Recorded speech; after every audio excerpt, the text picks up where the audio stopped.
Je déclare ouverte la 6e séance plénière de l'Assemblée générale.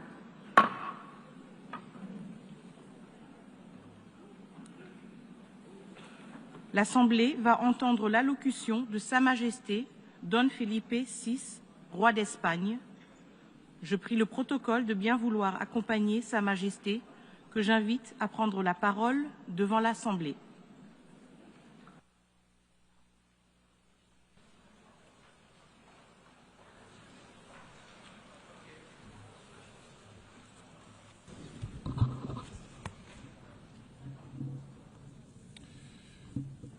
Señora Presidenta, Secretario General de las Naciones Unidas, jefes de Estado y de Gobierno, embajadores, autoridades, señoras y señores, muy buenos días. Comparezco hoy ante ustedes, los delegados y delegadas de los Estados miembros de las Naciones Unidas, en el año que se cumple el 80 aniversario de su fundación. Es un momento oportuno para hacer algunas reflexiones sobre el presente, el pasado y el futuro de esta organización universal y su aportación a la paz, a la estabilidad y el desarrollo en unos tiempos extremadamente complejos. Este es un mundo trepidante y desbocado, que en demasiadas ocasiones nos sitúa ante el vértigo del precipicio, en el que no faltan voces que preconizan el fin del multilateralismo y la obsolescencia e ineficacia de las Naciones Unidas. Es el efecto, se nos dice, de la sustitución de una lógica de diálogo y cooperación por una lógica de competencia, rivalidad y tensiones extremas. ¿No es ese el mundo al que estamos abocados? Oímos decir, sino el mundo en el que ya estamos inmersos. Ante esa impresión de desmoronamiento habría que aducir: es evidente que los tiempos han cambiado y debemos adaptarnos, anticiparnos incluso, sin refugiarnos en el idealismo, la autocomplacencia o la imprevisión. Pero es precisamente en estos momentos de zozobra cuando más importa leer bien las claves de nuestro tiempo, para no caer en errores ya cometidos, para no entrar en espirales sin retorno. Contamos para ello con la memoria, que es la herramienta más útil para cualquier generación para afrontar sus desafíos. La memoria del siglo XX nos interpela cada vez que nos reunimos en esta Asamblea General, nos recuerda para qué se creó esta Casa de la Comunidad Internacional, en qué circunstancias nació, qué oscuros capítulos de la historia procuró cerrar definitivamente. Conviene dejar que resuenen de nuevo las palabras iniciales del preámbulo de la Carta de las Naciones Unidas, las que comienzan con: nosotros, los pueblos de las Naciones Unidas, resueltos a preservar a las generaciones venideras del flagelo de la guerra. ¿Cuál de las grandes palabras recogidas en este preámbulo, la paz, la dignidad, la justicia, el progreso, ha dejado de estar vigente, de suponer una exigencia ética inaplazable? ¿En cuál de esos caminos hemos avanzado lo bastante en estas 8 décadas para poder dar por concluida la senda del multilateralismo y la cooperación? En el silencio ante esas preguntas está la mayor prueba de que las Naciones Unidas no solo siguen siendo útiles, son imprescindibles, son insustituibles. Creer en las Naciones Unidas es creer con firmeza en la universalidad de los principios y valores recogidos en su Carta y en la Declaración Universal de los Derechos Humanos. Es eludir la tentación de modularlos con particularismos, con relativismos, con excepciones. Porque la dignidad del ser humano no es negociable. Creer en las Naciones Unidas es también creer en un mundo basado en normas. Las normas generan conductas a las que se ciñe la enorme mayoría de los actores internacionales. Incluso cuando se incumplen o se vulneran, hay base para reivindicarlas, para hacerlas valer. Las normas son la voz de la razón aplicada a las relaciones internacionales, la mejor defensa que tenemos ante la ley del más fuerte. Un mundo sin normas es una terra incógnita. Un tiempo sin normas es una Edad Media. El camino que nos propone la Carta de las Naciones Unidas está llena de obstáculos y nunca acabaremos de recorrerlo del todo. Por eso es tan valioso el ejemplo de tantas personas comprometidas con sus valores y principios, personas que trabajan en condiciones extremas a riesgo de su libertad, su integridad física o incluso de su vida, en un mundo asolado por el conflicto en demasiadas regiones. Lo estamos viendo en el continente europeo, en Ucrania, con la guerra desencadenada por la agresión no provocada e injustificable de Rusia, en violación de la soberanía y la integridad territorial del país. La paz en Europa no será posible sin justicia, sin responsabilidad. España seguirá apoyando todos los esfuerzos encaminados a lograr una paz justa y duradera, basada en los principios de la legalidad internacional, el respeto a los derechos humanos y la rendición de cuentas. Lo vemos también en toda su crudeza en Oriente Próximo, en Palestina, en la Franja de Gaza. No podemos guardar silencio ni mirar hacia el otro lado ante la devastación, los bombardeos, incluso de hospitales, escuelas o lugares de refugio, ante tantas muertes entre la población civil o ante la hambruna y el desplazamiento forzoso de cientos de miles de personas. ¿Con qué destino? Son actos aberrantes que están en las antípodas de todo lo que este foro representa. Repugnan a la conciencia humana y avergüenzan al conjunto de la comunidad internacional. España es un pueblo profundamente orgulloso de sus raíces sefardíes. Cuando hablamos al pueblo de Israel, estamos hablando a un pueblo de hermanos, un pueblo que cuando regresa a España, a Córdoba, Toledo, Sevilla, Barcelona y tantos otros lugares, regresa a su casa. Ese fue el principio inspirador de la ley por la que en 2015, y con amplio consenso, se concedió la nacionalidad española a los descendientes de los judíos sefardíes originarios de España. Por eso nos duele tanto, nos cuesta tanto comprender lo que el gobierno israelí está haciendo en la Franja de Gaza. Por eso clamamos, imploramos, exigimos, detengan ya esta masacre.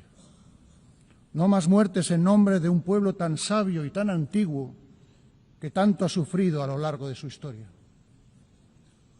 Seamos claros, condenamos rotundamente el execrable terrorismo de Hamás y especialmente aquella matanza brutal del 7 de octubre de 2023 contra la población israelí y reconocemos el derecho de Israel a defenderse.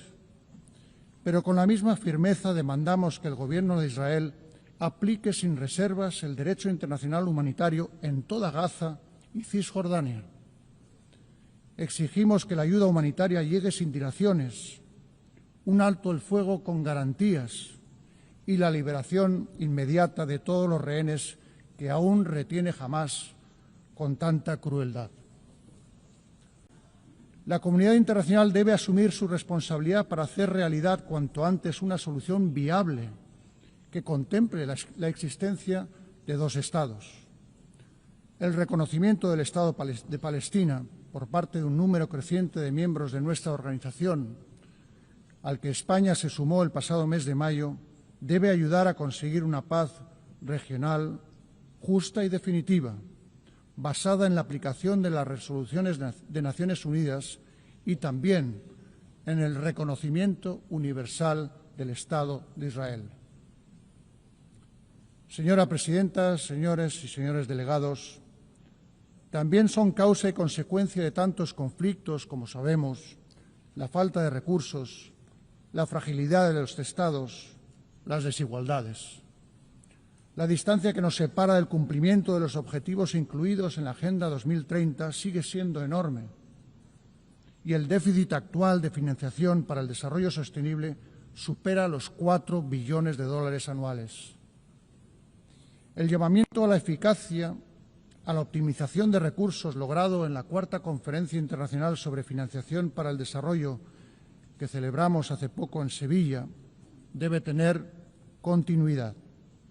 Por eso España, en línea con el compromiso allí alcanzado, adoptado por consenso, ha lanzado el Plan Sevilla de apoyo al multilateralismo.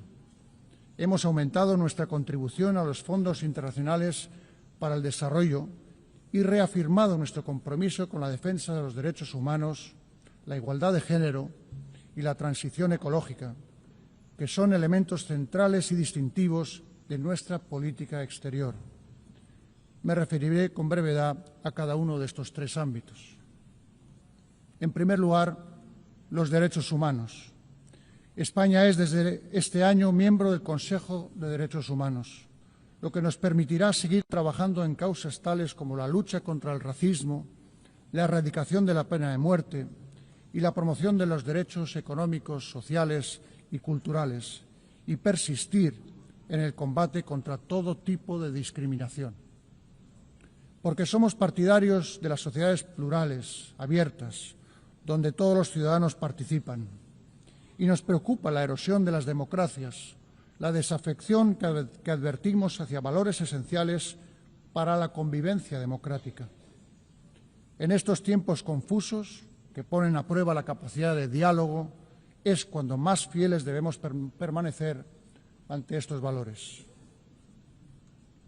En sintonía con esos principios, creemos que la inmigración adecuadamente gestionada es un vector de desarrollo mutuo para las sociedades de origen, de tránsito y destino, y que los derechos humanos de los migrantes deben ser, en consecuencia, la referencia principal de nuestra acción. Por eso apoyamos con convicción plena la aplicación del Pacto Mundial Migratorio y el Pacto Mundial de Refugiados. Quiero referirme, en segundo lugar, a la igualdad de género. Este año, en que se cumple el 30 aniversario de la Declaración y Plataforma de Acción de Beijing, es una nueva oportunidad para renovar nuestro compromiso con la igualdad real y efectiva, que no es solo un paso adelante en materia de derechos humanos, sino, ante todo, una cuestión de justicia. España aspira a seguir siendo un referente global en temas como la lucha por los derechos sexuales y reproductivos, contra la violencia sexual y de género, por la mayor participación de las mujeres en posiciones de liderazgo y los procesos de toma de decisiones. Me referiré, en tercer lugar, al medio ambiente. La triple crisis planetaria a la que nos enfrentamos, cambio climático, contaminación y pérdida de biodiversidad, nos exige un refuerzo de la gobernanza y unos recursos suficientes para acelerar la transición energética justa, que nos permita triplicar las capacidades de energías renovables, duplicar la eficiencia energética y continuar descarbonizando nuestras economías. Son objetivos tan ingentes como necesarios y, por eso, las dudas deben quedar fuera de la ecuación. España hace un llamamiento al consenso y a la ambición de cara a la próxima COP30 que nos reunirá en Brasil el próximo mes de noviembre. Hay otros desafíos no menores, como la gestión del impacto de esa revolución copernicana llamada inteligencia artificial, que puede acelerar los avances de la Agenda 2030 si sabemos orientarla a una transformación digital que sea justa y equitativa. Y en el ámbito de la salud, cuya dimensión global se hizo tan evidente con tintes trágicos en los tiempos no tan lejanos del COVID, celebramos que se haya alcanzado un consenso en torno al acuerdo sobre pandemias, lo que refuerza la posición central de la Organización Mundial de la Salud dentro de la arquitectura global de salud. Señora presidenta, vertebran la política exterior española por posición geográfica, por historia y por convicción tres ejes fundamentales: hacia África y el Mediterráneo, hacia América y el Atlántico y hacia Europa, quisiera hacer algunas consideraciones sobre estos espacios. España es muy consciente que África constituye un interés estratégico mundial de primera magnitud. El presente está marcado en ciertos países por carencias estructurales y algunas guerras y conflictos atroces, con poca atención en comparación con otros ya mencionados.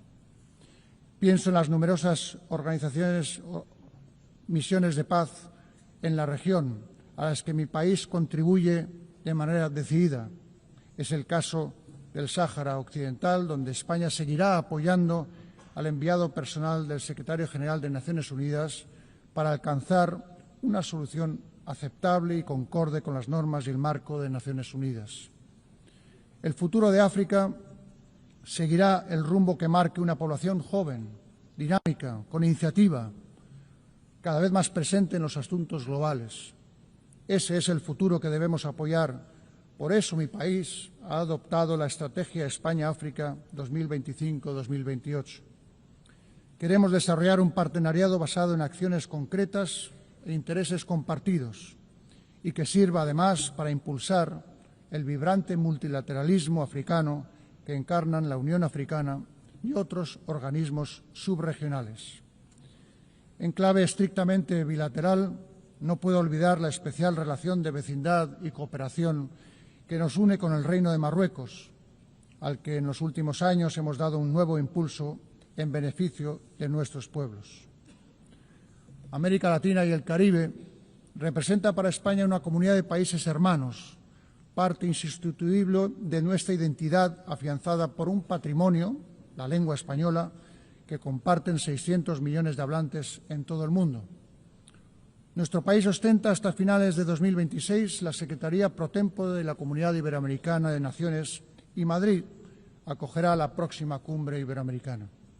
Seguiremos apoyando la acción de la Unión Europea en la región, que este año tendrá su punto álgido en la cumbre Unión Europea-CELAC, que se celebrará en Colombia el próximo mes de noviembre. La Unión Europea, uno de los más altos logros de la concordia y un ejemplo para el multilateralismo, tiene una voz en estos tiempos más necesaria que nunca y por eso apostamos por una unión cada vez más eficaz, cohesionada, capaz de garantizar su seguridad y competitiva en la economía global.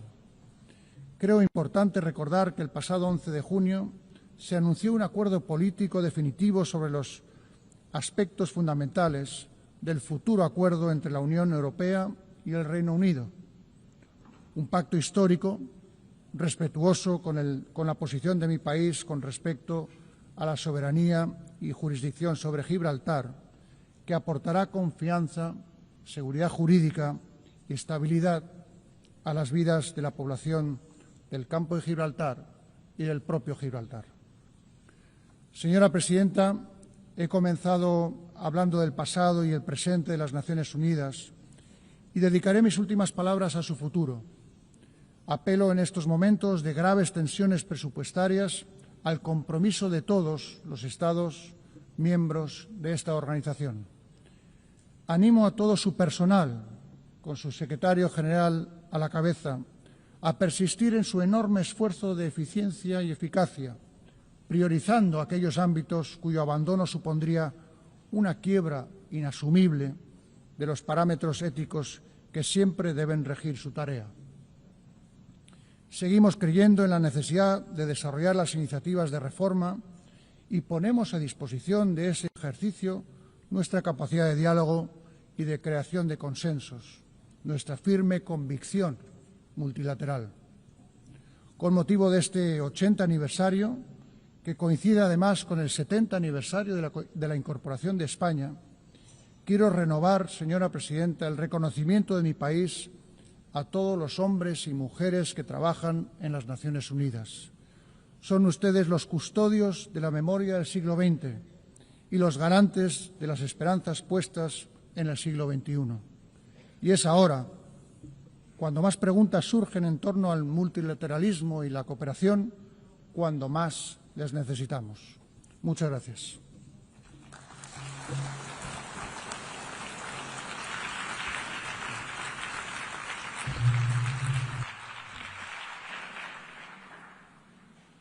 Au nom de l'Assemblée générale, je tiens à remercier le roi d'Espagne. L'Assemblée va entendre l'allocution de son Excellence, M. Volodymyr Zelenskyy, président de l'Ukraine. Je prie le protocole de bien vouloir accompagner son Excellence que j'invite à prendre la parole devant l'Assemblée.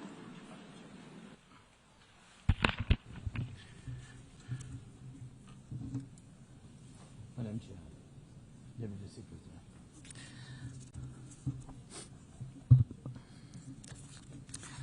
Dear leaders, dear friends, and all those who can become our friends, because you want safety and peace just as much as we do. Today, no one but ourselves can guarantee security. Only strong alliances, only strong partners, and only our own weapons. The 21st century isn't much different from the past. If a nation wants peace, it still has to work on weapons. It's sick. But that's the reality. Not international law, not cooperation. Weapons decide who survives. Excellencies, you know perfectly well international law doesn't work fully unless you have powerful friends who are truly willing to stand up for it. And even that doesn't work without weapons. It's terrible, but without it, things would be even worse. There are no security guarantees except friends and weapons. No Ukrainian choice this kind of reality.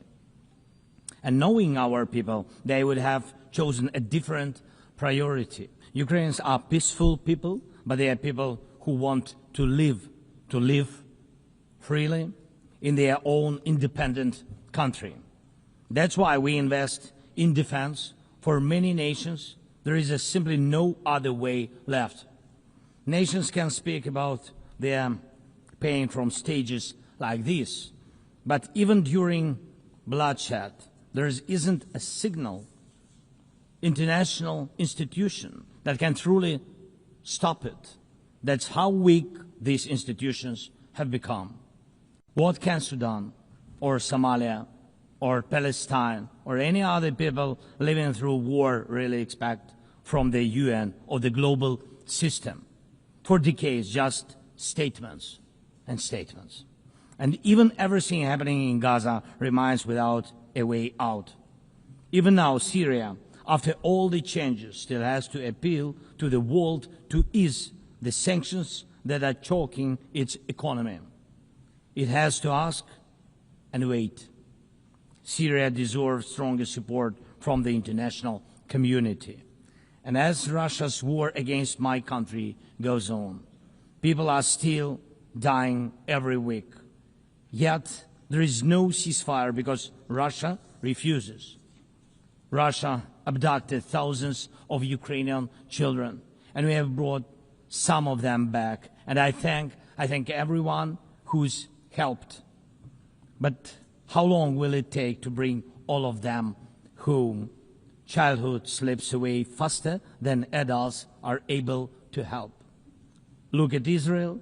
Nearly 2 years have passed and hostages still haven't been freed. They must be freed, but even that still hasn't happened. And for years, there have been no real answers to other threats, either chemical weapons and famine used as a weapon. Last year, at this assembly, I warned the world about the risk of radiation disasters, especially due to Russia's occupations of our Zaporizhzhia nuclear power plant, the biggest in Europe, but nothing's changed. Nothing's. And yesterday, the plant went into blackout again, and Russia hasn't stopped shelling even in areas near a nuclear facility. And because of international institutions are too weak, this madness continues. Even being part of a long-standing military alliance doesn't automatically mean you are safe. Just recently, 19 simple Russian drones violated Polish airspace, and only 4 were shut down. Luckily, they were not shaheeds or even worse. Otherwise, the results would have been horrific. Estonia had to call a UN Security Council meeting for the first time in history because Russian fighter jets deliberately entered its airspace. Moldova is defending itself again from Russia's interference. We are helping Moldova, and Russia's trying to do to Moldova what Iran once did to Lebanon. And the global response, again, not enough. We have already lost Georgia in Europe. Human rights and the European nature of the state system are only shrinking there. Georgia is dependent on Russia. And for many, many years, Belarus has also been moving toward dependence on Russia. Europe cannot afford to lose Moldova too. It's important to remember how the world once ignored the need to help Georgia after Russia's attack, and how the moment was missed with Belarus. How Moldova must not be lost. And for Europe, supporting Moldova's stability is not costly, but failing to do so will come at a much higher price. That's why the EU needs to help Moldova now with funding and energy support, not just words or political gestures. We must not forget about protecting the rights of people and the rights of nations in regions where these rights are under threat. The UN Charter and the Universal Declaration of Human Rights must apply everywhere. But the Taliban in Afghanistan dragged a whole country back into the dark ages. Cartels in some Latin America countries are more powerful than the government there. This is all about collapse of international law and the weakness of the international institutions. And so it's about the rise of weapons. Weapons decide who survives. Excellencies, yesterday President Trump stood right here in this hall, and God saved him from a murder attempt during the campaign.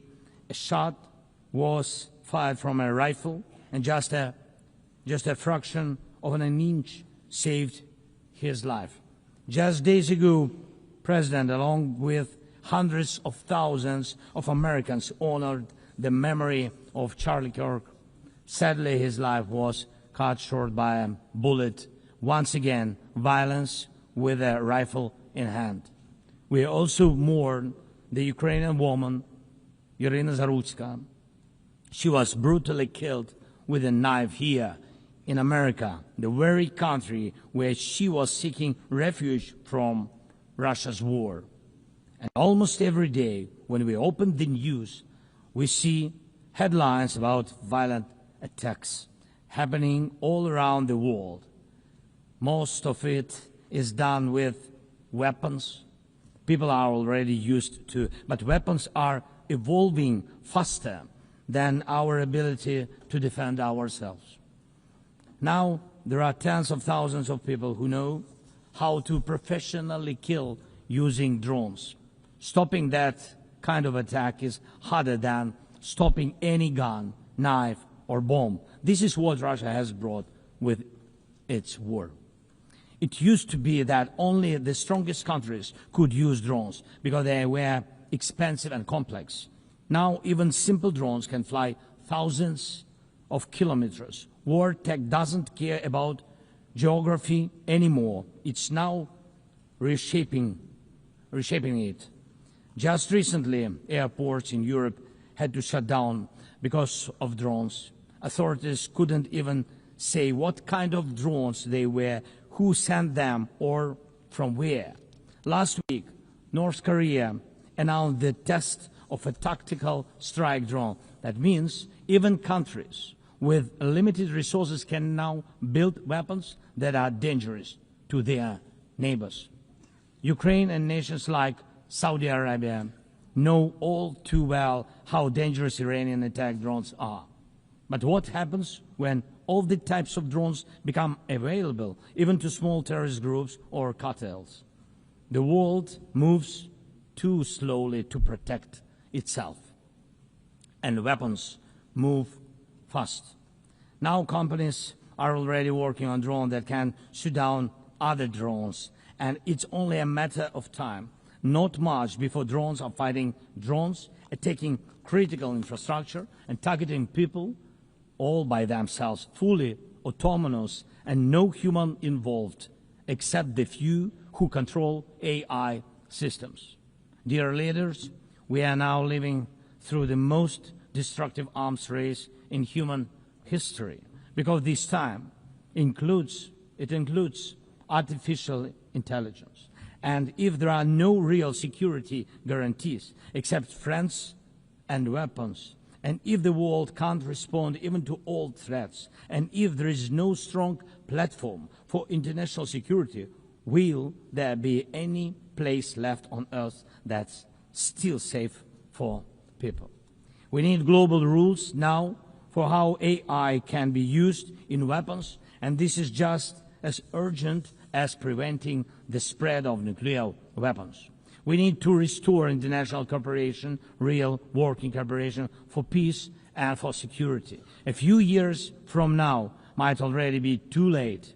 10 years ago, war looked different, and no one imagined that cheap drones could create dead zones, areas stretching for dozens of kilometers where nothing moves, no vehicles, no life. People used to imagine that only after a nuclear strike.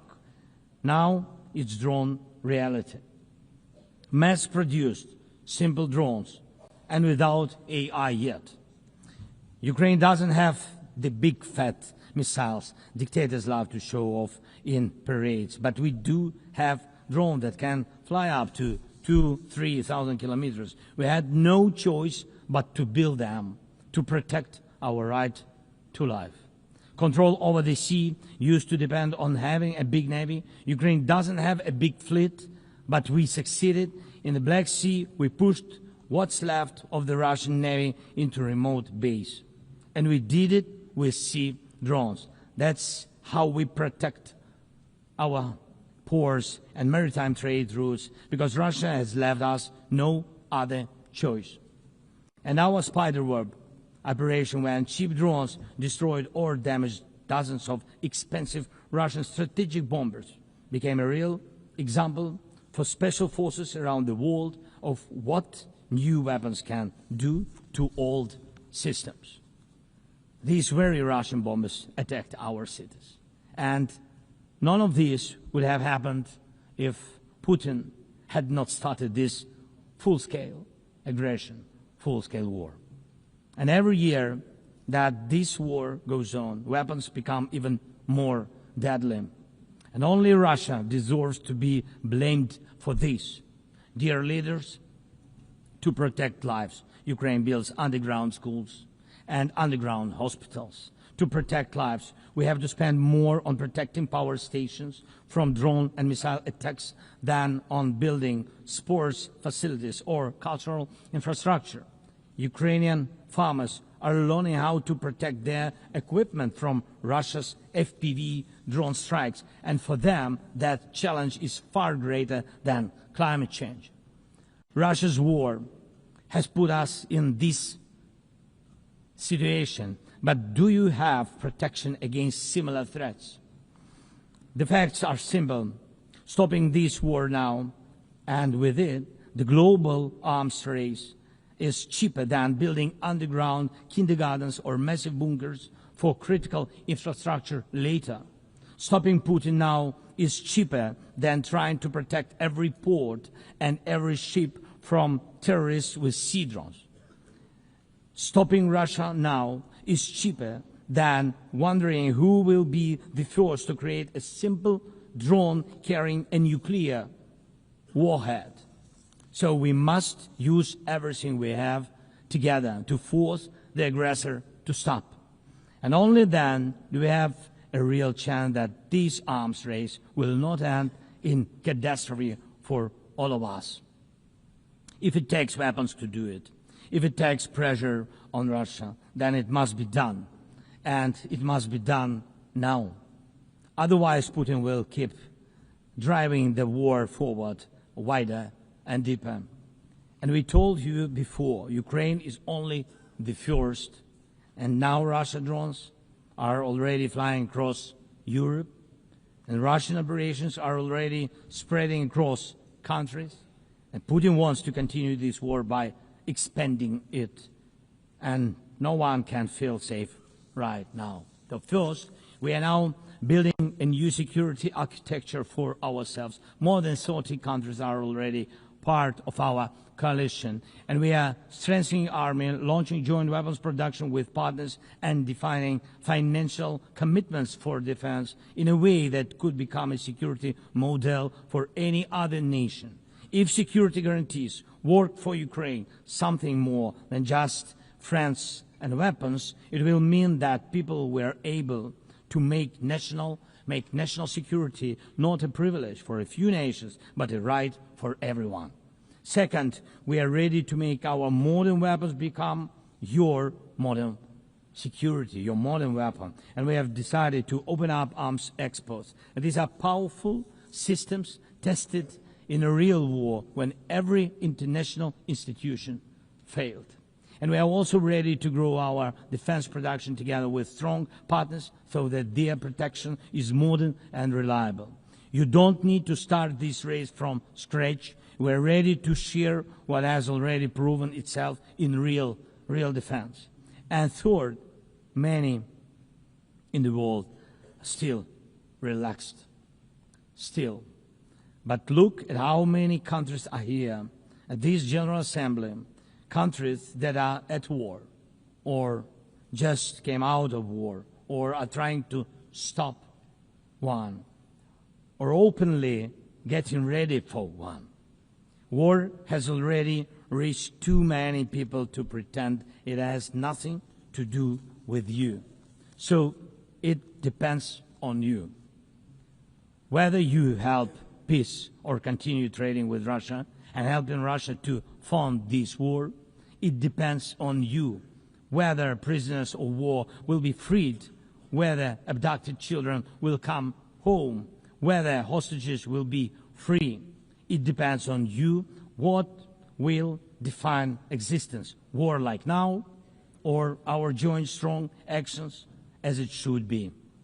Yesterday we had a good meeting with President Trump, and I also spoke with many other strong leaders, and together we can change a lot. Of course, we are doing everything to make sure Europe truly helps. And of course, we count on the United States. I appreciate the support we are receiving. Yes, much depends on the G7 and G20, but in the end, peace depends on all of us, on the United Nations. So don't stay silent while Russia keeps dragging this war on. Please speak out and condemn it. Please join us in defending life and international law and order. People are waiting for action. Thank you so much. Slava Ukraini.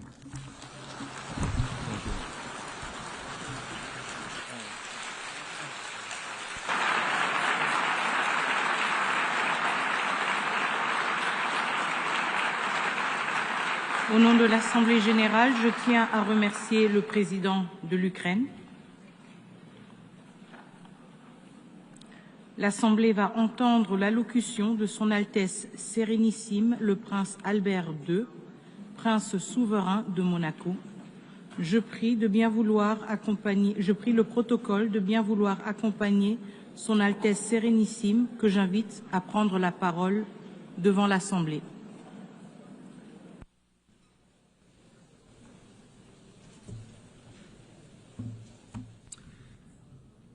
Madame la Présidente de l'Assemblée générale, Monsieur le Secrétaire général, Mesdames et Messieurs les chefs d'État et de gouvernement, Excellences, Mesdames et Messieurs.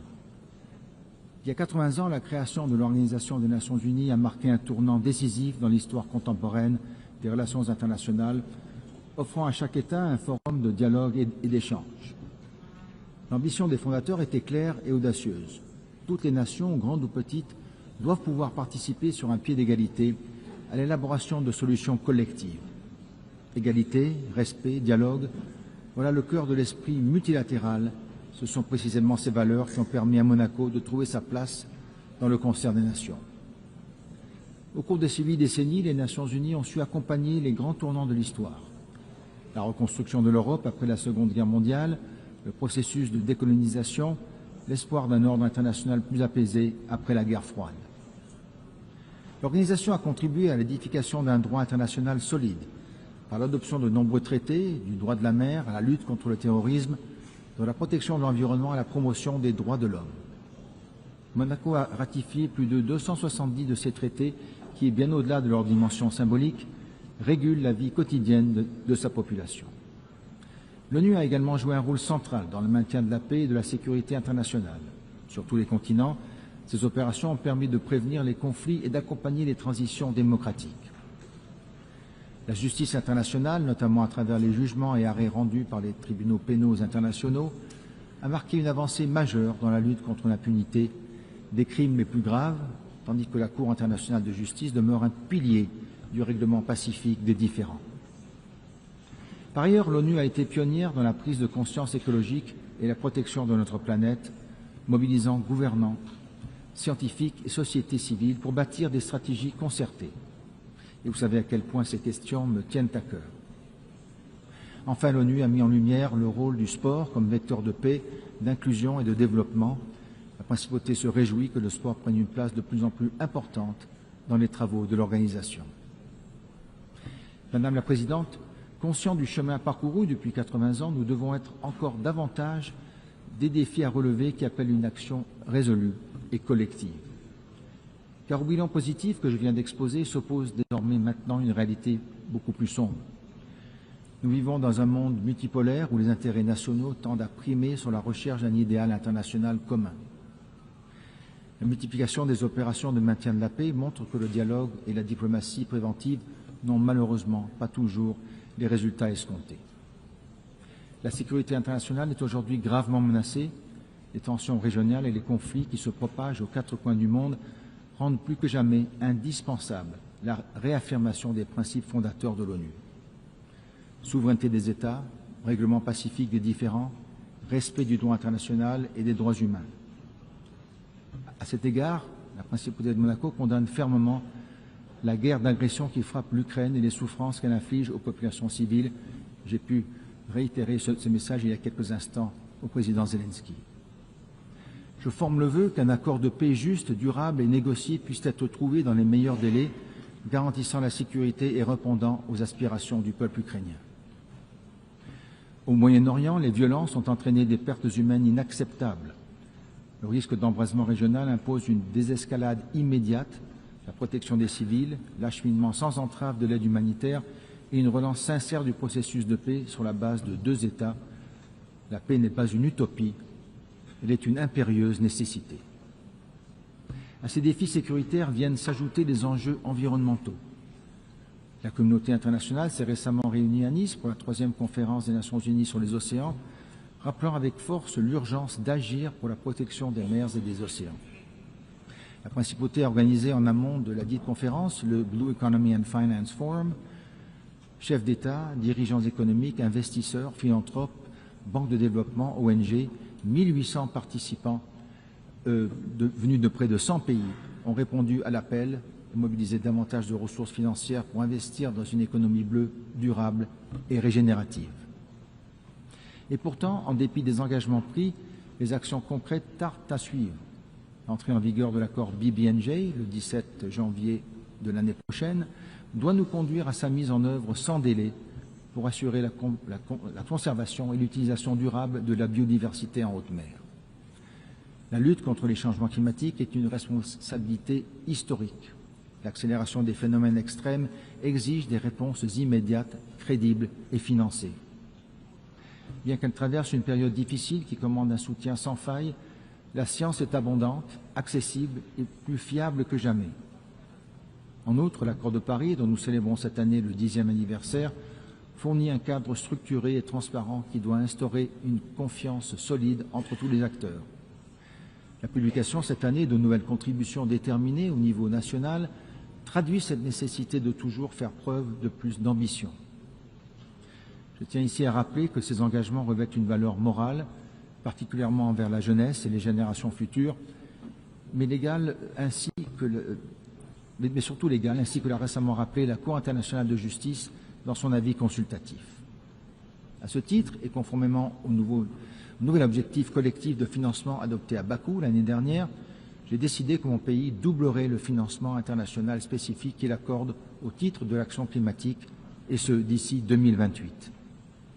Néanmoins, n'oublions pas qu'il serait vain d'investir dans la lutte contre les changements climatiques sans tenir compte de l'appauvrissement de la biodiversité dans le monde. La COP17 sur la Convention de diversité biologique en octobre 2026 à Yerevan est une échéance cruciale pour transformer le cadre mondial de Kunming-Montréal en résultats tangibles, notamment en matière de financement et de protection effective des écosystèmes. Madame la Présidente, nous ne pouvons passer sous silence le recul préoccupant des droits humains. Restriction des libertés, répression de la société civile et de l'opposition, usage excessif de la force. Ces dérives érodent les fondements mêmes de notre organisation et nourrissent la crise de confiance des citoyens envers les institutions. Les droits des femmes constituent un pilier fondamental de la paix, du développement et de la justice. 30 ans après la conférence de Beijing, l'égalité entre les femmes et les hommes n'est toujours pas pleinement universellement atteinte et nous devons réaffirmer qu'il s'agit d'une priorité absolue. Il est également urgent de susciter une mobilisation collective contre les violences faites aux femmes et aux filles et contre tous les types de persécutions qu'elles subissent, y compris dans les zones de conflit. Aucune société ne peut prospérer en laissant subsister de telles inégalités. De même, aucune société ne peut se développer sans prendre soin de sa jeunesse, parce qu'elle n'est pas seulement l'avenir du monde, elle en est le présent. 30 ans après le programme d'action mondiale pour la jeunesse, il nous appartient de renforcer la place des jeunes dans les processus de décision de l'économie, dans la vie civique. L'accès à l'éducation, à l'emploi, à la formation numérique n'est pas un privilège, mais un droit. Madame la Présidente, la santé publique mondiale ne peut attendre. Aujourd'hui, les maladies non transmissibles sont la principale cause de mortalité prématurée et leur prévention exige une mobilisation intersectorielle. Je tiens à saluer le rôle moteur de l'OMS dans la coordination de l'action mondiale contre ces maladies, mais il faut aller plus loin en renforçant les synergies entre les parties prenantes pour améliorer l'efficacité de son action, surtout dans un contexte budgétaire contraint. La 4e réunion de haut niveau consacrée à cette problématique doit donner un nouvel élan pour intensifier la prévention et assurer un accès universel à des soins de qualité.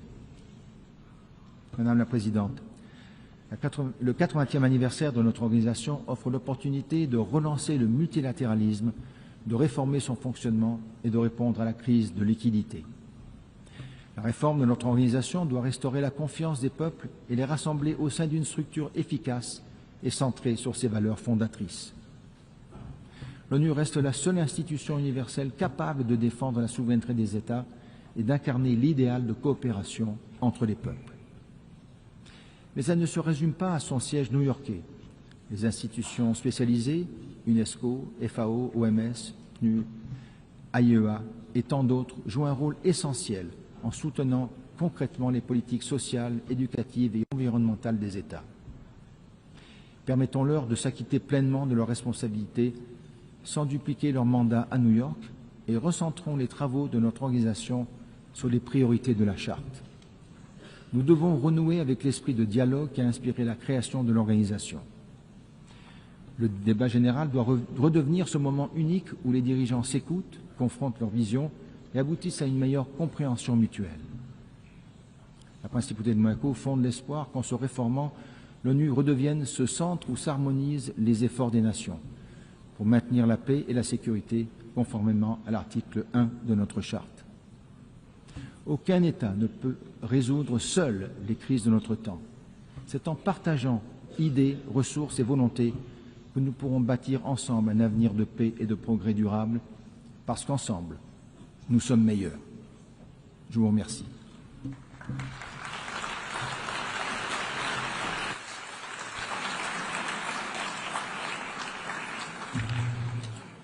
Au nom de l'Assemblée générale, je tiens à remercier le prince souverain de Monaco. L'Assemblée va entendre l'allocution de son Excellence M. Massoud Pezeshkian, président de la République islamique d'Iran. Je prie le protocole de bien vouloir accompagner son Excellence, que j'invite à prendre la parole devant l'Assemblée.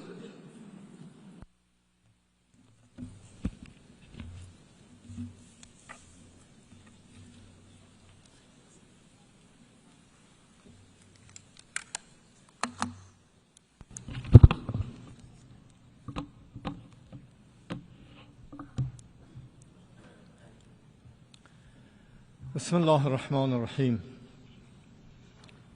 آقای دبیرکل، خانم رئیس، نمایندگان محترم، خانم ها و آقایان، شعار امسال 80 سال و بیشتر برای صلح، توسعه و حقوق بشر، در حقیقت فراخوانی برای همبستگی و نگاهی مشترک به آینده روشن‌تر است.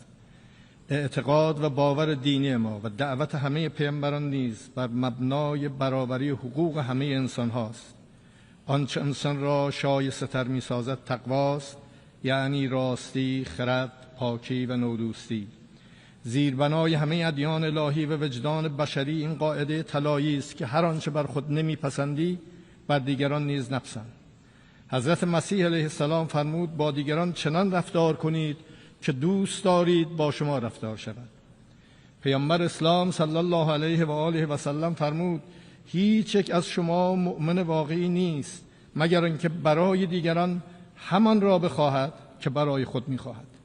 حکیم هیلیل اساره تورات را چنین بیان کرد: آنچه بر تو ناپسند است بر دیگران ریز روا مدار.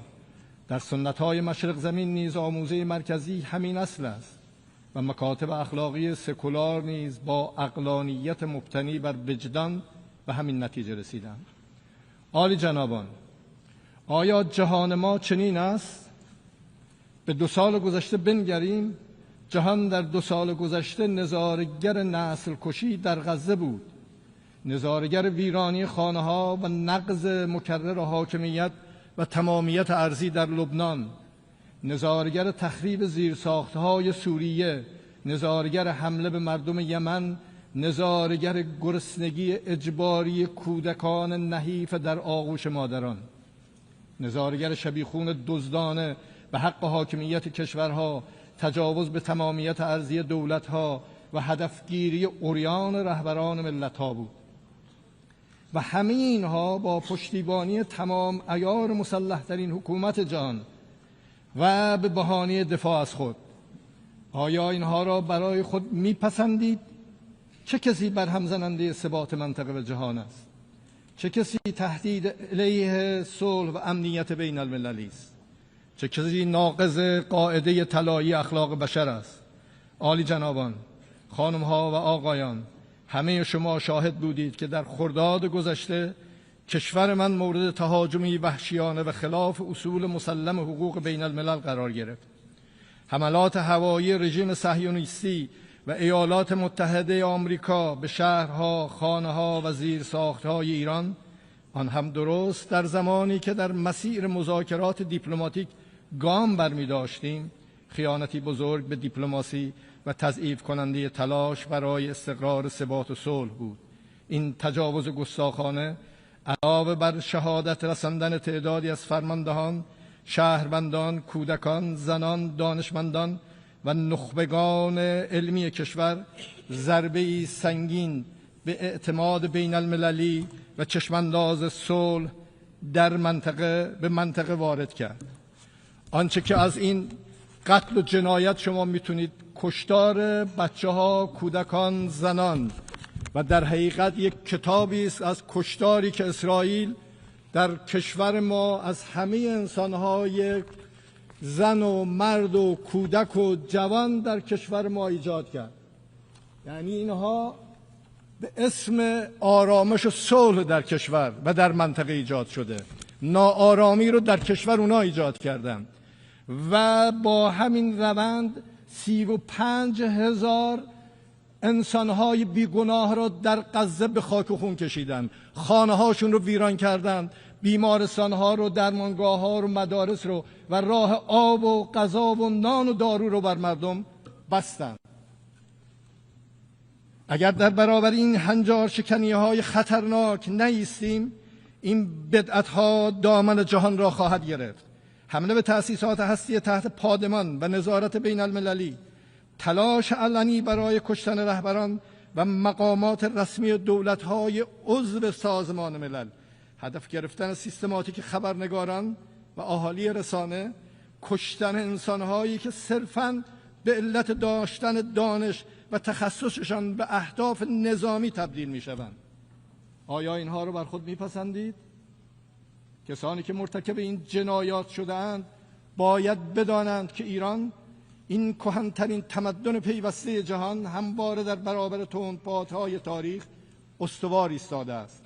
این ملت با روحی سترگ و اراده‌ای جاودان بارها ثابت کرده است که در برابر مهاجمان سرفرود نمی آورد و امروز نیز در برابر متجاوزان با اتکاب قدرت ایمان و انسجام ملی سربلند ایستاده ایم. در دفاع 12 روزه مردم میهندوست و دلاور ایران، محاسبه وهم‌آلود خودستایان متجاوز را به رخ آنان کشیدند. دشمنان ایران ناخواسته اتحاد مقدس ملی را قوام بخشیدند. مردم ایران با وجود شدیدترین، طولانیترین و سنگینترین تحریم‌های اقتصادی، جنگ روانی و رسانه‌ای و تلاش‌های مستمر برای ایجاد تفرقه، به مجرد شلیک نخستین گلوله به خاکشان یکپارچه حامی نیروهای مسلح دلیر خود شدند و امروز نیز خود خون شهیدانشان را پاس می‌دارند. من در اینجا به نام مردم ایران از تمام شخصیت‌ها، ملت‌ها، دولت‌ها و سازمان‌های بین المللی و منطقه‌ای که در این جنگ با ایران همدل بودند صمیمانه تشکر می‌کنم.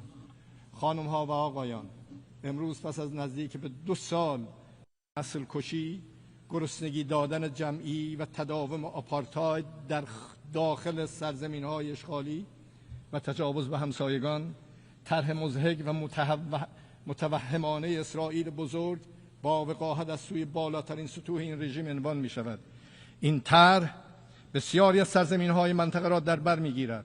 این نقشه نشانگر اهداف و مقاصد واقعی رژیم صهیونیستی است که اخیراً مورد تایید نخست وزیر آن قرار گرفته است. به هیچ کس در جهان از نیات متجاوزانه این رژیم در امان نیست. مسلم است که رژیم صهیونیستی و حامیان آن دیگر حتی به عادی سازی از راه سیاسی رضایت ندارند. حضور خود را با زور و عریان تحمیل می‌کنند و آن را صلح از طریق قدرت نامگذاری کردند. اما نه صلح است و نه قدرت، بلکه تجاوزگری مبتنی بر زورگویی و قلدری است. اما ما ایران قدرتمندمان را در کنار همسایگان قدرتمند و در منطقه قوی با آینده‌ای روشن می‌خواهیم. ما در برابر کلان پروژه‌ای که نسل کشی، تخریب و بی‌ثباتی را به منطقه تحمیل می‌کند، از چشمانداز مشترک و امیدبخش دفاع می‌کنیم. چشماندازی که امنیت جمعی را با سازوکارهای واقعی همکاری دفاعی و واکنش مشترک به تهدیدات تضمین می‌کند. چشماندازی که کرامت انسانی و تنوع فرهنگی را به عنوان ارزش بنیادین پاس می‌دارد. چشماندازی که توسعه جمعی را با سرمایه‌گذاری مشترک در زیرساخت‌ها و دانش‌های نوین به واقعیت بدل می‌سازد. چشماندازی که امنیت انرژی و بهره‌برداری عادلانه از منابع حیاتی را ستون ثبات اقتصادی می‌بیند و چشماندازی که از محیط زیست برای آیندگان محافظت می‌کند. چشماندازی که حاکمیت ملی و تمامیت ارضی کشورها را اصول غیر قابل مذاکره می‌داند و چشماندازی که نه به دنبال صلح متکی به زور، بلکه بر پایه قدرت از طریق صلح است. در این منطقه قوی کشتار و خونریزی جایی ندارد. به همین خاطر سالهاست کشور من از سرسخت‌ترین حامیان ایجاد منطقه عاری از سلاح‌های کشتار جمعی بوده است. اما آنها که خود را دارای بزرگترین زرادخانه‌های هسته‌ای هستند و در نقض فاحش معاهده NPT سلاح‌هایشان را روز به روز کشنده‌تر ویرانگرتر می‌کنند، سالهاست با اتهام‌های واهی مردم ما را در معرض فشار قرار دادند. هفته گذشته 3 کشور اروپایی پس از آنکه نتوانستند با بدعهدی 10 ساله و به دنبال آن با حمایت از تجاوز نظامی مردم سربلند ایران را به زانو در بیاورند، به دستور ایالات متحده با فشار، قلدری، تحمیل و سوء استفاده آشکار کوشیدند قطعنامه‌های لغو شده شورای امنیت علیه ایران را بازگردانند. در این مسیر حسن نیت را کنار گذاشتند، الزامات قانونی را دور زدند، اقدامات جبرانی قانونمند ایران در برابر خروج آمریکا از برجام و بدعهدی و ناتوانی مطلق اروپا را نقض فاحش جلوه دادند، خود را به دروغ طرفهای خوش سابقه توافق معرفی کردند و تلاش‌های صادقانه ایران را ناکافی خواندند و این همه برای نابودی همان برجامی بود که خودشان بزرگترین دستاورد دیپلماسی چند جانبه‌اش می‌دانستند. این اقدام غیرقانونی که مخالفت برخی از اعضای شورای امنیت نیز مواجه گردید، مشروعیت بین المللی نداشته و با اقبال جامعه بین المللی روبرو نخواهد شد. یک بار دیگر در این مجمع اعلام می‌کنم که ایران هرگز به دنبال ساخت هسته‌ای، سلاح هسته‌ای نبوده و نخواهد بود. ما به دنبال سلاح هسته‌ای نیستیم و این یک باور اعتقادی و فتوای رهبری است. در نتیجه به هیچ وجه به دنبال اون سلاح‌های کشتار جمعی نبودیم و نخواهیم بود. در جایی که برهم زننده آرامش در منطقه اسرائیل هست، ایران باید تحریم شود. ما یک شعری داریم میگه گناه کرد در بلخ آهنگری، به شوشتر زدن گردن مسکری. یکی یه جای دیگه داره منطقه رو به هم میزنه و کسان دیگه ای رو دارن تحریم میکنن. خانم ها و آقایان، جمهوری اسلامی ایران از صلح و ثبات استقبال میکند. ما باور داریم که آینده منطقه و جهان باید بر پایه همکاری، اعتماد و توسعه مشترک شکل بگیرد و در این چارچوب ایران از روند صلح میان جمهوری آذربایجان و جمهوری ارمنستان حمایت میکند. ایران امیدوار است تلاش‌ها برای پایان دادن به جنگ در اوکراین به توافقی عادلانه و پایدار بین روسیه و اوکراین بیانجامد. ایران از پیمان دفاعی بین دو کشور برادر مسلمان عربستان سعودی و پاکستان به عنوان آغازی برای نظام امنیت فراگیر منطقه با همکاری کشورهای مسلمان غرب آسیا در حوزه‌های سیاسی، امنیتی و دفاعی استقبال می‌کند و بالاخره تجاوز جنایتکارانه رژیم اسرائیل به قطر که منجر به شهادت تعدادی از اتباع فلسطینی و قطری شد را محکوم می‌کنیم و حمایت و همبستگی خود با دولت و ملت قطر را اعلام می‌کنیم. خانم‌ها و آقایان، امنیت واقعی نه از راه زور بلکه از طریق اعتماد سازی، احترام متقابل و همگرایی منطقه‌ای و چند جانبه گرایی مبتنی بر حقوق بین الملل به دست می‌آید. بر این مبنا من همگان را دعوت می‌کنم شنیدن یکدیگر را به جای بلند کردن صدا تمرین کنیم. در مبانی فکری دو قطبی سازی و خشونت سیاسی که امروز نه تنها گریبانگیر جامعه بین المللی است که درون جوامع را نیز به تنش و آشوب کشانده است رو بازنگری کنیم و به عنوان فصل مشترک همه باورها و فرهنگها و به جای تفسیر مغرضانه مفاهیم و روایتها هر چرا برای خود نمیپسندیم برای دیگران نیز روا نداریم. اعتبار نهادها و سازوکارهای حقوق بین الملل را ترمیم و بازسازی کنیم و برای ایجاد یک نظام امنیت و همکاری منطقی در غرب آسیا متعهد شویم. خانم‌ها و آقایان، ما ایرانیان قدرت خود را در جهان گسترده ایم، نه با تولید و استفاده از سلاح‌های هسته‌ای و کشتار صدها هزار انسان در قرن 20 و نسل کشی و تحمیل و گرسنگی به کودکان غزه در قرن 21 و حتی نه در امپراتوری‌های تاریخی ایران، بلکه با فرهنگ هم نوع دوستی و پیام همدلی جهانگشایانی همچون مولوی و حافظ و اشعاری که سعدی در 800 سال پیش فرمود: بنی آدم اعضای یک پیکرند که در آفرینش ز یک گوهرند. چه عضوی به درد آورد روزگار، دیگر عضوها را نماند قرار. تو که از مهنت دیگران بیغمی، نشاید که نامت نهند آدمی. جنایتکارانی که با کشتن کودکان قلدری میکنند، شایسته نام انسان نیستند و این بیگمان شرکای مطمئنی نیز نخواهند بود. ایران با تکیه بر سنت دیرین نودوستی شریکی پایدار و همراهی مطمئن برای همه کشورهای صلح طلب است. دوستی و شراکتی که نه بر مصلحت جوی گذرا، بر پایه عزت، اعتماد و آینده مشترک استوار است.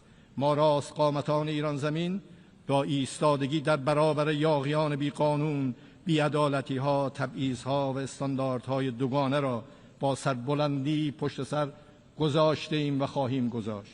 و امروز با نگاهی فرصت محور این دستاورد تاریخی مردم ایران را به سکویی برای جهش به آینده پر امید تبدیل کرده ایم. بیایید با ما از تهدید فرصت بسازیم. متشکرم.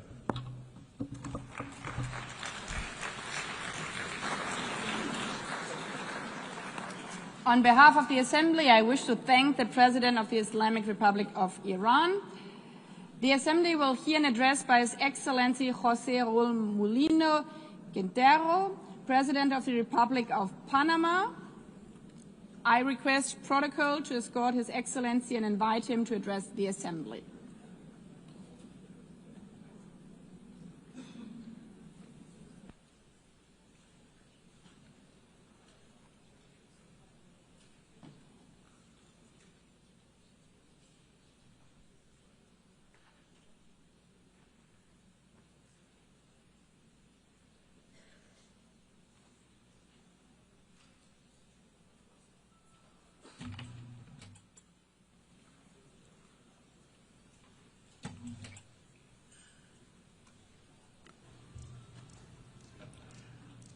Muy buenos días, señora Presidenta, distinguidos jefes de Estado y de Gobierno, honorables delegados. En nombre del pueblo panameño, con profundo respeto y renovadas esperanzas, me presento ante esta honorable Asamblea en el aniversario número 80 de esta organización, que sigue siendo un faro para la paz, la cooperación y el progreso. Panamá se comprometió desde la Carta de San Francisco en 1945 en favor de la pacificación, la seguridad, el desarrollo sostenible y los derechos humanos. En estas 8 décadas, nuestro país ha apostado por la diplomacia multilateral y el derecho internacional público como un eje cardinal de su política exterior. La iniciativa ONU 80, presentada por el secretario general Antonio Guterres, ofrece la oportunidad de reflexionar sobre el pasado, hacer un llamado de atención por las amenazas del presente para vislumbrar un futuro más justo. Tenemos la firme convicción de que hoy, más que nunca, debemos fortalecer el valor del multilateralismo para responder a los retos y crisis globales como herramienta de mitigar las asimetrías entre las naciones. En ese sentido, quiero destacar que la política multilateral coadyuvó para que nuestro país, por ejemplo, lograra salir de las listas discriminatorias donde nos había colocado la Unión Europea y el GAFI. Pues es una incoherencia ser parte del Consejo de Seguridad de esta organización y a la vez compartir listas con países que propician el terrorismo. Consideramos oportuna una reforma integral para asegurar que el Consejo de Seguridad sea más efectivo, la Asamblea General más representativa, las agencias especializadas más inclusivas y, sobre todo, reducir la burocracia. Panamá, al igual que otros países, pide una mayor representación de América Latina y el Caribe en los órganos de toma de decisiones. Ha llegado el momento de que la arquitectura de la gobernanza multilateral se actualice. Nuestra región es la principal exportadora de alimentos del planeta. Tiene un canal estratégico que une el Atlántico con el Pacífico, y detentamos más del 50% de la biodiversidad del mundo. Somos grandes proveedores de minerales, tenemos las mayores reservas acuíferas, convivimos en paz y luchamos por ella. Todos estos elementos nos transforman en un actor principal a nivel mundial y debemos tener la representación de acuerdo a nuestro rol e importancia global.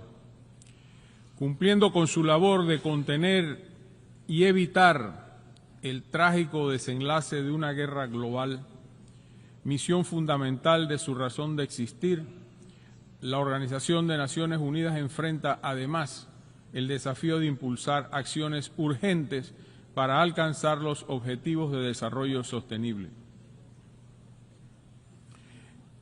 El mundo se encuentra hoy ante tres crisis, devastadoras todas: la climática, la de contaminación y la pérdida de biodiversidad, en un escenario de cooperación fragmentado. La respuesta a estas crisis debe ser rápida y solidaria. Ante esto, Panamá presentó el Nature Pledge, nuestro pacto con la naturaleza. Es una forma nueva de entender la política ambiental y climática en un marco que una nuestras obligaciones en materia de clima, biodiversidad y tierras en un solo compromiso nacional. En la práctica, Panamá se compromete a reducir sus emisiones para el año 2035.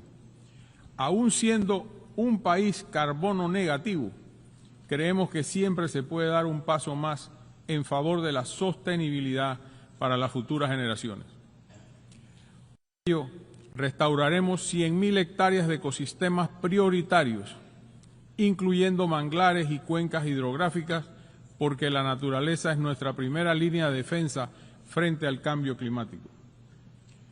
Panamá confía en una Naciones Unidas renovada, que fortalezca la seguridad digital y la cooperación internacional con criterios éticos y con participación, que acompañe transiciones energéticas justas y que defienda la libertad de expresión. En ese sentido, reiteramos el inalienable respeto a la libertad y a la democracia en nuestra región, que sigue sufriendo inestabilidad por parte de quienes no respetan la voluntad popular expresada en las urnas o simplemente no permiten elecciones abiertas y transparentes. Queremos ser parte de una organización de Naciones Unidas capaz de prevenir conflictos antes de que ocurran, que pueda actuar con prontitud en emergencias humanitarias, que coordine mejor sus agencias a nivel de campo y que represente más fielmente la diversidad de personas en el mundo. Panamá se ha ofrecido a acoger oficinas de organizaciones del sistema de las Naciones Unidas en apoyo a los esfuerzos de reforma en el marco de la iniciativa ONU 80.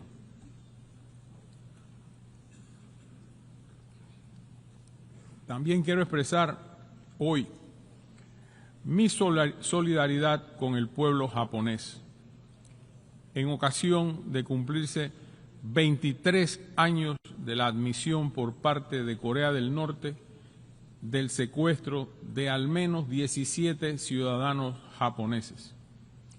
El mundo necesita saber la verdad para que estos hechos no se repitan. Y Japón merece justicia. Señores y señoras, no puedo dejar pasar esta oportunidad para destacar que hemos cumplido en un cuarto de siglo desde que nuestro canal pasó a manos panameñas. A partir del 31 de diciembre de 1999, la República de Panamá asumió las obras y la operación del canal con eficiencia, seguridad, sostenibilidad y neutralidad, de acuerdo con el Tratado del Canal de Panamá, Torrijos-Carter, y el de neutralidad permanente, ambos de 1977. Desde entonces hemos administrado de manera ejemplar la vía acuática, contribuido al desarrollo económico del país y operado el canal para beneficio de la navegación internacional. En este periodo, Panamá amplió la ruta interoceánica con recursos propios para atender la demanda de buques de grandes dimensiones. Ahora vamos a dar un paso más. Acompañamos a la autoridad del Canal de Panamá en el desarrollo del reservorio de Río Indio, un ambicioso proyecto para garantizar el agua a la población y al canal. Así, el tráfico de buques no se verá amenazado a causa de las sequías que azotan de tiempo en tiempo nuestra región.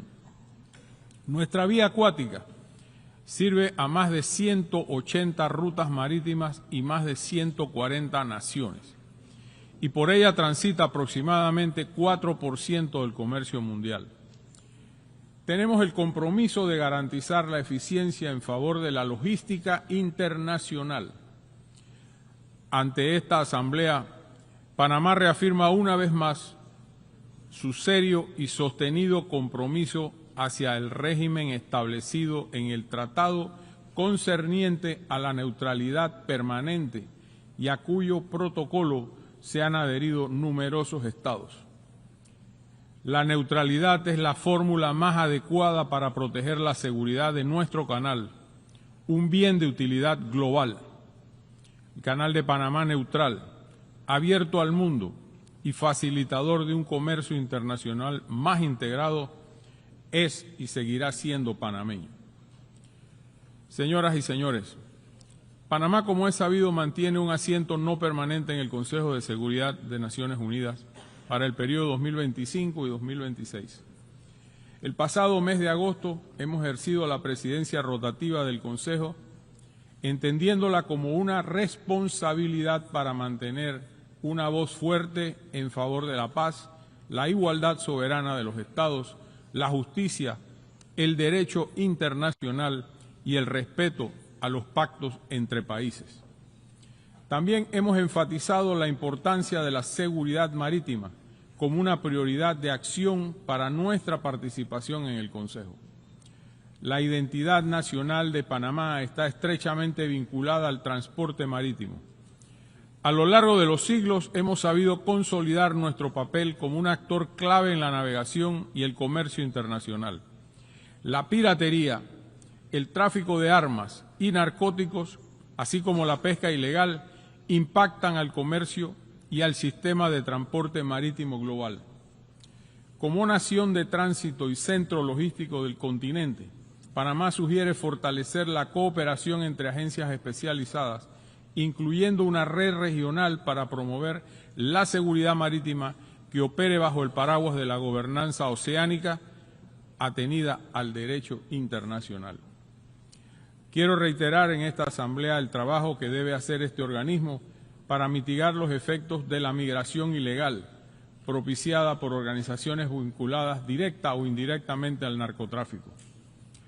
Por nuestro Darién, frontera con Colombia, durante años pasaron millones de personas y en un solo año de mi gestión redujimos a cero el flujo de migrantes hacia el norte. Esta crisis se resolvió cumpliendo así la promesa de cerrar los pasos ilegales por el Darién. Las consecuencias humanitarias y ambientales fueron extremas. El sufrimiento de mujeres y niños víctimas de abusos y la contaminación de una de las áreas más diversas del mundo aún generan dolor en quienes hemos tenido contacto directo con esta situación. Hoy tenemos una migración norte-sur de mucho menor escala, pero que renueva el compromiso con el tránsito ordenado de personas para que puedan retornar a sus hogares. Debo decir que el drama migratorio fue solucionado, mas no las causas que originaron la masiva migración de personas. Que nuestro país haya resuelto este flagelo no significa que debamos cesar en el pedido de respuestas concretas, como en el caso de la frontera entre Haití y República Dominicana, que enfrenta una migración descontrolada que también impacta a toda la región. Es fundamental encontrar soluciones claras tanto para la crisis haitiana como para el control efectivo del flujo migratorio. Actualmente sufrimos el crecimiento de una actividad ilícita, el narcotráfico. Hoy constituye una amenaza para las vidas de las personas y un altísimo riesgo de inestabilidad en toda la región a través de los distintos carteles que operan. Para que tengan una idea, solo en lo que va de este año, en Panamá se han incautado cerca de 150 toneladas métricas de cocaína y otras drogas, un hecho histórico y alarmante. Esto nos obliga a redoblar esfuerzos, contar con más cooperación y sumar recursos en una lucha que debe ser una causa común entre todas las naciones del mundo. Honorables miembros, el año entrante el Congreso Anfictiónico de Panamá, efectuado por el libertador Simón Bolívar, celebrará su bicentenario. Su propuesta es un sistema internacional basado en la igualdad soberana de los Estados, la justicia, el derecho y la cooperación internacional para alcanzar fines comunes a los pueblos. Esperamos que esta conmemoración sirva como un nuevo punto de partida en la cooperación internacional que respete y enaltezca los valores de soberanía, paz y coexistencia pacífica que deben guiar nuestro trabajo en este y los demás foros del mundo. Honorables miembros, ante este foro de la paz mundial y la cooperación internacional, reitero la fe del pueblo panameño en el sistema de las Naciones Unidas. En tiempos de crisis, cuando soplan los vientos de unilateralismo, polarización y fragmentación, Panamá hará oír su voz en defensa del multilateralismo. Panamá seguirá siendo miembro entusiasta de las Naciones Unidas, defensor del derecho internacional e incansable promotor de la paz mundial. Porque, como dice el lema que nos convoca hoy, unidos somos más fuertes. Y cuando estemos unidos, podremos construir un futuro más justo y humano para todos. Muchísimas gracias por esta oportunidad.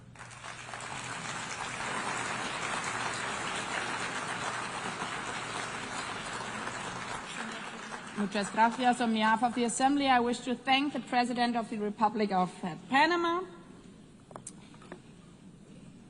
As the Assembly will hear an address by His Excellency Peter Pavel, President of the Czech Republic, I request protocol to escort His Excellency and invite him to address the Assembly.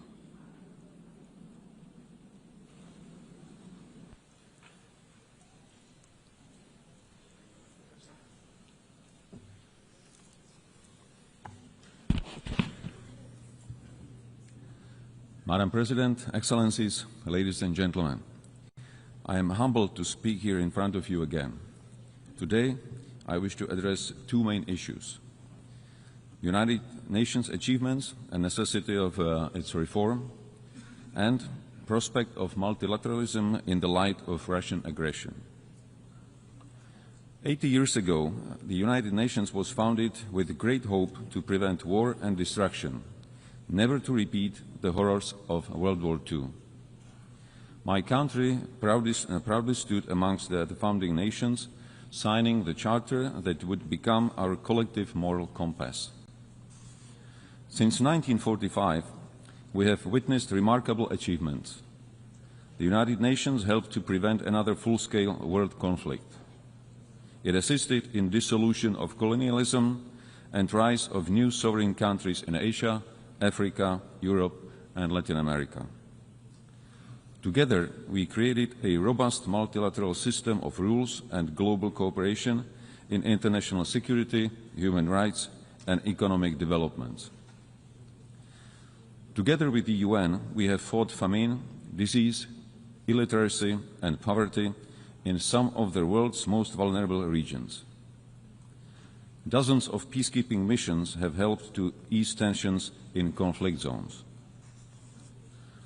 Thanks to its long-standing efforts, the UN has helped transform countless lives and laid the groundwork for a better world, a world which is more humane and more cooperative. It provided a platform where even the smallest nations can speak out and be heard. The UN remains the only institution where the world can collectively confront global crises. Not with weapons, but with dialogue, shared responsibility and pressure where necessary. UN's greatest achievement is not perfection, it's persistence. With many devastating conflicts ongoing, Russia's invasion of Ukraine has significantly transformed the global security landscape. Since the last general debate a year ago, our world has not become more secure. On the contrary. In the game of smoke and mirrors, Russia continues targeting civilians, civilian infrastructure, foreign diplomatic missions, and most recently, even our neighboring country, Poland. Not to forget the acts of hybrid warfare on our own territory. These range from disinformation campaigns and attempts to undermine public trust, to cyber attacks, and even acts of sabotage carried out by mercenaries recruited online. Despite being the largest country on the map, Russia still aims to seize Ukrainian territory and expand its sphere of influence. Backed by China, Iran, North Korea, and other countries that help it circumvent sanctions and provide economic or political support.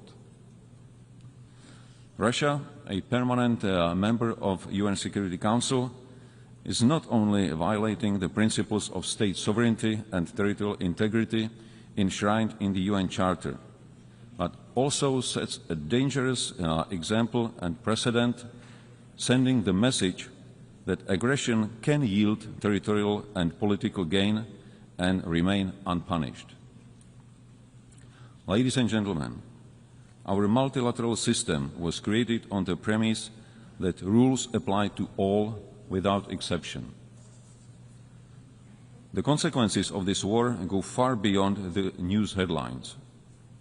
This war threatens to dismantle our system of governance based on mutual respect, equal partnership, and rules we all subscribe to. What is happening in Europe today could happen anywhere else tomorrow, under different circumstances, but under the exact same pretext. If Russia wins this unjust war, it will legitimize the triumph of brute force.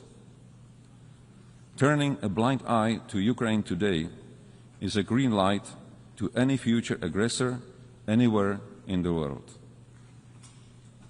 Disruptions of the status quo in the Taiwan Strait or elsewhere in the Indo-Pacific would further destabilize global security and trade. Geographical distance offers no protection. Security in one part of the world is directly linked to security everywhere. Tolerating the principle of might makes right will lead to the end of multilateralism and the beginning of life under principles dictated by a powerful few. It would be a future with history deliberately rewritten, with lies promoted as facts, and with truth slowly disappearing from our discourse and memory.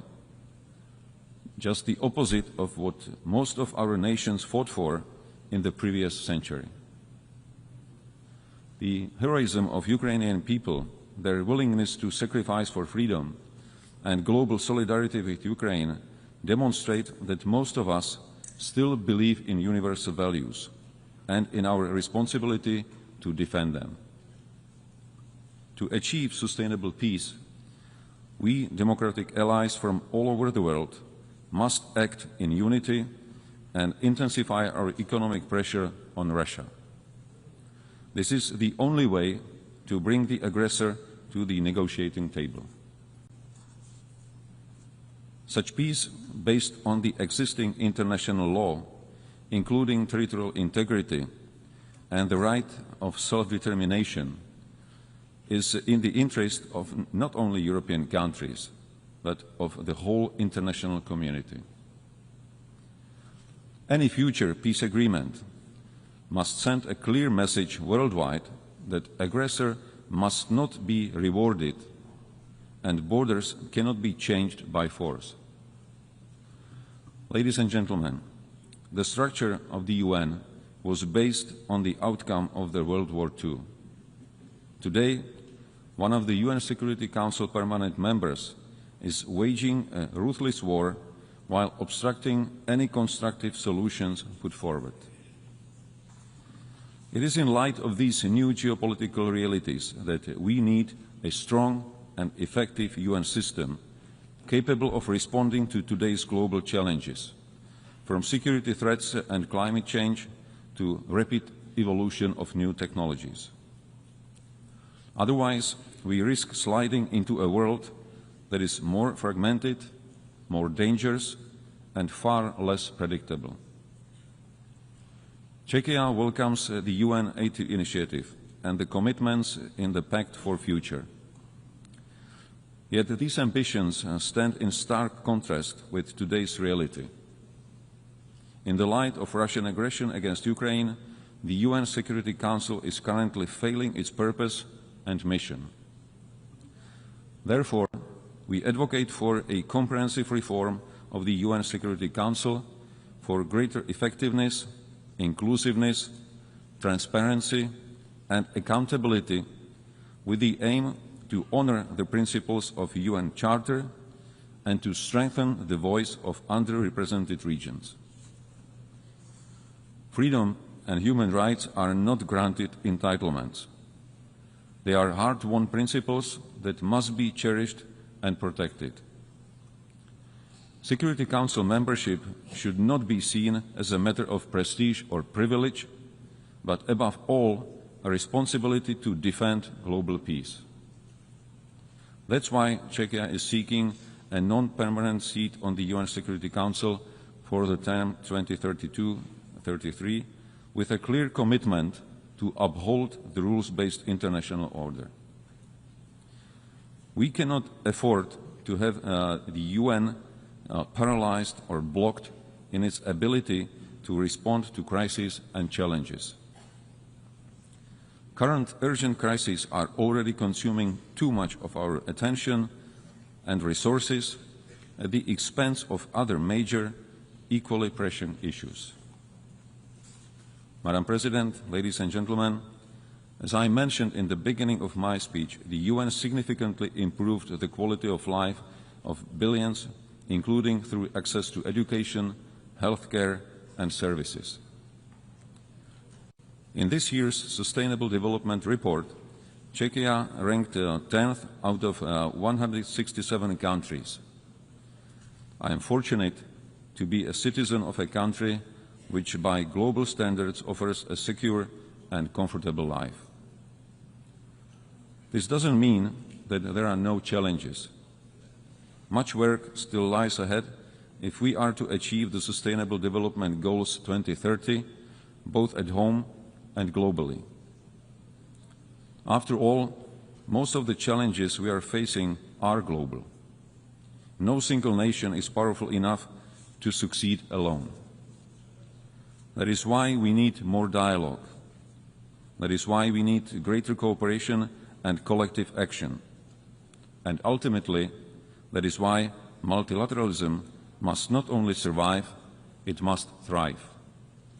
Not only for us, but most importantly, for future generations. Thank you. On behalf of the Assembly, I wish to thank the President of the Czech Republic. The Assembly will hear an address by Her Excellency Karen Keller-Sutter, President of the Fifth Confederation. I request Protocol to escort Her Excellency and invite her to address the Assembly.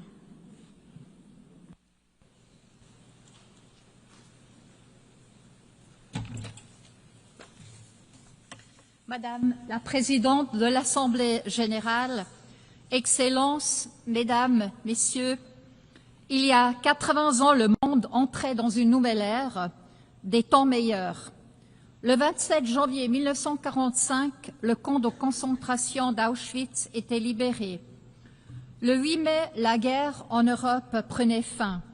Et le 25 juin, 50 États adoptaient la Charte des Nations Unies à San Francisco.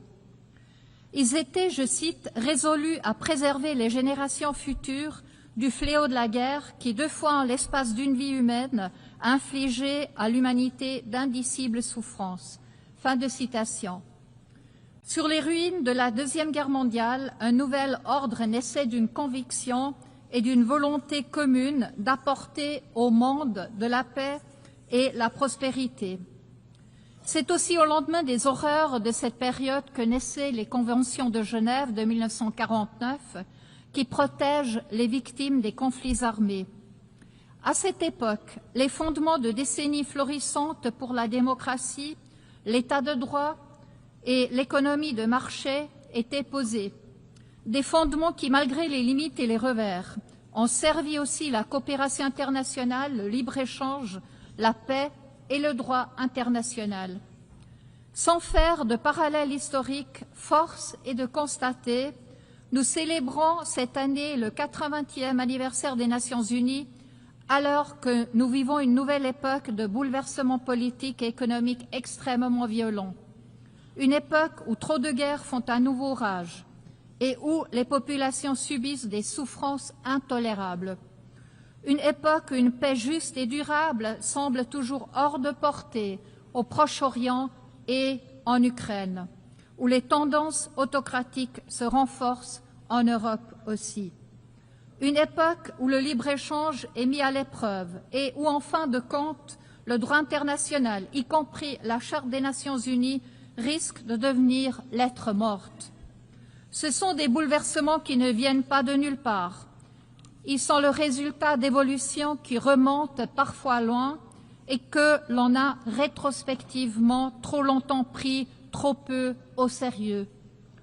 Il faut être honnête, ce sont des évolutions pour lesquelles il n'y a pas de réponse facile, ni au niveau international, ni au niveau national, et il ne suffit pas non plus de rappeler ici, pour la énième fois et seulement par des discours, les mérites d'une certaine forme d'État, de l'État de droit, du droit international, du libre-échange et du multilatéralisme.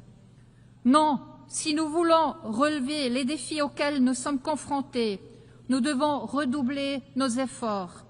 Car que valent tous les acquis de la civilisation s'ils ne contribuent pas concrètement à la liberté, à la sécurité et à la prospérité, si leurs avantages ne deviennent pas tangibles pour les populations dans leur vie de tous les jours?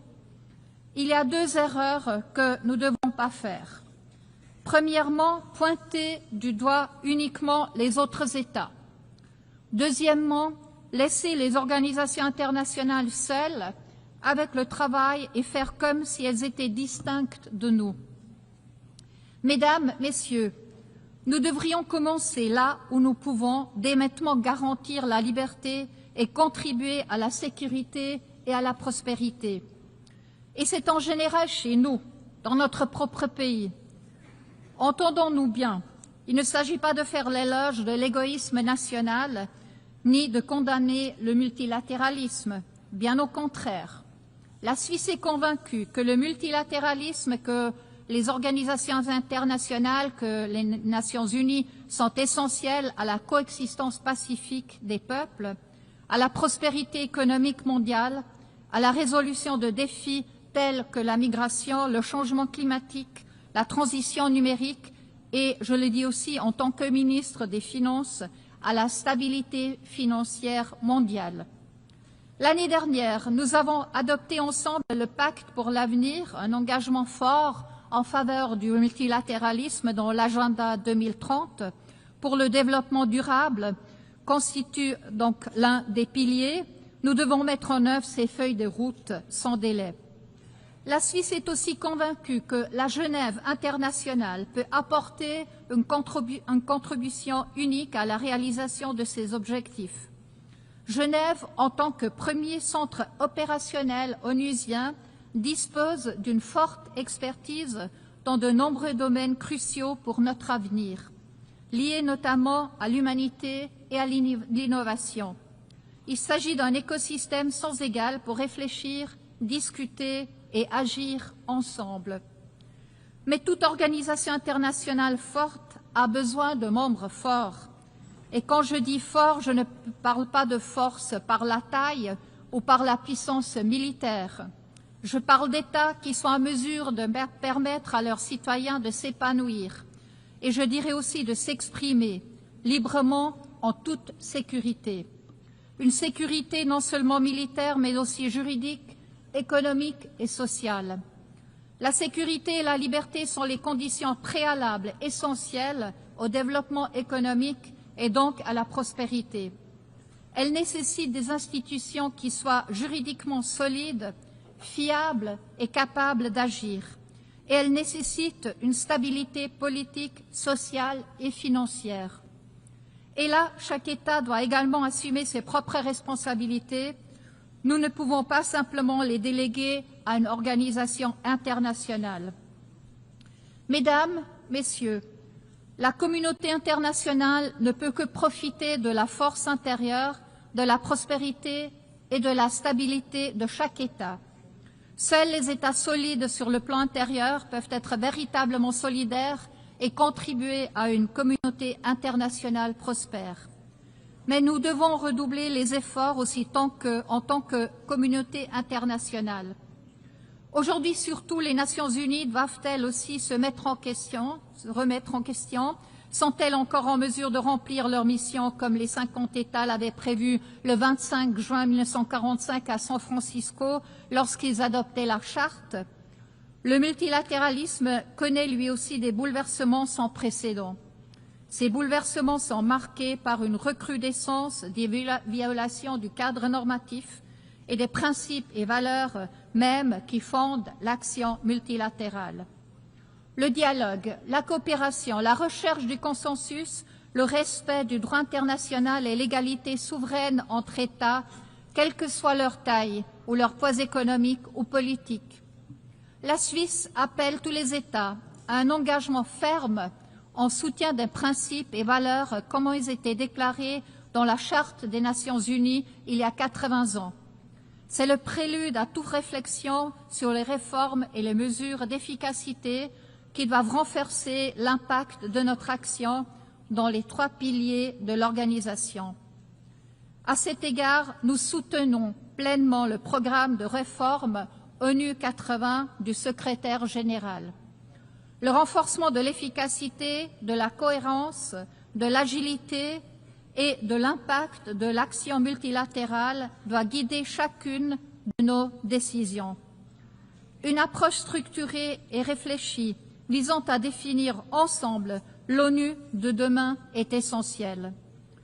Je peux vous assurer que la Suisse continuera d'œuvrer en faveur des efforts de réforme d'une ONU plus efficace et d'un multilatéralisme pérenne, à la fois en tant qu'État d'hôte fiable et en tant qu'État membre engagé.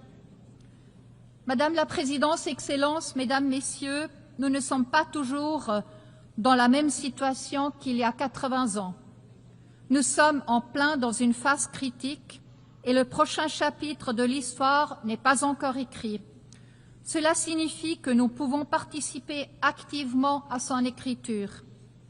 Je cite un survivant d'Auschwitz, l'écrivain italien Primo Levi. C'est arrivé, cela peut donc arriver de nouveau. Tel est le noyau de ce que nous avons à dire. Fin de citation. Mais cela ne doit pas se reproduire. Et en fait, cela ne doit pas se reproduire. C'est pourquoi les Nations Unies ont été créées il y a 80 ans. C'est pour ça aussi que nous sommes là aujourd'hui. C'est à nous de faire en sorte que ce tournant de l'histoire, dont on parle si souvent aujourd'hui, comme aussi il y a 80 ans, ouvre une nouvelle ère pour de temps meilleurs. Gardons-nous de l'arrogance et de la facilité et mettons-nous au travail, chez nous, dans notre pays et ensemble aux Nations Unies. Je vous remercie.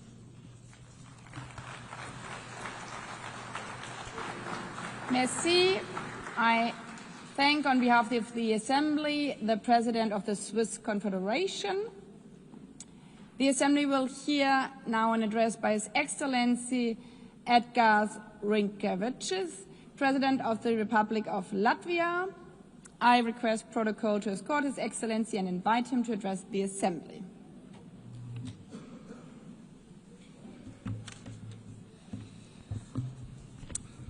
Madam President, Excellencies, distinguished delegates.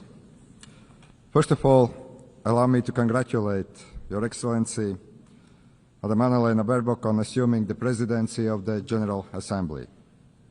You will have Latvia's full cooperation. Latvia believes that we are stronger together, stronger in advancing peace, fostering development, upholding human rights. Standing here on this world stage, I would like to congratulate us on the 80th anniversary of the United Nations. 80 years working together to build a better, more just and peaceful world. This task has never been easy, but it is our duty to persist with determination and give our very best.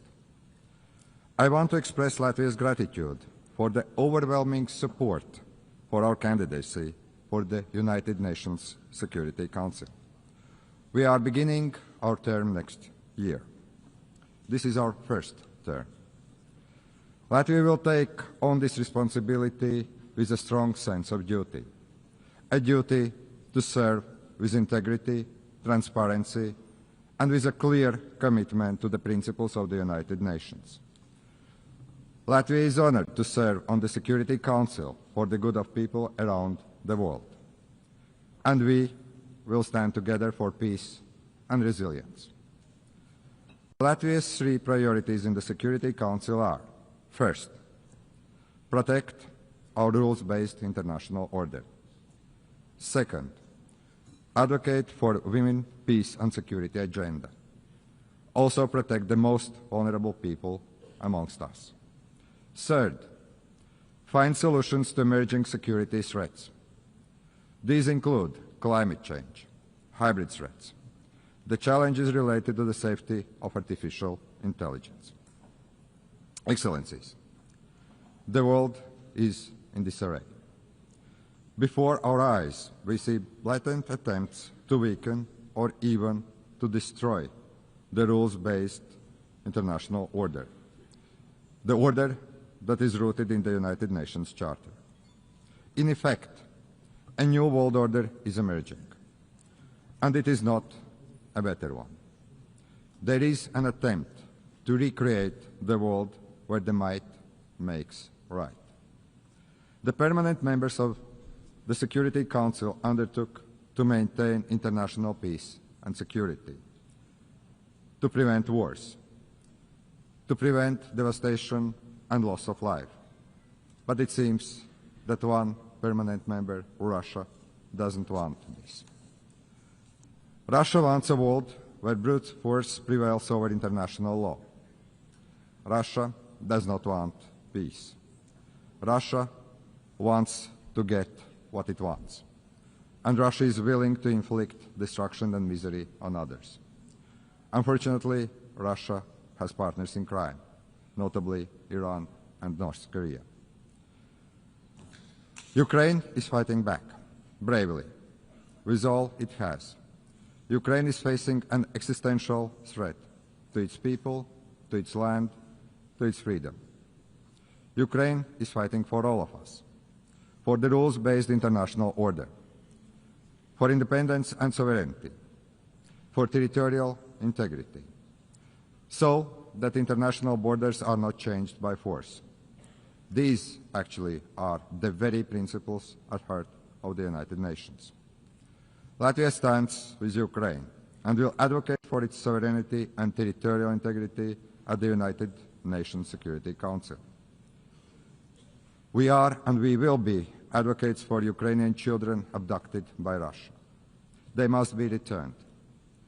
We will be advocates for the Ukrainian civilians who have lost their homes and livelihoods. Latvia will use its position on the United Nations Security Council to help achieve a just and lasting peace in Ukraine. I want to express my appreciation to President Trump, President Zelenskyy, and my European colleagues for their efforts to achieve peace, for trying to stop the unnecessary destruction and the misery we are witnessing in Ukraine. It is our collective duty to uphold the principles of the United Nations Charter, especially when a permanent member of the United Nations Security Council openly violates them. We need no reminding that the United Nations was founded on the ruins of the World War II, to save future generations from the scourge of war, to maintain international peace and security, to protect human life. Distinguished delegates, in war, it is the most innocent that pay the highest price. It is our duty to strengthen international cooperation to tackle the escalating crisis in Gaza. The humanitarian catastrophe in Gaza continues to spiral. Urgent action is needed to end civilian suffering. Latvia condemns all terrorist attacks. Nothing can justify terrorism. We recognize Israel's legitimate right to self-defense, but it must be exercised in line with the international law, and particularly international humanitarian law. The law is there to protect every one of us. Latvia calls for an immediate ceasefire in Gaza. The terrorist organization Hamas must release all hostages.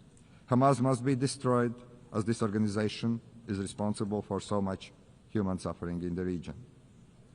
We need to ensure that the access to humanitarian aid in Gaza is safe and unconditional. The ongoing escalation confirms the need for a sustainable political solution, the need for a two-state solution in accordance with international parameters, the need to break the cycle of violence, to reach a just and lasting peace, a peace that addresses the security concerns and the legitimate aspirations of both the Israelis and Palestinians. Latvia is keenly aware of the ongoing conflicts around the world. We must work together to resolve the dire humanitarian situation in Sudan and Democratic Republic of the Congo. We will not look on helplessly as crises unfold.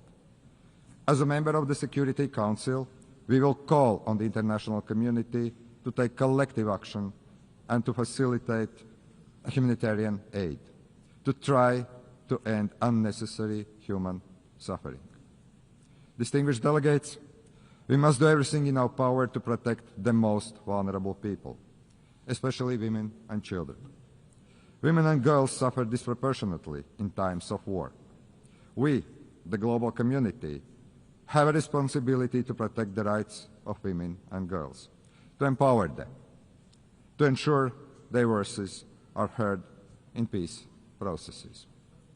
The first deportation of Ukrainian children to Russia is beyond disturbing. We call on the United Nations to do more, do much more.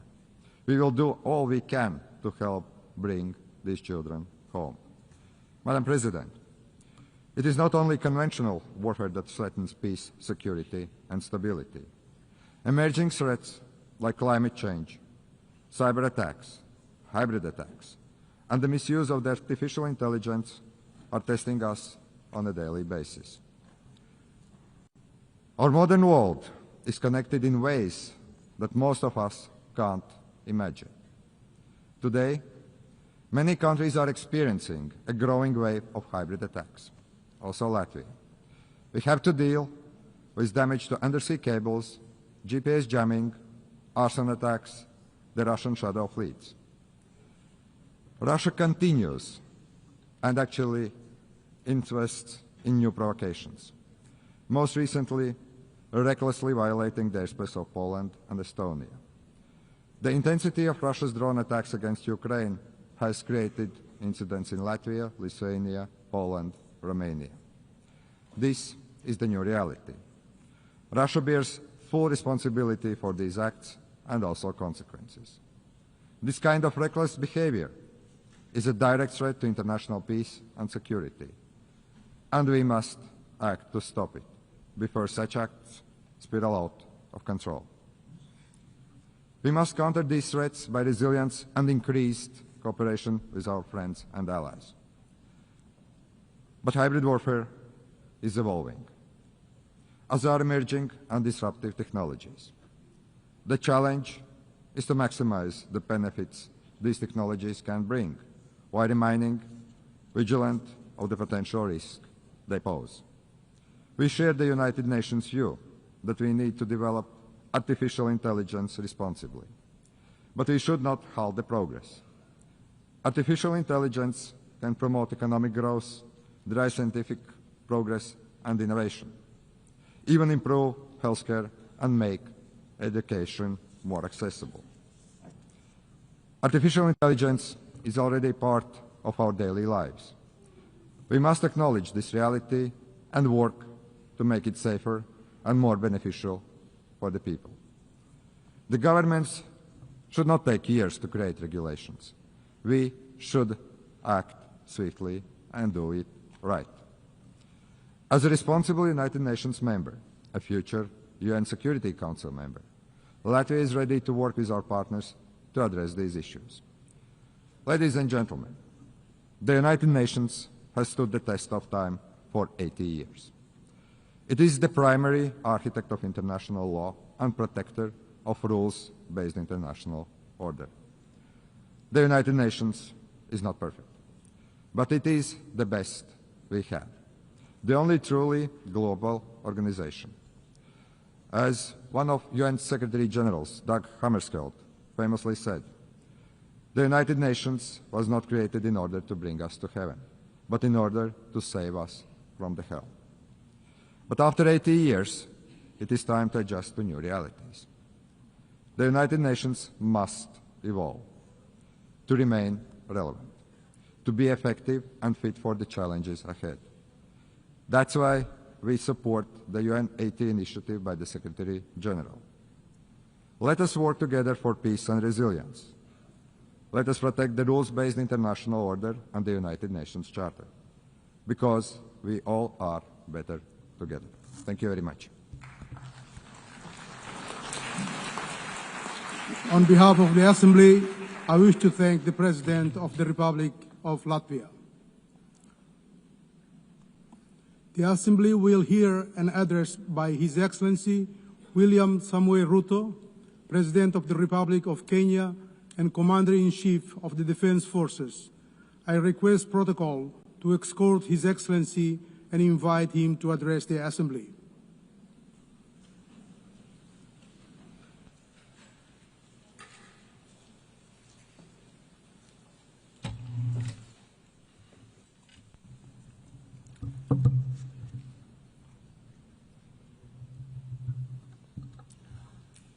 Madam President, the President of the 88th session of the UN General Assembly, Madam Annalena Baerbock, Secretary General of the United Nations, Antonio Guterres, Excellencies, Heads of State and Government, distinguished delegates, ladies and gentlemen.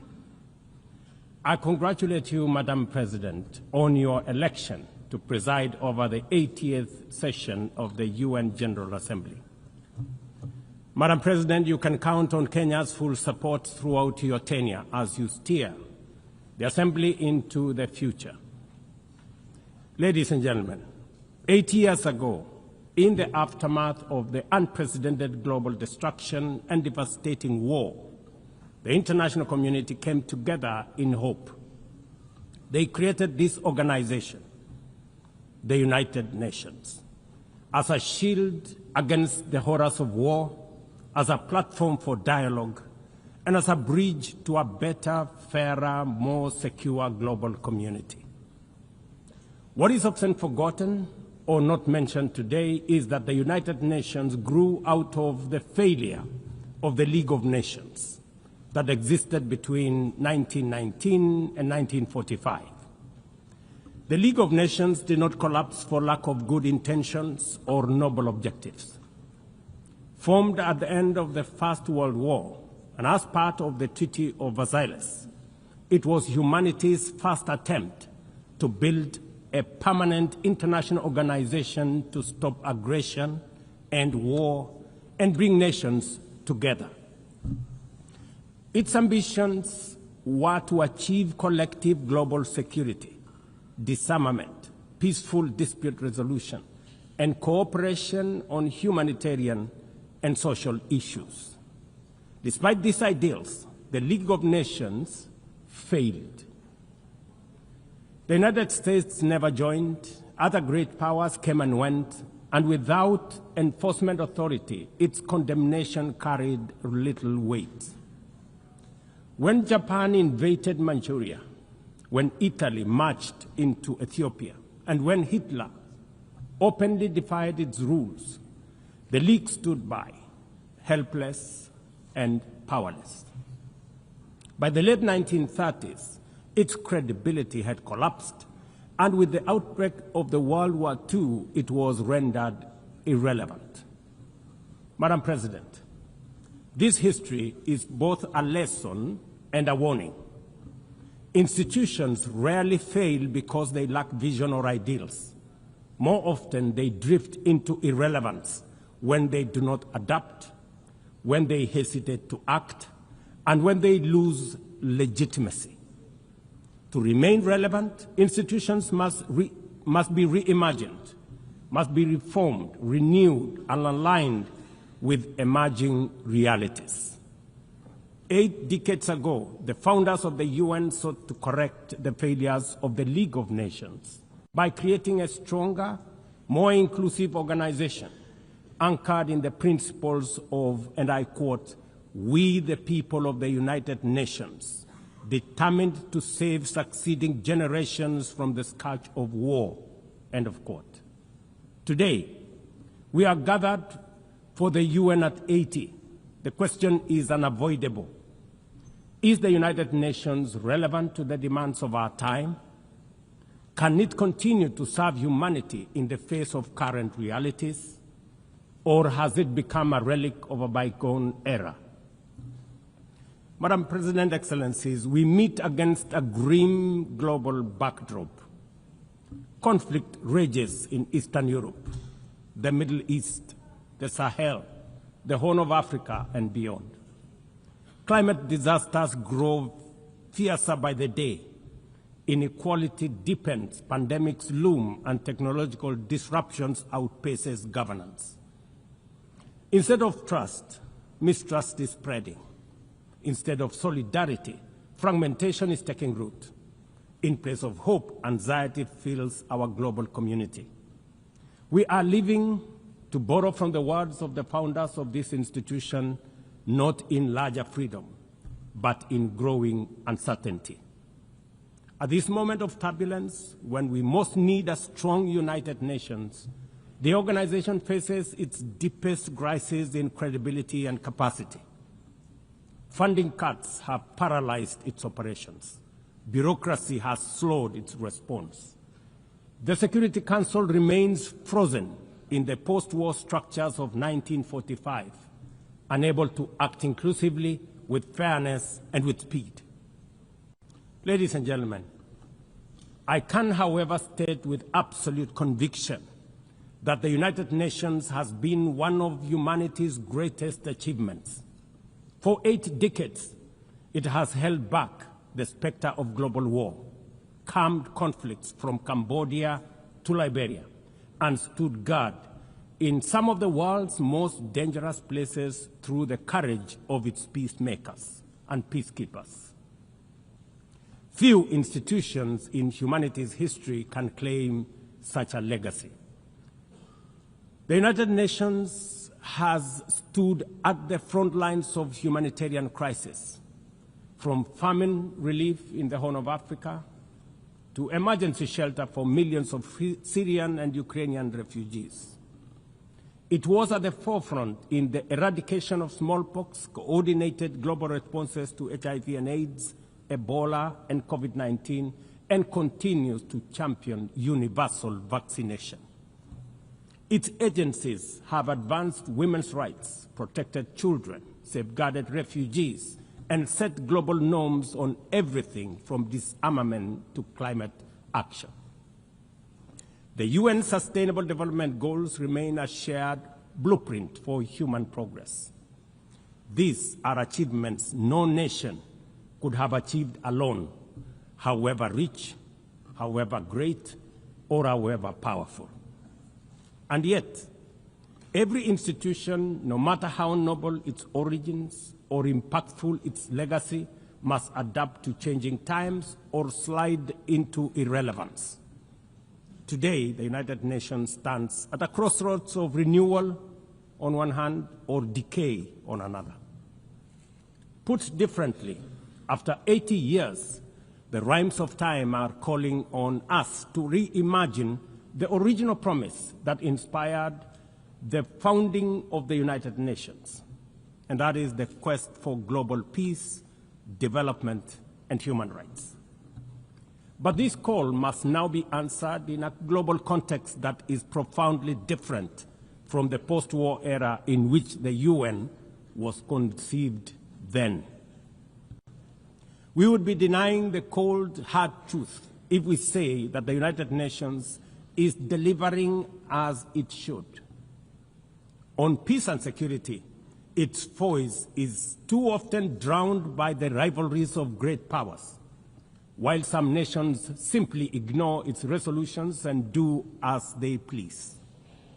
Too often, the UN's blue helmet, once a symbol of moral authority, no longer commands the same respect.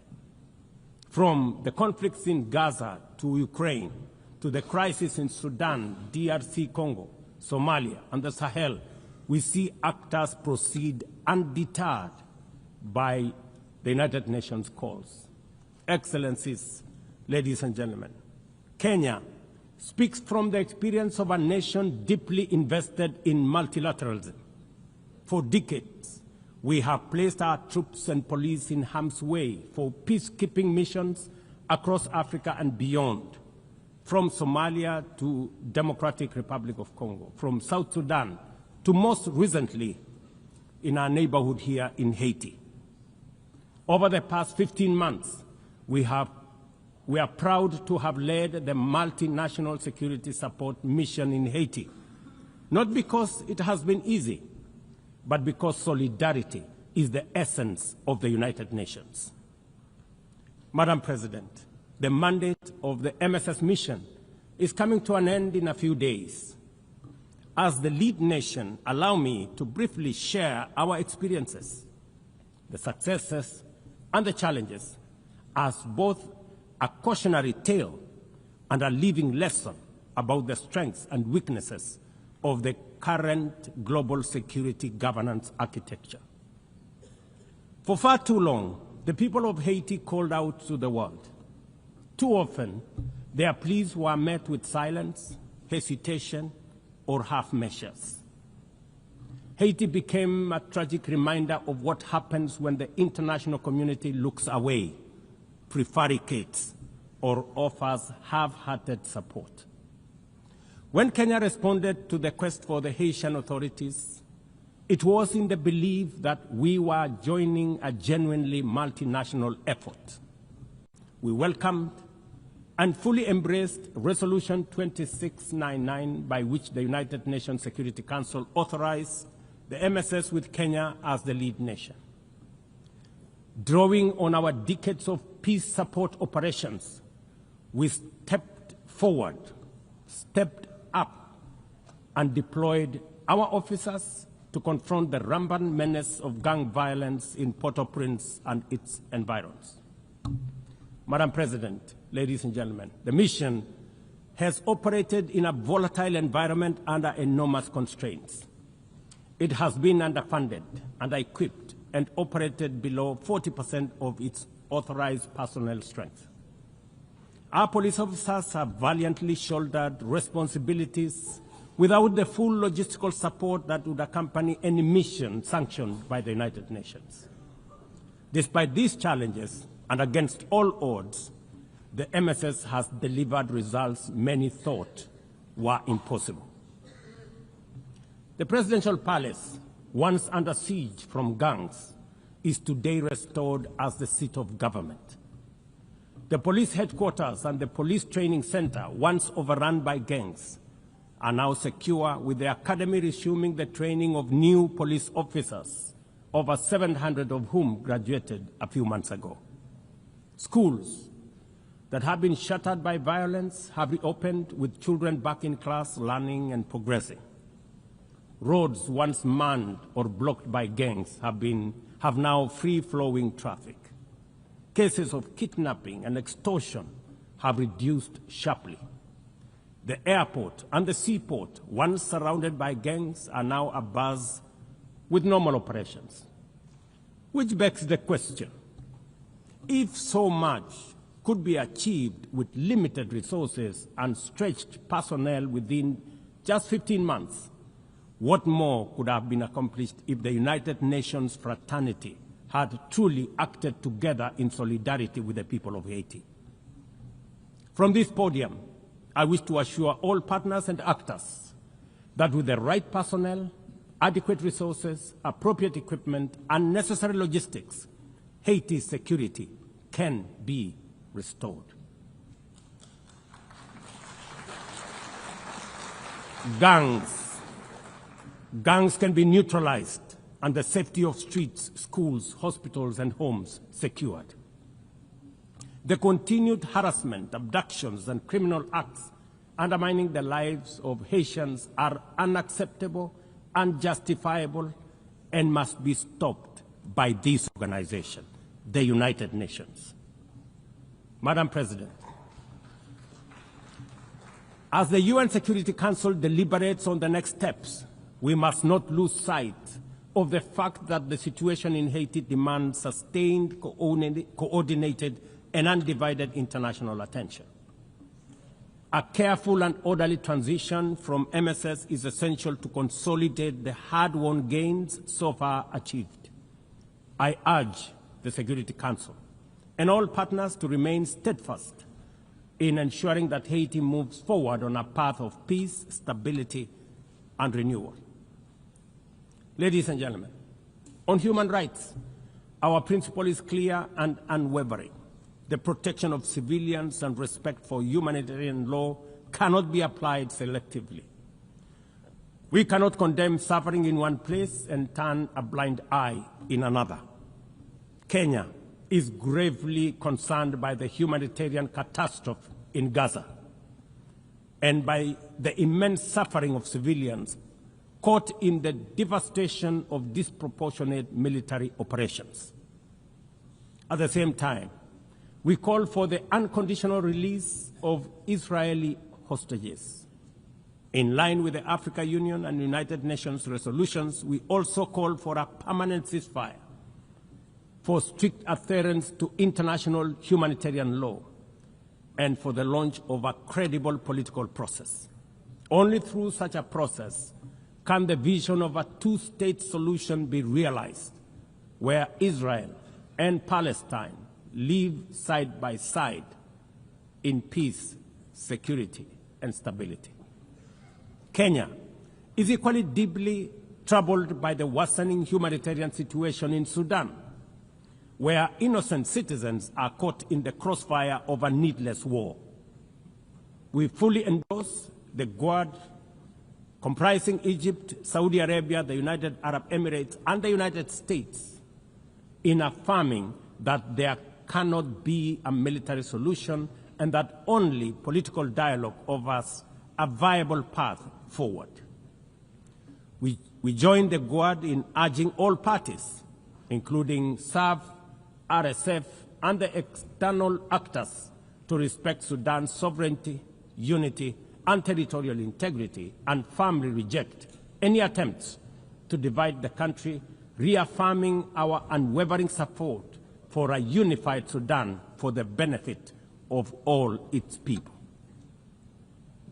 Excellencies, distinguished delegates, those who look to the future with a clear vision know that climate change is not only the single greatest threat of our age, but also one of the greatest transformation opportunities of our time. The global stocktake has made it plain that the world is off track.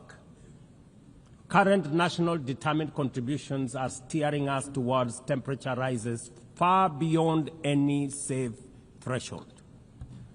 This is the difference between survival on one hand and devastation for millions across the world on the other. Kenya and Africa are not passive victims of this crisis. We are taking bold steps showing that climate action is not only possible, but can also be the foundation for inclusive growth. We are building a climate-resilient society by embedding adaptation into every sector, from agriculture and energy to infrastructure and livelihoods, to sustainable mining and artificial intelligence. This ambition is visible on the ground. Today, 93% of Kenya's electricity comes from renewable sources: geothermal, wind, solar, and hydro. We are expanding investments in e-mobility, climate-smart agriculture, clean cooking solutions, and green manufacturing. We are also pioneering nature-compatible solutions such as sustainable waste management and circular economy interventions. Africa, too, is uniting its voice. In 2023, in Nairobi, we hosted the inaugural Africa Climate Summit, where the continent adopted the Nairobi Declaration on Climate Action and Call to Action. Just 2 weeks ago, in Addis Ababa, Africa came together once more at the second Africa Climate Summit to reaffirm our commitment and strengthen our ambition for climate-positive growth.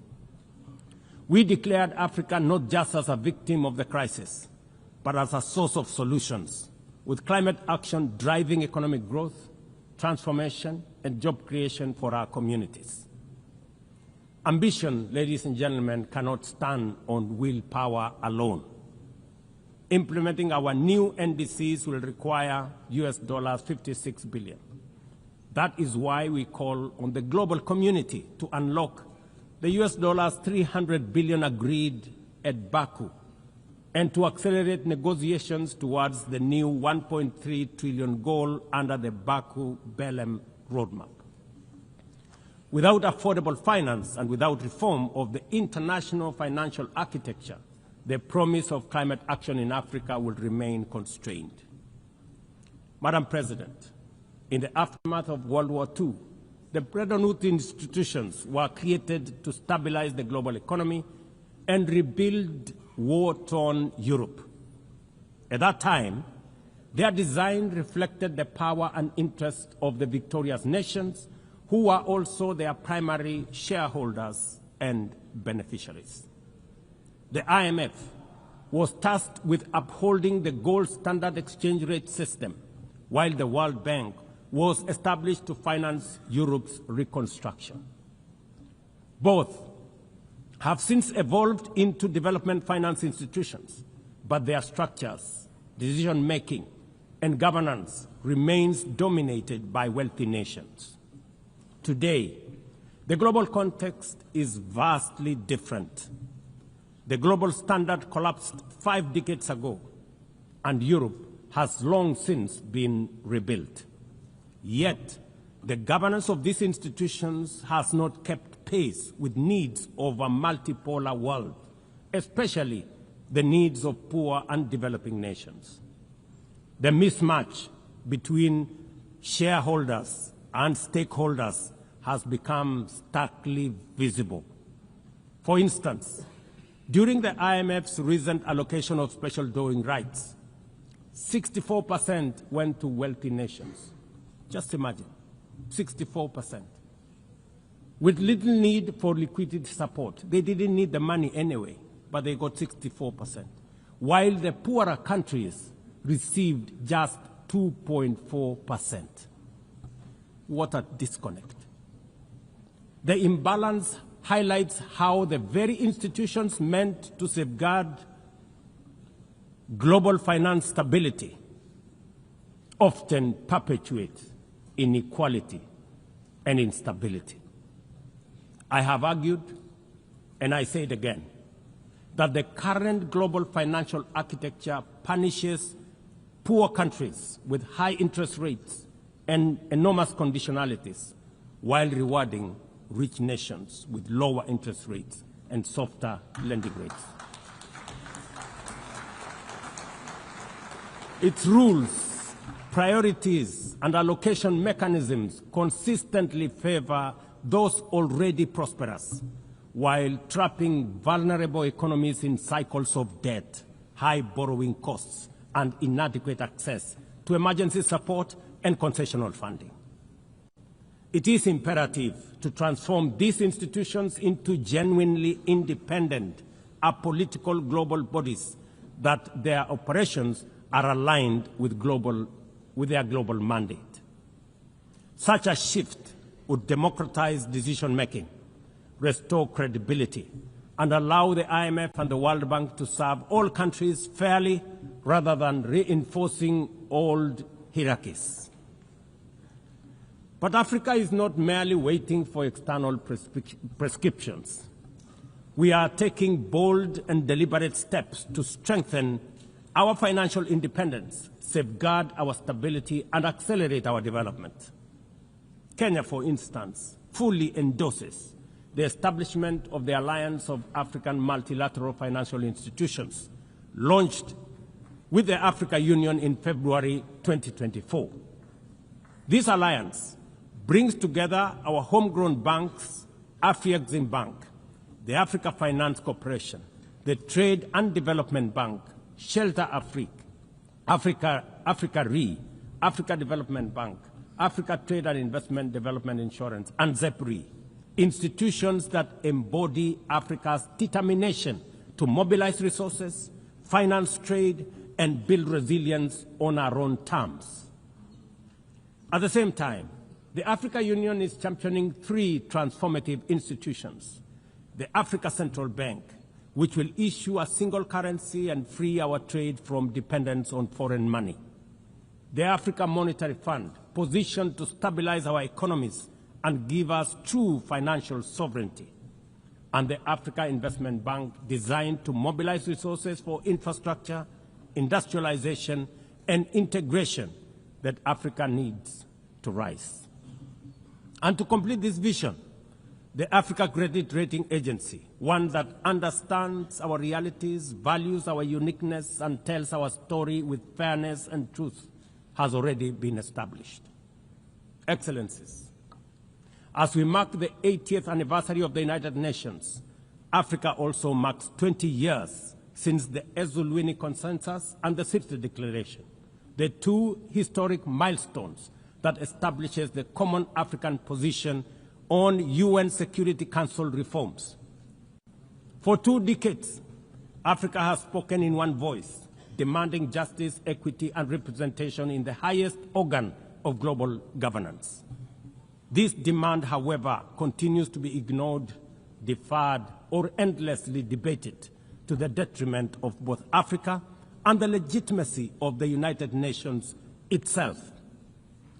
You cannot claim to be the United Nations while disregarding the voice of 54 nations. It is not possible.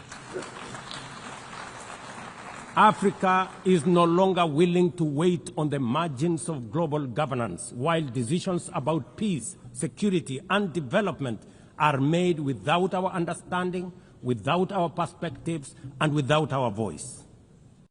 Africa's exclusion is not only unacceptable, unfair, and grossly unjust, it also undermines the very credibility of the United Nations, this organization. Africa dominates most of the Security Council agenda, provides some of the largest contingents of UN peacekeeping forces, and bears the heaviest costs of instability. Yet we remain the only continent without a permanent seat at the main table where decisions about our destiny are made. Africa deserves, ladies and gentlemen, at the very least, 2 permanent seats with full rights, including the right to veto, and 2 additional non-permanent seats on the United Nations Security Council. The world must understand that reforming the Security Council is not a favor to Africa or to anybody. It is a necessity for the United Nations' own survival. If the United Nations is to remain relevant in this century, it must reflect today's realities, not the post-war power arrangements of 1945.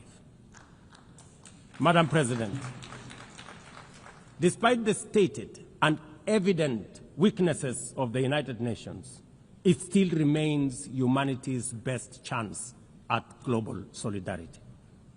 No other institution has the universal legitimacy or convening power of the UN.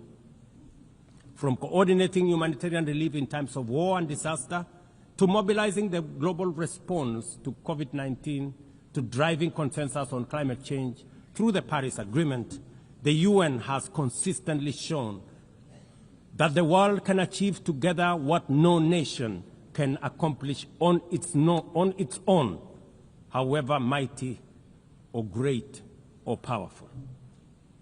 As Dag Hammarskjöld, the UN's Second Secretary General, once observed, and I quote, "The United Nations was not created to take humanity to heaven, but to save it from hell." End of quote. That mission is as urgent today as it was 8 decades ago. At a time when conflicts are multiplying, when climate change threatens every economy, and when inequality is widening, the need for a functioning, credible, effective, and a multilateral system has never been greater. It is through the UN that nations have pooled resources to vaccinate billions of children, to protect refugees from through the work of the UNHCR, and to keep the peace in more than 70 missions across the world. Without the UN, these achievements, modest though they may sometimes seem, would not have been possible. That is why we must resist the temptation to give up on the UN or abandon it. We must make it fit for purpose, reform its structures, strengthen its mandate, and ensure its decisions reflect today's realities rather than the geopolitical map of a bygone era.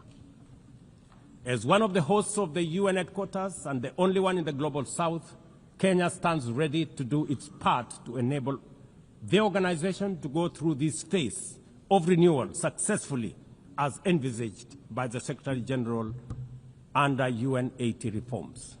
In conclusion, Madam President, ladies and gentlemen, the 80th anniversary of the United Nations must be more than a commemoration. It must be a turning point for the organization. Let us seize this moment to reimagine and rebuild the UN into a body that commands legitimacy, responds with speed, and delivers justice for all. I thank you, and God bless you. On behalf of the Assembly, I wish to thank the President of the Republic of Kenya and Commander-in-Chief of the Defense Forces. The Assembly will now hear an address by His Excellency Santiago Peña Palacios, President of the Republic of Paraguay.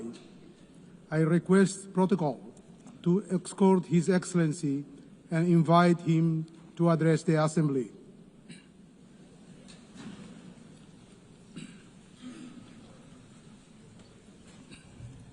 Señora Presidenta de la Asamblea General, distinguidos jefes de Estado y de Gobierno, estimados ministros de Relaciones Exteriores, damas y caballeros. Esta es mi tercera intervención en la Asamblea General de las Naciones Unidas. Es sin duda un enorme privilegio y honor representar al Paraguay en este magno foro, un país que quizás geográficamente parece pequeño, pero es un gigante en su espíritu y sus potencialidades. Por ello, al volar hasta Nueva York desde lejos, pensé en empezar este discurso expresando la alegría que siento por tener la oportunidad de contarle las grandes cosas que esperan al Paraguay. Sin embargo, los sucesos acaecidos en los últimos meses y días hacen que esto sea simplemente imposible. En su lugar, penosamente debo empezar recordando la anécdota del gran historiador alemán Theodor Mommsen, quien, al recibir el Premio Nobel en 1903, pidió a su público que no aplaudiera tras su discurso de aceptación. Los tiempos, dijo apesumbrado, son demasiado graves para eso. Los años siguientes confirmarían plenamente su intuición. Creo que exactamente lo mismo puede decirse ahora. En efecto, en estos días hemos visto que el mal, la ideologización radical, la intolerancia, son desafortunadamente reales y están enraizados en ciertos sectores de nuestras sociedades. Todavía estoy conmocionado y también triste y afligido por las imágenes chocantes de dos cobardes e incomprensibles atentados políticos. Primero, la intolerancia, el odio, se llevaron la vida de un gran ser humano, Miguel Uribe, el precandidato presidencial colombiano, quien fue asesinado en público durante un recorrido en una plaza. Los fantasmas de la violencia, que pensábamos era cosa del pasado para nuestros hermanos de Colombia. Segundo, vimos que un joven soñador, Charlie Kirk, era miserablemente arrebatado de su esposa y 2 hijos por un único pecado: defender sus convicciones y los valores con gran elocuencia y coraje. Ambos, en lugar de acudir a la violencia para imponer sus ideas, recurrieron al método más cívico y pacífico posible: el debate libre, abierto, franco, sin eludir las posiciones controversiales, pero siempre en el marco del respeto. La respuesta ominosa, macabra, nos tiene que despertar de nuestro somnoliento estado de complacencia. Queridos amigos, nuestros valores, nuestra forma de vida misma están en peligro. La idea de la democracia, venerable y genial creación del genio griego, que nos permite un modus vivendi pacífico a pesar de nuestras diferencias, se encuentra hoy en riesgo. Por ello, en tiempos en los que la oscuridad busca apagar la luz, debemos tomar posiciones. No es tiempo para tímidos, señores. O estamos del lado correcto, de la paz y la razón, o estamos con la violencia y la intolerancia. Nuestros hijos y nietos no olvidarán qué actitud hemos tomado ante el enorme desafío que enfrentamos. Por eso quiero ser muy claro con ustedes. La violencia política es inmoral, intolerable y profundamente dañina. Debemos rechazarla sin matices.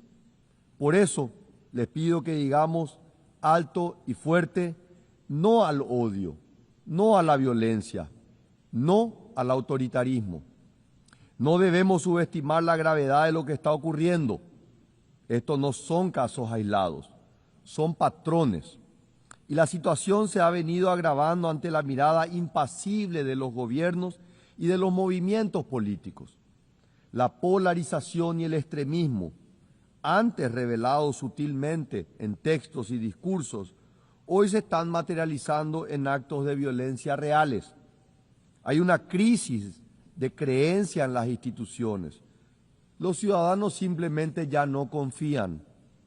Nuestra democracia, esa democracia que por décadas ha sido garantía de los derechos más fundamentales del ser humano, personificados en ese magnífico instrumento que es la Declaración Universal de los Derechos Humanos, imperecedero logro del sistema de Naciones Unidas, está asediada por todos los cuarteles y espectros, tanto por la izquierda como por la derecha. Y esto, señores, puede ser un camino sin retorno. Esta situación de crisis es el caldo de cultivo perfecto para el autoritarismo, donde los valores democráticos se erosionan. El autoritarismo o su perverso hermano gemelo, el populismo, toman su lugar. Paraguay ve con enorme preocupación las restricciones al ejercicio de derechos fundamentales, como el acceso a la libre información y la libertad de expresión en algunos países hermanos, que ya son demostraciones palpables que la crisis es real y es profunda. Así, lamentablemente, la situación en Venezuela se ha vuelto verdaderamente alarmante. a las violaciones sistemáticas de los derechos humanos y las libertades fundamentales, se suman acciones contrarias al derecho internacional y la persecución a líderes políticos. El proceso electoral de julio del 2024 pisoteó la voluntad del pueblo venezolano. 7 millones de venezolanos han abandonado su patria, la mayor crisis migratoria en la historia del hemisferio occidental. En Nicaragua, por otro lado, la persecución a opositores políticos persiste y se expande agresivamente.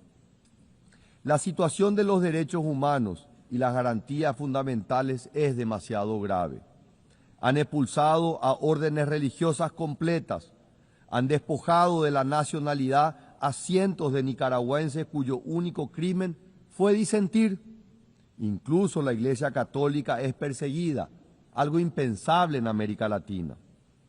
Paraguay conoce mejor que nadie la calamidad del autoritarismo y la dictadura, pues vivimos el régimen militar más largo en el continente del siglo XX, cuyas cicatrices aún no cerraron del todo.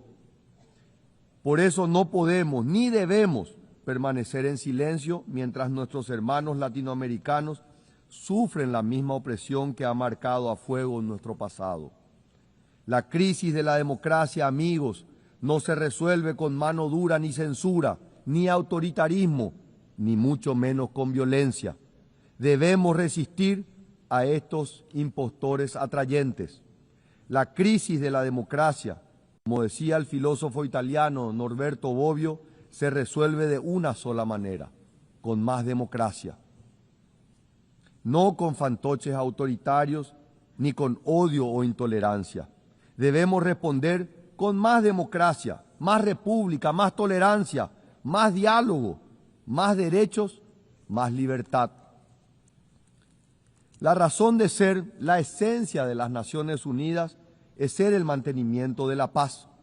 Sin embargo, mientras nos reunimos aquí, más de 120 conflictos armados nos demuestran lo grave que puede ser el fracaso de nuestras instituciones. El Paraguay extiende su solidaridad con todas las víctimas de los conflictos armados y aboga, una vez más, por la resolución pacífica de las controversias. Resalto hoy, particularmente, la dolorosa situación en Haití. El momento de una acción decidida y coordinada por parte de las Naciones Unidas y en especial del Consejo de Seguridad es ahora. El Paraguay lo sabe y está listo para ayudar al pueblo haitiano que ya no puede esperar. Por otro lado, quiero poner de relieve una situación que va más allá de los conflictos armados, pero que reviste la misma gravedad. Enfrentamos una crisis silenciosa pero devastadora, el colapso de las cadenas de suministros globales. La pandemia nos mostró cuán frágiles eran. La guerra en Ucrania las tensó aún más. Y ahora la fragmentación geopolítica amenaza con romperlas definitivamente. El mundo necesita urgentemente cadenas de suministro más confiables, más diversificadas, más resilientes. No podemos seguir dependiendo de sistemas que colocan la eficiencia por encima de la seguridad, el costo por encima de la confiabilidad. Quiero ser claro, no todas las asociaciones comerciales son iguales. Debemos ser cuidadosos con modelos económicos engañosos que vienen acompañados de autoritarismo político, vigilancia masiva y erosión de libertades fundamentales. Cuando aceptamos inversiones que comprometen nuestra soberanía, cuando permitimos que nuestra infraestructura crítica dependa de regímenes autoritarios, estamos simplemente hipotecando no solo nuestra economía, sino nuestra democracia. Por eso, abogamos por una integración más profunda entre nuestros países, basada no solo en el comercio, sino en valores compartidos, el Estado de Derecho, las libertades individuales, una economía de mercado libre, la defensa de la familia tradicional y el derecho a la vida desde la concepción del ser humano. Por eso, La política exterior del Paraguay no se basa en puros intereses económicos, sino en esos valores y principios compartidos. Por estas razones, el Paraguay no puede ni debe esquivar las realidades que desafían la paz mundial. La prudencia diplomática no puede convertirse en complicidad silenciosa. Es precisamente en estos momentos cuando los principios que nos definen como nación democrática deben traducirse en posiciones claras e inequívocas con sus amigos y aliados. Paraguay reafirma aquí su posición sin ambigüedades. Israel tiene el derecho legítimo a defenderse. Los ataques terroristas del 7 de octubre del 2023 contra civiles israelíes fueron actos de barbarie grotescos que ninguna causa puede justificar. Rechazamos cualquier intento de equiparar sesgadamente la responsabilidad entre las autoridades democráticamente elegidas de Israel y los líderes del grupo terrorista Hamas. El antisemitismo, señores, como los hechos diarios lo demuestran, no es un accidente del siglo XX. Está vivo y está fuerte. Forma parte de ese ciclo de violencia irracional y de odio del que hablaba al inicio de mis palabras. Debo confesar aquí que nunca he entendido cómo tanta gente ha adoptado esta horrible visión del mundo, dado que el pueblo judío ha dado tanto material, cultural y espiritualmente al mundo. Y sin embargo, lamentablemente esa perversión sigue entre nosotros. La única respuesta es estar alertos, no al odio. Shoah nunca más. Es por eso que el Paraguay ha sido uno de los primeros países del mundo en designar tanto a Hezbollah como a Hamas como organizaciones terroristas internacionales y siempre ha censurado profundamente sus acciones malvadas. Condeno decididamente a estas organizaciones criminales una vez más hoy ante todos ustedes. Mi país seguirá oponiéndose a quienes nieguen el valor sagrado de la vida humana, idea fundamental en la visión paraguaya sobre el ser humano.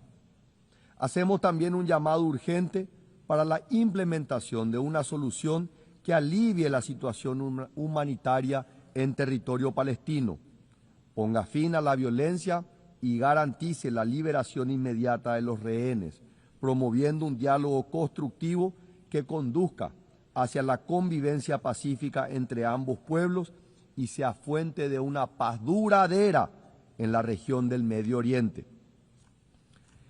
La diplomacia principista del Paraguay, basada en convicción y no en mera conveniencia, también explica la firmeza moral que tenemos sobre otra democracia que enfrenta amenazas existenciales. La coherencia en la defensa de los valores democráticos no admite geografías selectivas ni cálculos de conveniencia.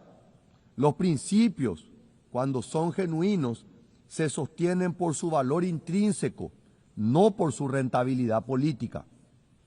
Paraguay mantiene con orgullo 67 años de relaciones diplomáticas con la República de China, Taiwán.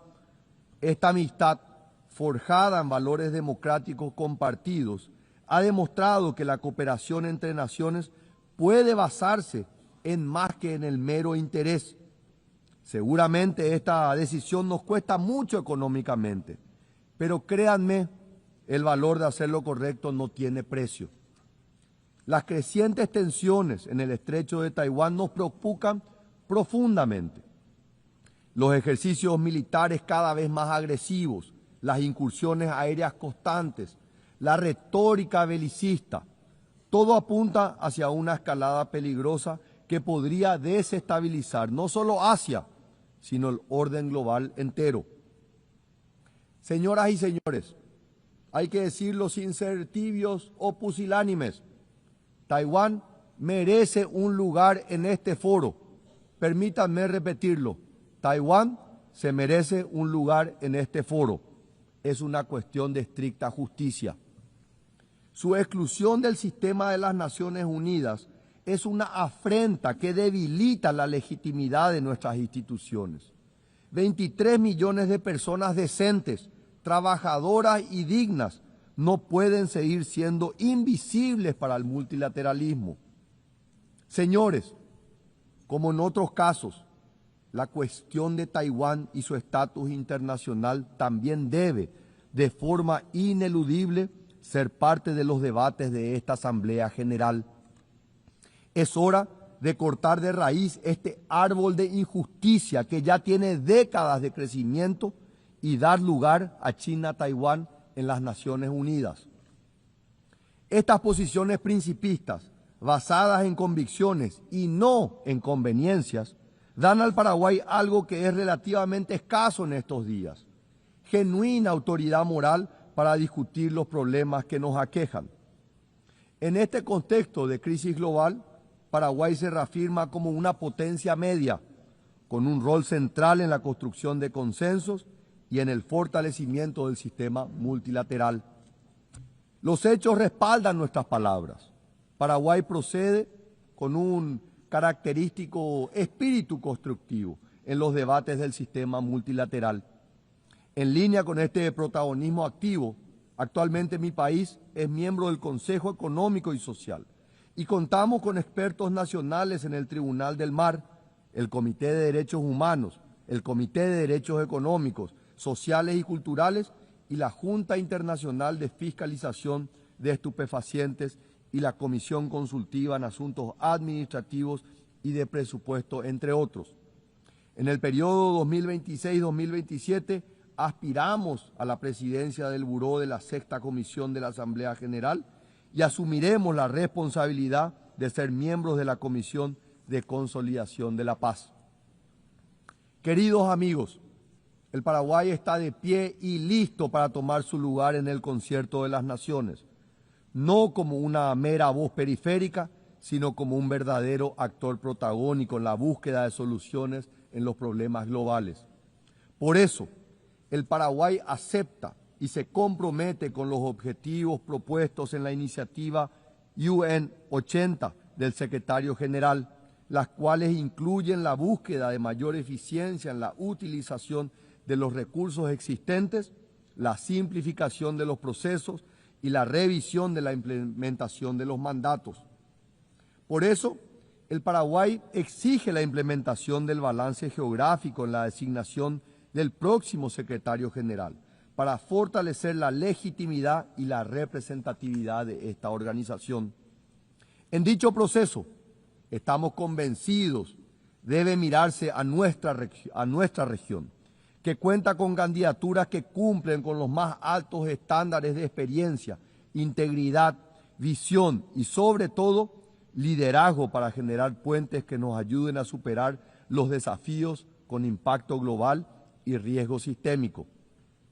Por eso, Paraguay exige la reforma profunda del Consejo de Seguridad, para evitar que se vuelva prescindible dentro de un multilateralismo que precisa dar soluciones a los numerosos conflictos actuales, tanto aquellos entre estados como los causados por actores no estatales.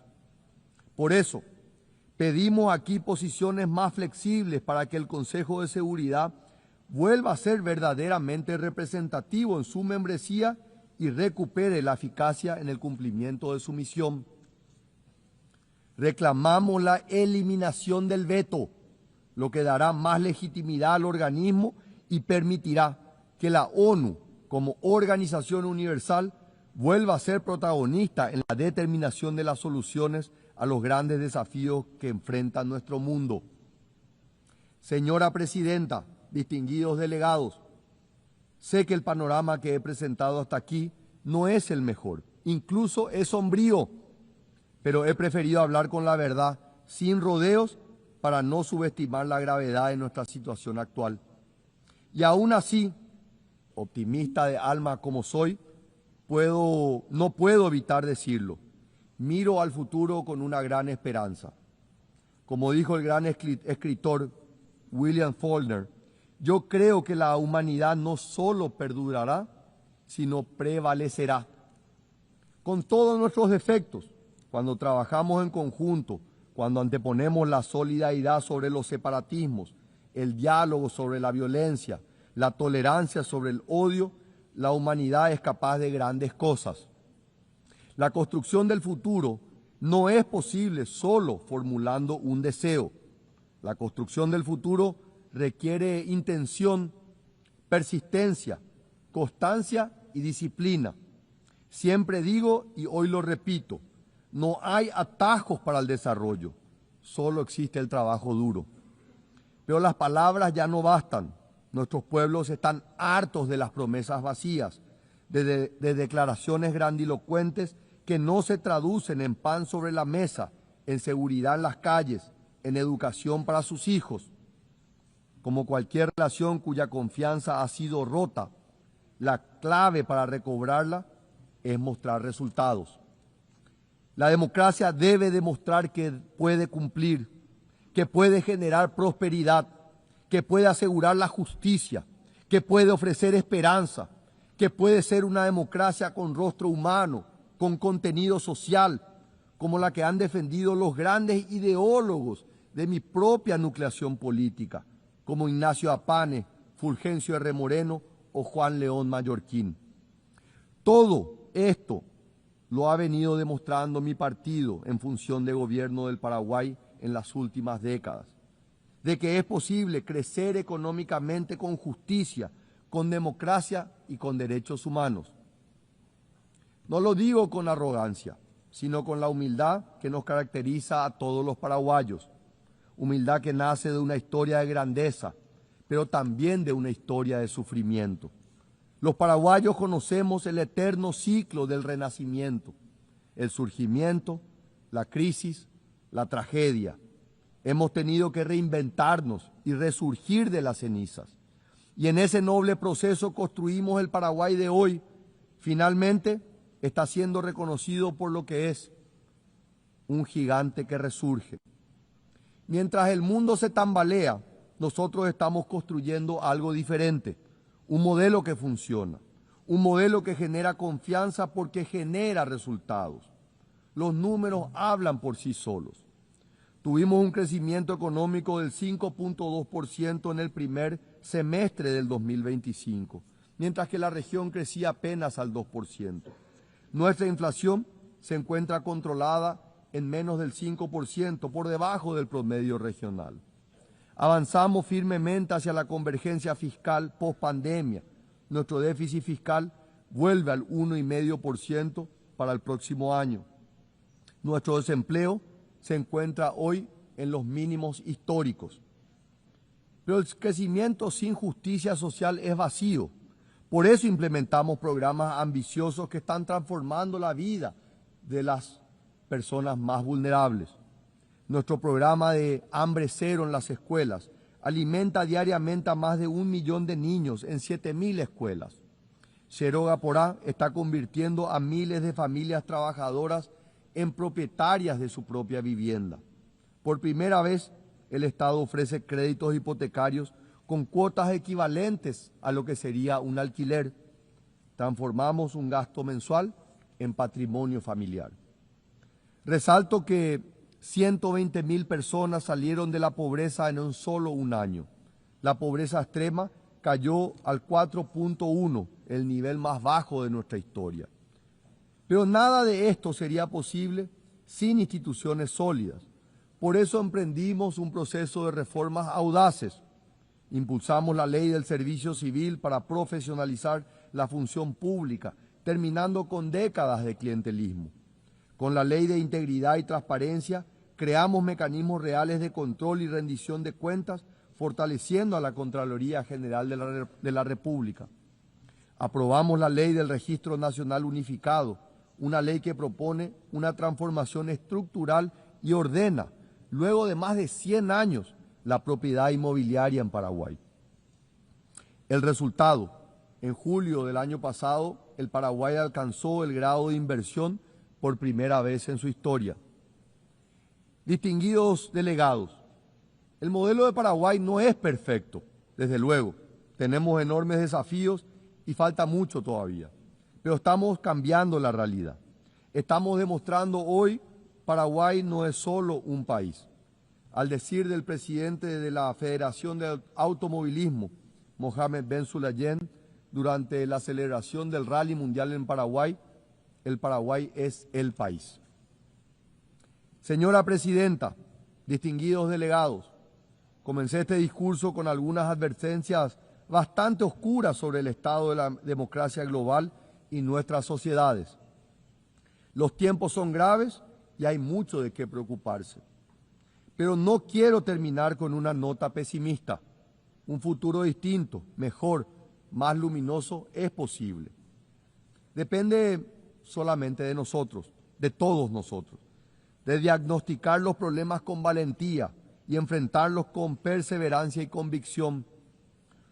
El futuro no está predeterminado. El Paraguay es prueba viviente de que incluso a pesar del caos y la desolación de la guerra, es posible reconstruir. Es posible compatibilizar la prosperidad con justicia, el crecimiento con sostenibilidad, la apertura con soberanía. Paraguay está listo, queridos amigos, para ser parte de la solución. El gigante dormido de Sudamérica ha despertado y resurge con fuerza. Estamos listos para ser un protagonista central en la lucha por los grandes valores de la humanidad, para ser un actor protagónico en el concierto de las naciones, porque creemos en un futuro donde la democracia no solo sobreviva, sino que florezca, porque creemos en un futuro en el que el desarrollo llegue a todos y no solo a unos pocos, porque creemos en un futuro donde la cooperación se base en valores compartidos y no en meras conveniencias, porque creemos en un futuro donde la confianza se gane con resultados, no con retórica, porque creemos efectivamente que la humanidad no solo perdurará, sino que prevalecerá. Ese futuro distinto es posible. Los paraguayos lo estamos construyendo todos los días.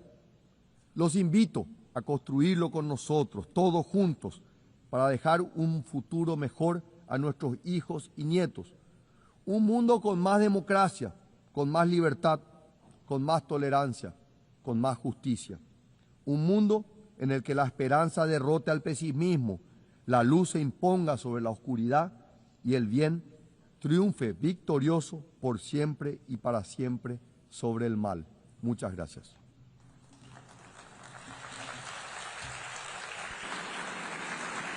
On behalf of the Assembly, I wish to thank the President of the Republic of Paraguay. The Assembly now will hear an address by His Excellency Al-Karis, President of the Republic of Estonia. I request protocol to escort His Excellency and invite him to address the Assembly.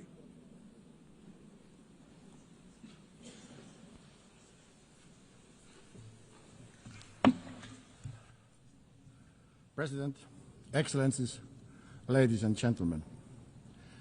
United Nations is an idea of a better world.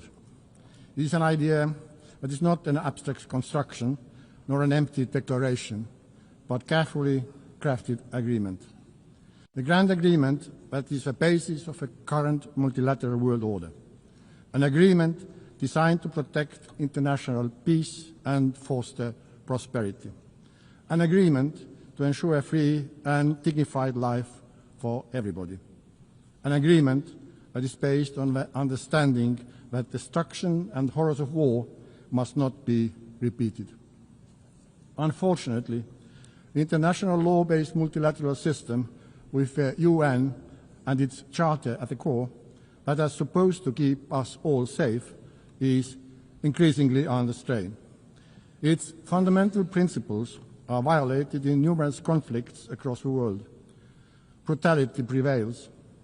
We simply cannot let this go on. We all should be asking, what kind of future do we want? Will it be a world dominated by barbaric use of force and violence, where might is always right? Or do we want a peaceful and prosperous world, where law and order, justice and universally agreed rules and principles prevail? This question is relevant for everyone in this room, despite the distance of our own homes from front lines in Ukraine, Gaza, Sudan, or DRC. Multilateral world order based on international law and the principles of the UN Charter must be maintained and strengthened. What our peoples are expecting from us as world leaders today is to bring back the San Francisco spirit, to preserve peace and to reinforce the principles of the UN Charter. Ladies and gentlemen, Russia's war of aggression against Ukraine constitutes one of the gravest breaches in international law and the UN Charter since its adoption 80 years ago. Despite repeated calls by the General Assembly to stop the aggression and set the course towards peace, Russia continues its savage assault on the Ukrainian state and nation. Russia's war and its war crimes undermining the reputation and credibility both of the Security Council and the entire United Nations.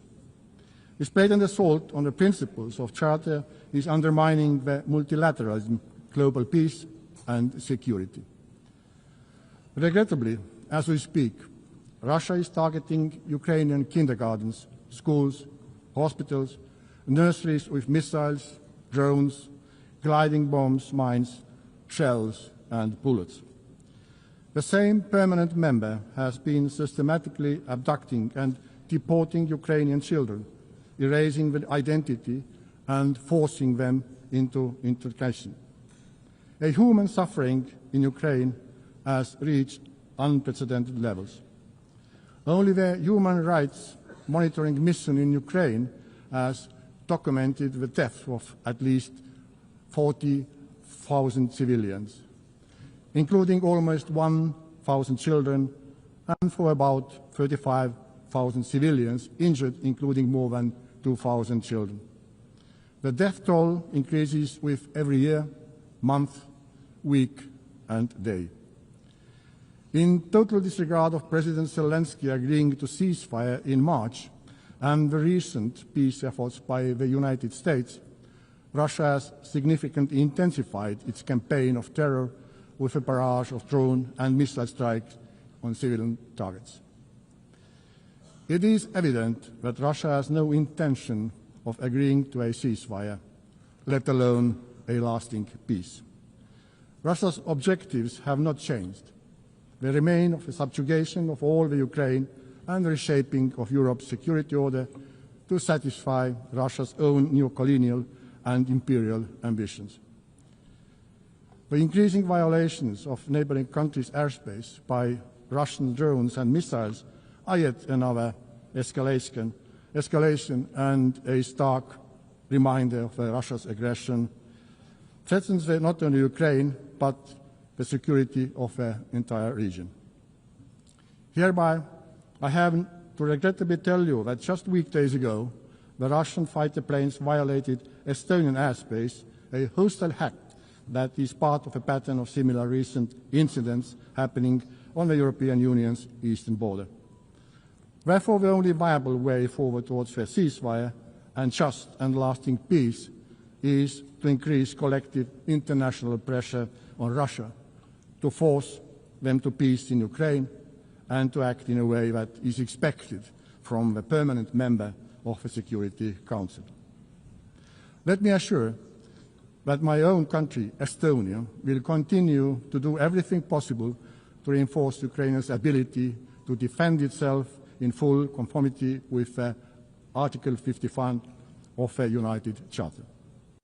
Doing so, we are defending the sovereign equality of all member states, large and small, one of the core principles of which the United Nations was founded.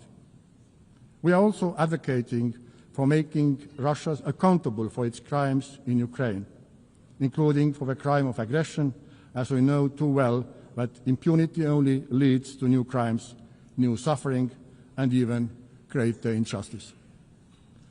Ladies and gentlemen, the international law-based multilateral system has also failed to protect Palestinians and Israelis. Having visited both Israel and Palestine this year, I witnessed firsthand the devastating impact of a long-lasting conflict. Hamas's brutal terrorist attacks on October 7 have been condemned by the whole world. Hamas cannot have any role in the future governance of Gaza and Palestine. It has to be guaranteed that the horrors of terrorism would never be repeated. However, ordinary people and children in Gaza must not be the ones to pay the price. I am devastated that so many innocent lives, including children's lives, have been lost due to the military action, starvation, and the spread of disease. The promise of international humanitarian law was to ensure that people do not suffer during their armed conflicts. And yet, what has unfolded in Gaza has crossed all red lines. Estonia has supported all efforts for a ceasefire that would end the killing, destruction of lives, and bring all the hostages home.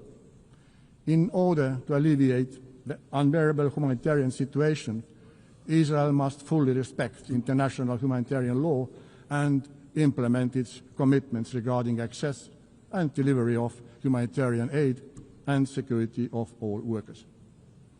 In order to truly end the cycle of violence, we need a comprehensive political process with the end goal 2 states, Israel and Palestine, living side by side in peace and security. In command of efforts of France and Saudi Arabia to step up international action to implement the 2-state solution. Dear friends, the United Nations must be capable of fulfilling its core functions. In order to face the multitude of current global challenges, all the pillars of the UN, peace and security, human rights and sustainable development have to be strengthened.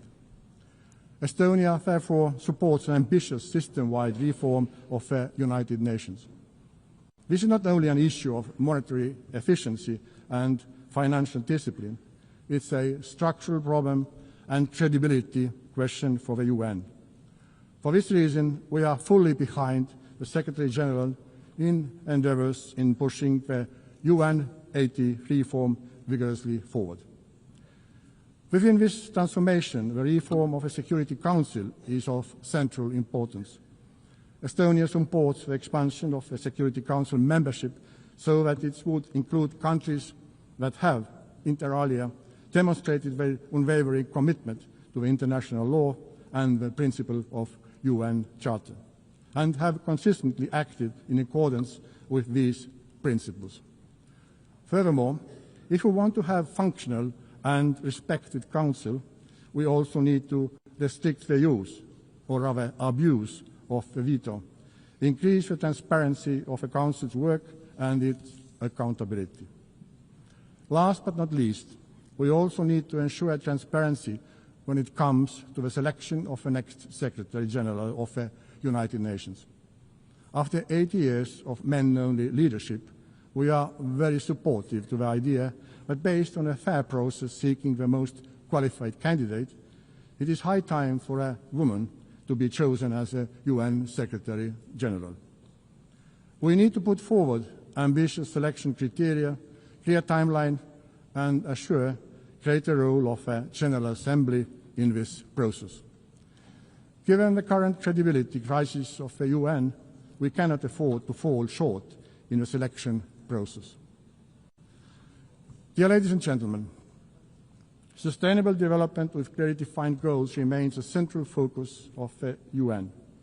We have to redouble our united efforts to address global challenges, like the effects of ongoing climate change, which are getting worse in all parts of the world.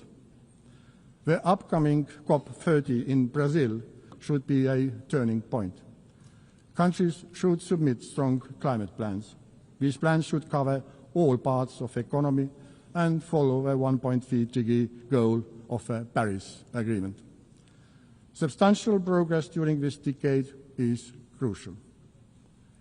We must work together to triple renewable energy production by 2030, because this is the most effective way to reduce emissions. Estonia shows that this is possible. We used to rely on oil shale, a local fossil fuel, for our energy production, but today nearly 40% of our electricity comes from renewable sources. This change happened because of political will and private investments. Let us now raise our ambition together, like we did when we agreed on a World Cleanup Day to be acted upon on 20 September at Estonia's initiative and example worldwide. Not to celebrate it, but to do it.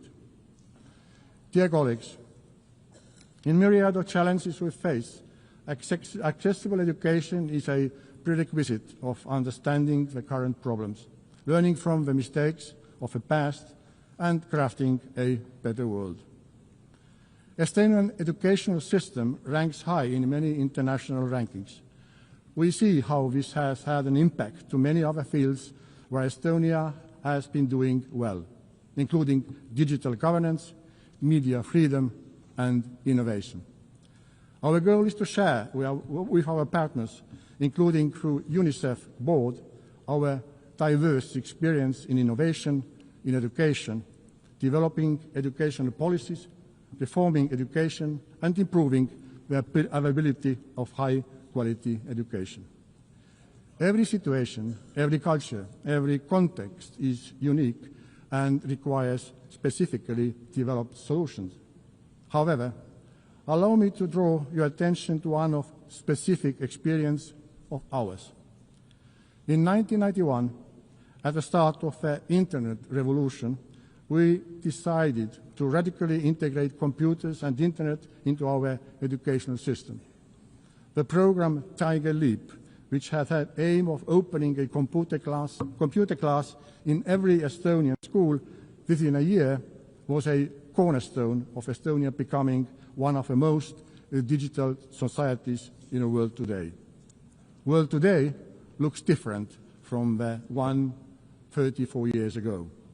But new technology is there again and waiting to put it into the best use. Therefore, Estonia is making a new leap, the artificial intelligence leap. We are again providing the best technological tools available to our students and teachers so that we keep comparative edge in education for years to come. Equipping citizens with the skills to use AI wisely and responsibly is essential. They must serve dignity, development, and human rights, not the other way around. In Estonia, we believe in innovation, and we are most ready to develop new tailor-made solutions with our good partners all around the globe. In collaboration with the International Telecommunication Union and Germany, Estonia co-founded the CovStack initiative. This innovative platform provides governments with digital public infrastructure toolbox aimed at modernizing digital services by creating modular, open source and scalable framework for governments worldwide. Dear Member States, whichever global problem we approach, we have to build human rights and basic freedom. Yet today, human rights and fundamental freedoms are increasingly under pressure worldwide. This is a deeply worrying trend that demands our collective response. This is the idea that guides us also on the way to becoming a member of a Human Rights Council for a period of 2026-2028. And I would ask your support at the election next month. Our priorities during our membership are the promotion and protection of children's rights, safeguarding digital rights and reducing the digital divide, and advancing media reform. All three are critical for advancing democracy and protecting international law-based multilateral world order.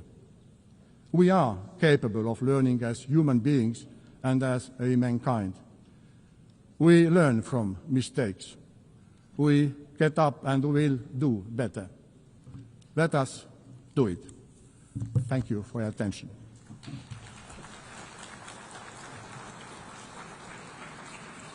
On behalf of the Assembly, I wish to thank the President of the Republic of Estonia. The Assembly will now hear an address by His Excellency Javier Gerardo Milei, President of Argentina Republic. I request the protocol to exhort His Excellency and invite him to address the Assembly.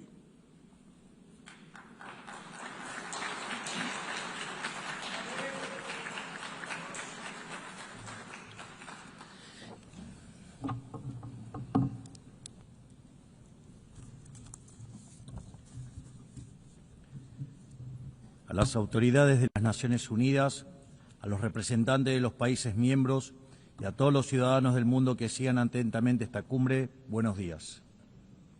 El año pasado me paré ante ustedes en esta misma asamblea y presenté una nueva orientación en política exterior para la Argentina. Sostuvimos que era imperativo un retorno a las ideas de la libertad, a los principios inmortales que sostienen la dignidad de la vida, la libertad y la propiedad de todos los individuos bajo la ley, y la necesidad de que la cooperación internacional tenga como fin precisamente asegurarlas. Sin embargo, advertí que la ONU se había alejado de su norte en las últimas décadas. El exitoso modelo de Naciones Unidas que hablaba de la necesidad de paz sin victoria y que se fundaba en la cooperación de los Estados-nación se vio reemplazado por un modelo de gobierno supranacional de burócratas internacionales que buscan imponerle a los ciudadanos del mundo un modo de vivir determinado. Así es como pasamos de una organización que pretendía mediar la paz entre pares a una organización que pretende decidir no solo qué debe hacer cada Estado-nación, sino también cada uno de los individuos en las distintas latitudes del planeta. Nosotros creemos en el fin original de este organismo. Creemos que existen problemas globales que requieren del diálogo y la cooperación internacional para ser resueltos. Pero para eso debemos rechazar estas extralimitaciones que a menudo acompañan a las agendas nobles. Como sostuvimos el año pasado, no acompañaremos nunca el cercenamiento de libertades individuales, comerciales, ni la violación de los derechos naturales de los ciudadanos de los Estados miembros. Y durante el último año y medio hemos votado en consecuencia. Esto lo digo a sabiendas de que muchos no comparten mis palabras, porque como siempre dije, es preferible decir una verdad incómoda que una mentira confortable. En esta línea, hoy quiero hablarles acerca de un problema específico que enfrentan todos los países modernos. Actualmente, en todo el mundo se está planteando una contradicción entre el presente y el futuro, un problema de índole política, económica y filosófica, en cuya respuesta se juega el destino de la humanidad toda. Si lo llevamos a los términos de comodidad e incomodidad que he planteado, el mundo entero parece estar estancado en el confort del presente, haciendo caso omiso a las consecuencias que esto pueda traer en el futuro. Como la incomodidad le resta voto y poder a quien lo asume, los dirigentes prefieren hacer todo lo que está a su alcance para mantener el statu quo heredado, aunque sea a costa de las consecuencias futuras. Incendian el futuro para mantener caliente el presente. Así, los estados contemporáneos han entrado en una dinámica muy compleja de revertir, en la que los incentivos tanto de la población como de los políticos apuntan a privilegiar el repartir la riqueza de hoy por sobre generar la riqueza de mañana. En todo momento, los tomadores de decisiones tienen frente a sí la decisión de o bien preservar el legado que les fue encomendado o bien destruirlo. Este legado puede ser riqueza acumulada, capacidad productiva, leyes o cualquier cosa que haga al bien común. Por lo general, si incineran su legado, si optan por la comodidad, tendrán grandes beneficios presentes, pero sufriendo costos futuros aún mayores. Si yo dispongo de un ahorro hoy, lo pierdo para mañana. Si lo mantienen por el otro lado, preservan el crecimiento y la prosperidad tanto de sí mismos como de las generaciones futuras. Es decir, es necesario encontrar un equilibrio para que el pan de hoy no signifique hambre para mañana y así poder garantizar un incremento sostenido del bienestar, algo que los economistas llamamos crecimiento económico. Dicho crecimiento a veces se podrá sentir lento y a veces podrá verse frenado momentáneamente porque el progreso nunca es lineal, pero es precisamente con su consistencia a largo plazo lo que ha revolucionado sistemáticamente el mundo y ha sacado a miles de millones de la pobreza. La diferencia entre crecer 0 y crecer 2% a largo plazo es la diferencia entre el estancamiento y la prosperidad. Los argentinos sabemos mucho del tema, siendo el único país de la región que no creció en los últimos 15 años. En el plano legal, la condición del crecimiento es la sacralidad de la propiedad y del libre mercado, que no es otra cosa que la libre cooperación entre pares, porque sin derecho de propiedad no hay ahorro, sin ahorro ni capacidad de intercambiarlo libremente no hay inversión, y sin inversión no hay crecimiento posible. Pero no está en el interés individual del político respetar estos principios, porque es precisamente en el agrandamiento del Estado a costa de las libertades de ciudadanos donde el político gana poder. Es así que para el político siempre será redituable sacrificar el futuro en el altar del presente, porque consumir el capital acumulado genera bienestar momentáneo y ese bienestar momentáneo genera votos. Pero a cambio está sacrificando un futuro de mayor crecimiento, haciendo que la riqueza acumulada sea cada vez menor en el tiempo. La mayor manifestación de ello es aquellos países que muestran una orgía de aumento de gasto público, ya que el Estado no crea riqueza, sino que la roba, sino que la destruye. En este esquema, el político gana poder por vía doble, se legitima democráticamente y obtiene más recursos para gastar. Es decir, el político tiene un doble incentivo para fomentar esta traición intergeneracional, porque aunque en el futuro todos pierden, en el presente él más que nadie gana. Y en este sentido, si un hombre grande es aquel que siembra árboles cuya sombra sabe que nunca disfrutará, aquel que tala los árboles que otros sembraron para así construir su silla de poder, es un hombre miserable, en definitiva, es un hombre despreciable. Este es el gran mal y la gran trampa a la que casi todas las naciones están de a poco sucumbiendo, porque cuando este proceso se lleva adelante, el crecimiento se estanca, y cuando el crecimiento se estanca, la demanda de redistribución se recrudece. Entonces el político populista grita con más fuerza, apelando a la envidia y al resentimiento. El final de este proceso es ver jóvenes desamparados, sofocados por el peso de un Estado que saben que solo está allí para explotarlos. Lamentablemente, las medidas de expansión fiscal, la expansión monetaria y la expansión del poder estatal por sobre el de los individuos conforman un patrón que se está repitiendo en todos los países, sobre todo en aquellos que componen el mundo libre. Pero el problema no es solo de política económica. Lo vemos también cuando se viola la igualdad ante la ley o se abren las puertas de forma indiscriminada a la inmigración por razones políticas. Contrariamente a lo que es la inmigración, en este caso se trataría de invasión. Y los organismos de cooperación internacional, de los cuales esta organización forma parte, tampoco son ajenos a este problema. Con el correr de los años, esta organización ha ido adquiriendo funciones ajenas a su espíritu fundacional. Ha ido creando capa sobre capa de organismos, agencias y programas hasta alcanzar una hipertrofia de administraciones que son poco efectivas a la hora de resolver los problemas para los cuales fueron creadas. Así, se engrosan las responsabilidades de la ONU, se engrosan los aportes recibidos por parte de las naciones miembros y se redujeron los resultados palpables que esta organización tenía para ofrecerle al mundo.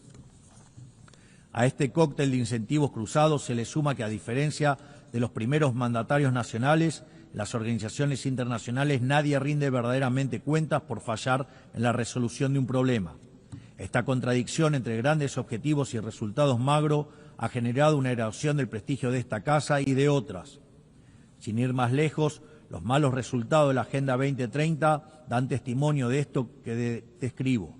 Lo que persiste en la práctica es un ciclo de estructuras que se reciclan, recursos que se multiplican y metas que se reprograman.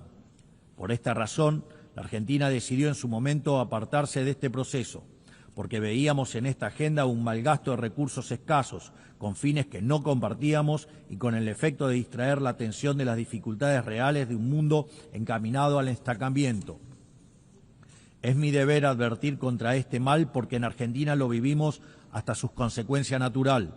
Llegamos al fin del cómodo camino al que conduce desentenderse el futuro, o sea que venimos de un futuro que para ustedes aún no ha terminado de llegar. Y quiero decirles que están a tiempo de evitarlo, porque ninguna sociedad puede sobrevivir si incendia el futuro para calentar el presente. En mi país hemos aprendido por las malas, una lección muy valiosa. Durante décadas se hipotecaron flujos futuros en función de repartir stock en el presente.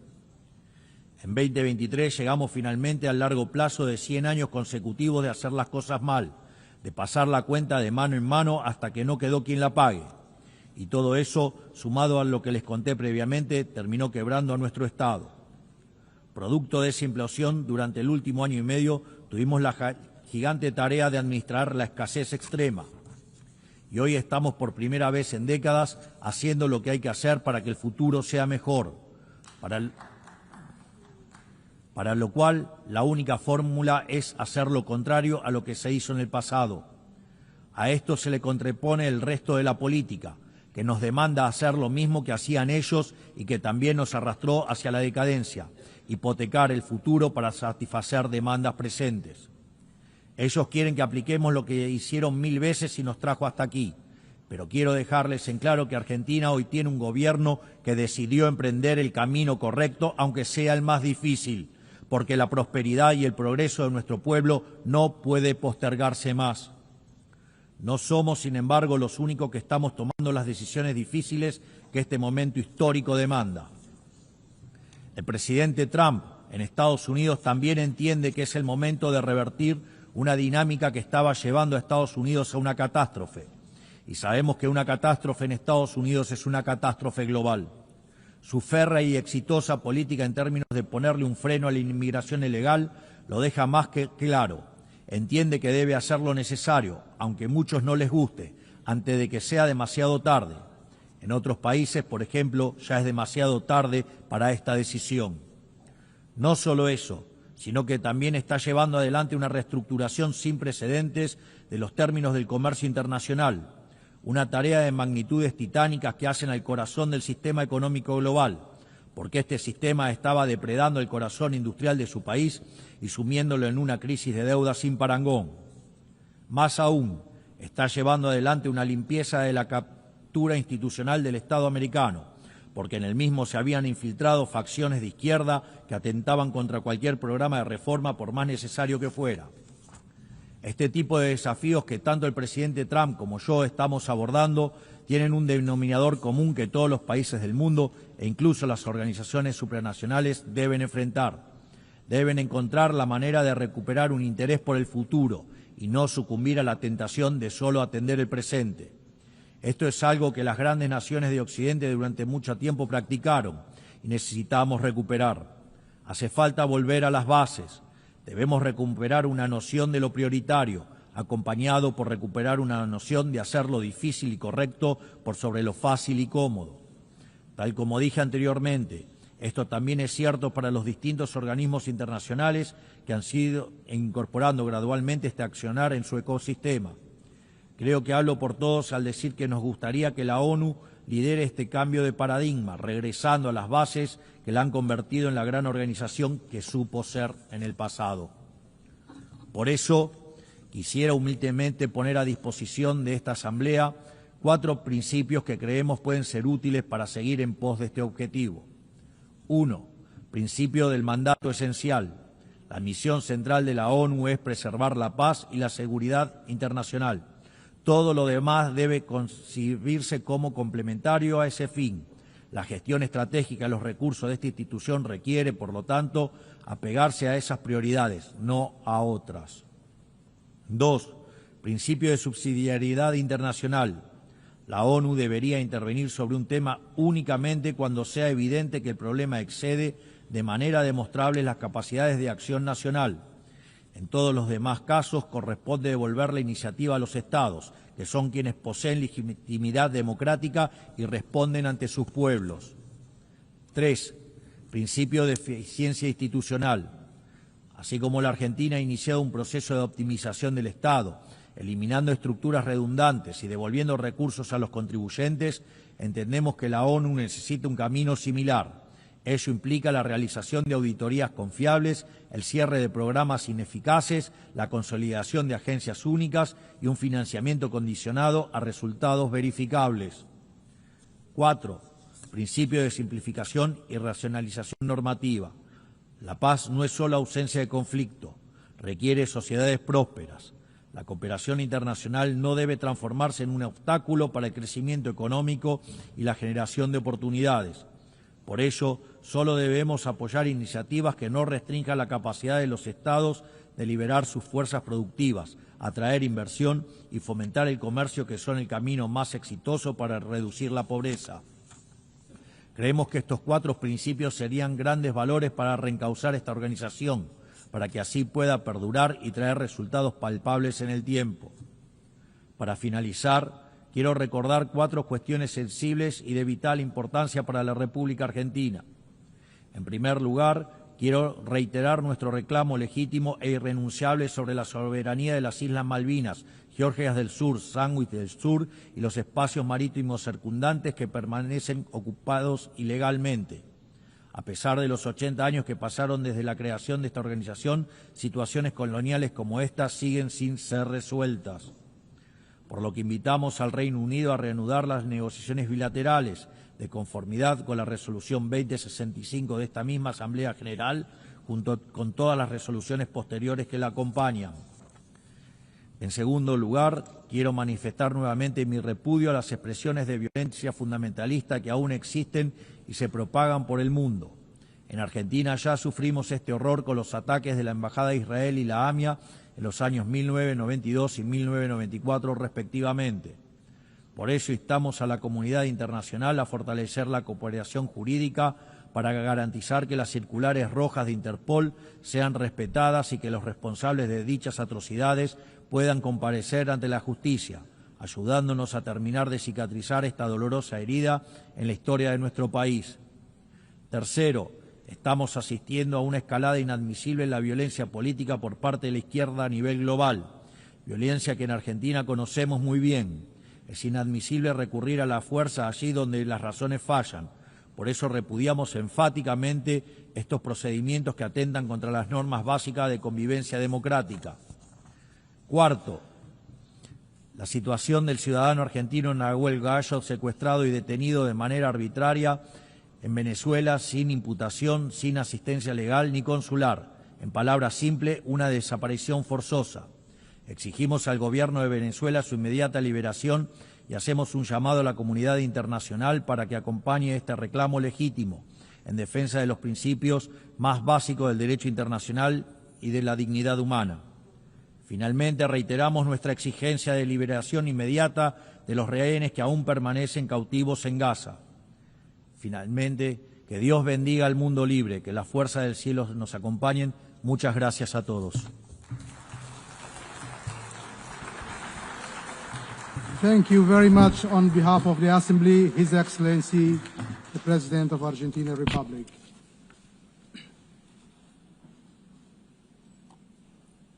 The Assembly will now hear the address by His Excellency Alexander Vučić, President of the Republic of Serbia. I request protocol to escort His Excellency and invite him to address the Assembly.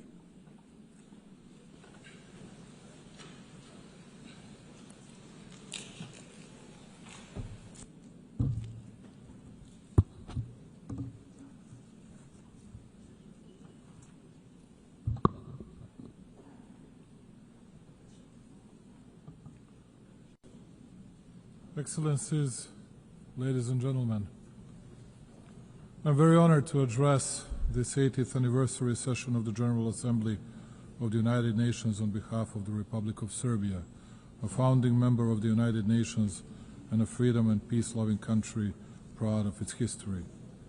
This year, we mark 8 decades of the existence of the World Organization, and during that period, the UN has provided a framework for dialogue, cooperation, and solidarity among the nations, short of which it would not be possible to respond to the challenges of our day. Only by joint efforts we can create a future featured by security and dignity. This brings me, ladies and gentlemen, to the 5 essential principles that guide Serbia in its foreign policy vision and constitute pillars in its international actions. Number 1, the United Nations is not a relic of the past. It is a compass for the future. 80 years on, this is a moment for reflection but also for candor. The UN should not be a stage where giants wrestle while smaller countries hold their breath. It should be a round table where every seat counts.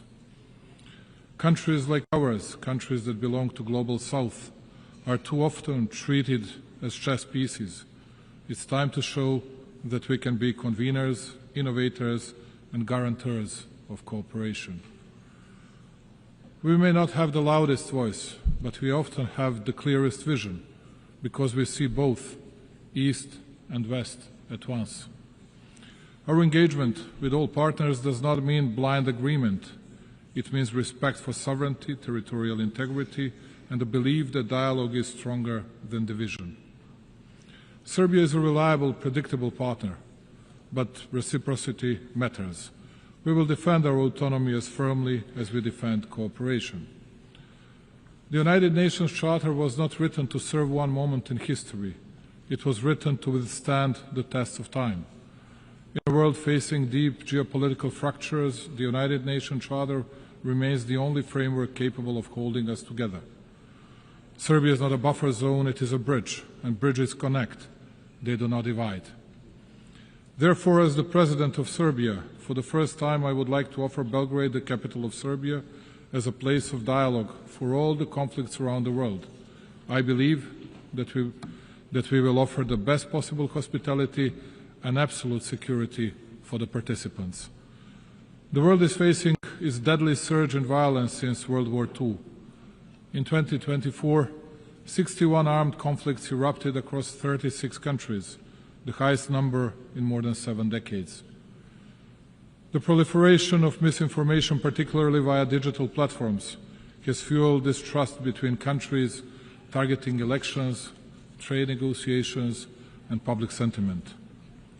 Serbia believes in pragmatic cooperation, finding common ground even where disagreements persist. People around the world are frustrated with governments and businesses, and they want a better future for themselves and their families. The best way to deliver that is through collaboration across nations. We live in times of the most difficult conflicts and the most difficult divisions within countries, continents, and regions since the foundation of the UN. A particularly worrying thing is a fact that, provoked by different factors, we have the deepest and the most difficult divisions within each society, with, most often, extremely violent consequences of actions of mutual non-understanding, non-communicating, and distancing from what used to be accepted as elementary decency and behavior in both country-to-country and people-to-people relations. The world is divided, believe it or not, less by ideological, but much more by emotional, hate-driven differences caused by undermining of countries, societies, elementary moral values as well. In each village and hamlet worldwide, and particularly with the members of the citizens' alleged elite, at least it used to be the case, no matter who dies of natural causes, and especially if someone dies in an accident or gets killed, the biggest part of the society felt the need to pay their respect to the deceased, even those who didn't think highly of the respective person during his or her lifetime. Today, we are witnessing the unprecedented wonder, a sick expression of joy for the crime committed against an innocent person. The example of Charlie Kirk is the best confirmation of that. He was savagely assassinated just because his killer didn't like his ideas. He was shot, even after death, by the same ones who had prepared political and media grounds for his assassination. And please do not be surprised because I'm speaking about this more than about big world conflicts. It is precisely that such a development devastates in a deepest and the clearest way the world political community much more than conflicts with clear and visible actors. In the era of social networks, in the era of freedom, we have reached the point of the biggest unfreedoms and unambiguous limiting of freedoms of the others. How can it be possible that, let's say, ABC television hosts get bigger media attention in the US than the attempted assassination against, let's say, President Trump? Who are these shadow rulers who impact the key political movements and who want to run the world and each country individually, and almost as a rule without the people's will and legitimacy. They run all the processes, and all of us because they're chosen by God, as they like to put it. The elite and other people who are, I suppose, incapable of choosing their own path. Those are extremely dangerous things, which will lead to further dissolving of our societies and our countries, but also the overall world politics. It was mostly spoken here about Palestine and Israel. Both are our friends, and I cannot easily, because of more likes on social networks, nor I want to take sides and speak about good and bad people just because it brings us another point in daily politics. But speaking of which, let me bring you back to the beginning of this part of my speech. Big pro-Palestinian demonstrations were held in Italy during the past weekend. People were shouting, Gaza, Gaza, but at least in Milan, some of them did not even think of Gaza. The only thing that was on their mind was demolishing and burning down of what the Italian people had created for centuries, just because it is popular to be against the government and take part in some kind of violence. And when otherwise very composed Italian Prime Minister Giorgia Meloni calls such hooligans, rightly so, thugs, we all ask ourselves what the next stage would be like and what awaits us in the future. During the past month, Serbia was facing unrest and attacks against the constitutional order. In spite of the violence exerted by the protesters, we tried to find a significant share of blame in myself, ourselves, and in us running the country. I wanted to listen, and I understood the message of the people in the streets. That is why, just like here at the United Nations, I believe that the dialogue between the nations and countries has no alternative. I offer dialogue and unconditioned discussion on all the topics of significance for our society to people who think differently, and I'm absolutely certain that in the upcoming period we will overcome all the difficulties from the past months. Progress on global challenges is uneven. Financing is dwindling, the UN budget is constrained, and smaller nations often lack access to the tools and support that richer countries enjoyed, particularly in the energy transition. Climate change is not just a statistic for Serbia and the Balkans, it is a lived reality marked by droughts, floods, and energy insecurity. Sustainable economic growth is essential, not optional, for climate resilience and well-being. For us, partnerships are defined by commitment, not hierarchy. We are a place where East and West collaborate on concrete projects from clean energy to infrastructure and digital transformation, and we will continue to build on this foundation. At a time when the UN seeks to inspire trust globally, these practical, results-driven partnerships strengthen confidence at home and abroad. Distinguished colleagues, alongside many other member states, especially those who do not belong among great powers, Serbia is adamant in pointing to the importance of and respect for the fundamental principles and rules of the Charter of the United Nations. Perhaps it is only too proper to repeat today what we committed to 8 decades ago. The principles and rules of the Charter are valid equally for all states, large or small, for all political powers or levels of development.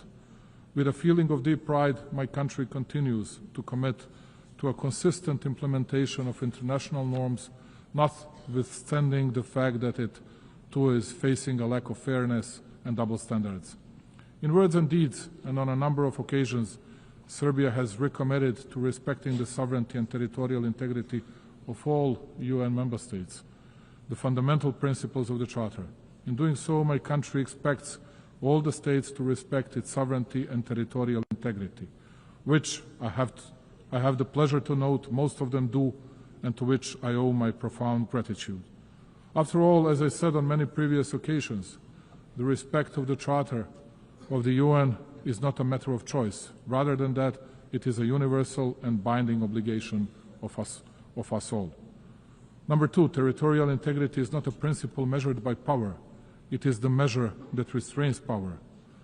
If the principle of territorial integrity is applied selectively, it ceases to apply at all. Its violation in one place becomes justification for conflict everywhere. Undermining it does not create exceptions. Rather, like in the case of Serbia, it creates precedents, dangerous ones. Serbia is well aware of the price paid in this regard of international law and multilateralism.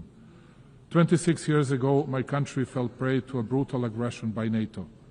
It opened a Pandora box of sorts whereby the very postulates of international law were unscrupulously undermined and the principle of territorial integrity brought into question. The consequences of such actions of those who consider themselves untouchable at the time are felt today as well.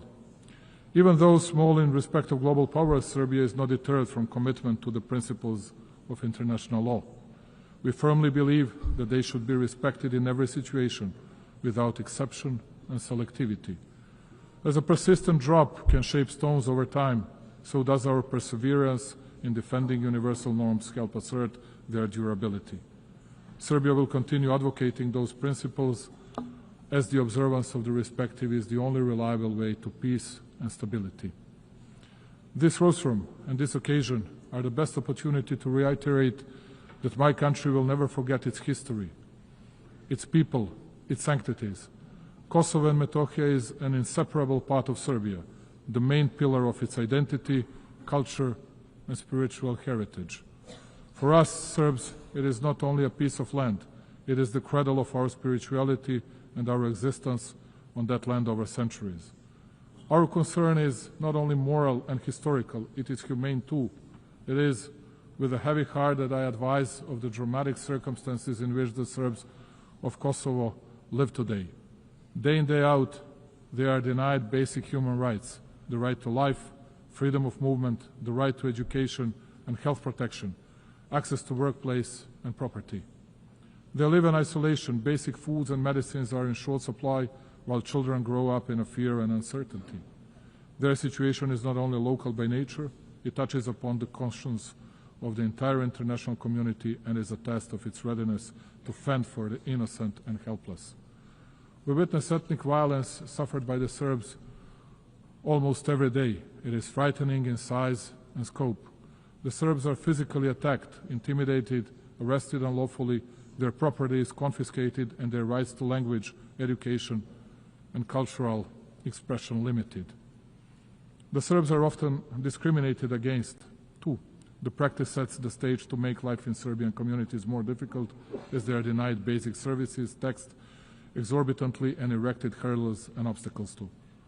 This is aimed at creating fear and pressure, and by extension change the demographic picture and force the Serbs to flee Kosovo and Metohija.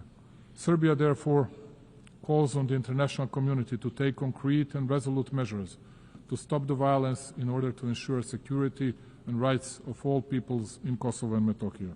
Compassion is not good enough. We need deeds and protection mechanisms. Notwithstanding the continuous, open and obvious violations of UN Security Council Resolution 1244, Serbia continues to believe in dialogue under the European Union auspices. It has no alternative, and if true and committed, it is the only way to a just and sustainable solution in line with international law and with full respect for mutual obligations. Just as in the past, my country will continue to fight for peace, patiently, emphatically, and in good faith. Number 3, the Balkans must not be a stage for the ambitions of others, but a space for shared responsibility. 30 years after the conflict, stability has become our highest value. The nations of the Balkans deserve the right to shape their future free from external patronage through cooperation, mutual respect, and regional ownership. Distinguished colleagues, cooperation, dialogue, and mutual confidence are perceived as main levers of international relations also on the regional level. We consider that our region should look to the future while we continue to work to the benefit of all citizens and economic interlinkage. To paraphrase Indira Gandhi, who once said that one cannot shake hands with a clenched fist, let me say that Serbia will keep its hand extended, the hand reaching over divisions and borders, devoted to stability and prosperity for all those who strive for a positive agenda and a vision of common European future. The stability of our region is of paramount importance for us. As a guarantor of the Dayton Peace Agreement that we signed 30 years ago, we shall always work toward its full implementation and respect for the rights of all 3 constituent peoples in Bosnia and Herzegovina, Serbs, Bosniaks, and Croats. Unilateral acts and the abuse of authority contrary to the letter of the agreement are not conducive to peace and bring about new tensions.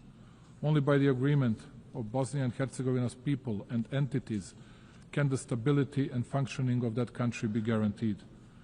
Absence of dialogue and unilateral initiatives without agreement by all interested sides, in particular the initiatives that take advantage of international organizations, are but a step back to a painful past and create new divisions. Serbia will use all diplomatic means to prevent these activities from taking place as they undermine regional dialogue, the process of reconciliation and understanding. We shall not hesitate in our resolve to promote regional stability in an effort to contribute to global security. For exactly 30 years now, and in this distinguished institution and everywhere else, a false campaign has been ongoing against both the Republic of Serbia and Republika Srpska, the entity within Bosnia and Herzegovina.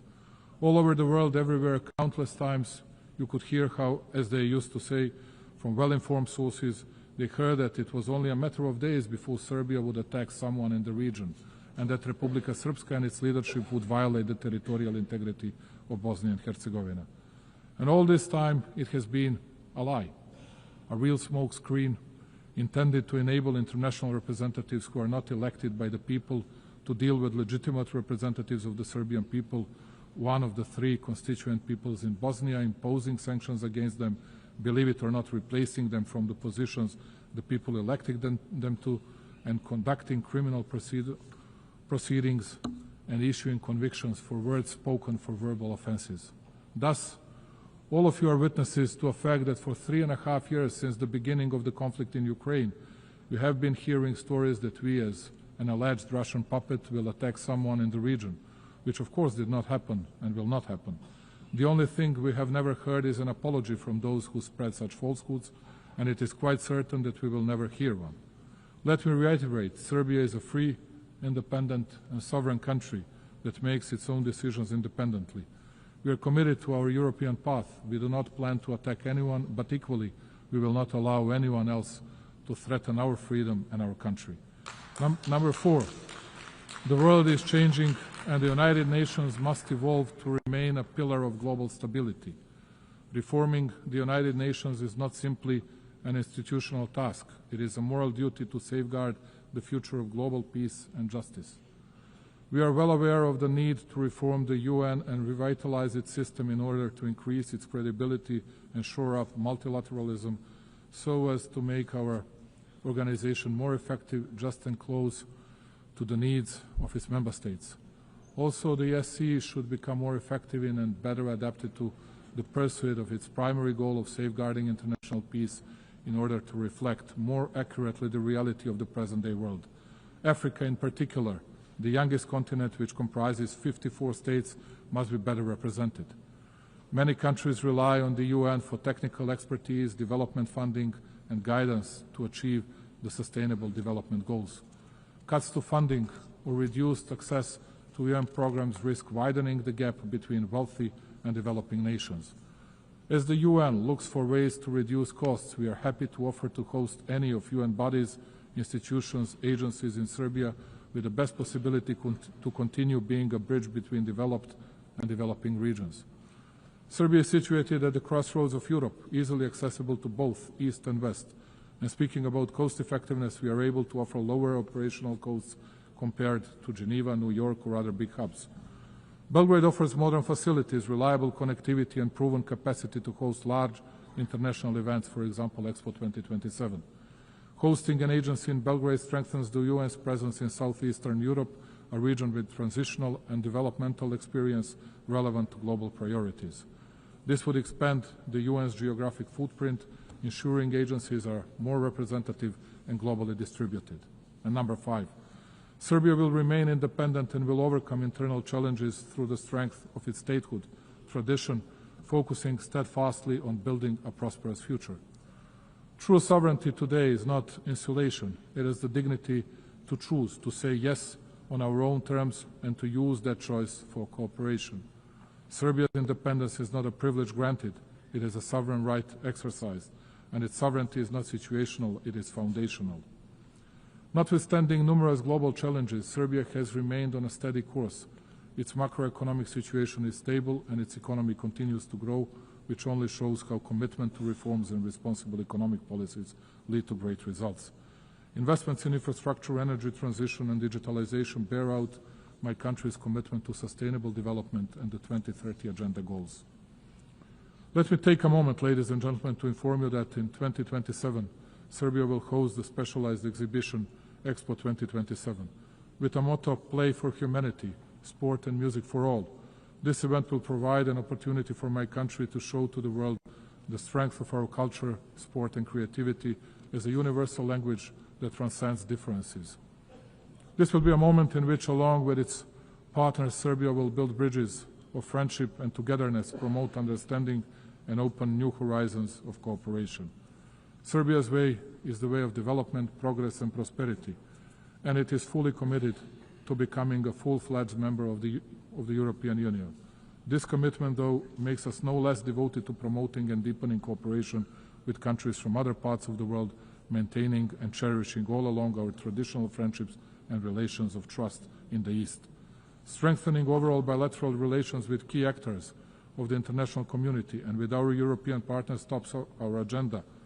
Also, Serbia has raised in the past several years the level of cooperation with numerous countries in Africa, Asia and Latin America, and played in that way a respectable role on the global stage. I trust and believe that we can count on mutual respect and the traditional bonds of friendship with these countries in our future relations.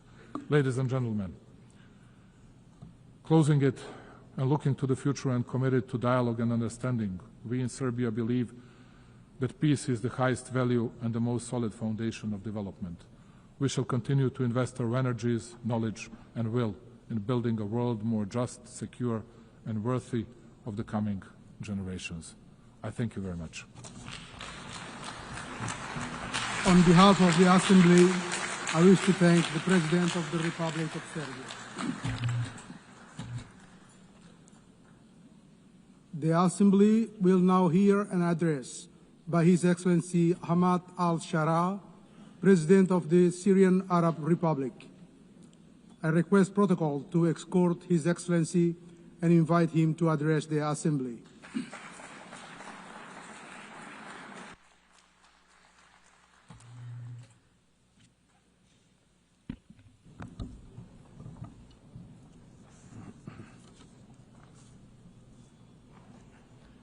بسم الله الرحمن الرحيم. إن الحكاية السورية حكاية تهيج فيها المشاعر ويختلط فيها الألم بالأمل. إن الحكاية السورية حكاية صراع بين الخير والشر وبين الحق الضعيف الذي ليس له ناصر إلا الله والباطل القوي الذي يملك كل أدوات القتل والتدمير. إن حكايتنا عبرة من عبر التاريخ وهي تمثيل حقيقي للمعاني الإنسانية النبيلة. في هذه المعركة الأزلية بين الحق والباطل تروى الحكاية السورية لتحكي فصلا جديدا من فصول هذا الصراع، فصلا مشرقا وعظيما بالإبداع، زاخرا بالمواجهة والإصرار والصبر والعذاب والألم والتضحية والفداء والتمسك بالقيم النبيلة والأعراف الحميدة والإعداد الجاد والعمل الدؤوب ثم الاتكال على الله. كل ذلك أدوات تعين الحق على الباطل. أما بعد، السيدة رئيسة الجمعية العامة، السيد الأمين العام، أصحاب الجلالة والفخامة والسمو والمعالي، السيدات والسادة المندوبون، السلام عليكم ورحمة الله وبركاته. لقد جئتكم من دمشق، عاصمة التاريخ ومهد الحضارات، تلك البلاد الجميلة التي علمت الدنيا معنى الحضارة وقيمة الإنسان والتعايش السلمي لتصبح منارة يقتدي بها العالم. غير أن سوريا ومنذ 60 عاما وقعت تحت وطأة نظام ظالم غاشم يجهل قيمة الأرض التي حكمها ويقهر الشعب الودود المسالم. لقد صبر شعبنا لسنين طويلة على الظلم والقهر والحرمان، ثم ثار الشعب مناديا بحريته وكرامته، فقوبل بالقتل والتنكيل والحرق والاغتصاب والتهجير.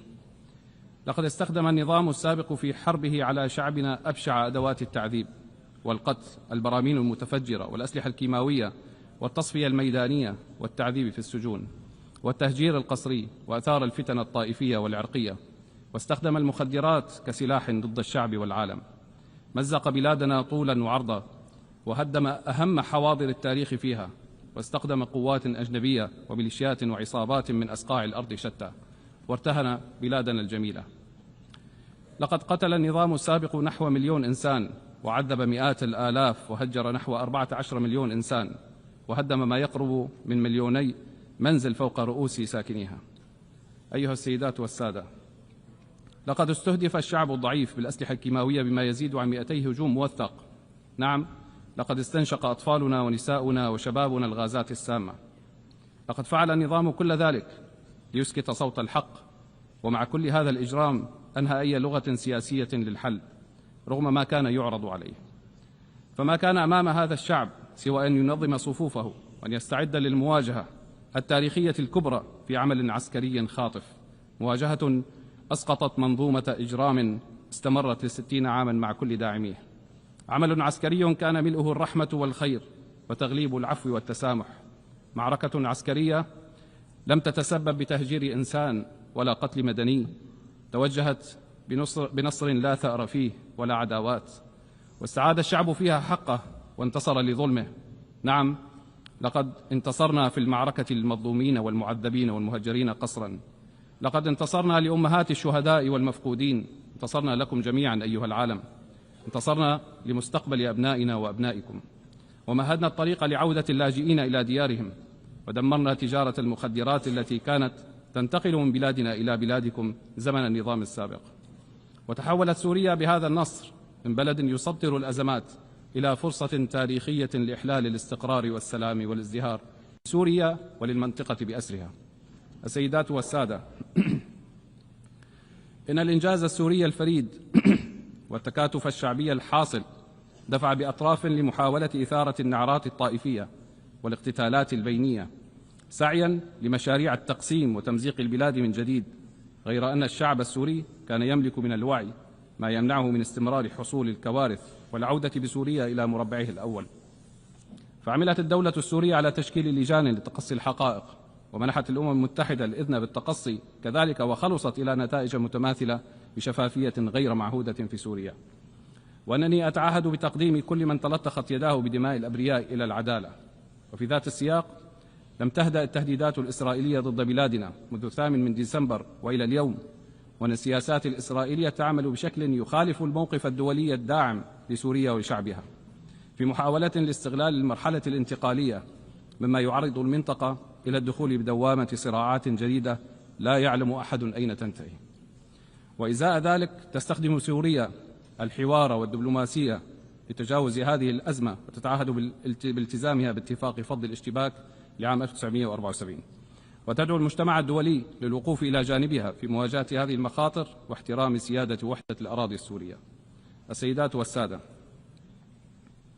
إننا من لحظة سقوط النظام السابق وضعنا سياسة واضحة الأهداف، حيث أنها تقوم على عدة ركائز: الدبلوماسية المتوازنة، والاستقرار الأمني، والتنمية الاقتصادية. فقد عملنا على ملء فراغ السلطة، ودعونا إلى حوار وطني جامع، وأعلنا عن حكومة ذات كفاءات، وعززنا مبدأ التشارك، وقمنا بتأسيس هيئة وطنية للعدالة الانتقالية، وأخرى للمفقودين إنصافا وعدلا لمن ظلم.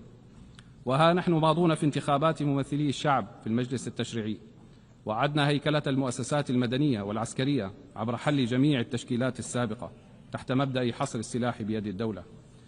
وبنشاط دبلوماسي مكثف استعادت سوريا علاقاتها الدولية، وأنشأت شراكات إقليمية وعالمية، وتوجهت برفع معظم العقوبات تدريجيا عن سوريا، ونطالب برفعها بشكل كامل حتى لا تكون أداة لتكبيل الشعب السوري ومصادرة حريته من جديد. لقد عدلت قوانين الاستثمار، وبدأت كبرى الشركات الإقليمية والدولية بالدخول إلى السوق السورية والمساهمة من خلال الاستثمار إلى إعادة الإعمار. إن سوريا اليوم تعيد بناء نفسها من خلال التأسيس لدولة جديدة عبر بناء المؤسسات والقوانين الناظمة التي تكفل حقوق الجميع دون استثناء.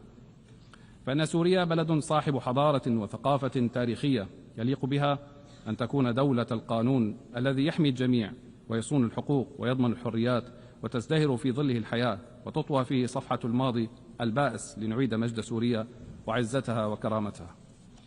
واستكمالا للحكاية السورية، أعلن اليوم أمامكم انتصار الحق على الباطل، وقل جاء الحق وزهق الباطل إن الباطل كان زهوقا.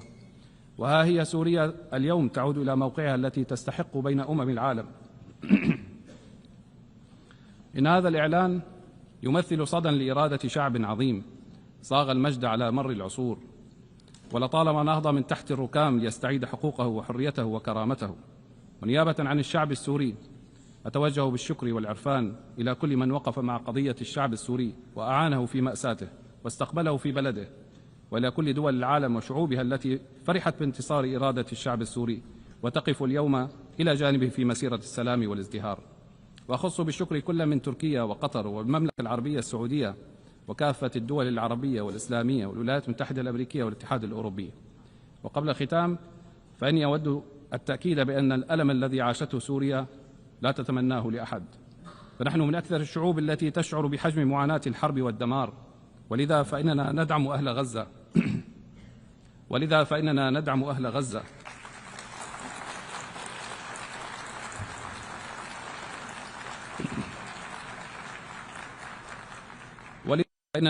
أهل غزة وأطفالها ونسائها وباقي الشعوب التي تتعرض إلى الانتهاك والاعتداء، وندعو لإيقاف الحرب فورا.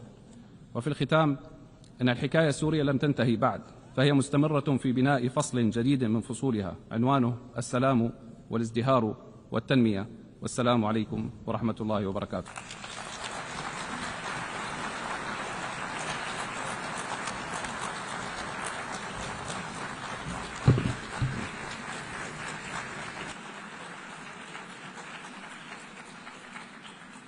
On behalf of the Assembly, I wish to thank the President of the Syrian Arab Republic.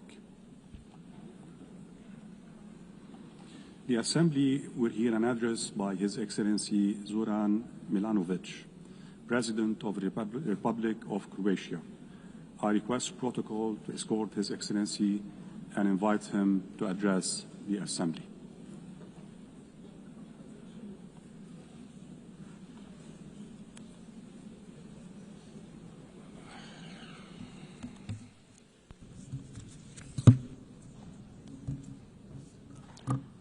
Mr. Vice President, Excellencies, ladies and gentlemen, for Croatia, the United Nations has always been a core, essential global institution. During our own struggle for independence, sovereignty, recognition, and territorial integrity, the UN played a decisive role. Our path to admission and early years of membership were about braving the stormy seas rather than smooth sailing. And it was this organization and what it represents, the principles of the Charter of the UN, that served as our safe harbor. I believe this experience proved productive for both Croatia and the UN and has provided many lessons for the future, including on how to successfully end a complex war and conduct peaceful territorial integration and reintegration. Today, the international community faces daunting challenges. Armed conflicts are more numerous than at any time since the Second World War. They are multiplying and intensifying, overwhelming humanitarian systems and eroding trust in our capacity to prevent or resolve crises. In Ukraine, we hope the senseless loss of human lives will end as soon as possible.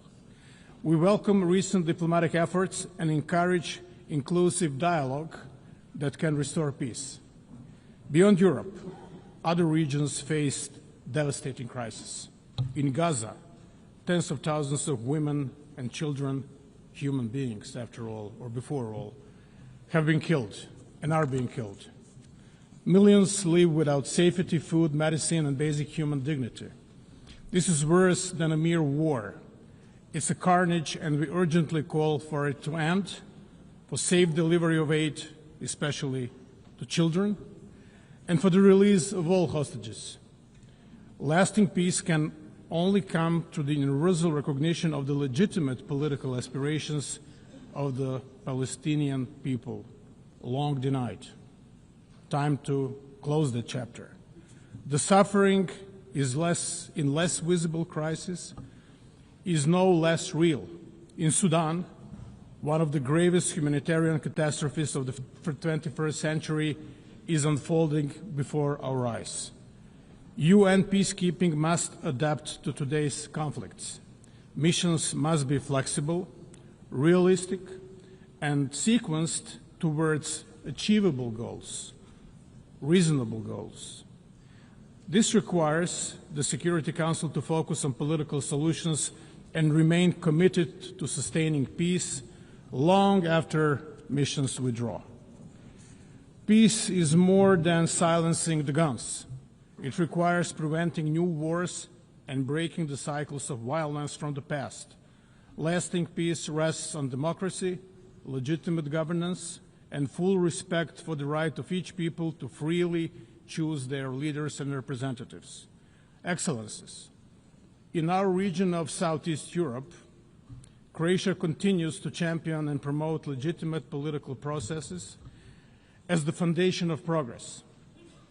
The EU membership is not a cure-all, but it remains a strong driver of prosperity, as can be witnessed in my country, Croatia. We promote good neighborly relations and urge all countries to refrain from actions that undermine stability in the region. In Bosnia and Herzegovina, we call for full respect of the constitutional order, sovereignty and equality of three constituent peoples. All parties and the international community must uphold the Dayton-Paris Peace Accord. Respecting the right of constituent peoples to choose their legitimate political representatives at all levels of government is fundamental prerequisite of lasting stability and progress in European Bosnia and Herzegovina. Lasting peace cannot be imposed. It must be built. And if it's to be sustainable, it must include respect for human rights and development that is inclusive and fair, basic building blocks of any just and prosperous society. The humanitarian system must be reformed to respond with speed, innovation, and stronger partnerships with local actors. Croatia supports the UN's humanitarian reset in order to make responses more agile, effective, and grounded in resilience. Above all, strict respect for international humanitarian law must remain the moral core of multilateralism. In Croatia, decades after the homeland war, 3 decades, 3.5 decades, families still search for 1,744 missing loved ones. Not bodies, not just numbers, but human souls, fathers, sons, grandchildren still missing, unaccounted for. As co-chair of the Global Alliance for the Missing, Croatia draws on its painful experience to raise global visibility of this issue, share good practices, and strengthen cooperation. Survivor-centered justice is enshrined in our laws in Croatia, and we encourage the others to follow this path. We also share the Croatian model for searching for the missing.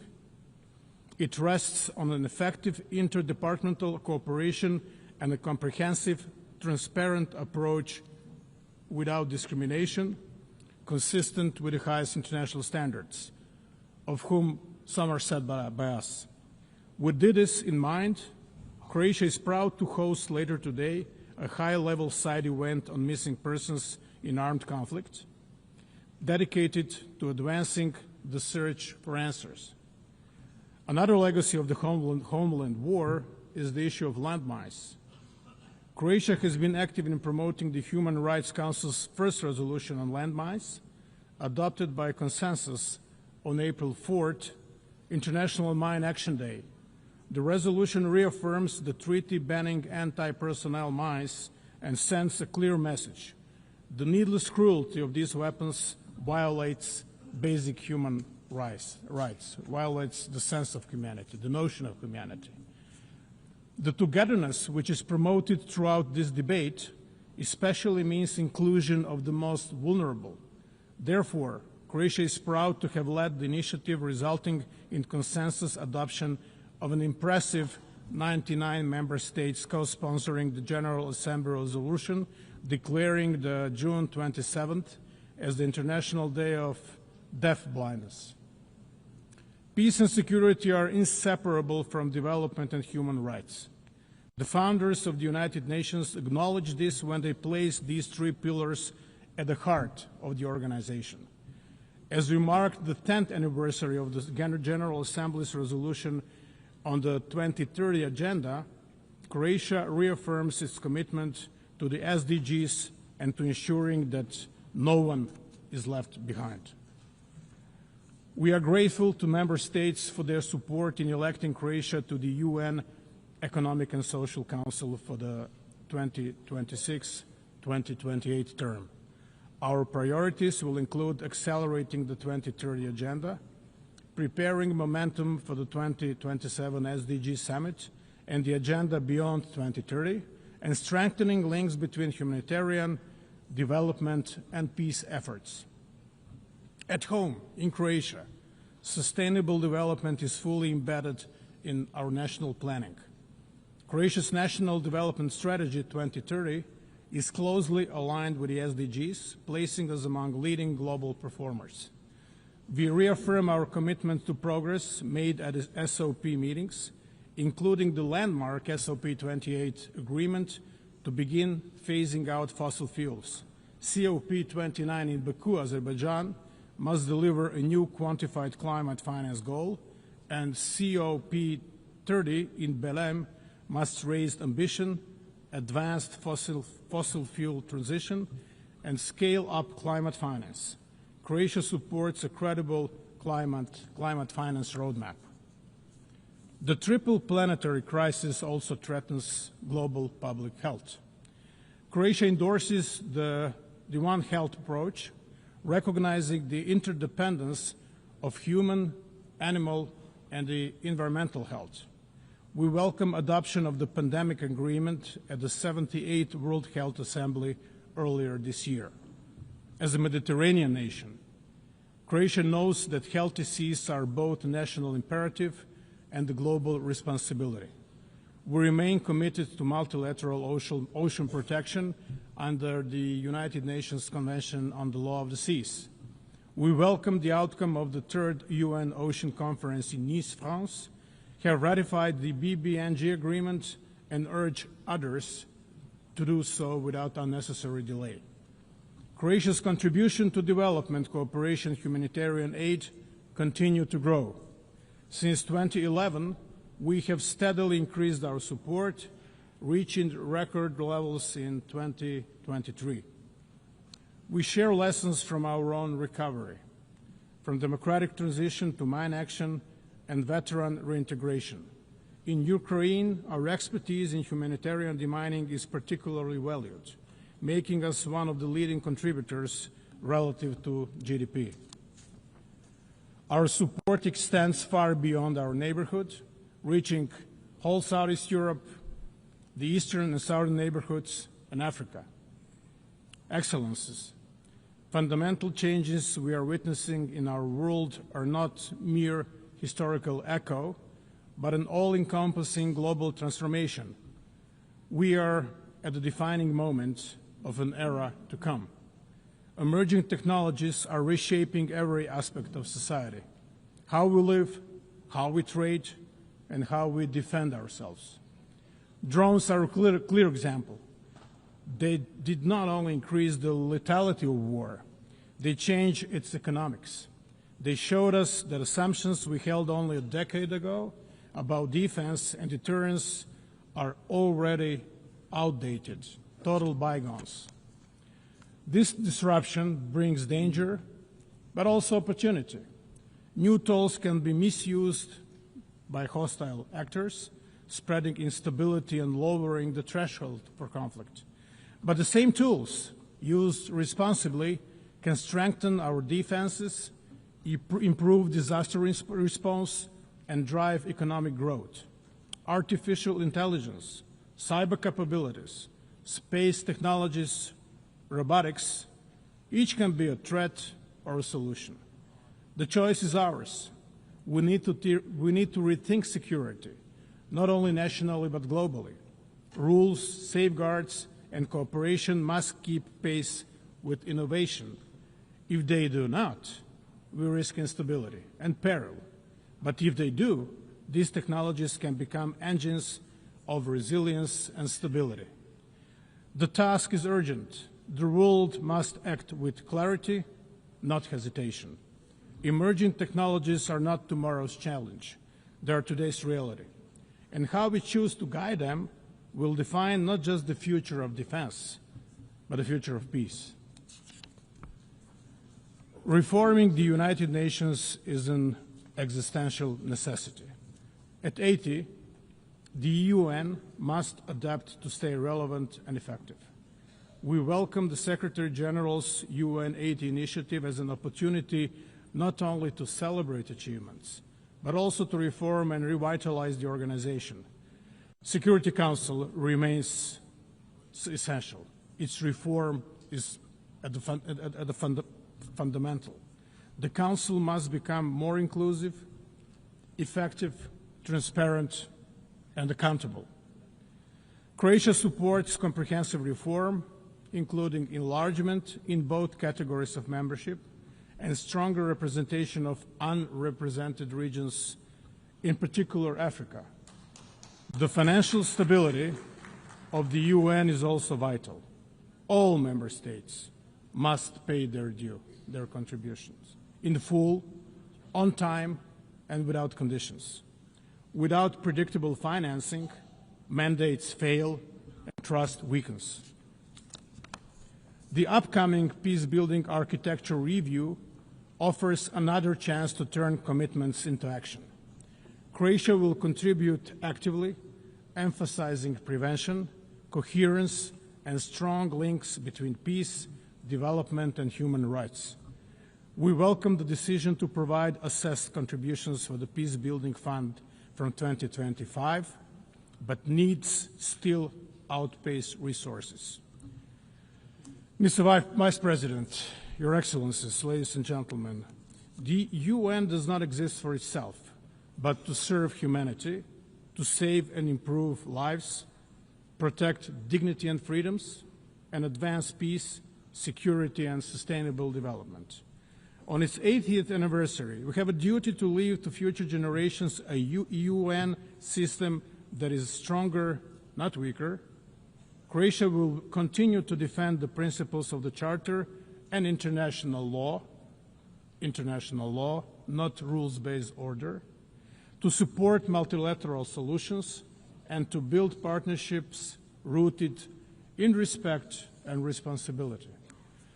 The world is not short of strategies and grand ideas, reports, or debates. What it lacks is political courage and determination.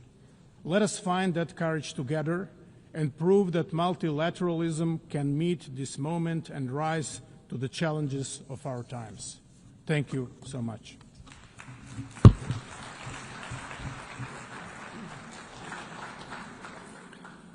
On behalf of the Assembly, I wish to thank the President of the Republic of Croatia. The Assembly will hear an address by His Excellency Nikos Christodoulides, President of the Republic of Cyprus. I request protocol to escort His Excellency and invite him to address the Assembly.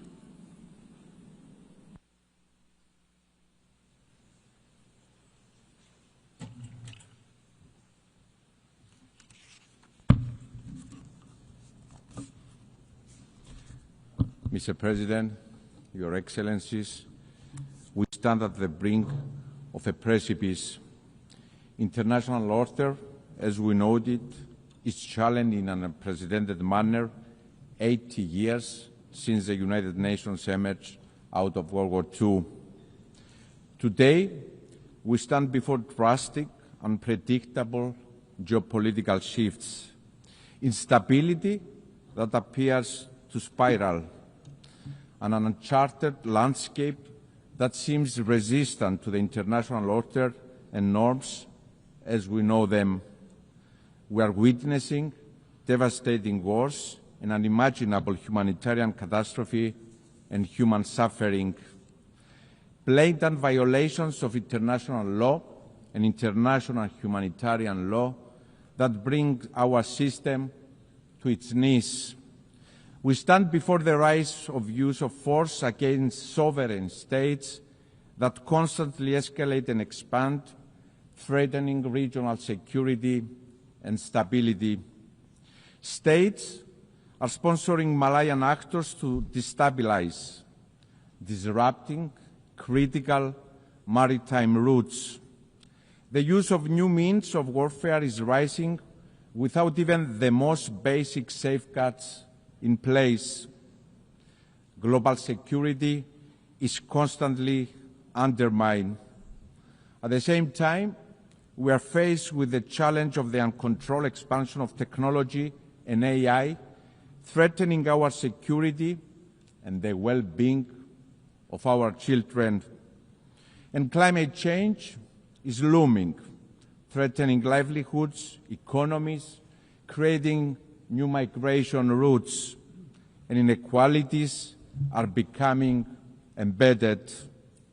Our world is changing rapidly.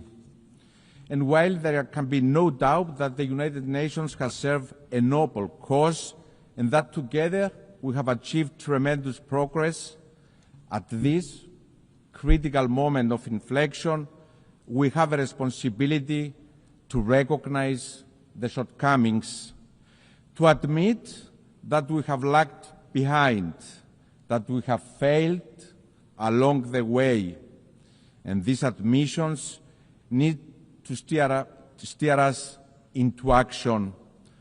We must urgently evolve to be fit to effectively address the immense, complex challenges we are faced with. Ladies and gentlemen, this is our moment of responsibility, collective responsibility and individual state responsibility, inextricably linked and mutually reinforcing. The scale and nature of the challenges we face require both. Better together is the theme of this year's Assembly, but beyond better, we are also stronger together, more resilient together. This is the moment to renew our collective commitment and stand firmly and boldly in support of multilateralism and international law. Dialogue and diplomacy are the sole path to lasting stability and security. Dialogue and diplomacy over violence, each and every time. And most importantly, this is the moment to transform pledges into bold action, into change. Ladies and gentlemen, history will look back to this moment in time, and it will be unforgiving. It will judge us all not by the declaratory statements we pronounce, but by the change we enable. We will be judged by the change we become as states, as governments, as leaders that have been elected by our citizens to deliver. Your Excellencies, my country, Cyprus, walks this path of responsibility, and it stands ready to step up further, to assume even more its role as an enabler of security and stability in the Eastern Mediterranean and the greater Middle East, as a driver of cooperation underpinned by a vision of strength through partnership with like-minded countries and a safe harbor in turbulent waters, determined to transform our geography in a complex region into a blessing by building on our long-standing historical ties with our neighbors that are anchored on trust, mutual respect, and cooperation, always part of the solution to the region's challenges as a credible, reliable, responsible partner. We have proven this time and time again. Cyprus will always be a stable, trustworthy, safe harbor. And let me be clear, this is not theoretical. It takes shape and form through concrete initiatives that build on Cyprus' role as a hub of stability and cooperation in a challenging part of the world. Cyprus has consistently provided the necessary infrastructure and support for the evacuation of foreign nationals from areas of danger or conflict, from Sudan, from Lebanon, from Israel, from Iran. Following the barbaric Hamas terrorist attack of October 7 and the subsequent war that has led to a humanitarian tragedy in Gaza, Cyprus assumed yet again its moral responsibility to its region. We did so through the development of the Amalthea Maritime Corridor for the delivery of humanitarian assistance to the civilian population in Gaza. The route was reactivated as recently as this past week. We worked with like-minded partners, the United Arab Emirates, the United States, the European Union, the UK and others, and yes, we deliver. Furthermore, in the face of persecutions in the region towards religious and other minorities, Cyprus couldn't remain idle, proving our long-standing commitment to upholding fundamental rights and freedoms, demonstrating once again responsibility. We appointed a special envoy on the protection of religious freedom and the protection of minorities in the Middle East. At the same time, my country has responded to the calls of our neighbors for assistance in the face of fires, sending our brave firefighters as reinforcement, and our neighbors have reciprocated. Also, as a part of our regional responsibility in addressing climate change, Cyprus and Jordan's proposed initiative for a European firefighting hub in Cyprus covering our region is now in the path of implementation by the European Union. And the aforementioned example, dear friends, are only a snapshot of Cyprus's active, tangible responsibility. And I'm very proud that my country walks this path of responsibility, and we are determined to expand it, always part of the solution and never part of the problem. Your Excellencies, Cyprus stands ready to assume its regional responsibility also in the context of bringing an end to the war in Gaza, and given our proximity, to play a role in its reconstruction. Let me be clear, there are no substitutes for peace. This war must end. A first necessary step is the immediate ceasefire in Gaza, and I really hope that President Trump's initiative has a positive outcome. At the same time, the humanitarian catastrophe must be alleviated. This means unhindered flow of aid in Gaza. The displacement must also end. International humanitarian law must be respected. We also call with the same fervor for the immediate release of all hostages. And, dear friends, as unreachable as it may seem at this moment, we must not lose sight of the path for peace, for a two-state solution in line with the United Nations Security Council resolutions. We have a responsibility to continue our work for a future in which Israel and Palestine live side by side in conditions of lasting security and peace. And we must be clear and unequivocal that Hamas, a terrorist organization, has no place in such a future. Your Excellencies, as part of our responsibility, my country will assume the rotating presidency of the Council of the European Union in January of 2026. The European Union that has evolved into an unprecedented political union embodying the essence of multilateralism anchored on respect for the UN Charter. It is a project of collective responsibility that delivers a unifying force of stability, security, and prosperity. And the European Union presidency is yet another moment of responsibility for Cyprus. Europe's heart will beat for 6 months from the Union's last divided member state under occupation since the 1974 Turkish invasion. We will exercise our responsibility fully aware of what is at stake. An imperative need to deliver stronger multilateralism, more integration and more cooperation between Europe and the world.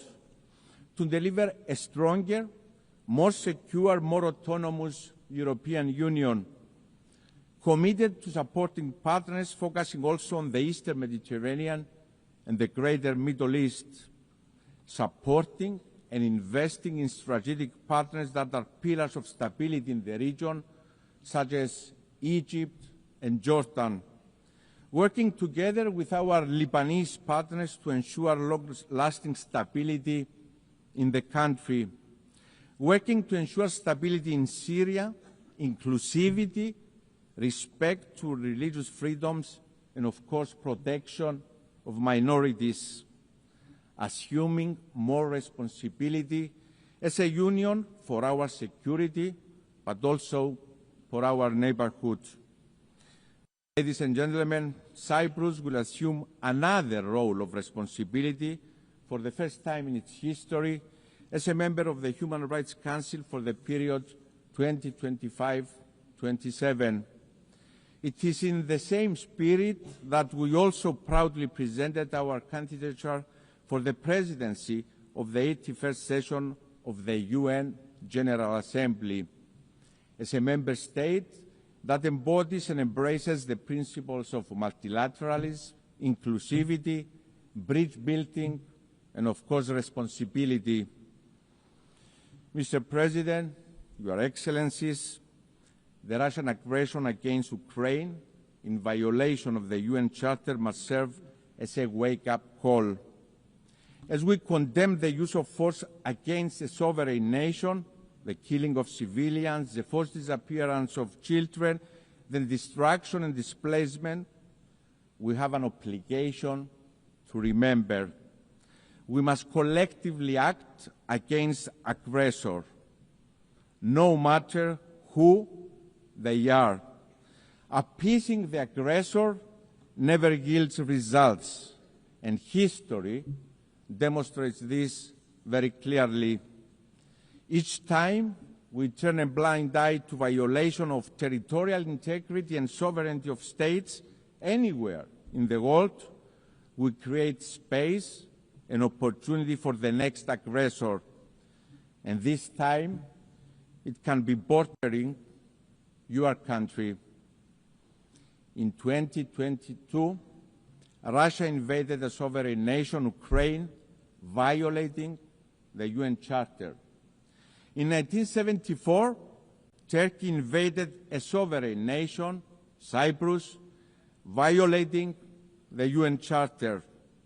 The violation is equal: the suffering, the invasion, and the occupation.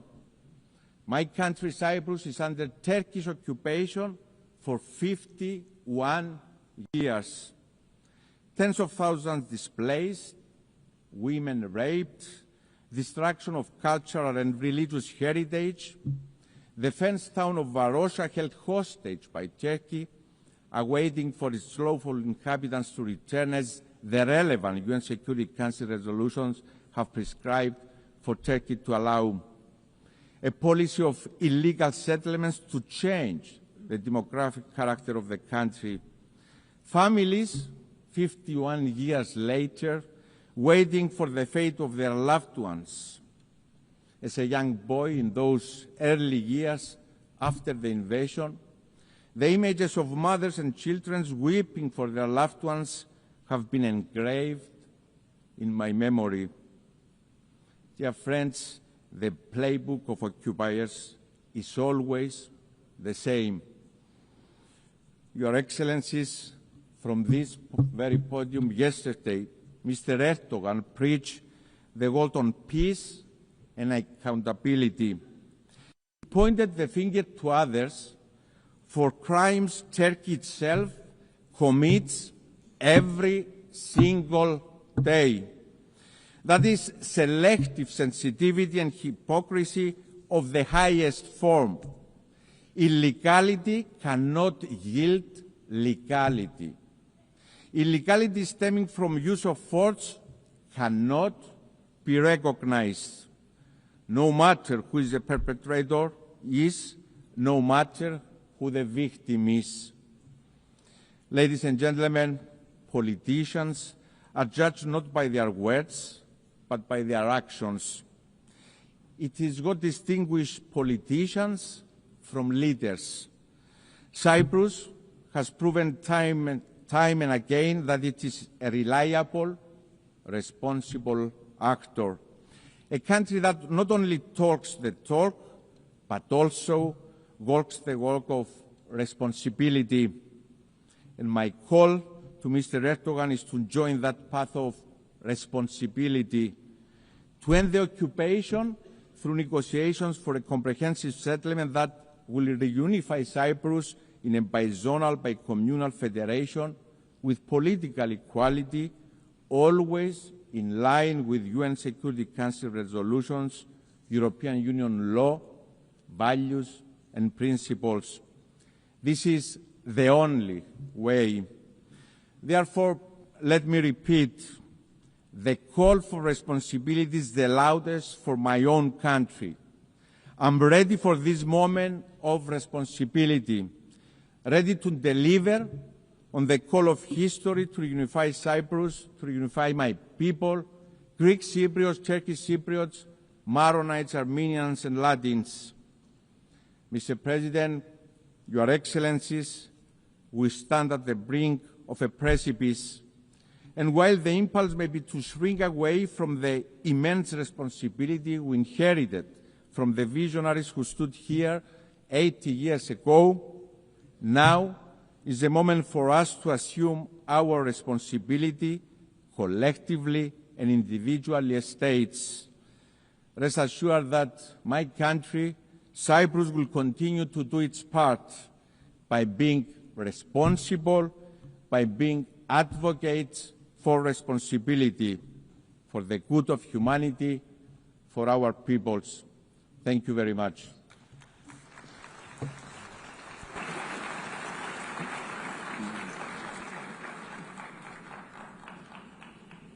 On behalf of the Assembly, I wish to thank the President of the Republic of Cyprus. The Assembly will hear an address by His Excellency Alexander Stubb, President of the Republic of Finland. I request protocol to escort His Excellency and invite him to address the Assembly.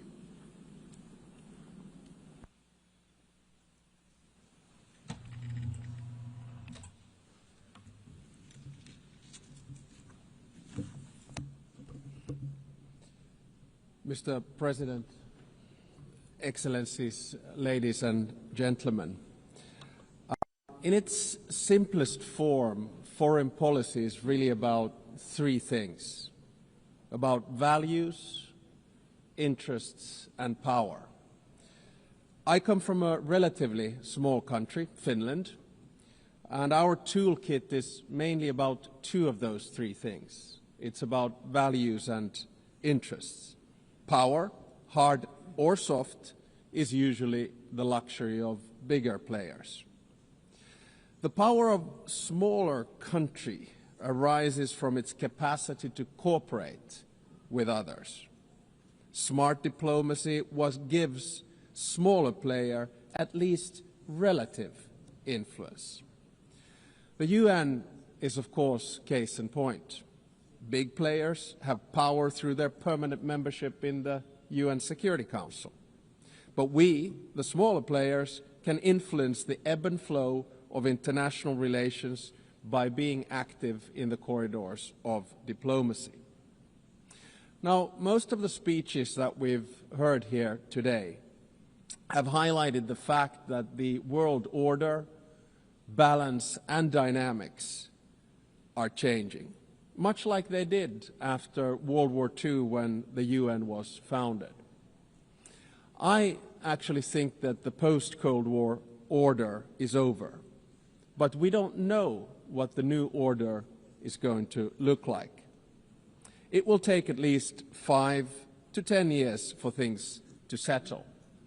And my message to this Assembly today is that regardless of the size, each and every member state of the United Nations has agency, a say in how the new world order will look like. It is important that we all use this power wisely and responsibly. Now, I fully appreciate that our interests differ, depending on our geographical location, history, state of development, or culture. But fundamental values are something we should all share. We have commonly defined some of the most essential of them in the UN Charter. Today, I want to do 2 things. First, analyze where we are, and second, give my proposals on what we might want to do together. To understand what's currently happening in the world, I'd like to raise 3 different but yet related developments. First, it seems to me that there's a growing tension between multilateralism, in other words, an order based on the rule of law, and those that speak the language of multipolarity or transactionalism. So difference between multilateralism and multipolarity. Now, I can understand the temptation and the rationale of the proponents of multipolarity and transactionalism. But can they solve the world's biggest challenges, such as climate change or sustainable development? Today, I see many states, both big and small, pursuing transactional or multivectoral foreign policies. In essence, their aim is to diversify their relations with multiple actors rather than aligning with any one particular bloc. Now, this can be opportunistic, but it may also be justified and reasonable. This depends on political choices. A transactional or multivectoral foreign policy is dominated by interests. Interests drive practical choices of states, and this is entirely legitimate. This kind of foreign policy is based on a realistic understanding of power. Power defines the limits of what is possible for each state. However, values should actually underpin everything we do. Even transactional or multivectoral foreign policy should rest on a score of fundamental values. Without them, foreign policy will ultimately run into a war. If you set aside values for unhindered pursuit of power and interests, you will eventually find before you the very same problems you wanted to overlook. Second, the balance of power in the New World Order is shifting towards the South and the East. Many countries, especially in Africa, Asia, Latin America, are becoming or have become key players in determining the direction of the New World Order. To put it simply, they have both agency and power. They are not only an expanding economic force, but their demographic growth is inexorable. This will also turn them into a political and cultural force. It will yield them both hard power and soft power, and they will use it to promote their interests as they should. The 193 members of the United Nations do not have to agree on every minute detail of values, but we have to have a common understanding of fundamentals. They include the sovereignty and territorial integrity of states, They include the prohibition of the use of force and the respect for human rights and fundamental freedoms. These values are the building blocks of who we are and what we stand for as the United Nations. The broad international community has overwhelmingly an interest to uphold them. Let me be clear. Russia has no right to continue its aggression on Ukraine. Israel has no right to violate international law in Palestine. States have no right to use Sudanese or Congolese territories to fight proxy wars for their economic or strategic self-interests. I urge us all to heed this message of the international community and act accordingly. War is always a failure of humanity. It is a collective failure of our fundamental values. It is a failure of us as human beings. Thirdly, I would like to say a few words about the state of the United Nations, the institution where we are. The UN was created to maintain and promote peace, stability, development, and friendly relations among nations. In order to achieve this, the balance between the three elements was required. The power at the highest level was represented by the UN Security Council. The interests of the wider membership were reconciled here in the General Assembly, and the values were enshrined in the Charter and consolidated as rules of international law. Now, unfortunately today, the UN is struggling to fulfill its central promise of delivering peace and stability. We can always blame each other, but at the end of the day, it's a collective decision. Countries have increasingly taken the liberty to break the rules of international law and to use force against other people's territories and suppress other nations. The United Nations of today does not sufficiently reflect the realities of the balance of power. All too often, it fails to serve as a forum for the coordination of interests, and the values at its core are too often not respected in good faith. We all want to have the freedom to make choices and a possibility to influence the world around us. Today, many countries are seeking answers in multipolarity or transactionalism. If the UN fails to deliver, this trend will accelerate. So, let me sum up in the terms of the three pillars: values, interests, and power. Our values can divide us. Fundamentally, however, they should unite us around the basic principles of humanity, the rule of law, and the prohibition of aggression. Our interests differ, and it's only right that we promote them. However, our choices have consequences. Opportunism will eventually be forced to confront the problems it tried to ignore. Power will constantly seek a new balance. We must adapt to change. Nevertheless, we should not allow the rise of hard power to blind us. The power of legitimacy, integrity, and rules will remain strong. So let me get to my second part, from the situation to possible solutions or things that we could do together. Never before in history has humankind had such means of innovations at its disposal to solve the world's most pressing problems. However, the current direction is wrong in so many ways. There are more wars than at any time since World War II. The world is becoming increasingly divided.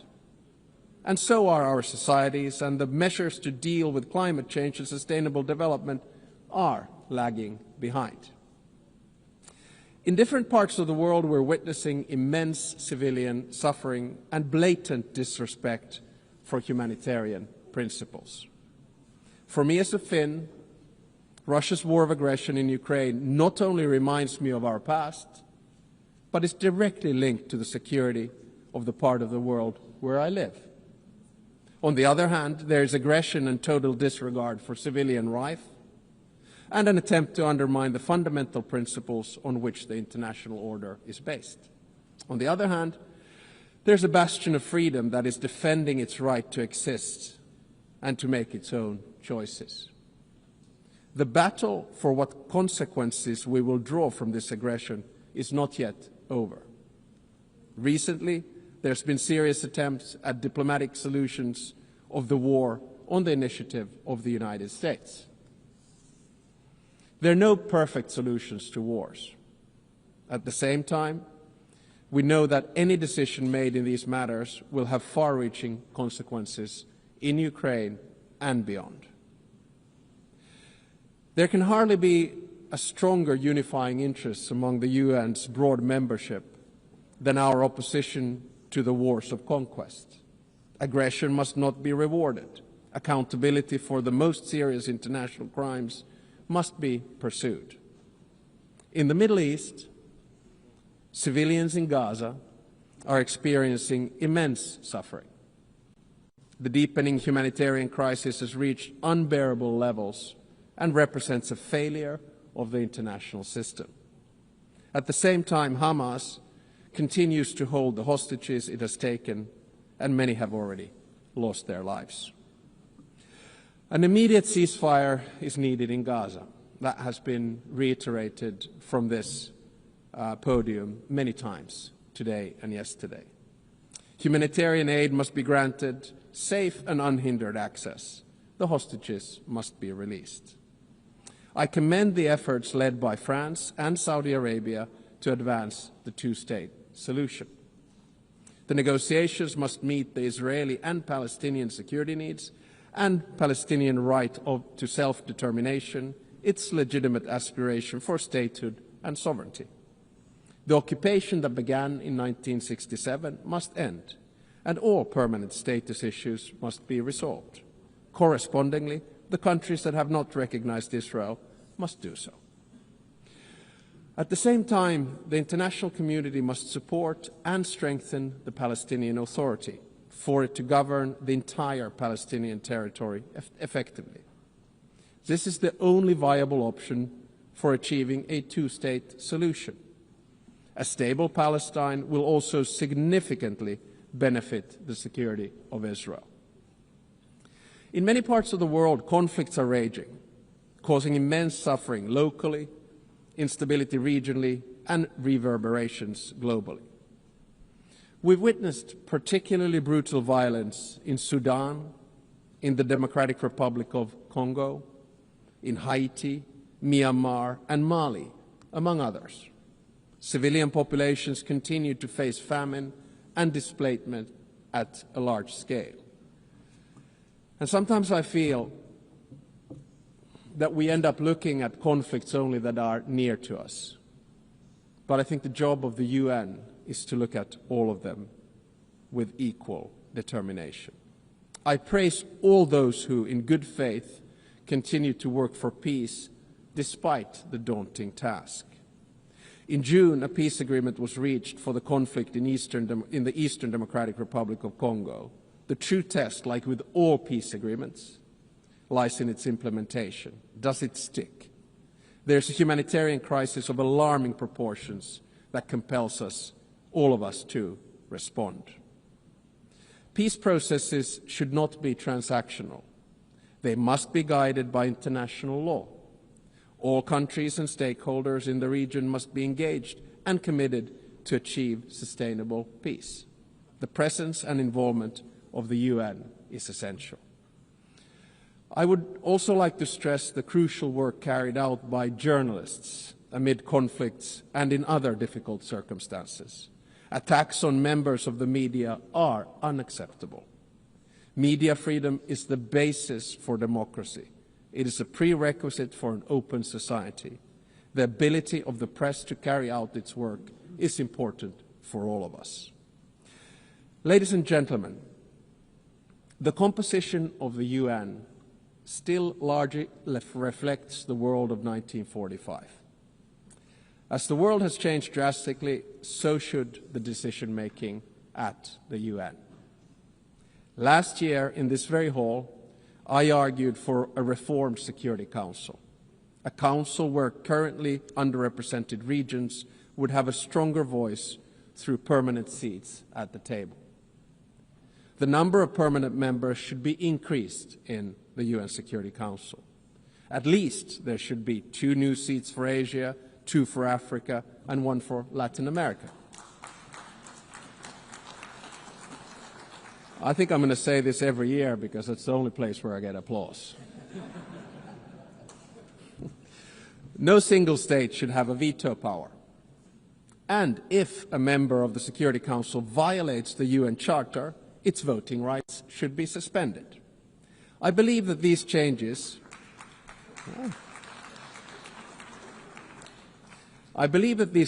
at the top of the UN are necessary in order to maintain the UN's central role in international relations. At the same time, a more comprehensive reform of the UN is needed. I commend the Secretary General for his UN 80 initiative, and I encourage him to take bold and ambitious action. So Finland strongly supports the UN and wants it to succeed. Therefore, we stress the need for true reform to enhance the organization's credibility, relevance, and efficiency. This will ensure that the UN can act. The UN needs to focus its efforts on its most important goals: ending and preventing wars, protecting human rights, and acting as a catalyst for sustainable development. And also, we need to get the UN back into peace mediation. I would argue that one of the reasons that we have so many wars right now is that the UN is absent from peace mediation. No other organization can offer the legitimacy comparable to that of the UN. If the UN is absent, conflicts are not resolved without it, which is not in our common interests. The UN is needed as a mediator, and the member states should support it at this endeavor.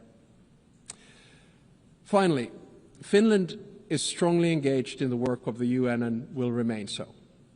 Therefore, we are also standing for election to the Security Council for the term of 2029 to 2030. Should we be elected, Finland pledges to be a principled and pragmatic partner for peace. We are principled in our commitment to international law, with the Charter at its core.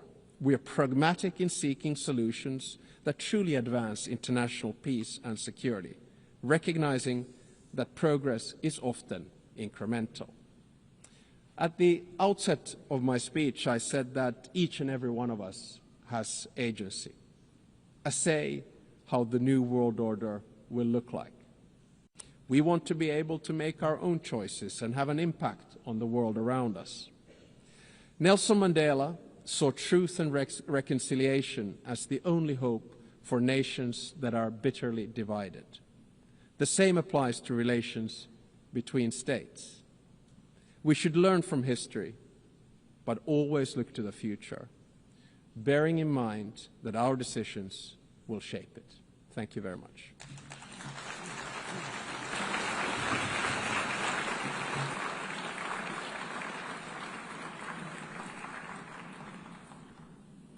On behalf of the Assembly, I wish to thank the President of the Republic of Finland. The Assembly will hear an address by His Excellency Julius Maada Bio, President of the Republic of Sierra Leone. I request protocol to escort His Excellency and invite him to address the Assembly.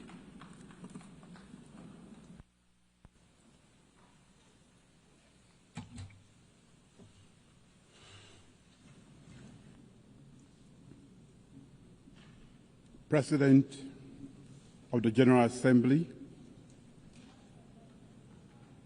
the Secretary General, Excellencies, distinguished ladies and gentlemen, I congratulate Her Excellency Annalena Baerbock on her election as President of the General Assembly to lead this historic 80th session of the General Assembly. I thank her predecessor, His Excellency Philmore Young, for his distinguished leadership during the 79th session.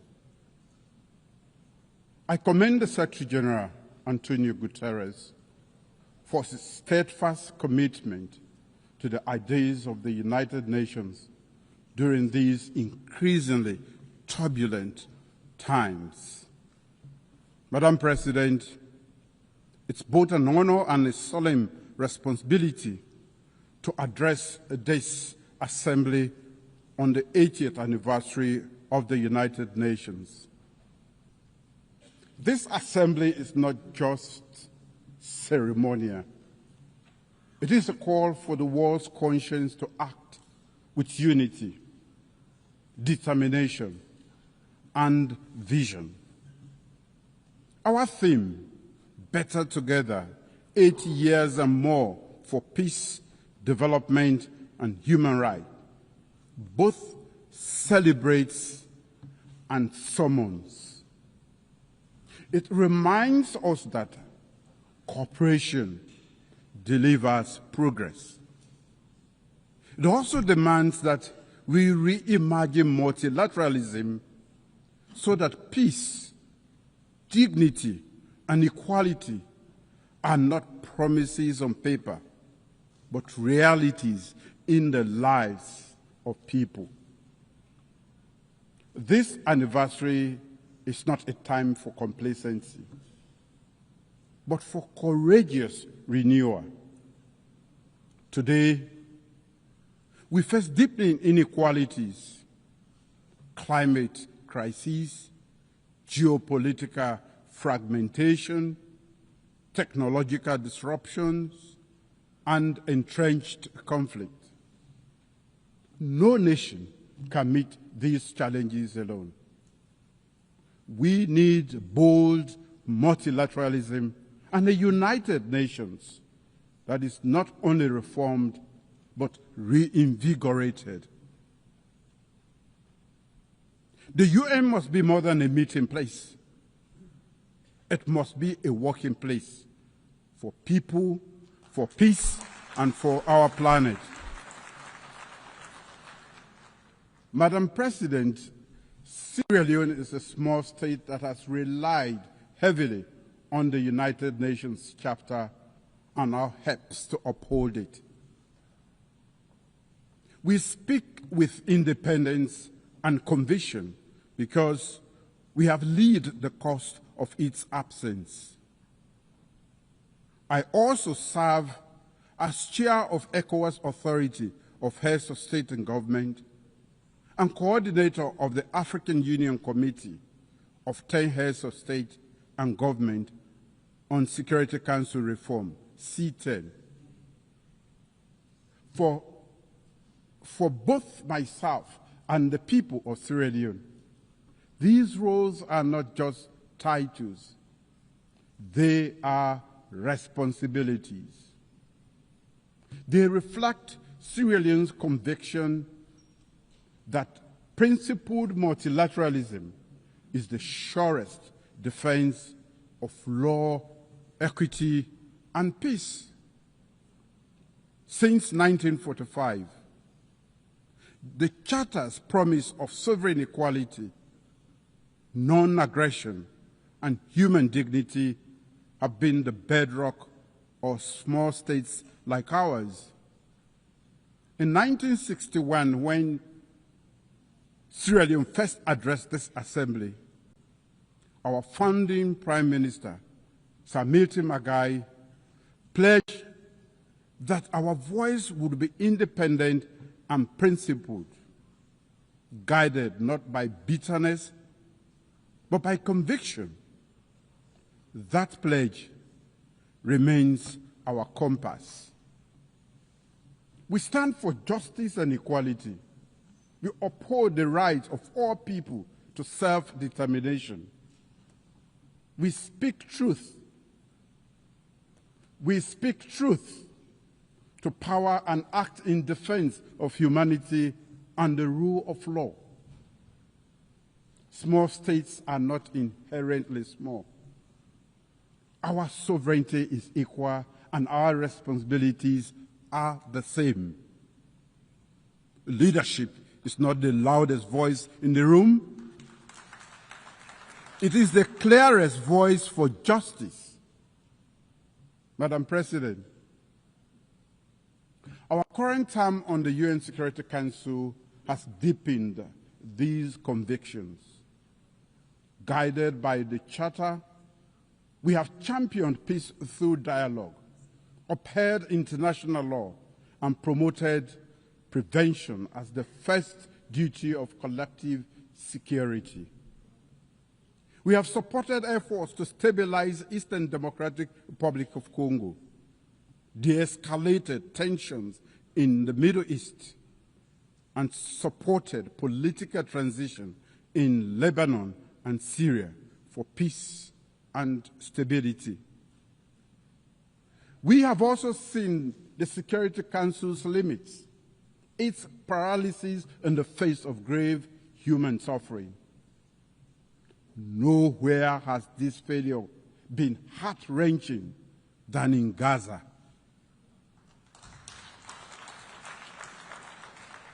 A preventable genocide was not prevented. Mass starvation that could have been avoided was not avoided.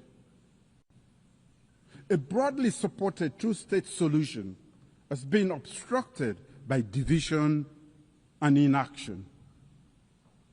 We therefore welcome all member states that have recently announced their long overdue recognition of the State of Palestine. Yet, much more remains to be done. We must bring an end to the war and ensure the release of all hostages and prisoners. Sierra Leone has not wavered. We have spoken with independence, voted with principle, and pressed for urgent action to end atrocities and revive hope. We say again, ceasefire now in Gaza. Ceasefire now in Sudan. Ceasefire now in Ukraine. These are not just slogans. They are calls to conscience, calls to action.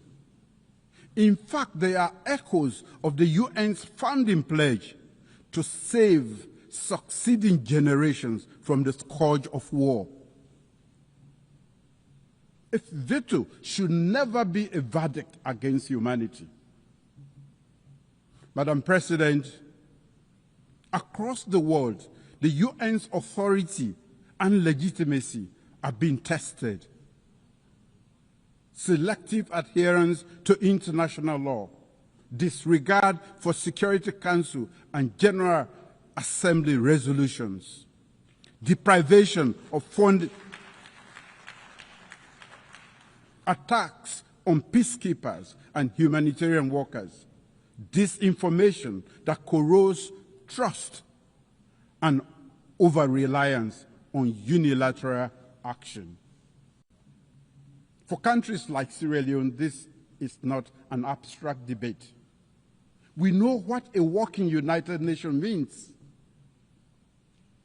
At our darkest hour, during one of the most brutal civil wars in modern history, the UN stood by our side.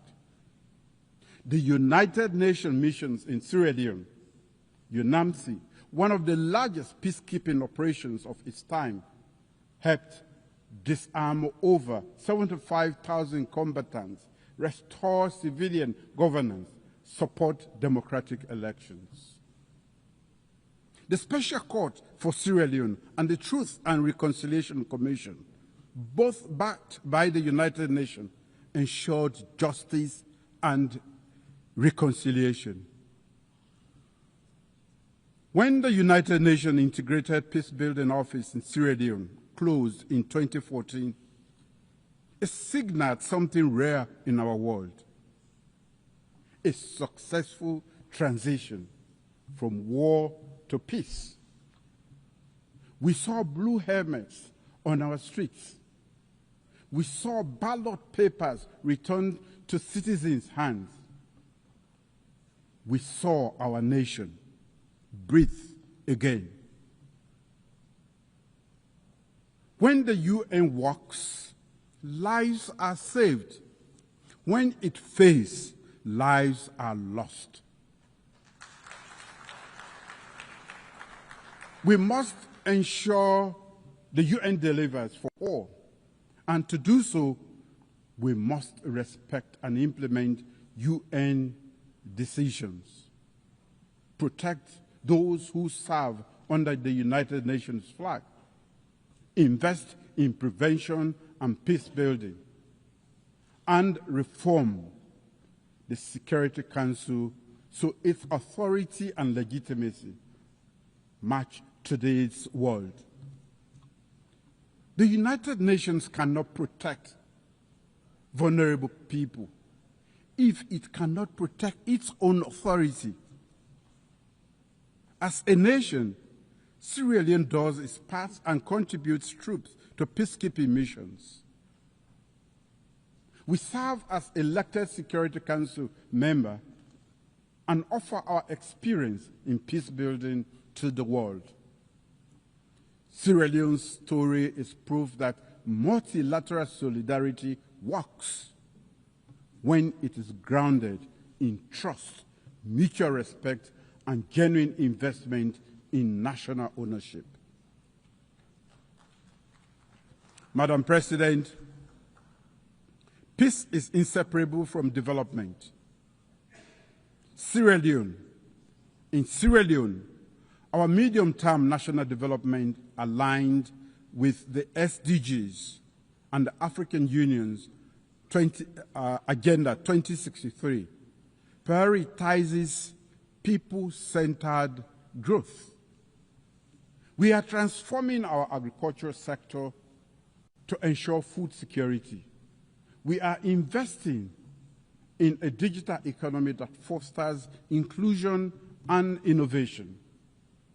We are deepening investment in human capital development through free quality education and in healthcare, particularly maternal and child health. We are expanding renewable energy to support industrialization and climate resilience. Climate change is an existential threat to Sierra Leone. Our greenhouse gas emissions are negligible, yet our people and our wide coast bears the cost through erosion, flooding, and pressure on food systems and fisheries. We have mainstreamed climate adaptation and strengthened disaster preparedness. In fulfillment of the commitment made at the Third United Nations Oceans Conference, Sierra Leone has ratified the Biodiversity Beyond National Jurisdiction Treaty, BBNG. As the 60th state to deposit its instrument of ratification, Sierra Leone is proud of the collective endeavor to trigger the entry into force of the BBNG Treaty, a historic milestone for multilateralism and the collective stewardship of our ocean commons. We urge all countries to do the same, so the high seas and areas are governed by common good. Climate justice is not charity. It is a legal and moral responsibility. If the poorest are left to pay the highest climate price, there is no justice. Developed nations must honor their commitments, $100 billion per year in climate finance, technology transfer, and capacity building. We welcome the International Court of Justice advisory opinion on climate change, affirming states' obligation to prevent environmental harm and to protect future generations. In that spirit, Sierra Leone is proud to present the candidature of Professor Dr.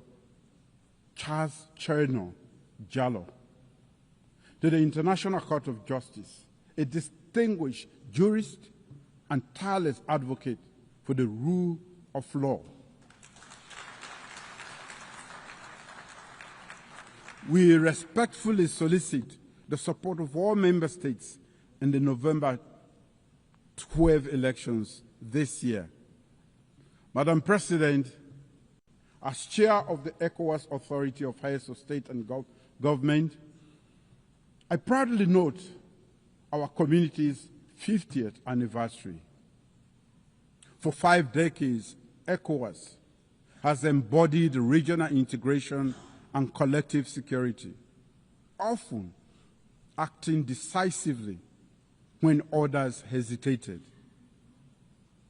ECOWAS moved early in Sierra Leone's peace process before and alongside the UN to end our civil war. It has done so in Liberia, the Gambia, and elsewhere to defend democracy and stabilize the region. These are African solutions to African challenges, open to global partnerships anchored in regional legitimacy and trust. Partnership with Africa must move from promise to practice. As chair of the ECOWAS Authority, I recently embarked on a regional tour, including a second visit to Burkina Faso in 2 years. This was to demonstrate solidarity and build trust between ECOWAS member states and the Alliance of Sahelian States. I commend the leadership of Burkina Faso for its willingness to engage and I look forward to continued dialogue with the leadership of both Mali and Niger. In my role as chair of the ECOWAS Authority, I have placed emphasis on advancing and safeguarding democratic governance with a strong commitment to upholding constitutional order and reflecting the people's will. Countering terrorism and strengthening our regional security architecture, including operationalizing the ECOWAS standby force and implementing counterterrorism strategies. Enhancing economic integration by promoting trade, liberalization, developing cross-border infrastructure, and advancing towards a common ECOWAS currency. Strengthening the credibility of institutions through reforms that promote transparency, efficiency, and service focused on citizens. We urge the United Nations to deepen its partnership with ECOWAS and other African regional mechanisms in the spirit of Chapter 8 of the United Nations Charter. Africa is not a problem to be solved. Africa is a partner to be empowered.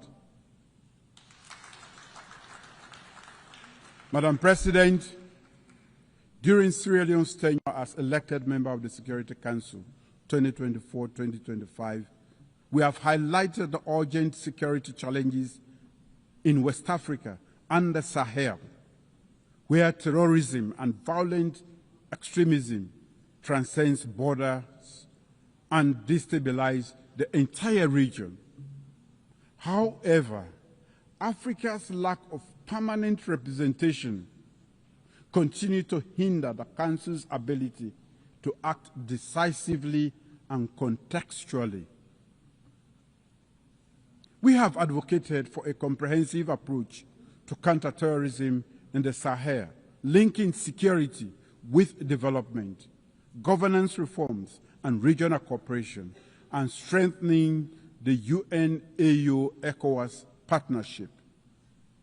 Too often, however, the Council's response has been hindered by narrow geopolitical interests, delaying action that could have saved lives. Our experience confirms a clear truth. Lasting peace requires inclusivity, ownership, and legitimacy. The Council's structural imbalance undermines its credibility and must be addressed to ensure the safeguarding of collective security. Madam President, in my capacity as coordinator of the African Union Committee of 10 on Security Council reforms, I speak on behalf of a continent still excluded from the permanent representation on the Council. Africa, home to 1.4 billion people and the largest regional bloc in the United Nations, still has no permanent seat. This is unjust and untenable.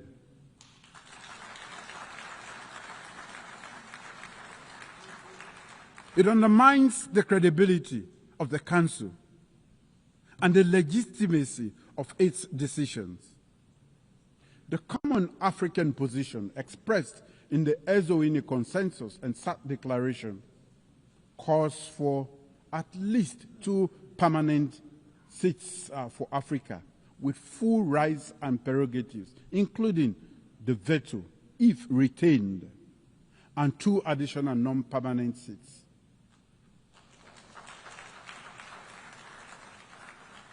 This is not a request. It is a demand for equity.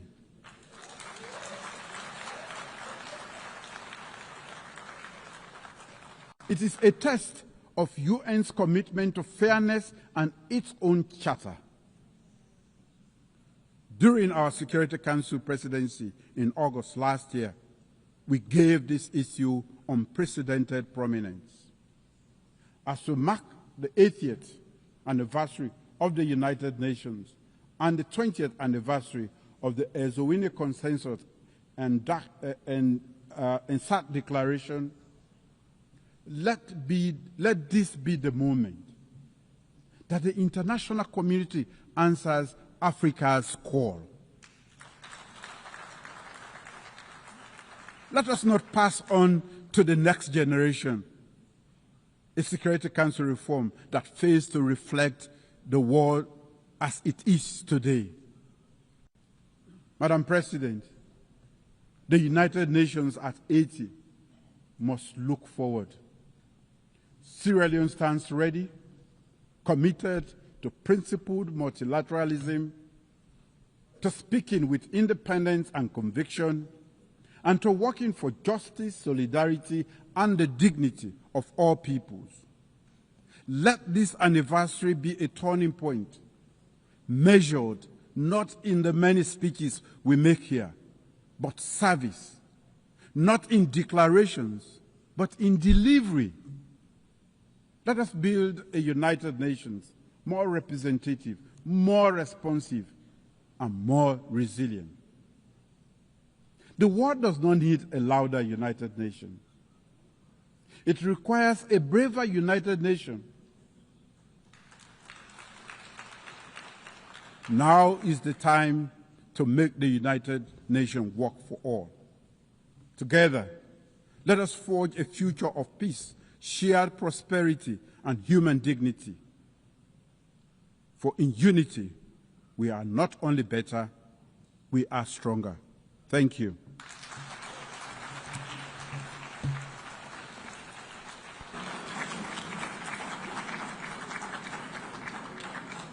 On behalf of the Assembly, I wish to thank the President of the Republic of Sierra Leone. We have heard the last speaker in the general debate for this meeting.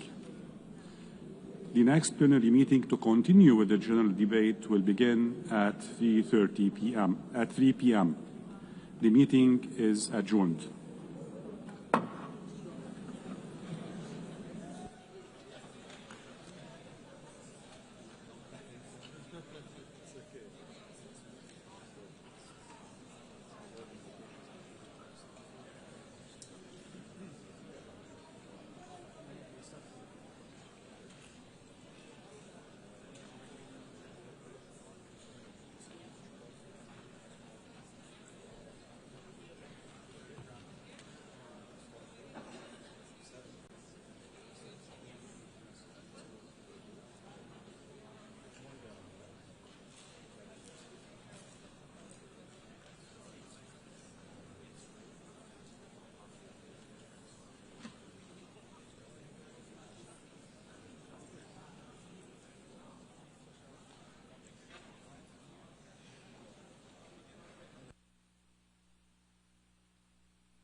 The 7th plenary meeting of the General Assembly is called to order.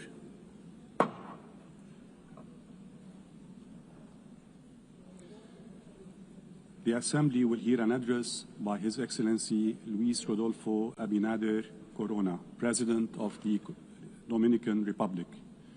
I request protocol to escort His Excellency and invite him to address the Assembly.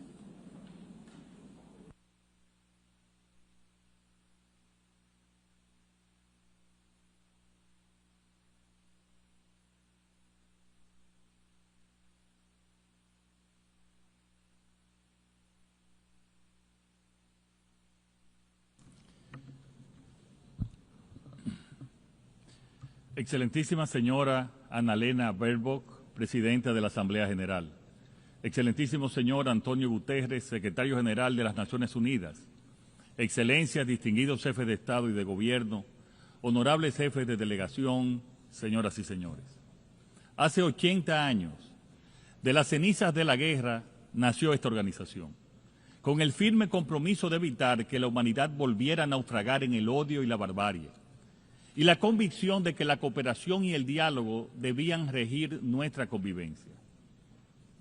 En República Dominicana tenemos plena conciencia de nuestra responsabilidad como nación miembro de la comunidad internacional y del impacto que las decisiones globales tienen sobre nuestras sociedades. Por eso, exigimos con convicción un orden internacional más justo, y donde el desarrollo de uno no signifique el sacrificio de otros. Vivimos un momento de alta complejidad internacional, donde se combinan 5 fuerzas que agitan profundamente el destino de nuestros pueblos: la polarización política, el resurgimiento del proteccionismo comercial, la revolución tecnológica, el cambio climático y la competencia geopolítica. Estos desafíos globales tienen consecuencias muy concretas para países como el nuestro. Las recientes y persistentes guerras han generado disrupciones en los mercados, creando volatilidad e incertidumbre en los precios de las commodities. Los recientes aranceles introducen un nuevo factor de imprevisibilidad para el comercio internacional. Los huracanes y el afloramiento descontrolado del sargazo nos recuerdan nuestra vulnerabilidad climática. Y la desinformación, amplificada en entornos digitales, erosiona la confianza ciudadana.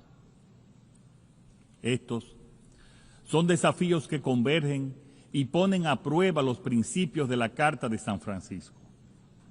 La clave para asumirlos fue enunciada por Franklin Delano Roosevelt. La verdadera salvaguardia de la paz solo puede encontrarse en la cooperación basada en la justicia económica y social. Ante este panorama, República Dominicana reafirma su fe en el mandato fundacional de la Organización de las Naciones Unidas, en sus principios y valores, no como opciones secundarias, sino como las únicas vías para preservar la paz y la dignidad humana. Celebramos el lema que hoy nos convoca: mejor juntos, 80 años y más por la paz, el desarrollo y los derechos humanos. Lo asumimos como mandato histórico y como clamor legítimo de nuestros pueblos. Señora Presidenta, el multilateralismo atraviesa desafíos profundos, agravados por la crisis financiera que afecta a esta organización y por la creciente dificultad para alcanzar consensos que detengan los conflictos. En este contexto, necesitamos con urgencia espacios de diálogo más francos, más eficaces y orientados a resultados en todos los niveles. Debemos escucharnos con mayor apertura y disposición genuina al entendimiento mutuo. Si no transformamos las Naciones Unidas, corremos el riesgo de que caiga en la irrelevancia, y esto sería una catástrofe que no debemos permitir. La iniciativa ONU 80 nos ofrece una oportunidad histórica para revitalizar mandatos, renovar estructuras y devolver eficacia y credibilidad a este techo común de las naciones. República Dominicana respalda firmemente este proceso. En los próximos meses debe elegirse un nuevo secretario general. Corresponde ahora a Latinoamérica y el Caribe ofrecer un liderazgo renovado con visión, independencia y compromiso que los tiempos exigen. Nuestra región tiene la diversidad, capacidad y experiencia para levantar una voz firme en favor de la paz, la justicia climática, los derechos humanos y el desarrollo sostenible. Estoy plenamente convencido de que ha llegado el momento de que una mujer ocupe la Secretaría General. Colegas, apenas 5 años nos separan del 2030 y los objetivos de desarrollo sostenible siguen rezagados. El principal obstáculo es una arquitectura financiera internacional que no responde a las realidades de los países en desarrollo. Los compromisos asumidos durante la reciente conferencia sobre financiamiento para el desarrollo en Sevilla son un paso positivo, pero insuficiente. Necesitamos una transformación real, un nuevo pacto financiero internacional con acceso a financiamiento concesional, alivio de deuda, mecanismos innovadores y mayor cooperación técnica. El compromiso dominicano es sólido. A pesar de los desafíos, hemos logrado avances tangibles en la implementación de la Agenda 2030. Destacamos en particular el progreso sostenido en los 2 primeros ODS, reducción de la pobreza y hambre cero. Como resultado de nuestras políticas de protección social, del impulso a la producción agropecuaria y del incremento del salario mínimo, logramos reducir la pobreza moderada de 25.8 en 2019 a 18.05 en el primer trimestre del 2025. Y la subalimentación descendió de 8.6 en 2018 a 3.6 en el 2025. Señoras y señores, con responsabilidad y coherencia, he sostenido ante esta Asamblea y en todos los foros internacionales relevantes que la crisis multidimensional de Haití representa una grave amenaza a la paz y la seguridad para la República Dominicana y para toda la región. Desde el 2021 hemos sostenido con claridad la única salida para Haití es una acción internacional coherente y sostenida que garantice condiciones mínimas de seguridad y abra paso al más amplio acuerdo democrático y soberano entre los propios haitianos. Ese vecino país vive una tragedia humana sin precedentes, violencia extrema, colapso institucional y control territorial de numerosas bandas criminales que aterrorizan a la población. Grupos que los gobiernos dominicanos y estadounidenses han clasificado como organizaciones terroristas y con los cuales no puede haber negociación alguna. Frente a esta realidad, República Dominicana ha desplegado una continua ofensiva diplomática con el objetivo de lograr una respuesta internacional efectiva. En este tenor, el Consejo de Seguridad aprobó una misión multinacional de apoyo a la seguridad, MSS, junto a un embargo de armas y un régimen de sanciones para las personas e instituciones que fomentan a esas organizaciones criminales.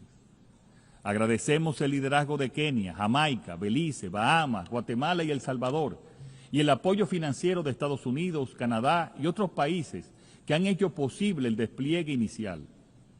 Pero la misión aún no ha alcanzado la escala necesaria, número de efectivos y el financiamiento adecuado, por lo que no ha alcanzado sus objetivos. Por eso, respaldamos firmemente el proyecto de resolución presentado por Panamá y Estados Unidos ante el Consejo de Seguridad, basado en la propuesta del secretario general Guterres para transformar la MSS en una fuerza que logre imponer orden y restablecer la paz con una estructura de mando reforzada, metas claras y evaluables y el apoyo logístico y operativo de una oficina bajo el mando de Naciones Unidas. Esta propuesta establece una presencia más robusta, con mayor coordinación, supervisión y estándares de rendición de cuentas, tanto en derechos humanos como en desempeño operativo. Hacemos un llamado urgente a los miembros del Consejo de Seguridad, en especial a los 5 permanentes, a adoptar esta resolución sin demoras. Debemos estar conscientes de que el mandato de la MSS expira el 2 de octubre. Estamos frente a un periodo de transición delicado que exige garantizar legitimidad a todo el contingente actual de la misión. República Dominicana reclama que se apoye este pedido y lo hace desde la frontera misma del colapso haitiano. Apelamos también al respaldo político, financiero y operativo de Latinoamérica y el Caribe para la misión en Haití. Se trata de un país de nuestra región que exige una responsabilidad compartida como vecinos. Es importante dejar claro que República Dominicana seguirá protegiendo su integridad territorial y haciendo valer su régimen migratorio nacional. Ningún Estado puede ser reprochado por defender sus fronteras ni por garantizar la seguridad de sus ciudadanos. No podemos ni debemos cargar solos con el peso de una crisis que desborda cualquier capacidad nacional. No es sostenible ni seguro para nadie. Cada día de inacción aleja la solución a la crisis. Actuemos ya, amigos y amigas. Para los pequeños estados insulares en desarrollo, la triple crisis planetaria, el cambio climático, la pérdida de biodiversidad y la contaminación ambiental es una amenaza existencial. Esta crisis en el Caribe tiene un rostro concreto, el sargazo, un fenómeno devastador que afecta nuestras costas, nuestra salud pública y los medios de vida. Exigimos solidaridad y justicia climática, que se traduzca en financiamiento accesible, transferencia tecnológica y acciones urgentes para proteger nuestros océanos. República Dominicana avanza hacia la ratificación del Tratado BBNJ, convencida de que la protección de la biodiversidad marina es un deber compartido.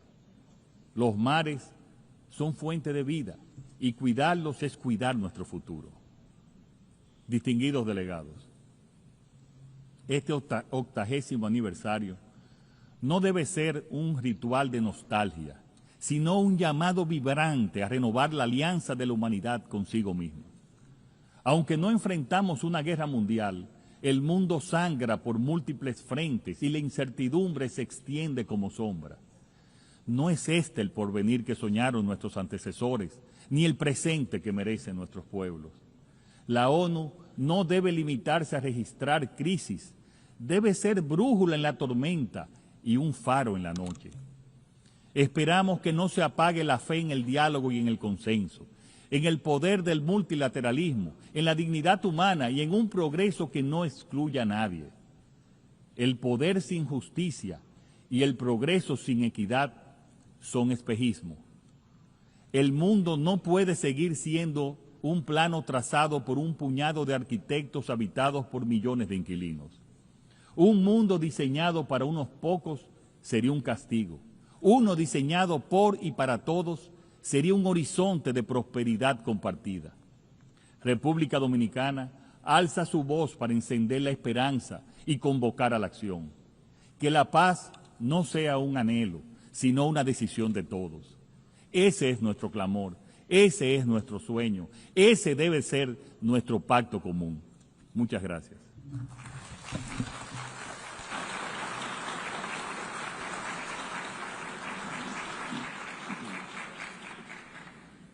On behalf of the Assembly, I wish to thank the President of the Dominican Republic. The Assembly will hear an address by His Excellency Anura Kumara Dissanayake, Head of State and President of the Democratic Socialist Republic of Sri Lanka. I request protocol to escort His Excellency and invite him to address the Assembly.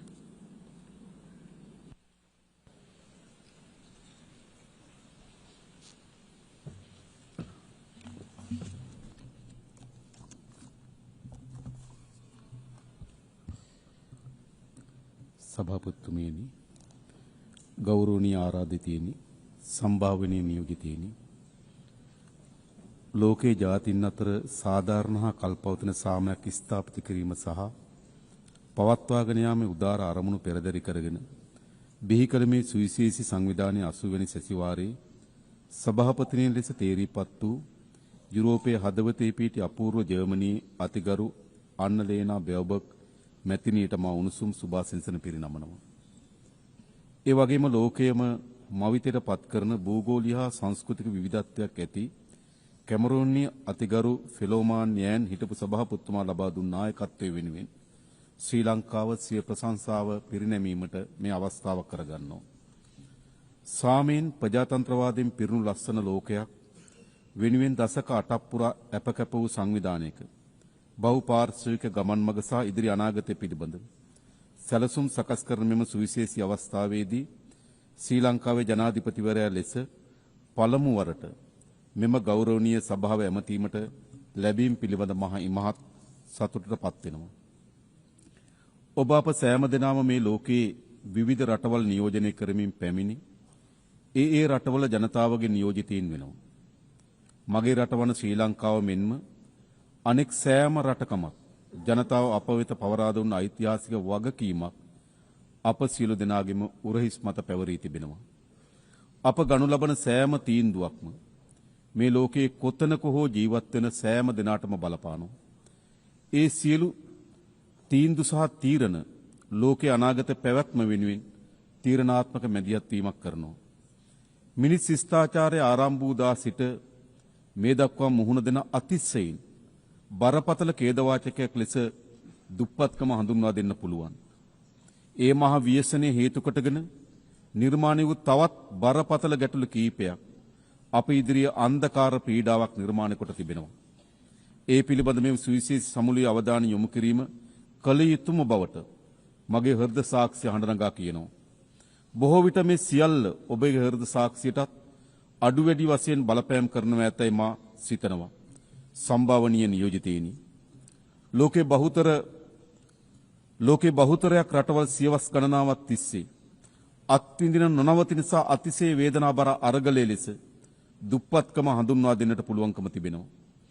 ඒ විවිධ මුහුණුවරින් එන බිහිසුණු සතුරෙක් වන අතර අප මේ සමුළුව රැස්ව සිටින මොහොතේ මාද ඇතුළු මේ සෑම නියෝජිතයෙකුම රටවල් වල අඩු වැඩි වශයෙන් සැලකිතු දරුවන් පිරිසක් කුසගින්නේ සිටිනවා. සියලුම දරුවන්ට අධ්‍යාපන ලැබීමේ අයිතිය ජාත්‍යන්තර මානව හිමිකම් නීතිය මගින් සහතික කර ඇති සහ ආණ්ඩුක්‍රම ව්‍යවස්ථාව තුළ පිළිගත් මූලික මානව අයිතියක් වෙනවා. නමුත් නැතිබැරිකම දුප්පත්කම නිසා මේ අයිතිය උල්ලංඝනය වන ලක්ෂ සංඛ්‍යාත දරුවන් ලෝකේ පුරා සිටිනවා. තාක්ෂණයෙන් පිරිපුන්නේයි උදම් මනන ලෝකයක් පාසල් අහිමි දරුවන් සිටීම මොනතරම් අවාසනාවන්ත තත්වයක්ද. අධ්‍යාපනය යනු සෑම ශ්‍රේෂ්ඨ ජාතියක්ම ගොඩනගන අත්තිවාරම් වෙනවා. අනාගත ලෝකයේ පැවැත්ම තීරණය කරන ප්‍රධානම සාධකය වෙනවා. අධ්‍යාපනය සඳහා කරන ආයෝජනය ලෝකයේ ප්‍රගතිය උදෙසා කරන ආයෝජනයක් ලෙස අපි සලකනවා. බොහෝ සංවර්ධන වීම පවතින රටවල් වල දුප්පත්කමට මුහුණ දීමේ ප්‍රගතියට ණයබර අඛණ්ඩව බාධා කරනවා. සාමාන්‍යයෙන් අඩු ආදායම්ලාභී රටවල් සෞඛ්‍ය අධ්‍යාපන සේවා සඳහා ගෙවීමට වඩා දෙගුණයකටත් වඩා වැඩි අරමුදල් සුද්ධ පොලි ගෙවීම සඳහා වෙන් කරනවා. පුරවැසියන් වශයෙන් මෙන්ම රටවල් වශයෙන් ණය උගුල් වල හිර වී සිටිනවා. මේ තත්ත්වයේ සාධනීය විසඳුමක් අවශ්‍ය වෙනවා.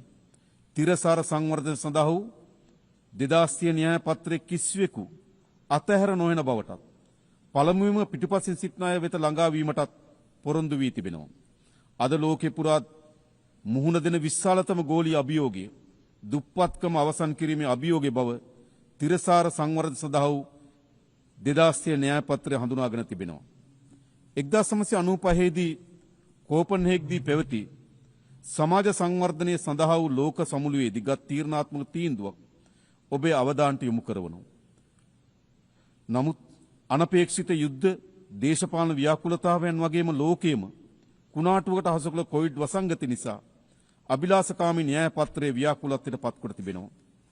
ඒ නිසා ඇති නැති පරතරය දුප්පත්කම ලෝක ව්‍යසනයක්සේ සලකා කටයුතු කළ යුතුව තිබෙනවා. ගරු සභාපතිතුමනි, ගෞරවනීය අමුත්තනි, මේ අසිරිමත් ග්‍රහලෝකයේ අස්ථාවරත්වයටත් ව්‍යාකූලත්වයටත් පත්වන නවතම ගැටලුවක් ලෙස මත්ද්‍රව්‍ය හා ඒහා බැඳුණු සංවිධානාත්මක අපරාධ කණ්ඩායම් හඳුනා ගන්නට පුළුවන්කම තිබෙනවා. ඒ බව එක්සත් ජාතීන්ගේ මත්ද්‍රව්‍ය අපරාධ පිළිබඳ කාර්යාලය 2025 ලෝක මත්ද්‍රව්‍ය වාර්තාවේ පවා තහවුරු කොට තිබෙනවා.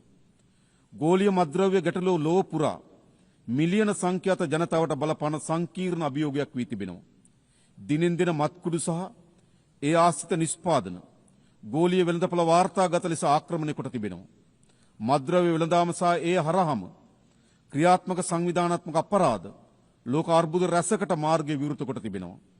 මේවාට සම්බන්ධ කණ්ඩායම් රාජ්‍යයන් ගොදුරු බිම් බවට පත් කරමින් සිටිනවා.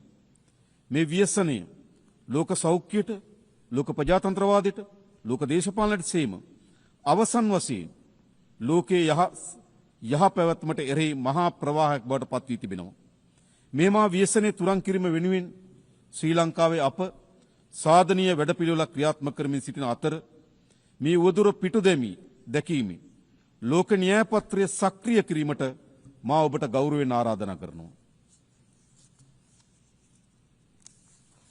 මේ ජාවාරම්කරුවන්ට එරෙහිව නීතිය තදින් ක්‍රියාත්මක කිරීම, එවැනි ජාවාරම්කරුවන්ට තම තමන්ගේ රටවල් වලට සංක්‍රමණය වීම ඉඩ ප්‍රස්ථා අවුරුවාලීම, මේවට ඇබ්බැහි වූවන් පුනරුත්ථාපනය කරනු ලබන මධ්‍යස්ථාන බිහි කිරීම වැනි කරුණු මෙහි මොහොතේ මම ඔබගේ අවධානයට යොමු කරවනවා. ගරු සභාපතිතුමනි, ගෞරවනීය අමුත්තනි, දූෂණය සමාජයේ පුළුල් පරාසයක විනාශයට සහ ඛේදවාචකයට හේතු වන දොහොයි වසංගතයක් විදිහට අපි විශ්වාස කරනවා. දූෂණය සංවර්ධනයට බාධාවක්, ප්‍රජාතන්ත්‍රවාදය සහ ලෝකයේ යහපැවැත්මට තීරණාත්මක තර්ජනයක් සහ දුප්පත්කමට හේතුවක් වන බව අපේ ස්ථාවර වෙනවා. දූෂණයට එරෙහි සටන භයානකයි. නමුත් දූෂණයට එරෙහි සටන් නොකර සිටීම ඊටත් වඩා භයානකයි යන්න මම ඔබට ඉතාමත් ගෞරවයෙන් සිහිපත් කරනවා. 1948 දී මානව හිමිකම් පිළිබඳ විශ්ව ප්‍රකාශනයේ ලෝකයේ මිනිස් ප්‍රජාවට විශාල ජයග්‍රහණයක් ගෙනාවා. මානව ශිෂ්ටාචාරයේ විවිධ ජයග්‍රහණයන් එක් රැයකින් ලැබී නැහැ. ඒ සියල්ල අප්‍රමාණ කැපකිරීම සහ නොපසුබට උත්සාහයේ ප්‍රතිඵල. දූෂණයට එරෙහි සටනත් අසිරු පියවරක්. එහෙත් අපි මේ පියවර තැබිය යුතුයි. අප තබන පළමු පියවර අසිරු විය හැකි. නමුත් අප නිර්භීතව තබන පියවර නිවැරදි නම් ඒ පියවර පිටුපස තවත් පියවර දහස් ගණනක් අප සමග ඒවියයි මා විශ්වාස කරනවා. ගරු සභාපතිතුමනි, නියෝජිතවරුනි, නිර්භීත වන්න. ඉතුරු සියල්ල ඉබේම වේ යයි ජවහර්ලාල් නේරුතුමන් කළ ප්‍රකාශය මේ මොහොතේ මා සිහිපත් කරනවා. මම නියෝජනය කරන්නේ මිලියන 22කට ආසන ජනගහනය ජීවත් වන පුංචි දීප්තිමත් දූපතක්. ශ්‍රී ලංකාවේ ජනගහනය ආසන්න වශයෙන් මුළු ලෝක ජනගහනයෙන් 0.3ක් පමණ වෙනවා. අපේ රටේ වගේම රටේ සිටින ජන සංඛ්‍යාව ප්‍රමාණාත්මක සහ සංඛ්‍යාත්මක කුඩා බව ඇත්ත. නමුත් අපේ රටෙත් ලෝකෙත් මතු පරපුර වෙනුවෙන් දූෂණයට එරෙහි සටන අපි ආරම්භ කොට තිබෙනවා. දූෂණයට එරෙහි සටන සෑම රටකම සංස්කෘතියේ කොටසක් විය යුතුයි කියා මා යෝජනා කරනවා. ගරු සභාපතිතුමනි, ගෞරවනීය අමුත්තනි, ඔබ කුමන රාජ්‍ය නියෝජනය කළත් මේ සෑම නියෝජිතයෙක්ම යුද්ධය ප්‍රතික්ෂේප කිරීමට මා සමග එක්වන බව මට විශ්වාසයි. යුද්ධයක් ප්‍රාර්ථනා කරන ජාතියක් ලොව නැහැ. කොතන හෝ කෙසේ යුද්ධයක් වූ ගැටුමක් ඇති වුණත් ඒ හරහා සිදුවන්නේ ඛේදවාචකයක් බව අපි දන්නවා. මේ මොහොතේ පවා ඒ ඛේදවාචකයේ වේදනාව ලෝකේ බොහෝ තැන්වල අත්විඳිමින් ඉන්නවා. දශක 3කට වඩා වැඩි කාලයක් යුද්ධයේ කටුක අත්දැකීම් ලැබූ රටක් ලෙස ඒ විනාශකාරී බව ගැන අපි ඉතා හොඳින් දන්නවා. යුද්ධය නිසා මියගිය දහස් ගණන් සැමරුම් ස්මාරක අසල පැමිණි ඔවුන්ගේ දෙමව්පියන් දූ දරුවන් බිරින්දෑවරුන් දෑත් එක් කරගෙන නගන වේදනාබර ආයතනය දකින ඕනෑම කෙනෙක් යුද්ධයක සිහිනයක් දැකීමට පවා අකමැති වෙනවා. ඒ වේදනාබර දසුන අපි ඇස් දෙකෙන් දැක තිබෙනවා. ගැටුම් නිසා මිනිසුන්ට විඳින්න සිදුවී ඇති දුක් පෙර නොවිරු මට්ටම ළඟා වී තිබුණත් බොහෝ විට ජාත්‍යන්තර ප්‍රජාව මිලියන ගණනකගේ දුක් වේදනා අවසන් කිරීමට අපොහොසත් වූ හුදු නරඹන්නෙකු බවට පත් වී තිබෙනවා. දරුවන්ගේ සහ අහිංසක සිවිල් වැසියන්ගේ ජීවිත එහාට මෙහාට පහර වදිමින පාපන්දෝ බවට පත් කිරීම අවස්ථාවාදී බල දේශපාලන ඛේදවාචකයක් වී තිබෙනවා. තමන්ගේ බලය වැඩි කර ගැනීමට තවත් කිසියෙකුට ජීවිතවලට බලපෑම් කිරීම සහ පීඩා කිරීමට කිසියෙකුට අයිතියක් නැහැ. පාලකයන් කළ යුත්තේ ජීවිත ආරක්ෂා කිරීම මිස ජීවිත විනාශ කිරීම නොවේ. ගාසා තීරයේ අඛණ්ඩව සිදුවන බිහිසුණු ව්‍යසනය අපගේ දැඩි කනස්සලට හේතු වී තිබෙනවා. විශේෂම ගාසා තීරයේ වේදනාබර ඛේදනීය එලිමහන් සිර කඳුරක් වී තිබෙනවා. අහිංසක දරුවන්ගේ සහ සිවිල් වැසියන්ගේ විලාපය රැව් පිළිරව් දෙනවා. එක්සත් ජාතීන්ගේ සංවිධානය සහ අනිකුත් සියලු පාර්ශ්වයන්ගේ එකතාවය මත දෙපාර්ශ්වයේ කඩිනමින් සටන් විරාමයකට යොමු වීමත්, බාධාවකින් තොරව සියලු මානසික ආධාර යොමු කිරීමත්, සියලු පාර්ශ්වයන්ගේ ප්‍රාණපකරුවන් නිදහස් කිරීමත් පිළිබඳව අපි හඬ නගනවා. මෙහි බීසුණු ඝාතන අවසන් කිරීම උදෙසා අපි දැඩිව බලපෑම් කළ යුතුව තිබෙනවා. පලස්තීන ජනතාවට රාජ්‍ය සඳහා ඇති අහිමි කළ නොහැකි අයිතිය අපි පිළිගන්නවා. ඒ වගේම ඊශ්‍රායල සහ පලස්තීන ජනතාව යන දෙපිරිසෙගේම නීත්‍යානුකූල ආරක්ෂක මානව ගැටලු හඳුනා ගත යුතු තිබෙනවා. 1967 දේශ සීමා මත පදනම්ව රාජ්‍යන් දෙකක් එකිනෙකට යාබදු පැවතීම පදනම සපේන එක්සත් ජාතීන්ගේ යෝජනාවලට අනුකූලව සාධාරණ ස්ථීර විසඳුමක් වෙනුවෙන් එක්විය යුතුව තිබෙනවා. නිරර්ථක යුද්ධයක් හේතුවෙන් මිලියන ගණනක් ලෝකවාසීන්ගේ දුක් වේදනා ඉදිරිපිට හුදු නරඹන්නක බවට පත් වී සිටීම අවසන් කළ යුතු තීරණාත්මක මොහොතකට අප එළඹ තිබෙනවා. මිනිස් සංහතිය තුළ ලෝකයේ පීඩාවට පත්කන යුද්ධ ගැටුම් වලට උමුතු ආගමික අන්තවාදයට සහ ජාතිවාදයට බරපතල ලෙස හේතු වී තිබෙනවා. වහල්භාවයේ අහෝසි කර සියවසක් ඉක්ම ගොස් ඇතත් වර්ගවාදයේ විස තවමත් තැන තිබෙන බව නැවත නැවත සිහිපත් කළ යුතුයි. අන්තවාදී සහ ජාතිවාදී අදහස් මාරාන්තික වසංගත රෝග තරමටම සාහසික වී තිබෙනවා.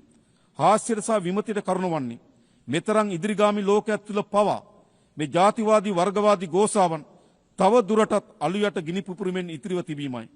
එහි බීසුම තත්ත්වය වන්නේ ඉතාමත් තීරණාත්මක ලෙස විශ්වයේ යහ පැවැත්මට එරෙහිව අවස්ථාවාදී ලෙස ගිනි පුපුරු විටින් විට මහා ගිනි ජාලාව බවට පත් කිරීමයි.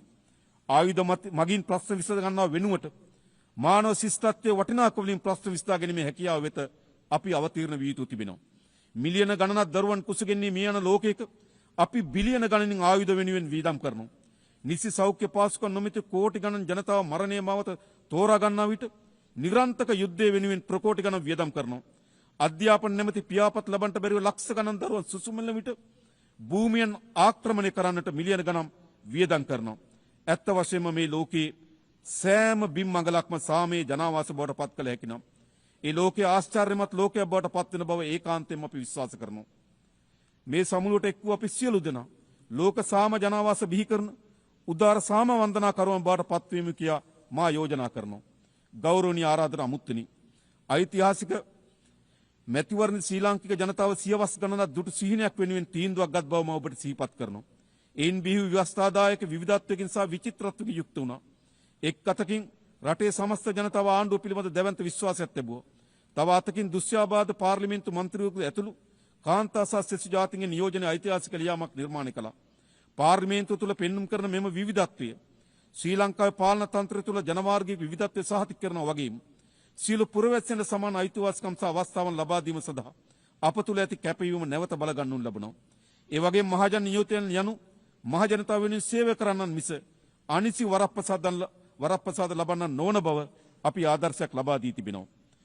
ජනතා නියෝජිතයන්ගේ වගකීම් වීත්තේ රට හා ජනතාව සංවර්ධනය කිරීම මිස පෞද්ගලිකව තමන් සංවර්ධනය වීම නොවන බව අප විශ්වාස කරනවා. සභාපතිතුමීනි, සම්භාවිනී අමුත්තනි, අන්ධකාරය වෙනුවට ආලෝකයේ මාවත තෝරාගත් අපේ රටේ ජනතාව පොහොසත් රටක් ලස්සන ජීවිතයක් සඳහා වූ ප්‍රායෝගික දැක්මට ජනතා ආශිර්වාද ලබා දී තිබෙනවා. මෙම ඓතිහාසික ජයග්‍රහණය මල්පල ගැන්වීම සඳහා දූෂණයෙන් තොර සදාචාරාත්මක පාලනය, දුප්පත්කම තුරන් කිරීම, ඩිජිටල් කරණය සහ පිරිසුදු රටක් යන ප්‍රධාන අංශකරේ අපේ අවධානය යොමු කර තිබෙනවා. ඊට සමගාමීව අධ්‍යාපනය සහ සෞඛ්‍ය කරේ අපි දැඩි අවධානය යොමු කර තිබෙනවා. ඒ සියල්ල පියවරෙන් පියවර අප ජය ගනිමින් සිටිනවා. වර්තමානයේ ඩිජිටල් ප්‍රජාතන්ත්‍රවාදී අපගේ නව ඉලක්කය ලෝක ඉදිරියේ අති අභියෝගය වන්නේ සෑම පුද්ගලයෙකුටම සහ සෑම රාජ්‍යයකටම ඩිජිටල් යුගයේ අවස්ථාවන්ට ප්‍රවේශ වීම හැකි බවට සහතික වීමයි. අප සාර්ථක වූහොත් තාක්ෂණයට ප්‍රවේශ වීම ඉඩ ප්‍රස්ථා විවර වීම, සංවර්ධන වේගවත් වීම සහ පාලනය ශක්තිමත් වීම වැළැක්විය නොහැකි වෙනවා. නමුත් එසේ කිරීමට අප අසමත් වුවොත් තාක්ෂණය අසමානතාවය, අනාරක්ෂිතභාවය සහ අයුක්තිය ඇතිවීමට තුඩු දෙන තවත් බලවේගයක් වනු බව අප විශ්වාස කරනවා. ඩිජිටල් මෙවලම් වෙත ප්‍රවේශ වීම නොහැකි රාජ්‍යයන් අතර ඩිජිටල් පරතරය පැහැදිලිව පවතිනවා. කෘත්‍රිම බුද්ධිය සම්බන්ධයෙන් ඊටත් වඩා ඔබට විහිදුණු පරතරයක් මතුවෙමින් තිබෙනවා. ශ්‍රී ලංකාව ඇතුළු දකුණු ආසියාවේ බොහෝ රටවල් මෙන්ම ලෝක පුරා තවත් බොහෝ රටවල් සංවර්ධනයේ මෙවලමක් ලෙස කෘත්‍රිම බුද්ධිය භාවිතා කිරීමට යටිතල පාසුකම් අවම වීම බලපාලා තිබෙනවා. ගෞරවනීය සභාපතිතුමිනි, ආරාධිතයිනි, අප නව ලෝකයක්, බොහෝ යාපත් ලෝකයක්, මිනිසාගේ සදාකාලික ගෞරවයට ගරු කරන ලෝකයක් ගොඩනගා ගත යුතුයි. මෙම සමුළුවේ සමාජිකයන් වන ඔබ වඩා හොඳ ලෝකයක් නිර්මාණය කරන ගෘහ නිර්මාණ ශිල්පීන් විය යුතුයි. අපගේ අනාගතය ඔබේ අතේ යනුවෙන් 1945 එක්සත් ජාතීන්ගේ සංවිධාන පිහිටීමේ ප්‍රඥප්ති අත්සන් කිරීමට සමගාමීව ඇමරිකන් ජනපති හැරි ට්‍රූමන් කළ ප්‍රකාශය සිහිපත් වෙනවා. අප ක්‍රියා කළ යුත්තේ බියෙන් හෝ බැඳීමකට යටත් නොව බලාපොරොත්තු පෙරදැරිවයි. වඩා යහපත් ලෝකයක් උදා කරගත හැකි මෙන්ම ඒ වඩා සමීපයේ යන අපේක්ෂාව පෙරදැරි කරගෙනයි. ව්‍යසනයට ලෝකයේ රැගෙන යන වෙනුවට මතු පරපුරට සුරක්ෂිත ලෝකයක් බිහි කිරීමට හදවතට එකඟව අප කැප වූ පරපුරක් ලෙස මෙම සමුළුවේදී අධිෂ්ඨාන කරගනිමු. අවසාන වශයෙන් මට මගේ රට ගැන අපේක්ෂාවේ සීනයක් තිබෙනවා. ඔබට ඔබේ රටවල් ගැන අපේක්ෂාවේ සීනයක් තිබෙනවා. මගේ රටේ ජනතාව සතුටින් පිරුණු පොහොසත් ජීවිතයක් උරුම කර දීම මගේ ඒකායන සීන වෙනවා.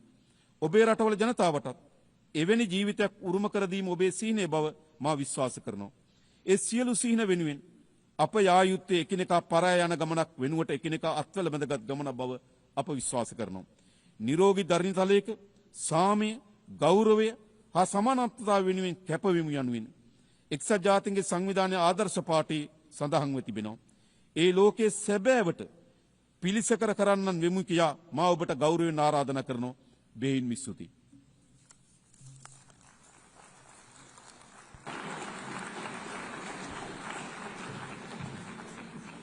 On behalf of the Assembly, I wish to thank the Head of State and President of the Democratic Socialist Republic of Sri Lanka. The Assembly will hear an address by His Excellency Cesar Bernardo Arévalo de León, President of the Republic of Guatemala. I request protocol to escort His Excellency and invite him to address the Assembly.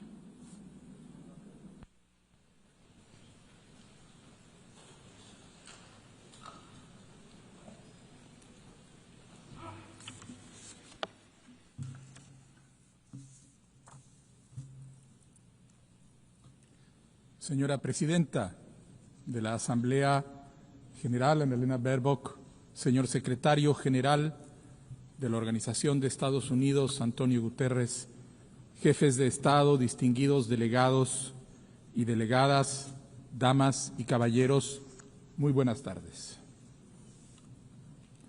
Ninkam chakhun resilal, tuktuk ilal, ut sail cholejil, Chok Reheb Litenamit, Sara Uchichoch, Sa Ishkabaeb, Likaib Chi Tenamit Re Guatemala. Traigo un mensaje de paz y armonía a los pueblos del mundo en nombre de los 4 pueblos de Guatemala. Estas palabras vienen desde el centro de América, desde los territorios que durante siglos ha habitado el pueblo quechí en el norte de Guatemala. Les saludo con el idioma que se habla en la región de la vera paz, de la paz verdadera. Esa región que solo pudo ser incorporada al gobierno colonial español por medios pacíficos tras 20 años de digna resistencia. Traigo conmigo esas palabras para llamar a la paz verdadera que hoy parece tan lejana.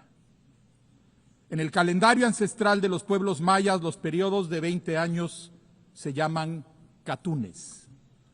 Por eso podemos decir que en 2025 se cumplen 4 catunes desde que se fundó la Organización de las Naciones Unidas. Eso implica que estamos cerrando un ciclo e iniciando otro. Se abre ante nosotros una oportunidad para buscar el bienestar, para reflexionar y reparar, para hacer justicia, para empezar de nuevo. Hace 80 años los pueblos y los gobiernos del mundo decidimos fundar una nueva manera de relacionarlos. De los escombros de una guerra que conmovió las convicciones más profundas de la humanidad en todos los rincones del planeta, emergió la certeza del diálogo y la cooperación como herramientas centrales para construir un mundo nuevo, para convertir el miedo, la consternación y la vergüenza en esperanza, responsabilidad y compromiso firme con la paz. Hoy, las sombras de la guerra aparecen de nuevo en el horizonte y los abusos militares cometidos contra comunidades vulnerables ofenden a la humanidad entera. La crisis actual es un golpe de realidad, pues está claro que no hemos hecho lo suficiente para alcanzar el ideal de un mundo donde la vida y la dignidad de todas las personas se respete de forma incuestionable. Debemos recordar el impulso transformador de 1945 y la valentía de aquellos líderes que se atrevieron a pensar que un mundo de paz, justicia, solidaridad y armonía era posible y comenzaron a trabajar para construirlo. Quienes nos antecedieron imaginaron, construyeron y nos heredaron un foro permanente de diálogo y conocimiento mutuo, basado en el convencimiento de que el destino de cada nación es también el destino de la humanidad, donde las voces de todos los países serían escuchadas independientemente del tamaño de su territorio, de su economía o de su ejército. Un foro multilateral guiado por el principio de igualdad soberana, orientado hacia la paz y comprometido con la no repetición del sufrimiento del pasado y con la vigencia plena de los derechos humanos. Esta organización se construyó sobre el principio de que ninguna nación puede garantizar por sí sola la seguridad mundial. Debió habernos quedado claro que el poderío sin controles efectivos tiene el potencial de producir rupturas irreparables en el tejido de la humanidad. Debimos haber aprendido que los avances en la ciencia y la tecnología pueden producir catástrofes inimaginables si los dejamos en manos de un poder sin frenos. Debimos haber aprendido que cualquier mecanismo internacional necesita incluir acuerdos fuertes, vinculantes y ejecutables para ser eficaz. Señoras y señores delegados, ¿cuánto ha cambiado el mundo desde 1945? Esta organización contribuyó significativamente a los procesos de descolonización y ha contribuido a la finalización y estabilización de conflictos armados en todo el mundo, incluyendo mi país, Guatemala. Los distintos órganos de las Naciones Unidas han buscado activamente el bienestar en todos los rincones de la tierra, logrando avances importantísimos a través de la cooperación y el apoyo mutuo en ámbitos como la salud pública, la protección del medio ambiente, el combate a la pobreza y la promoción de la igualdad de género. Guatemala ha experimentado de primera mano el parteaguas que supuso la fundación de la Organización de Naciones Unidas al universalizar la diplomacia multilateral para el abordaje de distintos conflictos. Nuestro país asistió a la Conferencia de San Francisco con el ímpetu y el entusiasmo transformador de la Revolución Democrática del 20 de octubre de 1944, revolución que aún hoy es un asidero fundamental para las aspiraciones continentales de soberanía, dignidad y genuina independencia. Sin embargo, a partir de 1960, las y los guatemaltecos nos enfrentamos en una de las guerras internas más largas y sangrientas de nuestro continente, que costó la vida de cientos de miles de personas, que implicó innumerables violaciones de derechos humanos y que abrió una herida profunda en el alma colectiva de la sociedad guatemalteca. Ese largo capítulo de intolerancia y violencia política llegó a su fin en 1996. Desde entonces, nuestros gobiernos adoptaron los acuerdos de paz como marco para asegurar la vigencia de los derechos humanos y la no repetición del horror que dejamos atrás. El respaldo de la Misión de Verificación de Naciones Unidas para Guatemala, MINUGUA, fue determinante para que los diversos sectores del país tuvieran la certeza de que la paz era posible. Pero esta es una lucha que no cesa y continúa planteando retos importantes para nuestra sociedad. La democracia guatemalteca ha sido respaldada por las Naciones Unidas y por otros órganos multilaterales como la Organización de Estados Americanos. En décadas recientes hemos recibido apoyo para fortalecer nuestras instituciones de justicia y para combatir la corrupción y la impunidad. Esto ha contribuido a que el pueblo de Guatemala fortalezca su lucha por garantizarse un gobierno efectivo, un sistema de justicia independiente, elecciones limpias y transparentes y un futuro de progreso y bienestar. Después de un largo siglo de desmantelamiento institucional en que la corrupción era la forma convencional para que el sistema funcionara, Guatemala está retomando el camino de la recuperación democrática. Estamos convencidos de que sanear las instituciones es una vía indispensable para consolidar la democracia, a pesar de las dificultades que implica el acoso constante que recibimos por parte de actores antidemocráticos atrincherados en nuestro sistema de justicia.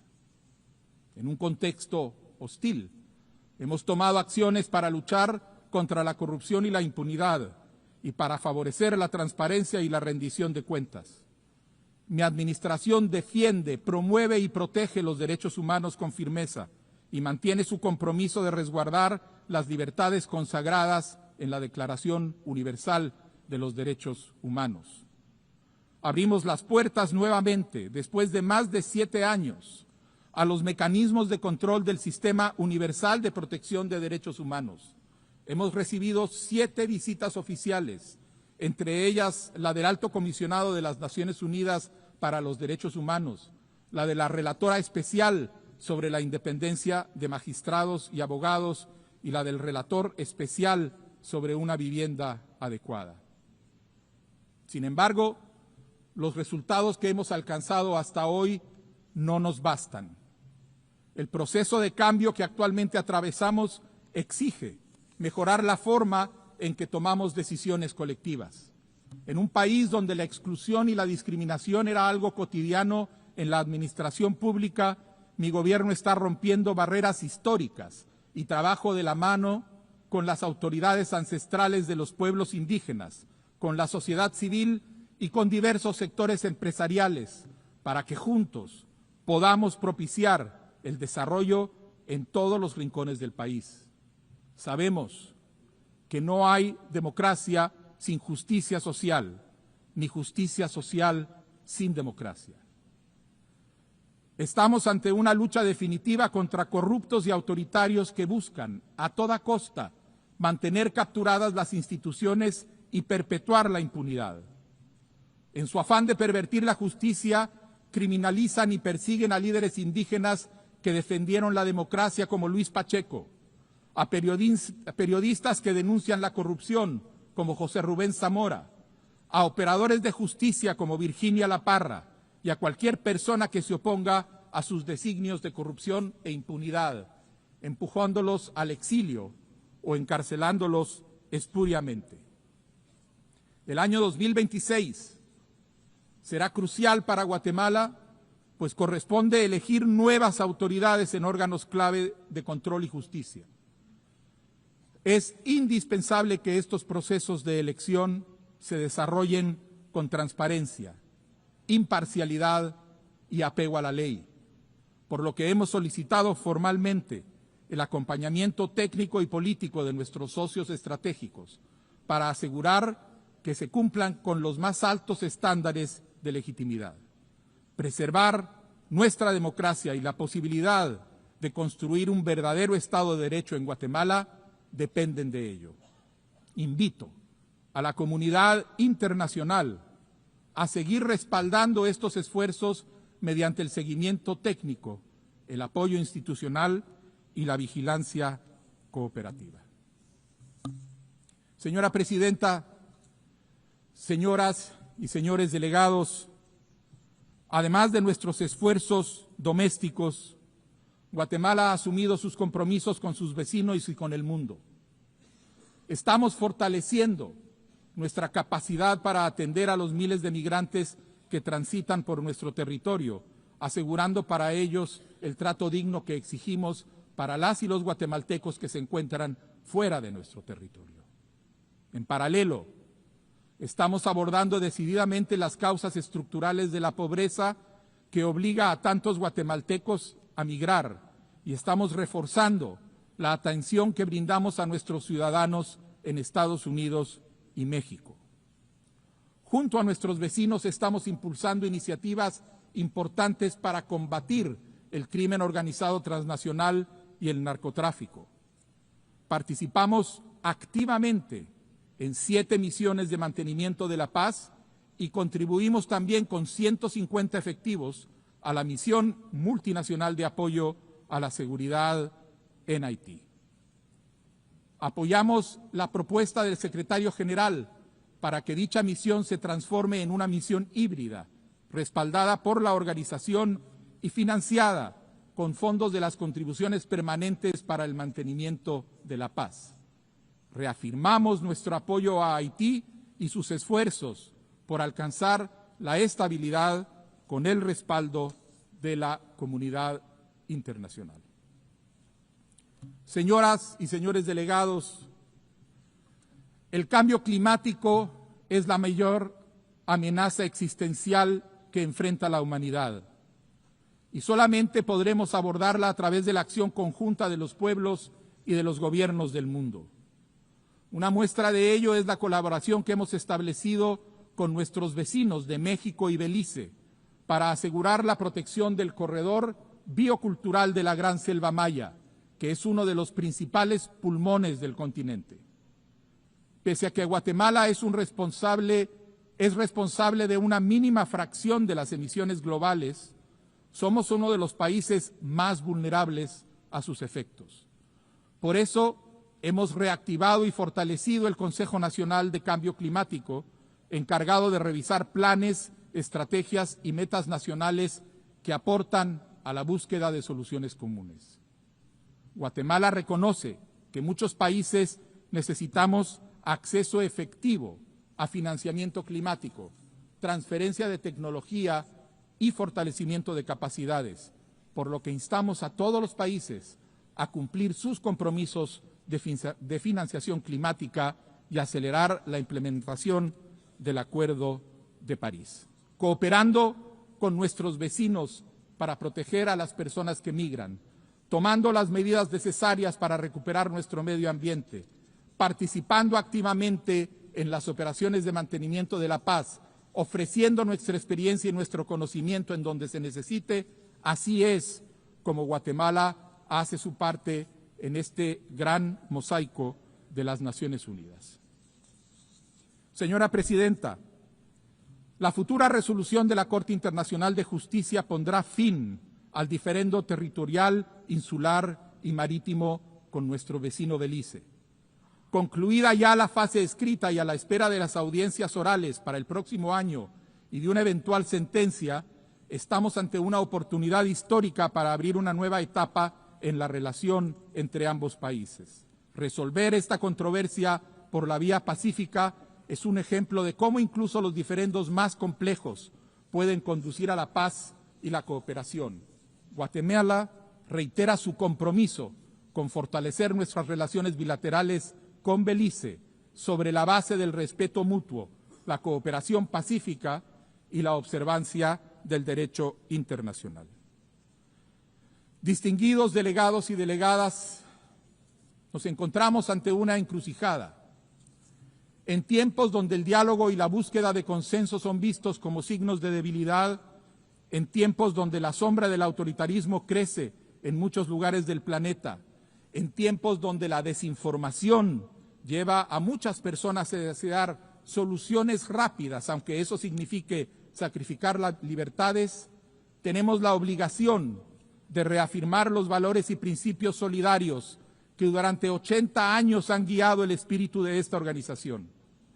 Mi país hace un llamado urgente a recordar que el multilateralismo es un asunto de humanidad entendida como el conjunto de seres humanos que habitamos este planeta y que aspiramos a la igualdad, la felicidad y el bienestar, pero también de humanidad entendida como la cualidad que tenemos los seres humanos de sentir empatía, de sentir compasión, de sentirnos profundamente ofendidos por cualquier tipo de injusticia cometido contra uno de nuestros semejantes. Para Guatemala es muy claro que la injusticia en cualquier parte del mundo es inaceptable. Nuestra principal tarea como Naciones Unidas es recuperar una certeza, que podemos y debemos convivir en paz. La aspiración universal de un mundo sin guerra y el anhelo de una paz sostenible pasa necesariamente por asegurar procesos legítimos, abiertos y plurales, para que la toma de decisiones sea más eficaz.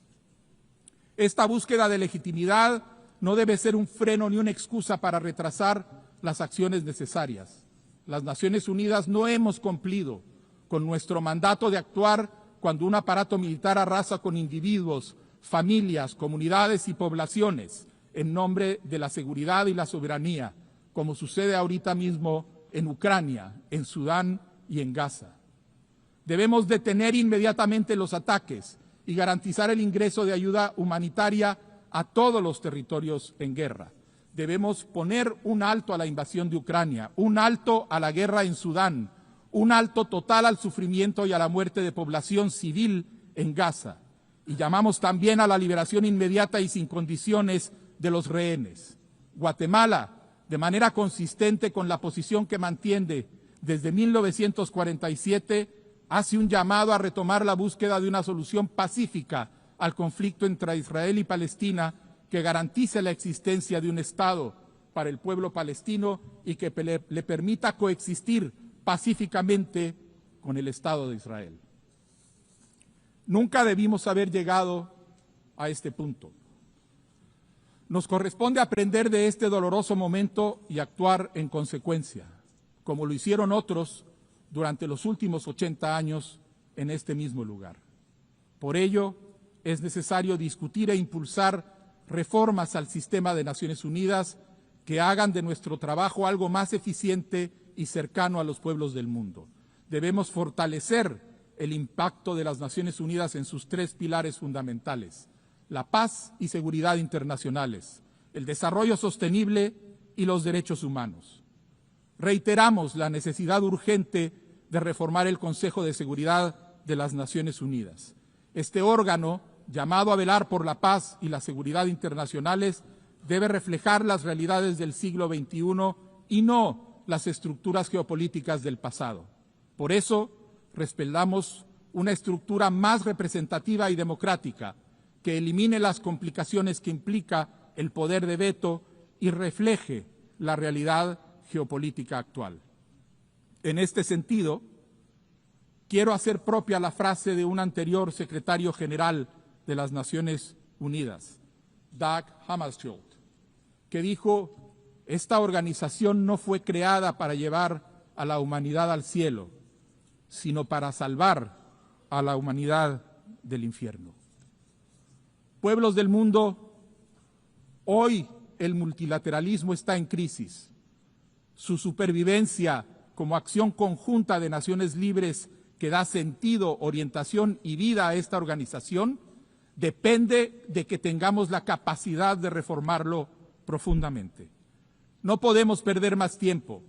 Debemos luchar porque las Naciones Unidas sean una comunidad de seres humanos unidos que cuidan la vida en todas sus formas y en todo lugar. Solo esto nos garantizará la paz verdadera, la verapaz. Bantiosh, muchas gracias.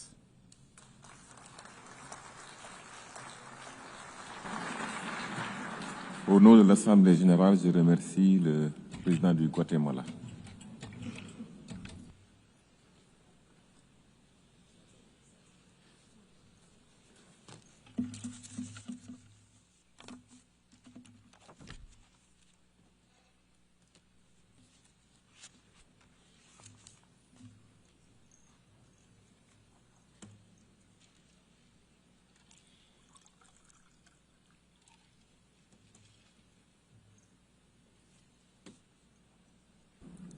L'Assemblée va maintenant entendre l'allocution de son Excellence M. Azali Assoumani, président de l'Union des Comores. Je prie le protocole de bien vouloir accompagner son Excellence, que j'invite à prendre la parole devant l'Assemblée.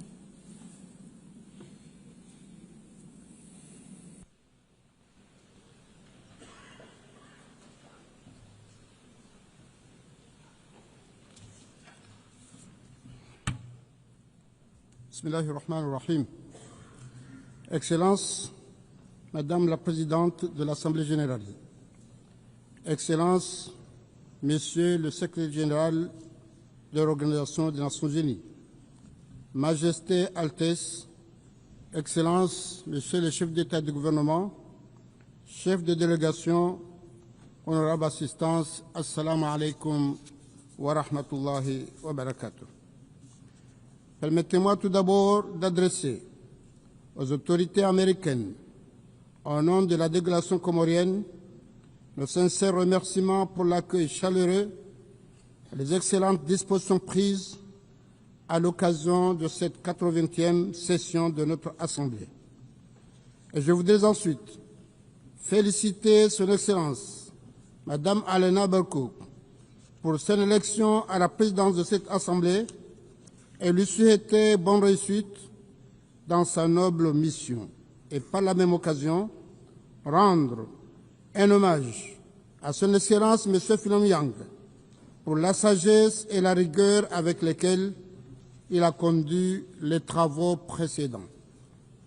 Je salue enfin le leadership éclairé de Son Excellence M. Antonio Guterres, secrétaire général des Nations Unies, dont l'engagement sans faille en faveur de la paix et du développement incarne fidèlement les idéaux de notre charte, alors que l'ordre international traverse malheureusement de profondes turbulences. Madame la Présidente, le thème de cette 80e session, Mieux ensemble, plus de 80 ans au service de la paix, du développement et des droits humains, prend toute sa pertinence et son urgence dans le contexte mondial actuel. Il y a 10 ans, ici même, nous avons fixé l'ambition d'un monde meilleur à l'horizon 2030. Les objectifs de développement durable devaient éradiquer la pauvreté, protéger la planète et offrir à tous la prospérité et la paix. Or, à 5 ans de cette échéance, force est de constater que le monde n'est ni plus juste, ni plus apaisé, ni plus équitable. Au contraire, les inégalités s'accentuent, les conflits se multiplient et l'humanité s'éloigne de la vision qui nous anime. C'est le cas en Europe avec le conflit ukrainien, et en Afrique avec la situation au Sahel et la crise des Grands Lacs. La tragédie palestinienne en est le témoignage le plus accablant. Depuis plus de 70 ans, et aujourd'hui encore plus qu'hier, le peuple palestinien endure la spoliation de sa terre, l'exil, la torture et l'humiliation. Son histoire récente n'est qu'une succession de pages écrites dans le sang, l'indifférence et le mépris. Face à ce drame, qualifié à juste titre de génocide par nombre d'experts, la communauté internationale se limite trop souvent à des condamnations verbales sans action concrète. Nous avons condamné à juste titre les actes barbares commis le 7 octobre 2023 en Israël. Mais la riposte disproportionnée qui se déroule à Gaza depuis relève bien d'un génocide dont les victimes sont à 80% des enfants, des personnes âgées, des malades, tués par des bombardements qui n'épargnent ni les hôpitaux, ni les écoles, ni les centres de distribution d'aide, ni les personnes de l'ONU, ni les journalistes. Les crimes perpétrés contre la Palestine révèlent une contradiction insoutenable. En effet, comment un gouvernement issu d'un peuple qui a été victime de l'Holocauste peut-il commettre un génocide au vu aussi du monde entier et imposer aujourd'hui à d'autres les traumatismes semblables de la guerre, de l'exil et de l'oppression? Comment Israël peut-il de surcroît s'en prendre à tous et être en conflit meurtrier avec tous ses voisins? Comme le rappelle un vieil adage, on ne choisit pas son voisin, mais on doit vivre en paix, en sécurité avec lui. Ainsi, nous ne pouvons que saluer le courage et l'humanisme des frères israéliens, des amis israéliens, qui élèvent leur voix contre cette barbarie. Bravo et merci à vous, chers amis. Et comme l'histoire nous rappelle, devant la tragédie de l'Holocauste, les pays arabes, africains et musulmans n'ont jamais été du côté des génocidaires. Au contraire, nos aïeux et nos ancêtres ont, au péril de leur vie, combattu aux côtés des alliés pour défendre le peuple juif et les accueillir et les rescaper dans leur pays. Madame la Présidente, l'Union des Comores, fidèle à ses principes, au respect du droit international, réaffirme son soutien indéfectible à la solution à deux États vivant côte à côte, avec Jérusalem-Est comme capitale de l'État de Palestine, seule solution pour la paix et la sécurité pour Israël et pour toute la région du Proche et du Moyen-Orient. Contrairement à l'argumentaire selon lequel reconnaître l'État de Palestine, c'est faire un cadeau à Hamas, avoir un État palestinien reconnu permettra aux Palestiniens de se conformer, d'accomplir leurs devoirs aux obligations et au droit international. Cela constitue un meilleur gage de paix plutôt que d'avoir des groupes comme interlocuteurs. Nous saluons ainsi la décision historique de la France et nous rendons hommage au président Macron et aux dirigeants de nombreux pays qui ont reconnu lundi 23 septembre dernier l'État de Palestine depuis cette tribune de l'ONU. Nous nous réjouissons de cette heureuse initiative qui intervient à la suite de la déclaration de New York adoptée ce même mois de septembre par une auguste Assemblée générale et dans le droit fil de celle de la conférence internationale organisée en août dernier par la France et l'Arabie saoudite sous l'égide des Nations unies. Nous appelons cette Assemblée à inscrire de façon irréversible l'avenir de l'État palestinien au cœur de notre agenda commun. Il est de notre responsabilité morale et physique d'agir, car chaque jour qui passe sans action entraîne la mort de milliers innocents, femmes et enfants. Personne ne pourra plus dire « je ne savais pas ». L'histoire est un juge implacable, incorruptible, qui ne pardonnera ni le silence, ni l'inaction. Pensons aux futures générations pour que demain, ils soient fiers de nos actions. Madame la Présidente, la paix et le développement ne sauraient se construire sans justice et sans inclusion.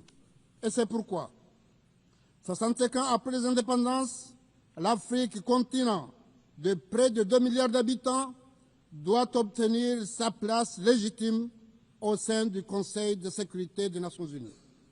La vision de l'Union africaine, une Afrique unie, prospère, pacifique et actrice de son destin, rejoint pleinement l'esprit de cette session. Durant ma présidence de l'Union africaine, j'ai fait de la résolution des conflits et de la médiation une priorité afin de concrétiser l'ambition de faire taire les armes. Projet phare de l'Union africaine, dans le cadre de l'agenda 2063, l'Afrique que nous voulons est conformément aux normes et principes du protocole de l'Union africaine relatif à la réaction du Conseil de paix et de sécurité de l'Union africaine. Cet engagement est la clé de la mise en œuvre effective de la zone de libre-échange continentale africaine, pilier d'une Afrique forte dans le concert des nations. Madame la Présidente, honorable assistance, dans la même dynamique, je tiens à rappeler que la déclaration adoptée par l'Assemblée générale à sa 26e session a fait de l'océan Indien une zone de paix exempte d'armes nucléaires et de bases militaires. Or, aujourd'hui encore, des ambitions contraires menacent cette stabilité. Je dénonce ainsi avec fermeté tout projet d'installer une base navale militaire à Mayotte, île comorienne qui reste malheureusement toujours sous l'administration française. L'Union des Comores, qui vient de célébrer le cinquantenaire de son indépendance et de son admission aux Nations Unies, reste attaché au recouvrement intégral de son territoire national en jouant Grande Comore, Moélie et Mayotte. Je tiens à renouveler la gratitude du peuple et du gouvernement comorien à toutes celles, à tous ceux qui nous ont, à l'occasion de ce cinquantenaire, adressé leurs félicitations et leurs vœux. Et dans ce contexte du haut de cette tribune, je ne peux passer sous silence la question de Mayotte, île comorienne toujours sous occupation française, malgré les options claires et répétées de l'ONU et entre autres de l'Union africaine et de la DRAB et d'autres structures. Le dialogue engagé avec la France, tout ce que fait le président Mitterrand appelé à qualifier de contentieux et désagréable, doit aboutir, car ce différend qui n'a que trop duré coûte chaque année la vie à des milliers de nos compatriotes. Dans le bras de mer séparant Mayotte et les autres îles sœurs, cette semaine encore, des faits d'une extrême gravité ont été révélés par une enquête du journal Le Monde français qui fait état de manœuvres délibérées de la police opérant à Mayotte qui conduisent régulièrement au naufrage d'embarcations et qui provoquent la mort de plusieurs ressortissants comoriens. Ainsi, l'Union des Comores appelle à l'État français, puissance occupante, à faire arrêter ces opérations, à diligenter les enquêtes appropriées et à sanctionner les auteurs de cette barbarie pour que justice soit faite et pour que la dignité des vies humaines soit respectée. Pour sa part, l'Union des Comores poursuivra sans relâche son action diplomatique et juridique afin que justice soit rendue et pour qu'une solution juste soit trouvée à la question de l'île comorienne de Mayotte qui constitue l'une des dernières blessures de la décolonisation en Afrique. Nous nous désolons ainsi que certains pays frères africains qui ont défendu le droit international et la cause comorienne tergiversent aujourd'hui et prennent des initiatives malheureuses avec la France pour établir des relations avec Mayotte au mépris du droit international et de notre souveraineté nationale. Nous appelons l'Union africaine à agir pour rappeler le devoir et la nécessité du respect du droit international, de l'unité de notre archipel. Madame la Présidente, honorable assistance, comme beaucoup de petits États insulaires en développement, les Comores sont en première ligne face au changement climatique et restent un pays vulnérable mais déterminé. La montée des eaux, les régions côtières et la fréquence accrue des cyclones menacent nos villages, nos écosystèmes et nos vies. Nous appelons à un accès équitable et simplifié au financement climatique et à une solidarité accrue pour que nos populations puissent non seulement survivre, mais prospérer. Ces dernières années, l'Union des Comores a engagé un plan convergent d'ici 2030 qui vise à transformer notre économie, renforcer nos infrastructures, moderniser notre éducation et améliorer la santé de nos populations. Notre pays dispose d'immenses potentialités, entre autres, en matière d'énergie renouvelable, dont la géothermie. Nous invitons nos partenaires, bi- et multilatéraux, et le secteur civil, le secteur privé, de se joindre à nos projets de développement moteurs d'avenir fondés sur 3 axes: la croissance inclusive, la transition énergétique et numérique, l'économie bleue, qui constitue une des richesses de l'océan Indien. La sécurité dans cette région dépend de la stabilité de chacun de ces États, et nous condamnons ainsi avec rigueur toutes les formes de terrorisme et de criminalité transnationale. Nous plaidons pour un multilatéralisme fort, juste et solidaire, fondé sur la Charte des Nations Unies et le respect de l'égalité souveraine des États. Nous devons réaffirmer notre engagement en faveur d'un ordre mondial plus équitable, où les petits États ont voix au chapitre et participent pleinement à la gouvernance mondiale. Et pour enrayer les dérives du protectionnisme et du repli sur soi, nous sommes partisans des réformes de l'architecture financière internationale.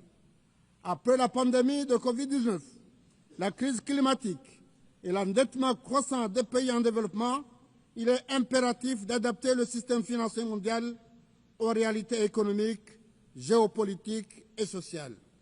50 ans après la proclamation de son indépendance, la nation comorienne est encore jeune, mais forte de son expérience et de ses rêves.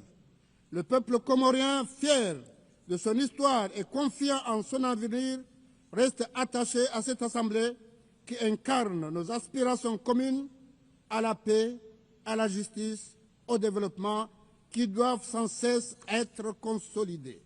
J'appelle donc solennellement la communauté internationale et nos partenaires au développement à accompagner nos efforts comme gage d'un monde véritablement au service de la paix, du développement et des droits humains.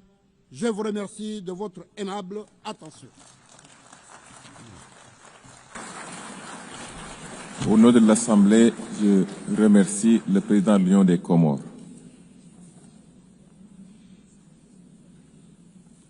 L'Assemblée va maintenant entendre l'allocution de son Excellence Madame Netumbo Nandi Netwa, présidente de la République de Namibie.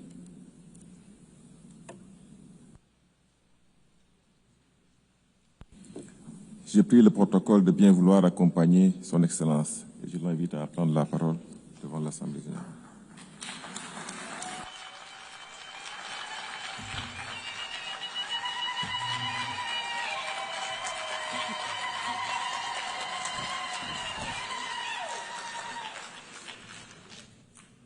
Thank you, Madam President. When the founders of the UN convened 8 years ago, they did so to establish an organization, among others, to save succeeding generations from the scourge of war, to reaffirm faith in fundamental human rights, dignity of human person, and equal rights of men and women, and of nations, large and small, and to lay the groundwork for a durable system that promotes justice and respect for the obligations arising from treaties and international laws. While over the following decades, we have become closer to the brink of war, the United Nations has stood the test of time, from decolonization to promoting the right to self-determination, from conflict prevention and securing peace to the provision of humanitarian assistance. The UN has continued to fulfill its founding mandate under very difficult circumstances. Therefore, the international community must honor the brave men and women who, under the blue flag, have been at the forefront in the securing of world peace. Namibia's journey to independence is one of the UN's most successful stories. It was through this very organization that our forebears tirelessly petitioned for the end of apartheid, colonial rule in Namibia, for freedom and independence of our country. At this point, I want to thank the UN family for having held a special session in remembrance of our founding president, Comrade Sam Safishuna Nujoma, when he passed on. Madam President, my personal journey with the United Nations begins in 1974, where I have had the privilege to serve my country and Africa in various capacities within the halls of this distinguished global organ. Today, I am deeply honored and humbled to stand before you as the 5th President of the Republic of Namibia with a mandate to deliver services and to ensure justice of all inhabitants of our country. As a woman, I encourage every girl and woman by affirming that your voice matters, your vision is needed, as it will pave you a way to the helm of whatever institution you are serving. Madam President, Namibia's 8th administration is built on the strong foundation and legacy of our predecessors. Under the theme, Unity in Diversity, Natural Resources Beneficiation, and Youth Empowerment for Sustainable Development. That theme aims to shape and transform the Namibian economy through value addition and other economic activities. Hence, we have identified agriculture, sports, youth empowerment, education and training, creative industry, health services, land and housing as critical sectors supported by mining, energy, water, tourism, infrastructure development, transport, logistics, to sustain our economic development through our long-term development blueprint, Vision 2030. This vision is being implemented through a series of national development plans, NDPs. Recently, we launched the 6th NDP with its fundamental pillars clearly aligned to the global agenda, such as the SADC Regional Inductive Strategic Development Plan, the African Union Agenda 2063, and the UN Agenda 2030 for Sustainable Development. Some of our achievements include the launch and the operationalization of the National Youth Fund, which is to assist young entrepreneurs in their economic activities. In the area of education, we will abolish registration and tuition fees in all public institutions of higher learning and vocational training centers to ensure skill development. On energy, Namibia is diversifying her energy mix using all our natural resources. In addition, Namibia presented her energy compact at the African Energy Forum, thus enabling us to access concessional funding for national energy initiatives. Madam President, climate change is scorching our lands and drying up our rivers. Global instability is impacting our economies, our markets, and jeopardizing our livelihood. These are interconnected symptoms of deeper fragility in our shared system. They require our collective action rooted in apathy and shared responsibility. In this regard, I am glad to announce Namibia's bid to host the Africa Regional Hub of the Green Climate Fund. Furthermore, severe droughts, floods, and other climatics brought about by climate change cannot be overemphasized. Namibia calls for the implementation of the provision of the Namib Declaration on a strong United Nations Convention to combat desertification for a land degradation and neutral world. Namibia acknowledges the technological advance in all fields, but ethical boundaries must be respected. However, artificial intelligence must not be a substitute for human judgment or responsibility. We therefore call for a global standard that ensures that the usage of artificial intelligence remains transparent, fair for humanity. Youth unemployment, increased economic inequality, lack of adequate housing, quality education and health care water, energy, and debt distress are among the common challenges that no one country can address alone.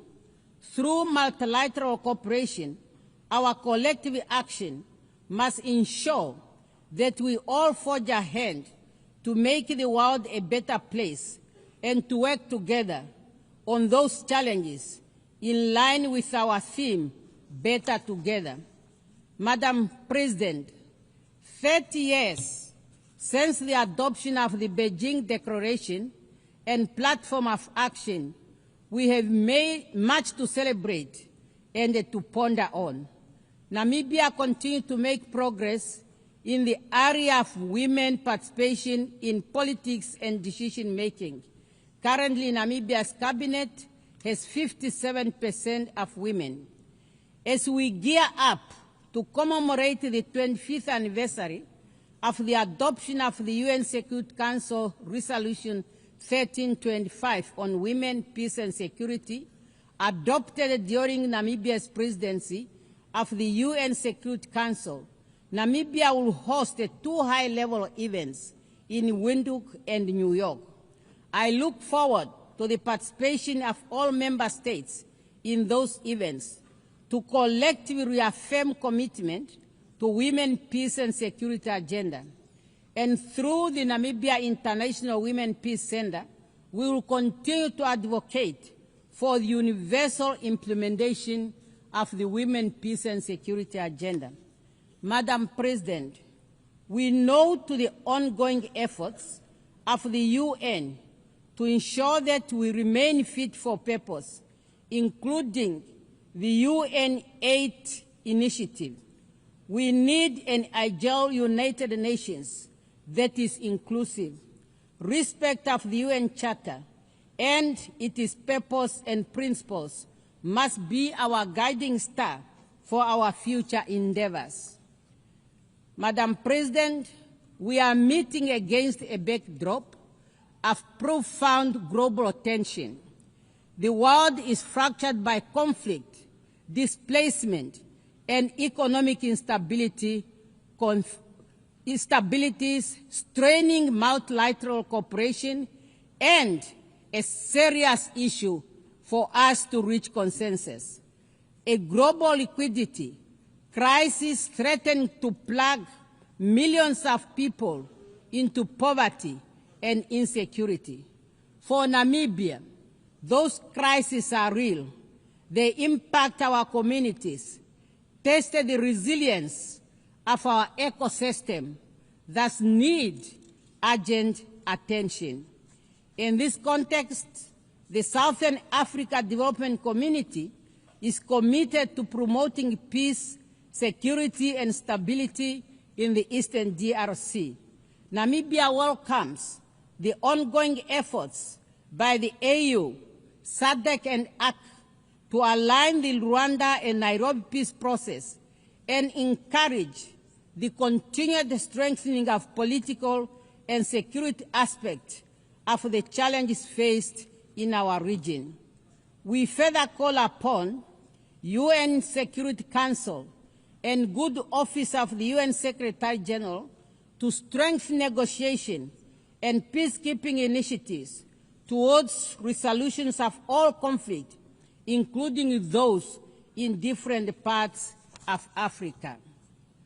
The impasse in the UN security over the question of Western Sahara is an injustice. More than 34 years after the adoption of the Resolution 690 of 1991, the time for the holding of the UN referendum on the right to self-determination for the people of Western Sahara is now. This year marks the 20th anniversary of the Ezuwine Consensus and the Third Declaration, which jointly constitute the common African position on the reform of the UN Security Council. We acknowledge the support from all interested groups for the common African position, which culminated in the recognition of Africa as a priority and a special case in the reform process, as reflected in the outcome document of relevant United Nations process, including the pact for the future. We can no longer delay the urgent call to redress the historical injustice to Africa and address our call for equitable and balanced representation on the Security Council. Madam President, the Charter of the United Nations has laid the foundation for conditions necessary for peaceful coexistence and harmony among nations. Therefore, unilateral cohesive measures should not be used as a tool to undermine sovereign state, for this violates the Charter and the principle of the United Nations. In this regard, we call for an end to the continued illegal economic, financial, and commercial embargo imposed on the friendly people of Cuba and removing her from the list of states sponsoring terrorism. We call for an end to the illegal sanctions on Zimbabwe. We are also gravely concerned about the emerging threats against Venezuela and call for the removal of sanctions and the threats against that country. Madam President, the UN Commission of Inquiry on the occupied Palestine territory, including Israel, Eastern Jerusalem, has just released its findings that indeed a genocide is being committed against the Palestinian people. Despite the clear provision of the Security Council and General Assembly resolutions and advisory opinion rendered by the international community of justice, the humanitarian situation in Gaza is worsening, and access to humanitarian aid is severely limited. A failure to address the crisis in Gaza could become the moral failure that defines this era. We call on the UN Security Council to find consensus and help put an end to the lasting conflict between Israel and Palestine. Madam President, I call for a meaningful reform of the United Nations. As a call for the meaningful reform of the United Nations has never been more urgent. This reform necessitated democratizing global governance, amplifying marginalized voices, and ensuring international law is not a tool for convenience, but a shield for most vulnerable. As I conclude, I wish to reaffirm Namibia's commitment to the international obligation and the multilateral order. Respect for international law is not just a legal duty, it's a moral imperative. We must reaffirm our commitment to the principle that unite us, mutual respect, and peaceful resolution of dispute, and solidarity in the face of common challenge. Let us remember that even the smallest nation have a voice. When those voices are heard and heeded, durable peace and justice will prevail. We have an obligation to make this our moment, not to despair, but renewal. We have the opportunity to restore hope, to build a future defined not only by division, but by unity and preservation of human dignity. I thank you for your kind attention. Au nom de l'Assemblée générale, je tiens à remercier la présidente de la République de Namibie. L'Assemblée va maintenant entendre l'allocution de son Excellence M. Mohamed Irfan Ali, président de la République coopérative du Guyana. J'ai pris le protocole de bien vouloir accompagner Son Excellence, que j'invite maintenant à prendre la parole.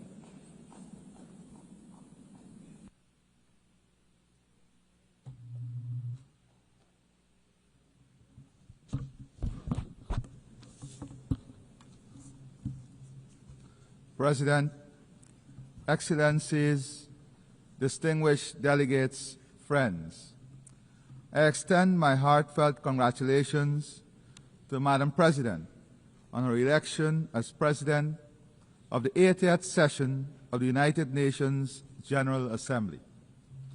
I also record my profound appreciation for His Excellency Philemon Yang of Cameroon, whose distinguished stewardship and steady hand guided the 79th session. Today, as we mark the 80th anniversary of the entry into force of the United Nations Charter, we find ourselves at a crossroads.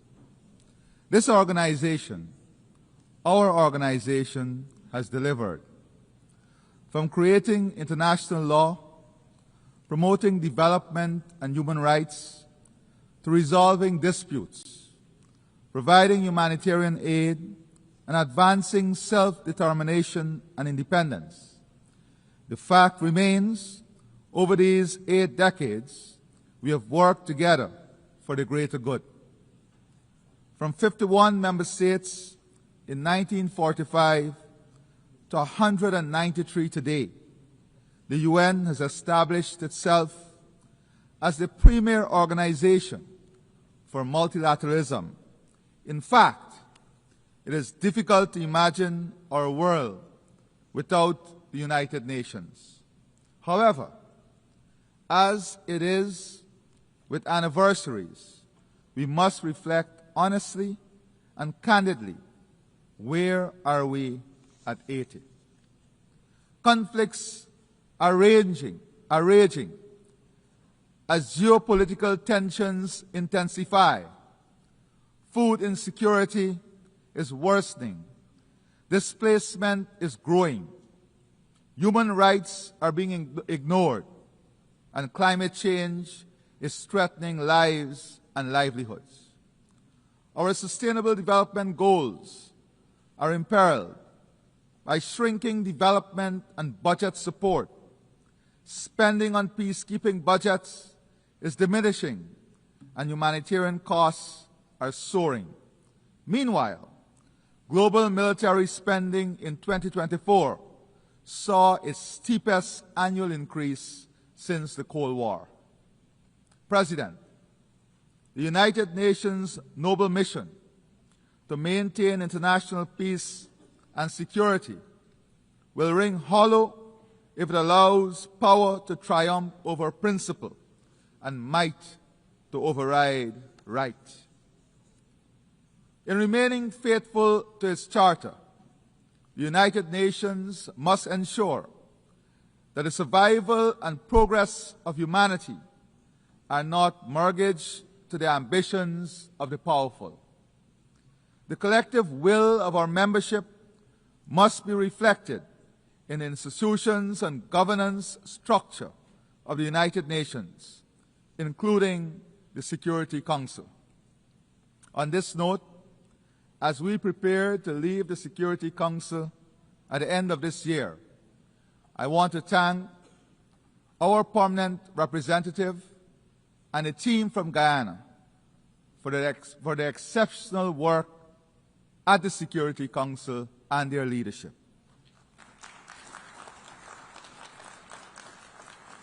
It is precisely when the ideals of the United Nations are tested by horrific realities that the collective must act in defense of the UN Charter and international law. At present, a dark shadow looms over the 80th session of the General Assembly.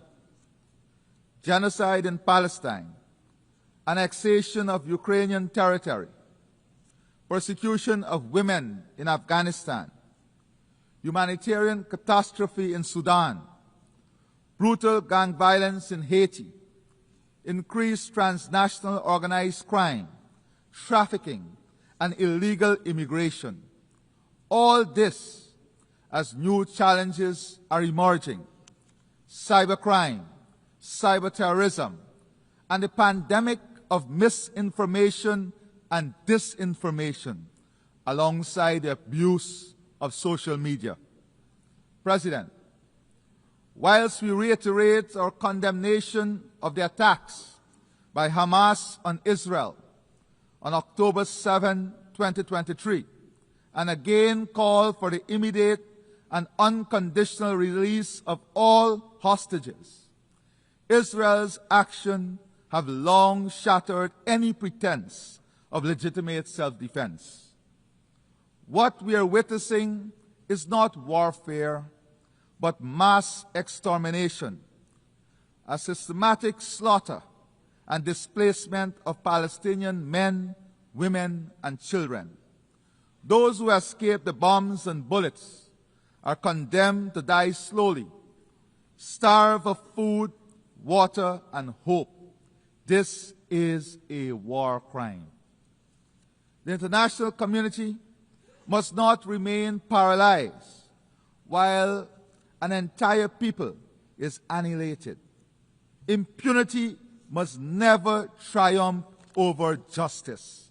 We must take urgent action to halt the genocide, return the hostages, and accelerate our efforts towards a two-state solution. We urge Qatar, Egypt, and the United States to continue their efforts in this regard. Further, the situation in Ukraine remains of utmost concern. Guyana reiterates its call for an urgent end to the Russia-Ukraine war and reaffirms its support for Ukraine's sovereignty and territorial integrity. Equally, the international community must act decisively in Haiti, where gang violence, displacement, and shortages of food and medicine have pushed the nation into deepening despair. Restoring security is the foremost priority, requiring strict enforcement of the arms embargo and robust support for a UN-authorized mission. I emphasize that without urgent humanitarian funding and a Haitian-led and owned political process, stability will remain elusive. We must address the root causes of Haiti's continuing troubles, including its historical debt burdens, which stymies its development, prospects, and upliftment of its people. As President Macron acknowledged, making Haiti pay for its independence was unjust. This is a welcome step. President, turning to my own country, Guyana, a small and peaceful state, we have endured repeated threats and aggression from the Bolivarian Republic of Venezuela. The territorial controversy between our states is now before the International Court of Justice, which has twice reaffirmed its jurisdiction and which in 2023 issued provisional measures ordering Venezuela to refrain from altering the status quo. Yet, Venezuela persists with unilateral laws and threats of annexation, flagrantly violating international law, the UN Charter, and the very principles that sustain global order. If the rights of a small state can be trampled upon and legally binding orders ignored, what protection remains for any nation under international law? Yet, Guyana continues to repose confidence in international law. For us, the principles of sovereignty, territorial integrity, and non-interference are non-negotiable. We will not cower to coercion, intimidation, or unilateral action. We thank our international partners and allies for their solidarity. President, at 80, the time has come for a frank conversation on Cuba, one that would lead to the prosperity of its people, optimizing the full potential Cuba offers to its people and the rest of the world. Central to this dialogue is the lifting of the embargo on Cuba and its removal from the list as a state sponsor of terrorism. Also important to our region is our collective effort against drug trafficking, human trafficking, and illegal migration. We support efforts by the international community to addressing these crimes that are destroying the lives of our people, especially young people. The region must continue to champion efforts to enhance democracy, promote good governance, and respect the will of the people in determining governments of their choice through free and fair elections. President, this year marks the 30th anniversary of the Beijing Declaration and Platform for Action. The Declaration remains a blueprint for achieving gender equality, which, despite transformative strides, remains significantly unrealized in most parts of the world. In Guyana, the dividends of strategic investments in leadership and capacity building for women and girls are evident. More women have assumed leadership roles in government, in parliament, and in public and private sectors. We have achieved gender parity in education at all levels and advanced the socio-economic empowerment of women through land and home ownership and diverse job opportunities in traditional and emerging sectors. To enable women to participate equally and competitively in the workforce, government is offering child care support, which will include day and night care centers for children. President, survival of our people, our economies, and our planet depends on accelerating action on the Sustainable Development Goals. It requires a people-centered approach that prioritizes ending poverty and hunger, ensuring protection of children, support for persons with disabilities, and empowerment of young people. Peace, stability, and sustainable development cannot exist in isolation from the urgent need to address climate change, which poses an existential threat to the most vulnerable and to our shared future.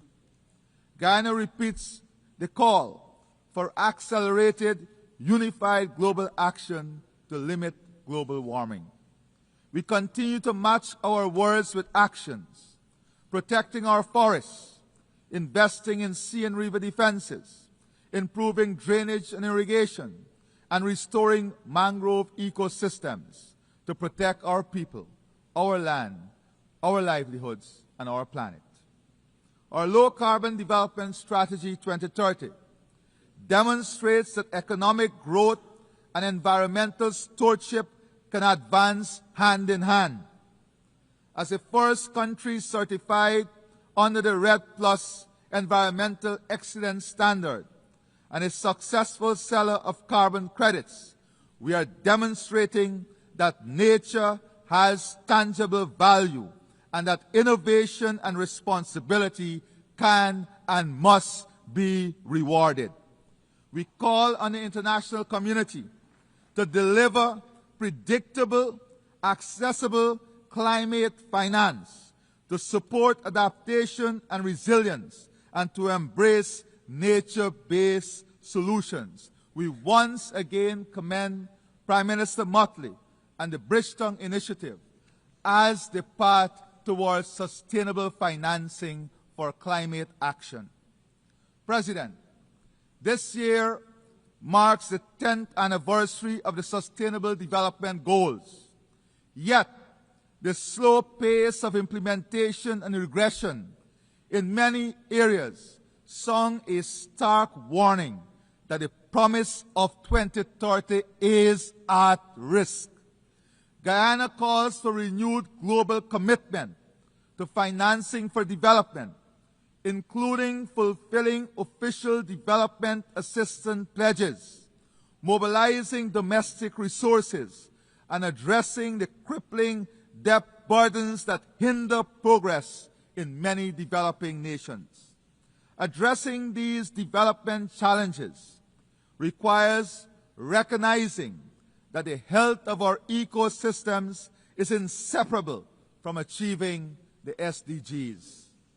Guyana proudly convened the inaugural Global Biodiversity Alliance Summit in Georgetown in July 2025, uniting over 140 countries, organizations, community groups, indigenous leaders, scientists, and financial institutions. The Georgetown Declaration, endorsed by this broad coalition of stakeholders, sends a clear and urgent message that biodiversity is a global public good and its protection must be woven into national development plans, climate strategies, and financial frameworks. Building on the global pledge to double protected areas by 2025 and achieve the 30 by 30 goal by 2030, the summit underscored the urgent need for innovative financing mechanisms, including biodiversity credit, green bonds, debt for nature swaps to fund nature's protection. Guyana is actively exploring biodiversity credits to create sustainable income streams for forest communities, building on our carbon credit success. We have signed a memorandum of understanding with the Yale Center for Biodiversity and Global Change to co-develop a national biodiversity information system, a digital backbone for data-driven conversation.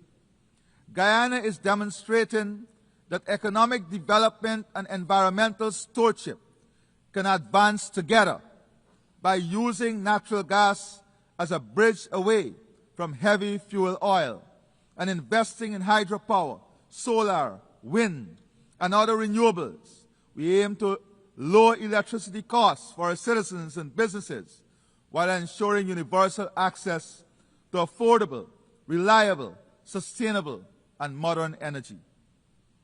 Guyana is pursuing an ambitious energy infrastructure and investment plan. While climate change is an existential threat, the reality is that the world still requires energy, an energy source from petroleum, to power growth and development for which there is growing demand. This is essential for the survival of our economies. AI and digitization are accelerating this demand at an extraordinary pace. As you're aware, Guyana is quickly becoming one of the world's largest energy producers per capita, carefully balancing its green footprint with energy production. We'll use our vast gas reserves through a transformational gas-to-energy project. We'll use this resource, taking advantage of our strategic geographic location, to establish an AI hyperscale data center. Large AI data centers are rarely found in similar-sized territories. As such, implementing a project of this scale is of immense pride for Guyana. This investment will improve the competitiveness of our region, accelerate digitization, build out a fintech ecosystem, modernize the service delivery platform of government, and accelerate private investment, bringing new job opportunities. We recognize the indispensable nature of AI in our collective future. However, while there are immense benefits, there is no clarity on equity, access, and applicability. Regulations, ethical standards, and governance mechanisms are urgently needed. In this regard, we welcome the recent UN General Assembly decision to establish 2 global AI governance mechanisms. President, I now turn to food security. Guyana is actively leading efforts to advance the CARICOM agri-food systems agenda through Vision 2030, aiming to boost food production, end hunger, and ensure food security across the Caribbean region. Our experience demonstrates that strategic investment and political will can transform national and regional food systems.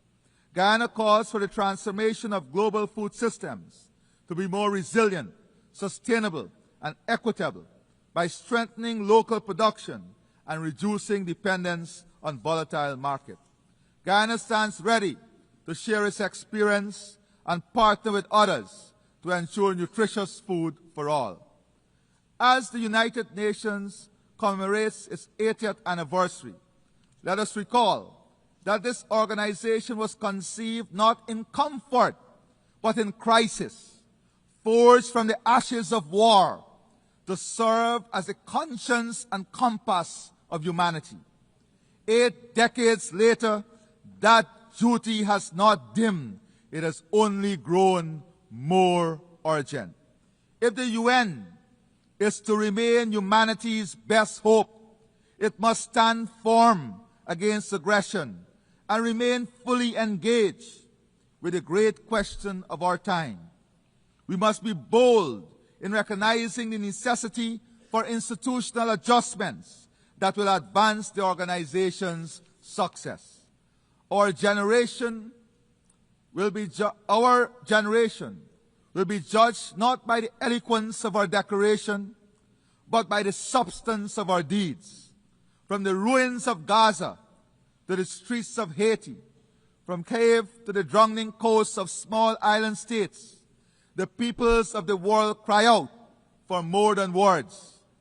To honor 80 years of promise is to act with courage, to match principle with action, and to bind ourselves once more to the dream of a world united, not by fear or force, but by the shared destiny and enduring hope. I thank you, and may God bless all of our nations and all of our people. Thank you. Au nom de l'Assemblée générale, je tiens à remercier le président de la République coopérative du Guyana.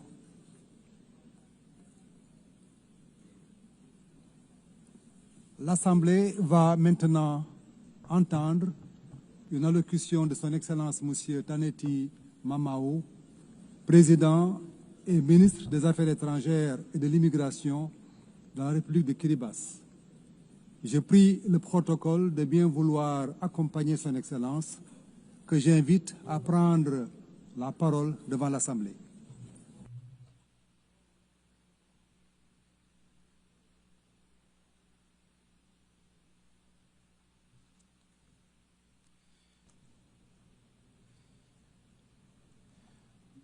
Madam President of the General Assembly, Head of States and Governments, Secretary General of the United Nations, Excellencies, ladies and gentlemen. In His holy name and on behalf of the government and the people of Kiribati, I extend our warm greetings to you all. I am honored to warmly congratulate you, Madam President, on your election to preside over this historic 80th session of the United Nations General Assembly, and I wish you every success as you guide these important deliberations.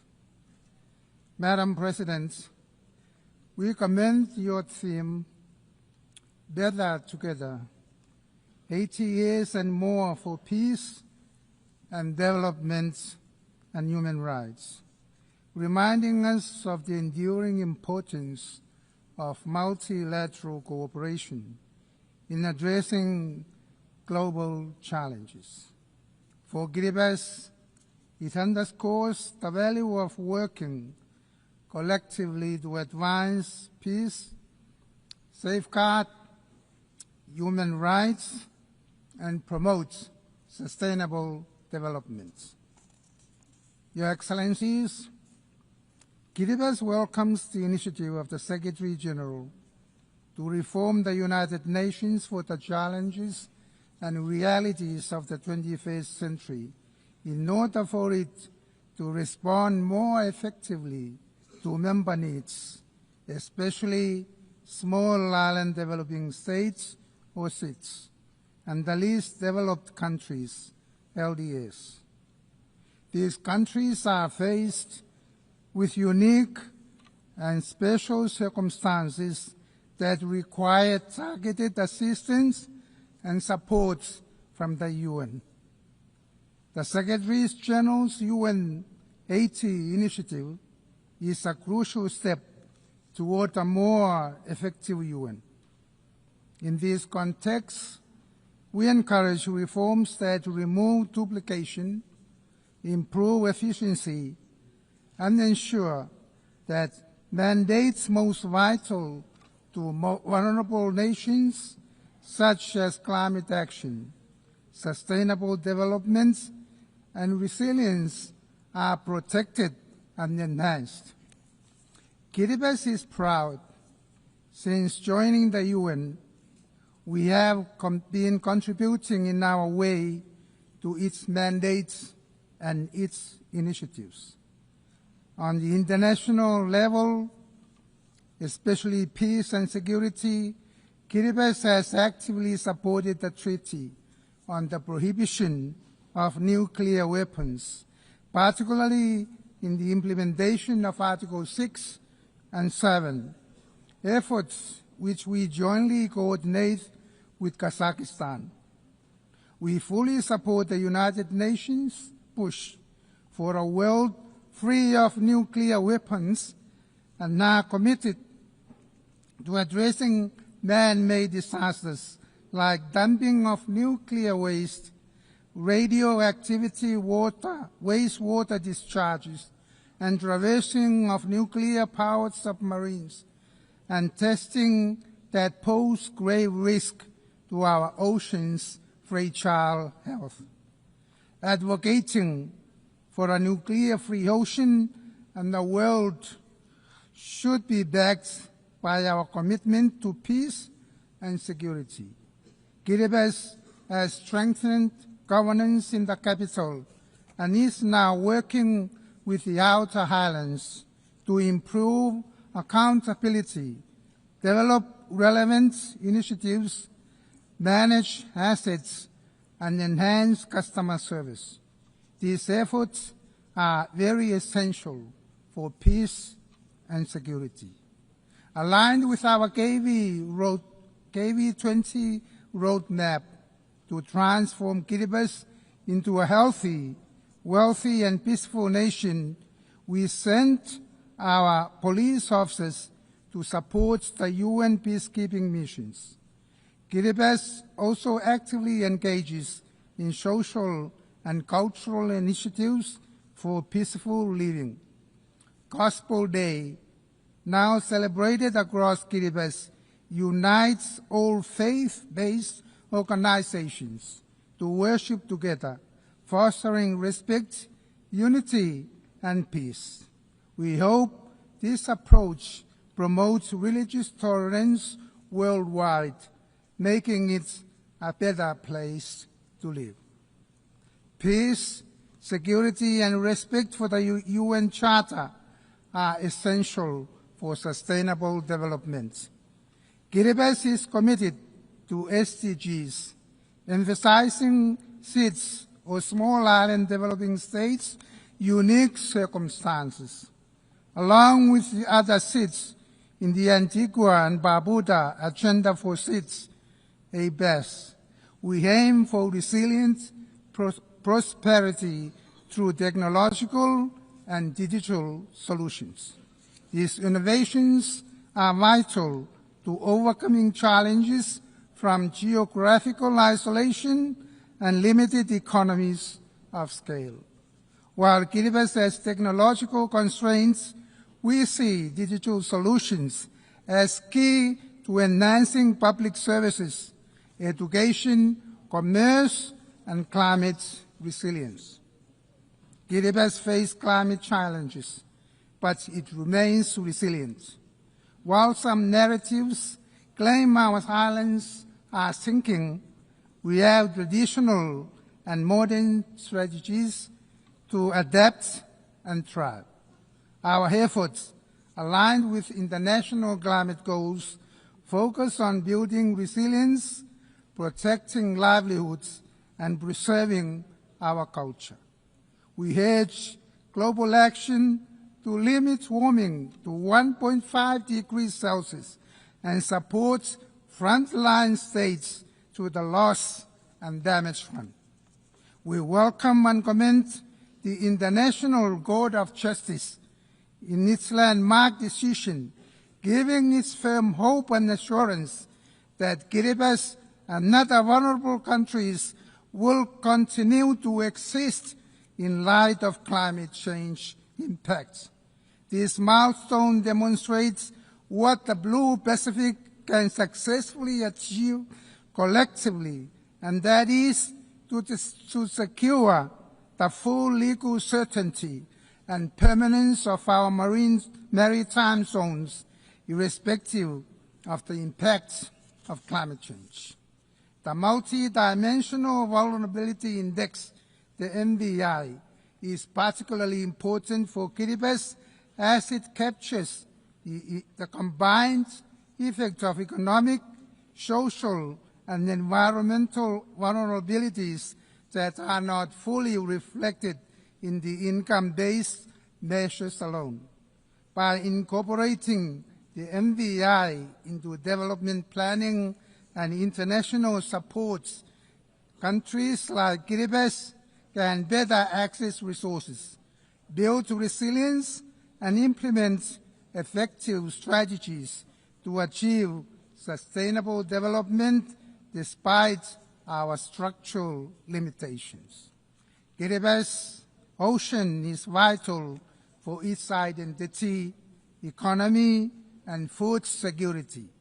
Protecting marine life, fighting illegal fishing, and supporting the BBNJ agreements are key to sustaining livelihoods and ecosystems.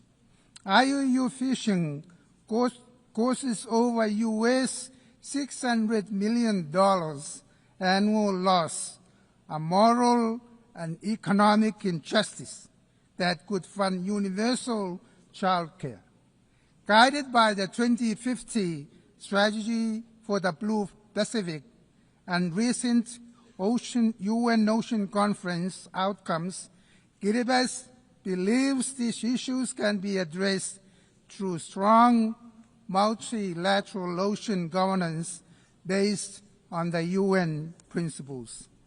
Your Excellencies, as part of Kiribati's efforts to support the global ocean commitments to protect and sustainably manage the marine resources, we have committed to increase the value of our tuna and maximize economic returns, and at the same time ensure that this resource is protected for our future generations to the parties of the Nauru Agreement or the PNA. Access to sustainable and renewable energy is fundamental to advancing development and resilience in Kiribati. Small island states and Pacific Islands Forum family at large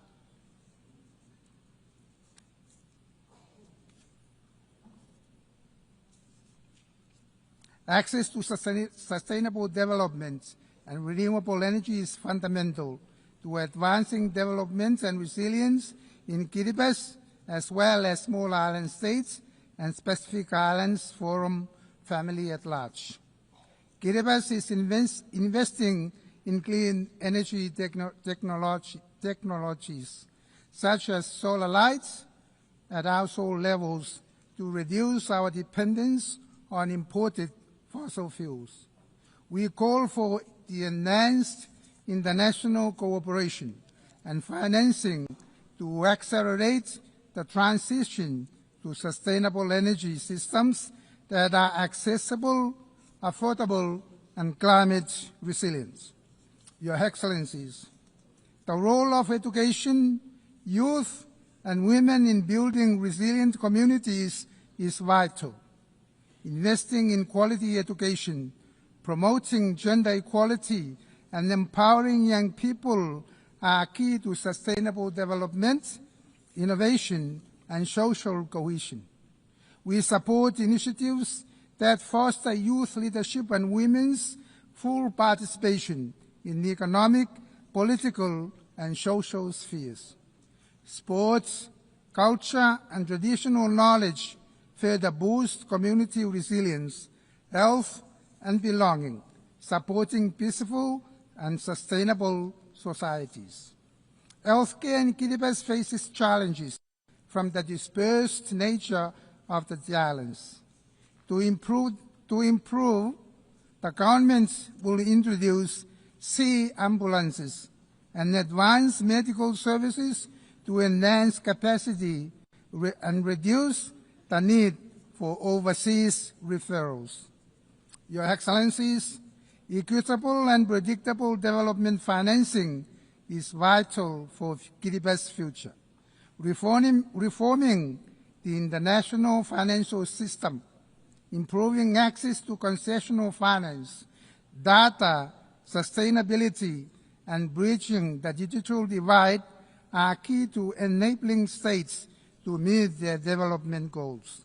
The Blue Pacific recognizes the challenge of accessing climate financing and supports the establishment of the Pacific Resilience Facility, led and known by members, with $162 million pledged to fund it.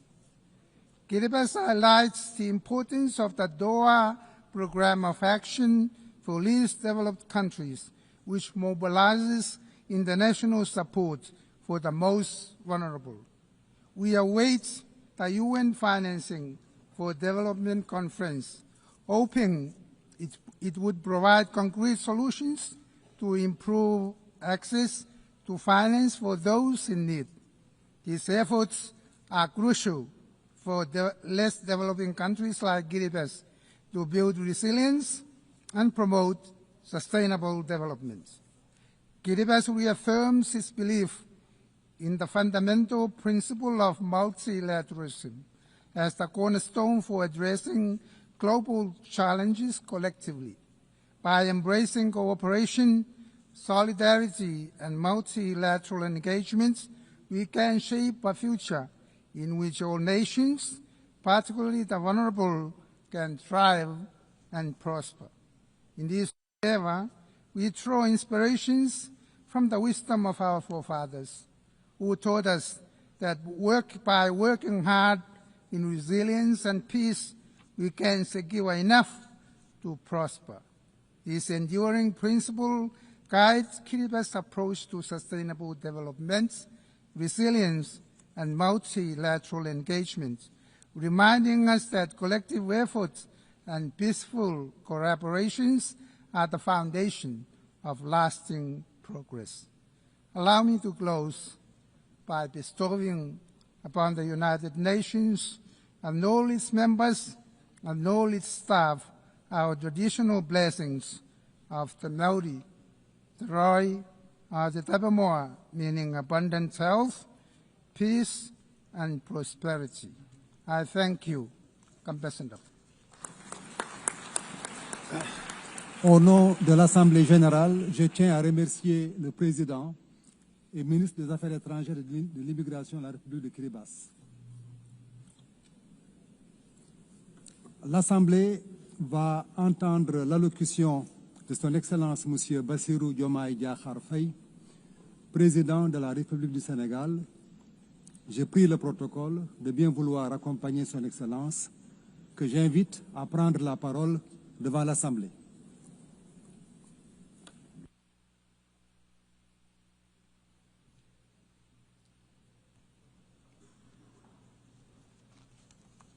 Madame la Présidente de l'Assemblée générale, chers collègues, Monsieur le Secrétaire général, Mesdames, Messieurs, distingués délégués. Madame la Présidente, au nom du Sénégal, je remercie votre prédécesseur et vous adresse tous nos vœux de succès à la présidence de cette 80e session de l'Assemblée générale des Nations unies. Je renouvelle au secrétaire général, M. Antonio Guterres, notre soutien constant dans l'exercice de sa haute charge au service des États membres. Nous nous réunissons aujourd'hui en ces lieux symboliques du dialogue universel, comme porteurs du poids de l'histoire et de l'urgence du présent. Le thème de cette session, Mieux ensemble, 80 ans et plus pour la paix, le développement, les droits de l'homme, nous rappelle en effet le pacte fondateur des Nations unies, un pacte de coexistence pacifique, de sécurité collective et d'un ordre international fondé sur le droit. Sur cette base, les Nations unies ont accompli des progrès indéniables dans la coopération solidaire pour la prévention des conflits, la promotion de la paix et de la sécurité internationale et le règlement des différends. De même, des progrès significatifs ont été réalisés dans la codification de normes universelles pour la protection des droits de l'homme et d'un ordre international plus sûr et plus apaisé. Mais 80 ans après la création des Nations unies, le monde vacille à nouveau, comme si nous étions rattrapés par les dérives qui ont mené l'humanité à 2 catastrophes majeures en l'espace d'une génération. Nous vivons des moments de forte turbulence, de défis inédits et d'incertitudes multiples. Expansion du terrorisme, persistance de conflits anciens et nouveaux, dérèglement climatique, crise économique profonde, recul de la solidarité internationale et risque élevé de désintégration du multilatéralisme. Je n'oublie pas la course aux armements, y compris dans le cyberespace. Le plus préoccupant, c'est la déshumanisation désolante d'un monde d'émotions sélectives selon les intérêts et les enjeux géopolitiques. Il ne peut y avoir de justice fondée sur le droit quand ce qui tient lieu d'ordre international est régi par la logique du 2 poids 2 mesures, par la loi du plus fort et l'esprit partisan. Dans ce contexte préoccupant, l'Afrique reste confrontée à des conflits armés, au terrorisme, en particulier au Sahel, à la criminalité transfrontalière et à l'instabilité politique. Face à tant de défis, notre approche devrait être intégrée, combinant prévention, résilience et réponse ciblée. La paix et la sécurité ont un prix. Donnons-nous les moyens de l'assumer par un financement prévisible et pérenne des opérations de soutien à la paix en Afrique, avec des équipements adéquats et des mandats et règles d'engagement robustes. C'est la seule façon de faire face au fléau du terrorisme et de rétablir un minimum de sécurité et de stabilité dans les zones affectées. Je renouvelle ici la solidarité du Sénégal envers les pays frères engagés au quotidien dans la lutte contre le terrorisme. Au Moyen-Orient, le peuple palestinien continue de vivre la pire des calamités que les mots ne peuvent plus exprimer. Sous le fracas des quotidiens des bombes, toutes les limites ont été dépassées. Nous ne pouvons ni nous taire, ni détourner notre regard, car Gaza ne vit plus. Gaza, terre de larmes, de sang et de sueur, est devenu un enfer pour des millions d'âmes de tous âges, piégées dans une prison à ciel ouvert. Hommes, femmes et enfants agonisent tous les jours, privés de nourriture, d'eau et de soins de santé. Le Sénégal réitère sa ferme condamnation de cette tragédie que rien ne saurait justifier. En sa qualité de président du comité pour l'exercice des droits inaliénables du peuple palestinien, le Sénégal considère que seule la création d'un État palestinien indépendant et viable apportera une paix durable pour toutes les parties, chacune à l'intérieur de frontières sûres et internationalement reconnues. Mesdames, Messieurs, il y a 80 ans, les pères fondateurs s'engageaient, à travers la création de l'ONU, à préserver les générations futures du fléau de la guerre, qui par 2 fois, en l'espace d'un quart de siècle, avait causé des millions de morts et d'indicibles souffrances. Au nom du Sénégal, je rends hommage aux pionniers et à tous ceux qui ont incarné les valeurs universelles de l'organisation, parfois au péril de leur vie. Dans ce monde en crise, les principes et les actes doivent rester les mêmes. La paix plutôt que les conflits, la justice plutôt que l'indifférence, le partenariat plutôt que les rapports de force. Mais cela n'est possible que par un multilatéralisme fort et revitalisé, pour en faire un cadre unique d'action, pour la paix, la stabilité, par le dialogue, la concertation et la résolution pacifique des différends. La survie du multilatéralisme exige qu'il retrouve ses principes fondamentaux, la responsabilité partagée et une solidarité active, le respect du droit international et une justice universelle conformément au statut de la Cour internationale de justice et de la Cour pénale internationale. En outre, nous ne pouvons occulter l'impératif de réforme de la gouvernance politique, économique et financière mondiale. L'ONU, par sa vocation universelle, doit agir en pionnière. Des délibérations et des décisions plus démocratiques, plus légitimes et plus représentatives de ses États membres, qui sont passés de 51 à 1945 à 193 aujourd'hui. Je renouvelle le soutien du Sénégal au consensus des Oulouini pour une représentation plus juste et plus équitable de l'Afrique au Conseil de sécurité. Il est temps d'instaurer une gouvernance économique et financière mondiale plus juste et plus inclusive pour répondre aux besoins de financement du développement durable. Nous savons tous que l'aide publique n'est pas la solution. D'autres leviers existent, notamment un cadre fiscal mondial équitable, afin que l'impôt soit payé là où la richesse est produite. L'accès au crédit dans des conditions soutenables, afin que la gestion du fardeau de la dette n'entrave pas les efforts de développement de nos pays. Enfin, la mise en œuvre effective de l'engagement de Séville, du pacte pour l'avenir et des objectifs de développement durable, pour un accès élargi à la santé, à l'eau, à la nourriture, à l'éducation, à l'énergie et au numérique. Le réchauffement climatique mérite aussi notre attention. Il n'est pas seulement une menace, mais une question existentielle, une réalité qui frappe plus durement ceux qui y contribuent le moins, comme l'Afrique, avec moins de 4% des émissions mondiales. Et pourtant, sécheresse, inondations, érosion côtière et insécurité alimentaire rythment désormais la vie de nos populations. C'est une double peine devenue insoutenable.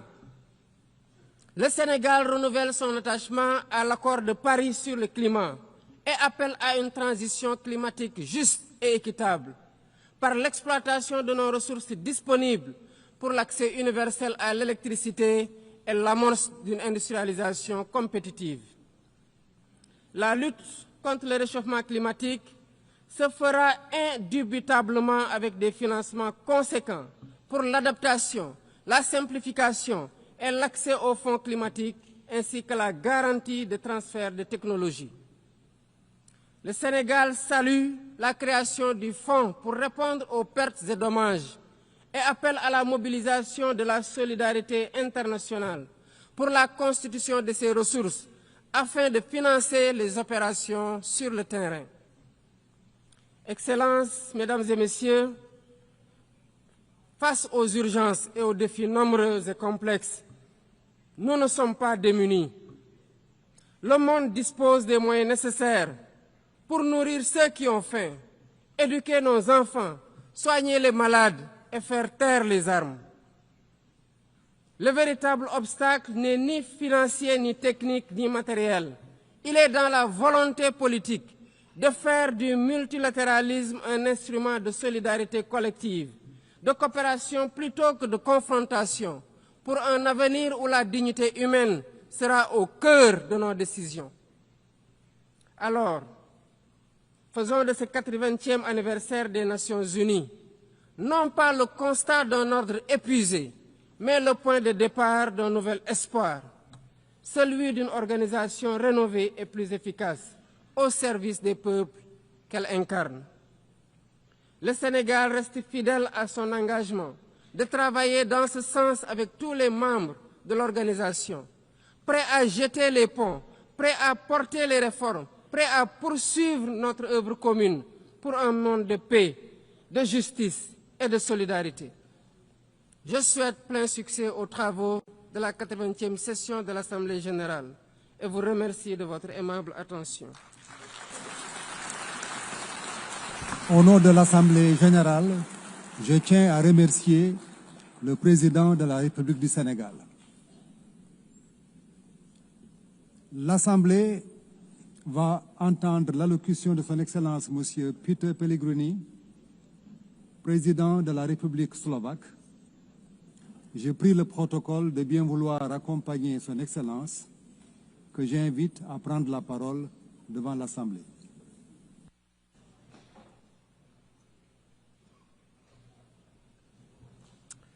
Excellencies, ladies and gentlemen, it is an honor to address this Assembly to mark the 80th anniversary of the United Nations on behalf of Slovakia. Indeed, it was Slovak Jan Papanek who was one of the 14 co-authors of the UN Charter. It proves that also small nations can be part of big things and to contribute to international peace order. This milestone invites us to reflect on the reality of the world that deeply concerns all of us, including my country. 80 years ago, humanity emerged from the darkest conflict in history. It claimed millions of lives, left entire regions in ruins.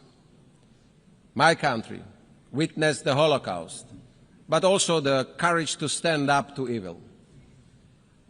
A few days ago, I visited the Hiroshima Memorial, and it was a deeply moving experience and a painful reminder of the destruction in a single brief moment. All this teaches us important lessons of the past. Hiroshima and Nagasaki must be the last places where nuclear bombs were used. It obliges us to denounce any threats of nuclear destruction. It obliges us to work each day on keeping the world safe and peace.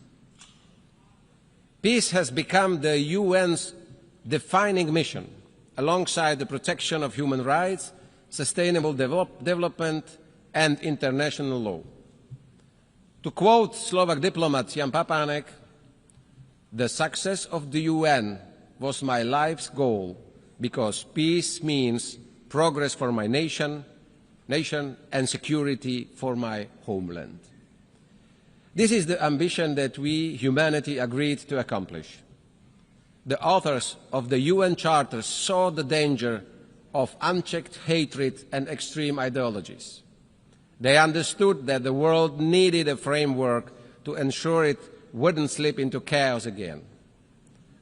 The rules protected sovereignty, independence, and territorial integrity, as well as the resolution of conflicts by peaceful means. and the prohibition of the use of force. Those were the foundations of a stable and just world. 80 years ago, 51 founding states signed the Charter, including my own. Roughly 80% of the world's population and others followed. I take now the liberty to ask esteemed leaders, how many would have the courage to sign the same Charter today?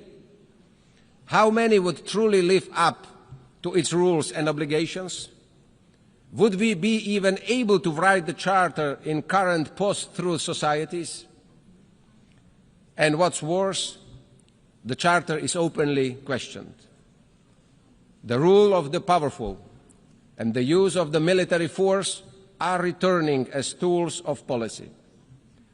International law is being dismantled, piece by piece, norm by norm. We see the mass proliferation of violations and their violators. But let us ask, where is this leading us? What will be the result? What will hold up the more unpredictable world? As a small country in Slovakia, we believe that small countries must be smart, and not only in times of confrontation. UN Charter and the rules must prevail always, the guardrails against the false notion of the right of might and the illusion of spheres of influence where external powers dictate the lives of other nations. I sincerely believe that both in the global north or south, it is in the majority interest to uphold the world with the sovereign equality of nations, equal sovereignty for all. A world where the UN Charter, the rules and obligations remain the highest moral grounds and standards against which the action of states are judged. Esteemed leaders, peace is the defining mission of the UN to which we committed 80 years ago. Even so, the world is more violent today, with dozens of armed conflicts recorded last year. Today, the world is becoming a more dangerous place than it was before. Innocent people, elderly, children and women suffer because of war. It is not an anomaly, it is a structural shift. This is the reality, ladies and gentlemen. The Security Council, to which we have entrusted the greatest powers and special responsibility for maintaining peace, cannot pretend that it's succeeding. It's failing. The war in Ukraine reminds us daily how fragile peace is when the UN Charter is disregarded and international law is ignored. As its neighbor, Slovakia witnesses the immense cost of this war. Sadly, despite all efforts towards a peaceful settlement, Ukraine must defend itself against Russia.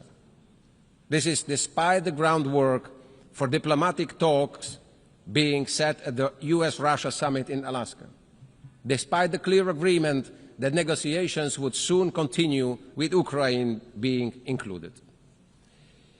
Ladies and gentlemen, instead, 2 weeks ago, the airspace of Poland, our neighbor and ally, was seriously violated by Russian drones, a flagrant violation of sovereignty, international law, and direct threat to shared Euro-Atlantic security, equally as we saw it also in Estonia and Romania. I want to express my firm support and solidarity with our allies.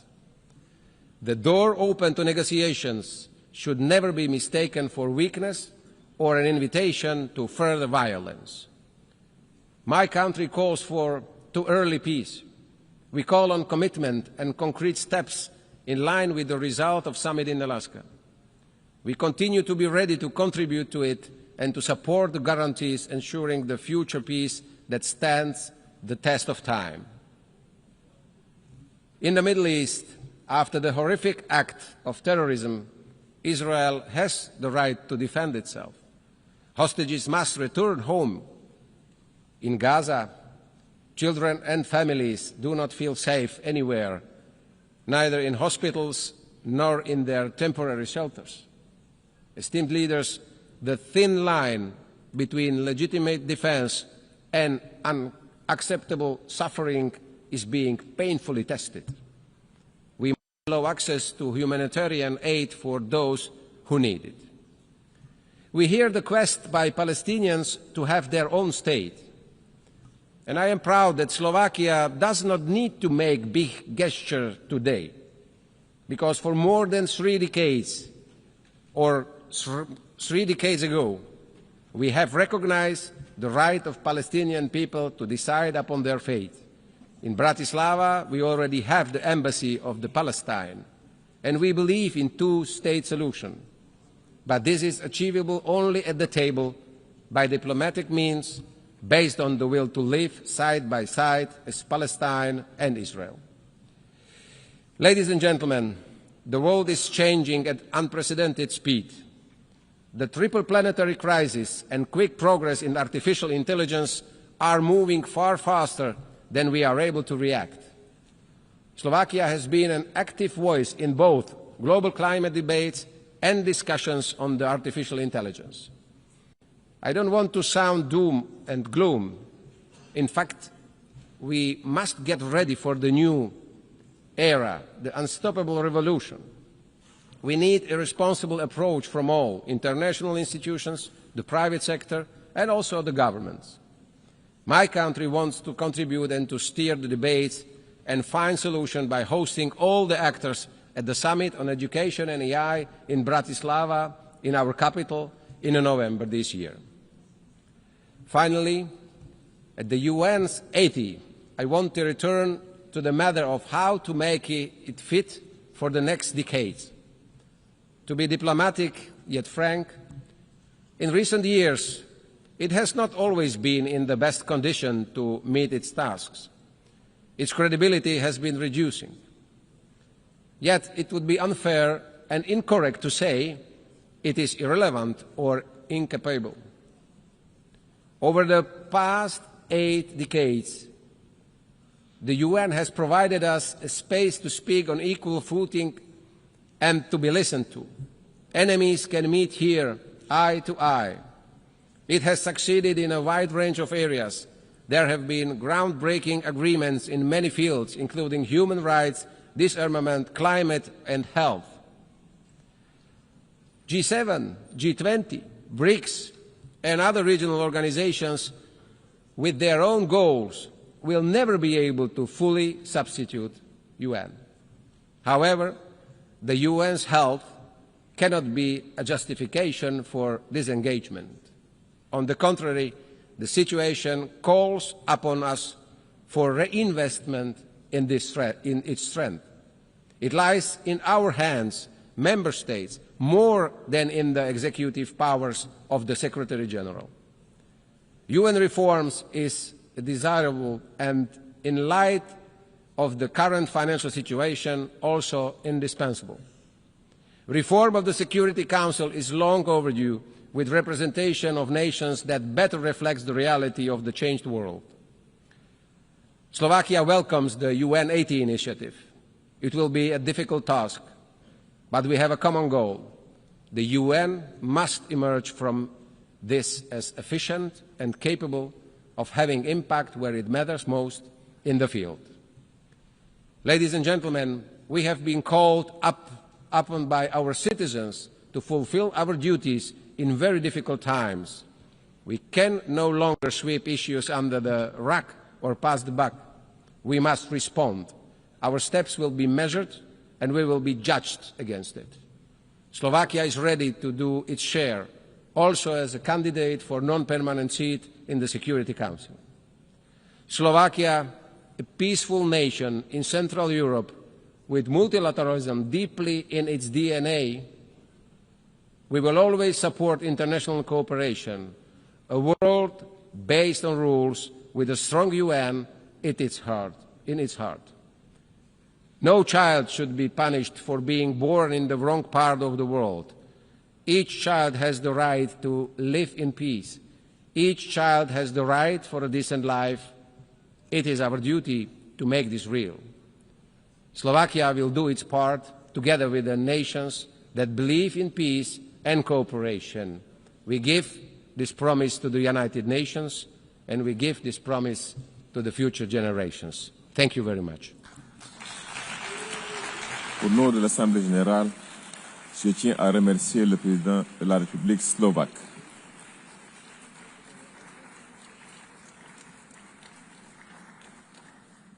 L'Assemblée va maintenant entendre l'allocution de son Excellence Madame Hilda Heine, présidente de la République des îles Marshall. Je prie le protocole de bien vouloir accompagner son Excellence et je l'invite à prendre la parole devant l'Assemblée générale.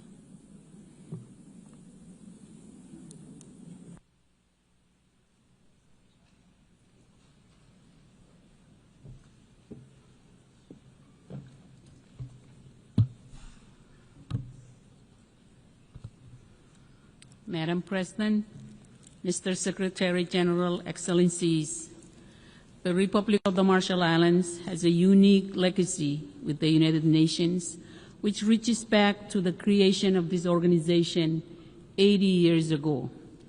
As a strategic UN trusteeship, it was the UN flag which flew first over our islands, and it inspired us to define our nation and speak up when we saw injustice. The UN was founded on a commitment to never again tolerate aggression, to avoid the very kind of geopolitical tension or even future open conflict between superpowers now openly foretold today in my own Pacific Islands region and far beyond. At a time when international cooperation is in dire need, the very foundations of global order are now more uncertain than ever. My low-lying atoll nation bears witness to the sharpest edge of climate change, which the Pacific Islands Forum leaders have consistently defined as the region's #1 security threat. The scale of impact and the future of our youngest generations depends on whether global powers are working together. If I could find a louder alarm for the Pacific Islands than my words today, I would sound it. There is still time for action, but only urgent action at scale can reduce vulnerability across all key sectors and to strengthen the free and democratic nations which define our island region. We need the world to better understand that our security is linked to our fragility, cutting across key indicators. We worry our institutions will not easily withstand future threats, whether if by rising seas or geopolitical competition. Madam President, during our decades as a UN strategic trusteeship administered by the United States, the UN Trusteeship Council remained an early and important platform for our voices and to tell the world where right lay from wrong. But it fell short of its mandate. Today, our nation bears the legacy of 67 atmospheric nuclear tests between 1946 and 1958, which pose profound contemporary challenges. And while we acknowledge important actions by the former administering authority, the U.S., significant disagreements remain, including ultimate responsibility for what remains today. Our communities seek justice, a clean environment, and safe return to their homes. Our Marshallese pleas to the Trusteeship Council to stop nuclear testing were disregarded with assurances of our well-being, with 2 resolutions assuring our well-being in 1954 and 1956, remain the only instance in which a UN organ has ever so explicitly allowed nuclear detonations. And the eventual result was a legacy burden of nuclear risk and exposure which has persisted for generations of human rights, environmental, and health challenges, as addressed by UN Human Rights Council Resolution 57/26 and reported on by the UN High Commissioner for Human Rights and Special Rapporteurs on toxic and internally displaced persons. Today, the difficult lessons of our past should help drive international efforts to curb and end nuclear threats through any effective means. Rising global tension has only heightened nuclear risk. The Marshall Islands has recently become a signatory to the Rarotonga South Pacific Nuclear Free Zone Treaty, and we also look forward to completing timely ratification. It does not escape attention that the Trusteeship Council is due to meet this December. 79 years after the first nuclear test was conducted in my country in 1946, the UN should now be capable of delivering a contemporary acknowledgement and apology for what took place in its name and under its flag, and for not hearing the voice of our people when we told this body to stop. Perhaps after 34 years since our admission as a member of this body in 1991, the appropriate UN organs can help to bring healing and closure over decisions which never should have been made. Madam President, the positive momentum for this year's third UN Oceans meeting in Nice will be needed to demand a reordering of short-term blunder against longer-term benefit. The Marshall Islands stands firmly committed to safeguarding the health of our oceans, which are central to the livelihoods of our people. As a small island and large ocean nation, we are acutely aware of the threats posed by overfishing, unsustainable marine resource exploitation, and the escalating impacts of climate change. Our efforts are grounded in a vision of a healthy, resilient ocean ecosystem which supports both ecological integrity and economic prosperity. As stewards of the Pacific Ocean, we urge the international community to take bold action to scale up efforts in addressing marine pollution, ocean acidification, and supporting small island developing states in strengthening our management capacity. The Marshall Islands joins 37 other nations who have already expressed their support for a moratorium on seabed mining in the high seas until there is a code with adequate safeguards and until we have a close understanding of impacts and biodiversity at stake. More political will is needed to break through a mentality of drill first, ask later, before even assessing what is at stake, including the impacts on fisheries and marine food chains.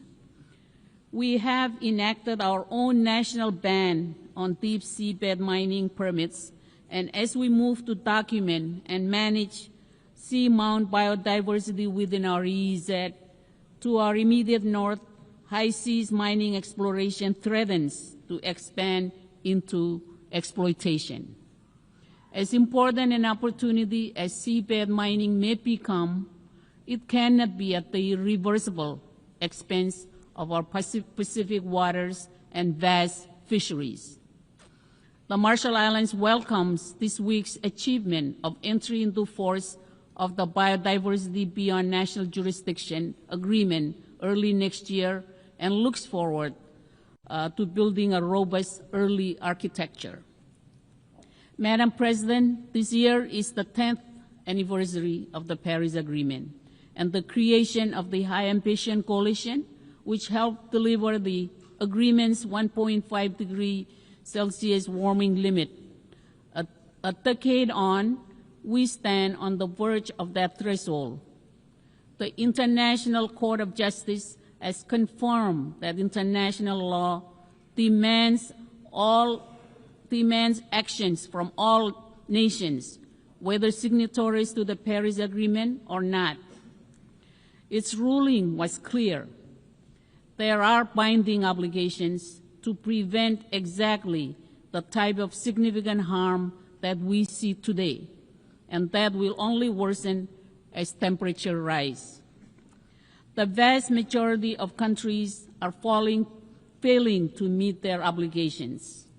The International Court of Justice has now stated that international law demands action and stringent due diligence from all, that there are binding obligations to prevent exactly the type of significant harm which we face.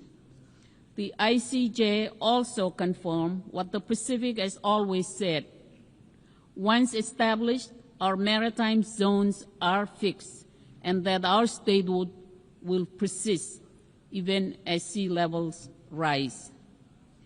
Every country should have submitted its new climate target by February, so that by now we would have a clear picture of what we must do to keep 1.5 degrees Celsius alive. Only 15 countries, including the Marshall Islands, did so by February, and only 32 have done so now. These plans must set out how countries will end the reliance on fossil fuels that holds our future hostage and replace them with the renewables that are better for our health, our economies, and our future. To thrive, we need billions in climate finance, particularly for adaptation and loss and damage. We've heard the promises, but promises don't reclaim land in atolls nations like mine. They don't develop mangrove defenses, shore up our hospitals and schools against rising seas, or preserve cultures deeply tied to land that is slipping under waves. Those things require money. It is past time for the rich world to meet its obligations and get money to where it's needed most. As we approach COP30, we need all nations to deliver on promises to respond to the climate catastrophe. We must close the $1 trillion climate finance gap, particularly for adaptation. We must deliver stronger plans which show how we'll end fossil fuels and have global emissions in this decade. Excellencies, our sharp challenges are far-ranging. Together with Pacific Island neighbors, we face one of the world's highest burdens of non-communicable diseases. Diabetes, heart disease, and other NCDs are now leading causes of premature death, straining our health systems and undermining economic resilience. This crisis reflects both global inequities and local challenges, and it underscores the need for island-driven partnership at scale so that our people can achieve basic human rights to dignity and health care. Madam President, as a small nation, events half a world away are increasingly relevant upon our own shores. Starting with the 2014 occupation of Crimea, Russian aggression in Ukraine has lacked any basis in international law and has pushed the world deeper into global tension. Accountability must be applied to all, and while strong leadership is needed to help fairly resolve and address this difficult crisis, it must also closely and directly involve Ukraine itself. And while the Pacific Islands are halfway across the world, we should have a very direct interest in how small and vulnerable democracies are treated in the footsteps of larger powers. Madam President, a more effective UN Security Council is needed to meet modern challenges. The Marshall Islands considers Japan and India, among others, to meet objective consideration as permanent members of the UN Security Council. Madam President, the island nation of Taiwan has been repeatedly excluded from important international engagements throughout the UN system, despite its role as an important partner to the Marshall Islands and the world in the SDGs, in technical cooperation, and in promoting regional peace. UNCA Resolution 2758 has been repeatedly and falsely portrayed as a consensus on a One China UN law. Never has there been such gaslighting in this institution. While this resolution does address who sits behind a nameplate at the UN, it does not confer or justify any basis for coercion or seizing sovereign control of an independent democratic nation. The UN Secretariat should further end discriminatory practices against Taiwanese passport holders, including journalists, and all member states should understand that these and other politically influenced practices where Resolution 2758 is misrepresented will never be justification under international law for military invasion or coercive acts against Taiwan. Madam President, in 1961, United States President John F. Kennedy addressed this hall and said of the UN that, quote, either it will grow to meet the challenges of our age, or it will be gone with the wind, without influence, without force, and without respect, unquote. It described the UN as two forces. One is composed of those who are trying to build the kind of world described in Articles 1 and 2 of the Charter. The other, seeking a far different world, would undermine this organization in the process. Madam President, the threat of nuclear war that confronted the world in 1961 remains today, though now at an even greater scale. When President Kennedy spoke in 1961, climate change wasn't as widely understood. Today, we are confronted with a range of deep risks, any one of which does not bode well for the future of this world, let alone taken together. The hope for our youngest and future generations is in the profound vision of nations committed to peace and multilateralism. I thank you all. Con moltada. Au nom de l'Assemblée générale, je tiens à remercier la présidente de la République des îles Marshall. L'Assemblée va maintenant entendre l'allocution de son Excellence M. Faustin Archange Touadéra, chef de l'État de la République centrafricaine. Je prie le protocole de bien vouloir accompagner son Excellence, que j'invite à prendre la parole devant l'Assemblée.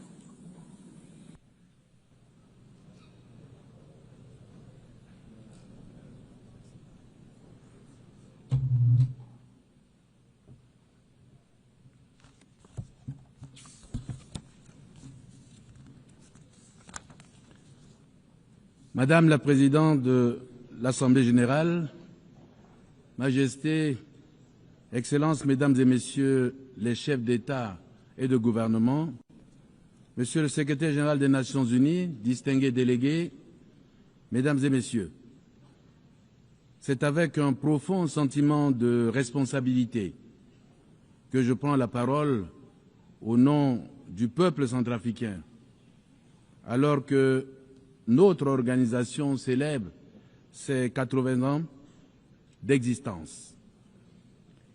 Cet anniversaire nous rappelle une vérité simple. Nos destins sont liés.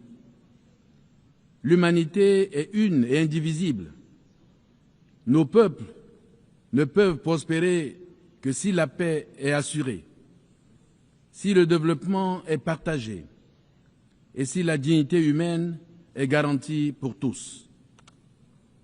80 ans après la fondation de l'ONU, le monde fait face à une accumulation de menaces inédites. Guerre persistante, rivalité géopolitique, montée du terrorisme et du crime organisé, crise climatique, humanitaire et alimentaire sans précédent. Jamais, depuis la guerre froide, nous avons vu une telle fragilité. En Europe, la guerre en Ukraine continue de causer d'immenses souffrances humaines et de fragiliser la stabilité mondiale. Au Moyen-Orient, les violences persistantes entre Israël et la Palestine plongent des générations entières dans la douleur et compromettent les espoirs de coexistence pacifique. En Afrique, les crises au Soudan, à l'est de la République démocratique du Congo, au Sahel et dans la Corne de l'Afrique rappellent la fragilité des équilibres et l'urgence d'un soutien accru à la prévention et à la résolution pacifique des différends. Face à cette situation dramatique, la République centrafricaine propose le renforcement des mécanismes de la diplomatie préventive de l'ONU en créant un fonds mondial de prévention des conflits, alimenté par les grandes puissances et géré de façon transparente. Ce fonds devrait permettre de financer, dès les premiers signaux de crise, des missions de bons offices, des médiations internationales et le déploiement de forces de maintien de la paix rapides et crédibles. De même, il nous faut systématiser la création de coalitions régionales de médiateurs capables d'agir en complément des Nations unies pour éviter que les différends locaux ne se transforment en guerre ouverte. Madame la Présidente, si nous voulons mesurer la gravité du moment, regardons particulièrement l'Afrique. En 2025, plus de 40% des conflits armés dans le monde se déroulent sur ce continent. Le Sahel seul concentre des milliers de victimes chaque année et des millions de déplacés. Un seul chiffre suffit à résumer l'urgence. Dans certaines régions africaines, un enfant sur deux vit dans une zone touchée par un conflit. Comment parler d'avenir lorsque la moitié d'une génération est menacée par la guerre? Pour la République centrafricaine, nous savons que notre stabilité conditionne celle de toute l'Afrique centrale. Nous savons aussi que la paix n'est jamais acquise, mais toujours à construire avec patience et solidarité.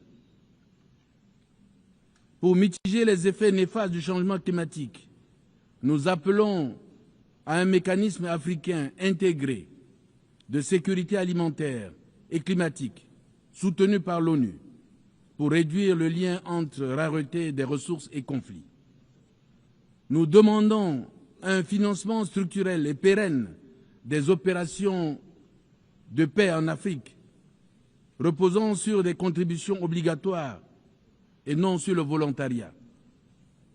Nous affirmons que la paix doit être inclusive, en garantissant la participation des femmes et des jeunes.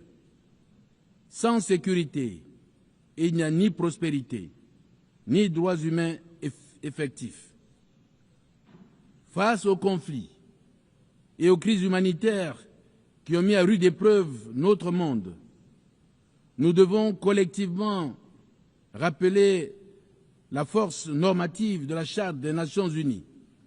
Ce texte fondateur qui, en 1945, portait l'espérance d'un monde libéré du fléau de la guerre. Mais aujourd'hui, 80 ans plus tard, la question se pose. L'ONU est-elle encore capable de remplir cette mission? La multiplication des conflits, la fragmentation du monde en blocs antagonistes, l'usage abusif du droit de veto et la paralysie du Conseil de sécurité nous donnent l'impression d'une organisation à bout de souffle.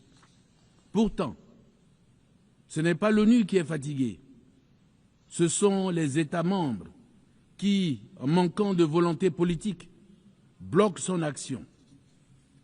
Oui, Madame la Présidente, l'ONU peut encore peser dans le concert des nations, mais à une condition, que nous, ses membres, choisissons le consensus plutôt que la division, l'unité plutôt que le blocage. Je salue et j'encourage les efforts constants de la communauté internationale pour favoriser les issues pacifiques aux différents conflits. Car chaque jour qui passe prolonge l'agonie d'innocents et fragilise la paix mondiale. En Afrique, notamment au Soudan, les conflits irrésolus déchirent un peuple frère et risquent de transformer notre continent en une mosaïque d'États confettis, incapables d'assurer la stabilité ni de répondre aux besoins de leurs concitoyens. Cette perspective est inacceptable. L'Afrique appelle à une mobilisation urgente, non pas pour militariser davantage nos territoires, mais pour investir dans la paix, la médiation et le dialogue inclusif. C'est pourquoi mon pays soutient la déclaration du Quad initiée par l'Égypte, l'Arabie saoudite, les Émirats arabes unis et les États-Unis d'Amérique concernant le rétablissement de la paix et de la sécurité au Soudan. Dans mon propre pays, la République centrafricaine, nous avons choisi cette voie du dialogue. La politique de la main tendue a permis, à travers la réconciliation et la confiance restaurée, l'autodissolution de la quasi-totalité des groupes armés. Ce choix n'a pas été le plus facile. Il aurait été plus simple de céder à la logique des armes, mais nous avons préféré l'audace du pardon, la patience du dialogue et la force du consensus. Notre expérience montre qu'il est possible de substituer au cycle de la haine une dynamique de paix durable. La République centrafricaine, jadis considérée comme un théâtre de violence, est aujourd'hui un exemple qu'il est possible de tendre la main et d'obtenir en retour non pas la guerre, mais la paix.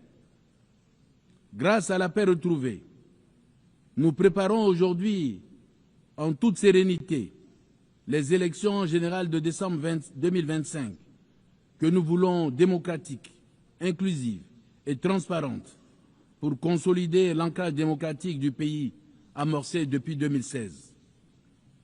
Nous proposons que ce modèle soit étudié et renforcé comme bonne pratique africaine dans le cadre des Nations Unies et de l'Union africaine. Cette bonne pratique exige des actes politiques courageux. Réformer l'ONU, réformer l'architecture financière mondiale, créer un fonds mondial de prévention, renforcer le rôle des organisations régionales, mobiliser les grandes puissances, non pas pour diviser, mais pour nous unir. La République centrafricaine, forte de son expérience, se tient prête à apporter son expérience à ce vaste chantier pour bâtir un ordre mondial fondé sur la justice, la dignité humaine et le respect du droit international. Mais la paix ne peut suffire sans le développement. Le programme de développement durable à l'horizon 2030 reste notre cap commun. Nous travaillons à réduire la pauvreté, à renforcer la sécurité alimentaire, à promouvoir l'éducation et la santé comme levier de dignité, à engager des réformes pour une croissance inclusive, créatrice d'emplois et respectueuse de l'environnement. La République centrafricaine vient aujourd'hui affirmer une conviction simple. Le développement durable et la coopération internationale sont les clés de la paix mondiale. Dans un monde où les crises s'enchaînent et s'entrelacent, aucun pays ne peut relever seul les défis du siècle. Nous avons besoin d'une solidarité active. Nous avons besoin d'une prospérité véritablement partagée. Nous avons besoin d'un sursaut d'humanité. Pour ce sursaut d'humanité, permettez-moi, Madame la Présidente, de livrer 3 messages simples mais essentiels. Premièrement, Le développement inclusif est une arme de prévention. Là où il y a exclusion, pauvreté, injustice, la colère s'installe, les rancunes s'accumulent et les conflits éclatent. Mais là où l'on investit dans l'éducation, la santé et l'emploi, ce sont les germes de la paix qui poussent. Une école ouverte, ce n'est pas seulement des bancs remplis d'élèves, c'est une société qui choisit l'avenir plutôt que la violence. Un emploi créé, ce n'est pas seulement un revenu, c'est une dignité préservée et une famille qui croit de nouveau à la paix. Deuxièmement, la coopération internationale est vitale. Nos défis ignorent les frontières.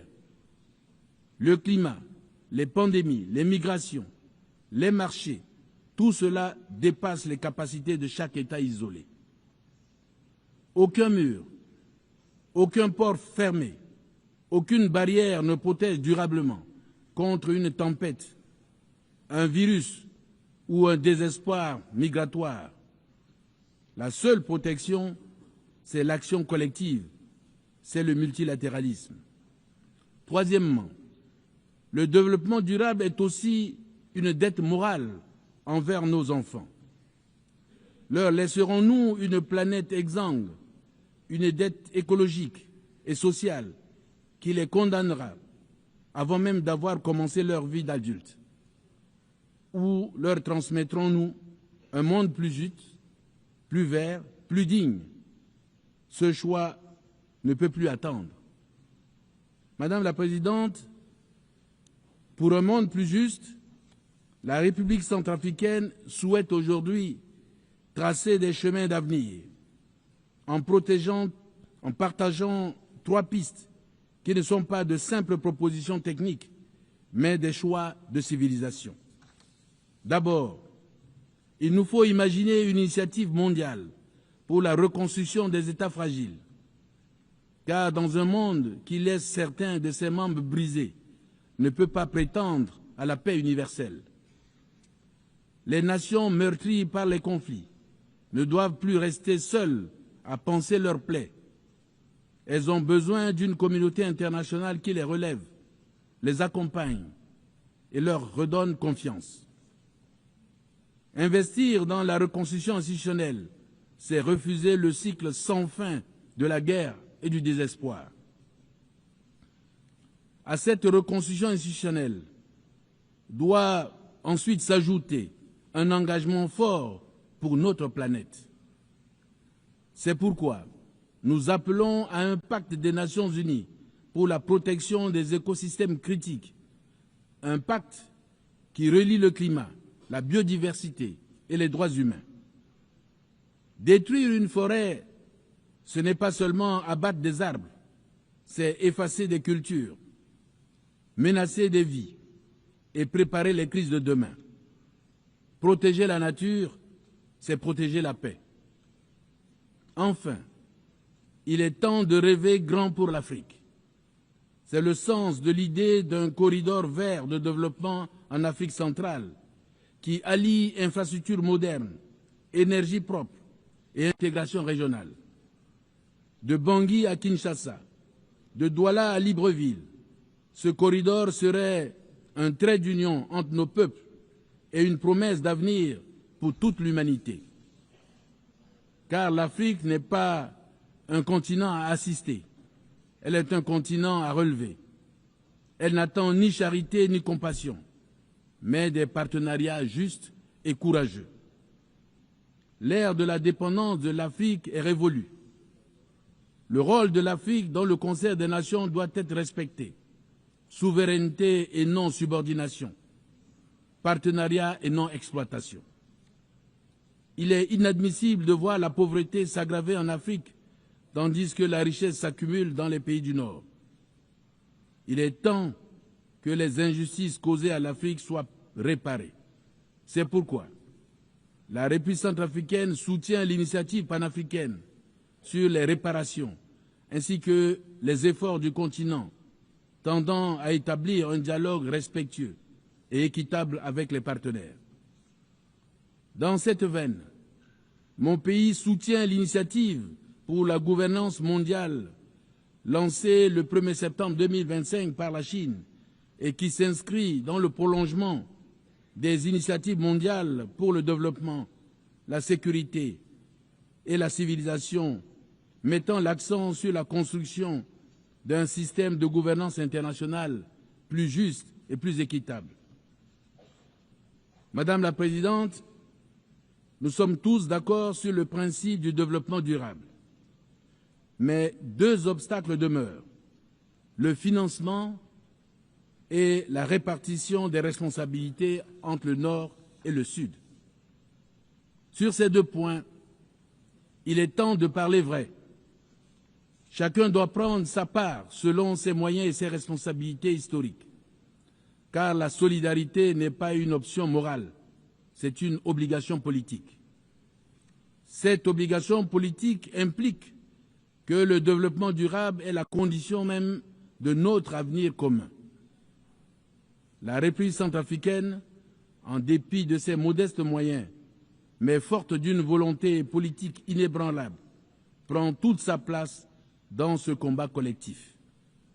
Nous savons que nous sommes vulnérables, mais nous savons aussi que notre vulnérabilité nous donne une voix unique, celle qui rappelle au monde que la paix, la justice et la solidarité ne sont pas des promesses lointaines, mais des choix urgents, ici et maintenant. En ce 20e anniversaire, la République centrafricaine réaffirme son attachement indéfectible aux valeurs incarnées par l'ONU. Mais elle souligne que ces valeurs ne peuvent être garanties sans une réforme profonde du système multilatéral et en particulier du Conseil de sécurité des Nations unies, dont la composition actuelle est devenue anachronique et voire illégitime. Il y a 80 ans, lorsque les Nations unies sont nées, l'Afrique n'était pas libre. La plupart de nos pays vivaient encore sous la tutelle coloniale. Notre voix ne comptait pas. Aujourd'hui, l'Afrique, c'est 1,4 milliard d'habitants. Dans 30 ans, ce sera 2,5 milliards. Un être humain sur 4 sera africain. L'Afrique sera le continent le plus jeune et le plus décisif du siècle. Et pourtant, pas un seul siège permanent au Conseil de sécurité n'appartient à l'Afrique. Pas un seul. Comment parler de sécurité et de justice internationale quand le continent de demain est traité comme celui d'hier? La République centrafricaine porte ici la voix de l'Afrique pour dire assez. L'Afrique doit avoir 2 sièges permanents avec droit de veto, non par faveur, mais par justice, non par privilège, mais par nécessité. Nous proposons aussi la création d'une charte mondiale pour la gouvernance numérique et l'intelligence artificielle éthique, afin que les droits humains soient protégés dans l'espace digital. Nous appelons à la mise en place d'un indice mondial d'équité et de résilience démocratique, complémentaire au PIB, pour mesurer la dignité, la justice et l'inclusion. Mon pays agit déjà à son échelle. Nous avons validé notre 3e rapport sur la résolution 1325, Femmes, paix et sécurité. Nous avons actualisé notre plan de suivi Beijing +30. Nous renforçons nos mécanismes nationaux de redevabilité pour placer les femmes, les jeunes et les plus vulnérables au cœur des politiques publiques. En ce 80e anniversaire de l'ONU, rappelons la vision des fondateurs, remplacer la force des puissants par la force du droit et bâtir un avenir de dignité pour tous. Je vous remercie.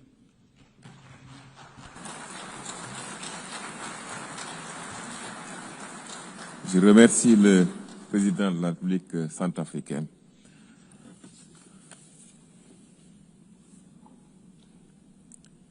Excellence, l'Assemblée va maintenant entendre l'allocution de Son Excellence M. Bajram Begaj, Président de la République d'Albanie. Je prie le protocole de bien vouloir accompagner Son Excellence, que j'invite maintenant à prendre la parole.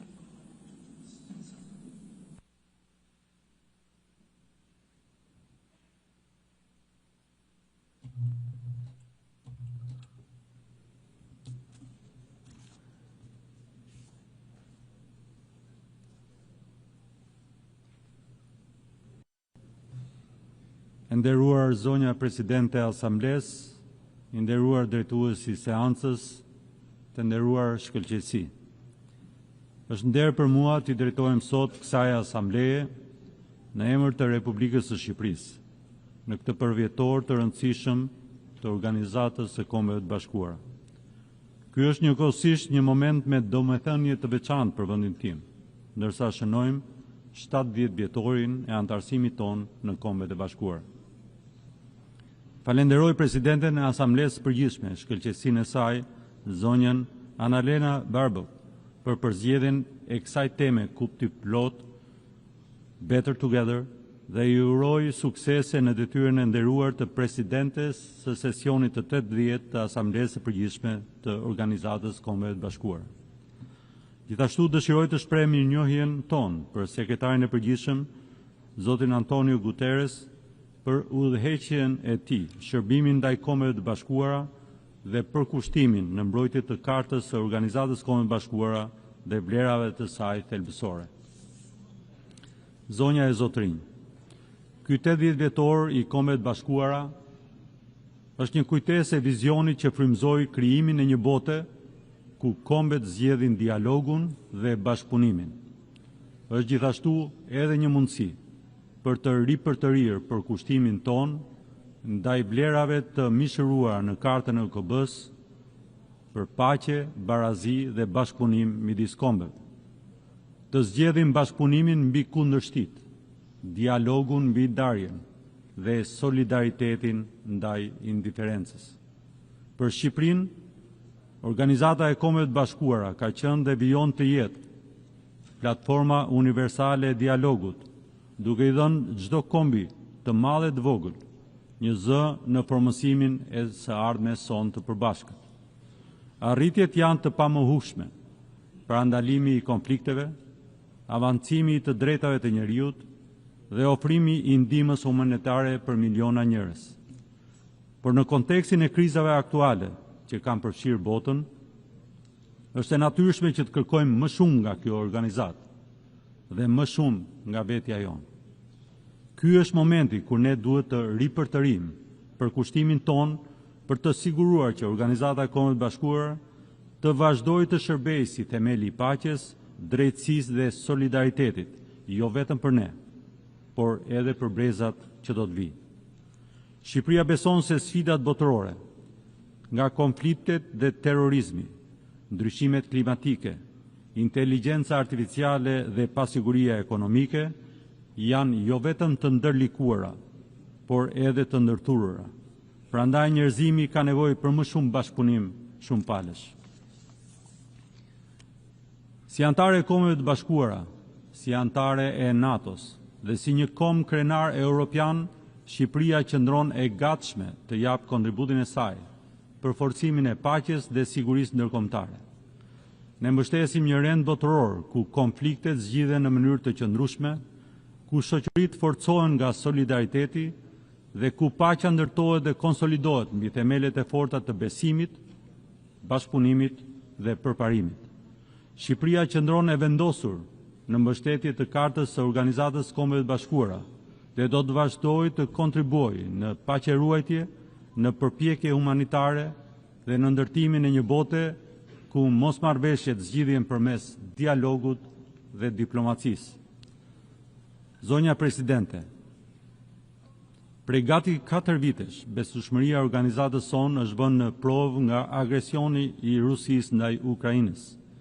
Shqipëria ka qëndruar në mbështetje të sovranitetit, pavarësisë dhe integritetit territorial të Ukrainës dhe ka dënuar vazhdimisht shkeljen nga Rusia të Kartës së Organizatës Kombeve të Bashkuara dhe të së drejtës ndërkombëtare.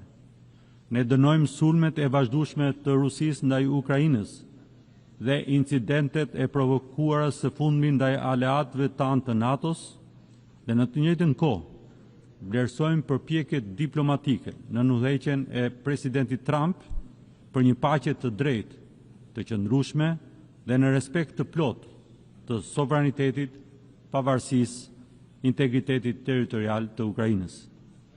Shqipëria është po aq e përkushtuar për paqe, siguri dhe stabilitet në lindjen e mesme. Lufta në Gaza duhet të përfundojë, të gjithë pengjet duhet të lirohen dhe situata e rëndë humanitare në Gaza duhet të trajtohet me urgjencë. Ne shprehim mbështetjen tonë për përpjekjet e Shtetit Bashkuar të Amerikës, Egjiptit dhe Katarit për marrëveshje e armëpushimit që do të çojë drejt përfundimit të përhershëm të armiqësive dhe sigurimin e një paqe të qëndrueshme mes Izraelit dhe Palestinës, e cila sjell një të ardhme më të mirë në siguri dhe përparim për palestinezët, izraelitët dhe të gjithë popujt e rajonit. Zonja dhe zotërinj, Shqipëria promovon aktivisht dialogun, marrëdhëniet e fqinjësisë së mirë dhe integrimin rajonal si e vetmja rrugë drejt stabilitetit dhe prosperitetit të qëndrueshëm. Vizioni ynë është integrimi, zhvillimi i qëndrueshëm dhe ruajtja e vlerave demokratike. Ne besojmë se ardhmja e rajonit tonë qëndron tek bashkëpunimi, jo konflikti, tek përparimi i bërbashkët, jo rivaliteti. Në këtë frym, Shqipëria është e gatshme të bashkëpunojë me të gjithë fqinjet për të siguruar që Ballkani Perëndimor të jetë një zonë paqeje, zhvillimi dhe mundësie që kontribon aktivisht për Europën dhe për komunitetin më të gjerë ndërkombëtar. Shteti më i ri në rajonin tonë, Republika e Kosovës, është gjithnjë më shumë kontribuese në paqe, dialog dhe bashkëjetesë në Ballkanin Perëndimor. 17 vjet pas shpalljes së pavarësisë, Kosova ka treguar me vepra se është një antare e përgjithshme e komunitetit ndërkombëtar, e përkushtuar ndaj paqes, stabilitetit dhe vlerave demokratike, me institucione të forta dhe popullsi vitale. Kontributi i saj në bashkëpunimin rajonal dhe më gjerë është i pamohueshëm. Megjithatë, vendi i Kosovës në këtë asamble mbetet padrejtësisht bosh. Njohja e pavarësisë Kosovës, mbështetja për antarësimin e saj në Kombet e Bashkuara dhe në organizatat e tjera ndërkombëtare është një akt drejtësie ndaj popullit të Kosovës. Është një hap që forcon edhe më shumë paqen dhe sigurinë në Ballkanin Perëndimor dhe një kontribut në stabilitetin e Europës. Shqipëria kërkon që të drejtat dhe liritë e shqiptarëve të luginës së Preshevës të respektohen, që shqiptarët atje të mos diskriminohen, por të integrohen, që gjua shqipe të përdoret, kultura, vlera, identiteti dhe traditat e tyre të mbrohen dhe të promovohen. Zonja Presidente, udhëtimi i vendit tim Shqipërisë nga izolimi te integrimi euroatlantik, nga diktaturat e liria dhe të drejtat e njeriut, dëshmon se dialogu, partneriteti dhe vlerat e përbashkëta mund të transformojnë shoqëritë. Sot Shqipëria është shumë pranë realizimit të ëndrrës së kahershme antarësimit në Bashkimin Evropian. Pas hapjes së negociatave të antarësimit, po vijojmë me ritëm të lartë reformat tona me synimin për të përfunduar procesin e negociatave në vitin 2027 dhe për të qenë antare plotë e Bashkimit Evropian deri në vitin 2030. Udhëtimi ynë drejt një Europe të bashkuar nuk është vetëm një ambicie politike, por është thellësisht i rrënjosur në vlerat që ne çmojmë, demokracinë, të drejtat e njeriut dhe sundimin e ligjit. Shqipëria ka kuptuar se prosperiteti dhe mirëqenia e qytetarëve të saj lidhet ngushtë edhe me përparimet konkrete në arritjen e objektivave të zhvillimit të qëndrueshëm. Shqipëria po investon në energjinë e pastër, po forcon mbrojtjen ndaj ndryshimeve klimatike, po avancon transformimin digital dhe po punon për të siguruar që askush të mos mbetet pas.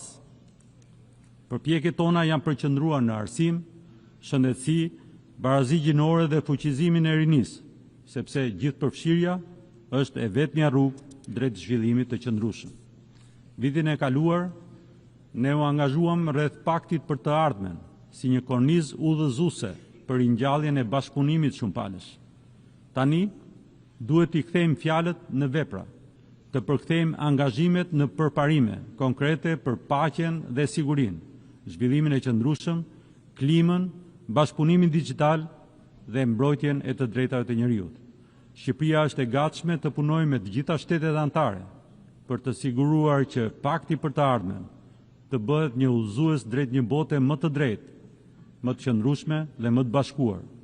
Ne do të japim shembullin ton, duke e përfshirë paktin në rishikimin ton vullnetar kombëtar. Shkëlqësi të nderuar pjesëmarrës. Ndryshimet klimatike janë sfida përcaktuese e shekullit ton dhe Shqipëria është e përkushtuar ndaj tranzicionit të energjisë së pastër dhe mbrojtjes së mjedisit. Përmbytjet, zjarret dhe thatësirat tashmë të përvitshme na kujtojnë se duhet të forcojmë angazhimet tona globale, të mobilizojmë financimet dhe të sigurojmë që asnjë të mos mbetet pas. Vitet e fundit kemi dëshmuar përhapjen e shpejtë të teknologjive digjitale. Përparimi teknologjik është shumë i dobishëm, përsa kohë ecën paralelisht me përparimin e vetë njeriut. Ne duhet të mbetemi besnik ndaj vlerave tona, duke e vendosur teknologjinë në shërbim të njerëzimit. Sado e avancuar, problemet e kohës tonë nuk mund të zgjidhen nga inteligjenca artificiale, por nga inteligjenca dhe dëmshuria njerëzore. Epoka digjitale duhet të udhëhiqet nga bashkëpunimi ndërkombëtar, standardet etike dhe respektimi i të drejtave të njerëzit. Për Shqipërinë, transformimi digjital është prioritet. Ne kemi ndërmarrë reforma ambicioze për të digitalizuar shërbimet publike, për të rritur transparencën dhe për të luftuar korrupsionin. Shqipëria ka kënaqësinë të bashkëdrejtojë me Kenyan procesin e rishikimit të samitit botëror mbi shoqërinë e informacionit dhe do të punojë së bashku me të gjitha shtetet anëtare për të patur një rezultat të suksesshëm. Zonja Presidente, të drejtat e njeriut dhe dinjiteti i çdo individi duhet të mbeten në zemër të misionit tonë. Shqipëria ka dëshmuar përmes transformimit të saj demokratik se shoqëritë lullëzojnë kur liritë e individit mbrohen, kur gratë të rinj fuqizohen dhe kur diversiteti pranohet si forcë. Jemi të nderuar të sjellim përvojën tonë dhe të shërbejmë në Këshillin e Drejtave të Njeriut, ku kemi punuar pareshur për të promovuar universalitetin e të drejtave të njeriut dhe pandashmërinë e të gjitha lirive. Gjatë mandatit tonë jemi angazhuar për mbrojtjen e grupeve vulnerabël, për avancimin e baragjisë gjinore dhe për mbrojtjen e atyre të drejtave të cilëve kanë më shumë rrezik të cënohen. Ne do të vazhdojmë të ngrem zërin kundër diskriminimit, intolerancës dhe dhunës kudo që ndodhin. Shqipëria është krenare për përparimin që ka bërë në avancimin e barazisë gjinore, si një detyrim moral dhe si një shtysë për zhvillimin e shoqërisë. Sot gratë mbajnë disa nga postet më të larta në vendin tim. Shqipëria do të vazhdojë të mbrojë të drejtat e grave brenda dhe jashtë vendit dhe të punojë me partnerët për ta bërë barazinë një realitet të prekshëm për të gjithë. Asnjë komb nuk mund të projektojë një të ardhme të mirë pa vendosur rinin në qendër të strategjive kombëtare. Përmes reformave në arsim, transformimit digjital dhe punësimit, Shqipëria po punon për të zgjeruar mundësitë që të rinjtë të mësojnë, të sjellin risi dhe të marrin pjesë plotësisht në shoqëri. Ne besojmë se investimi tek të rinjtë është investimi më i efektshëm për paqe, mirëqenie dhe zhvillim të qëndrueshëm.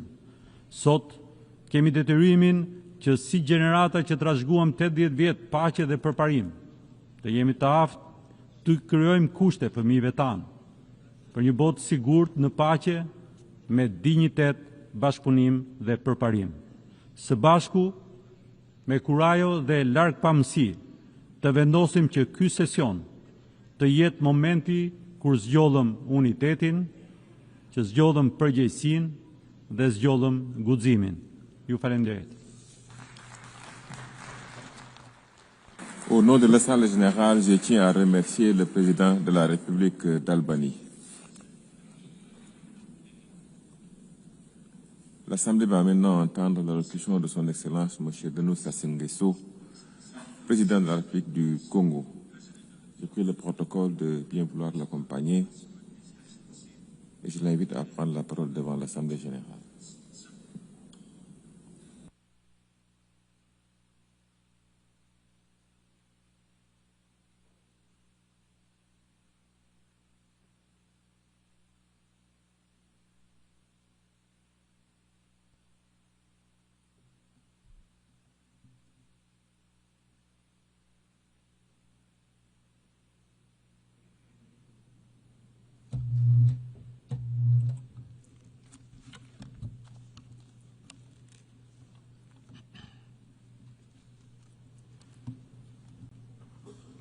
Madame la Présidente de l'Assemblée générale,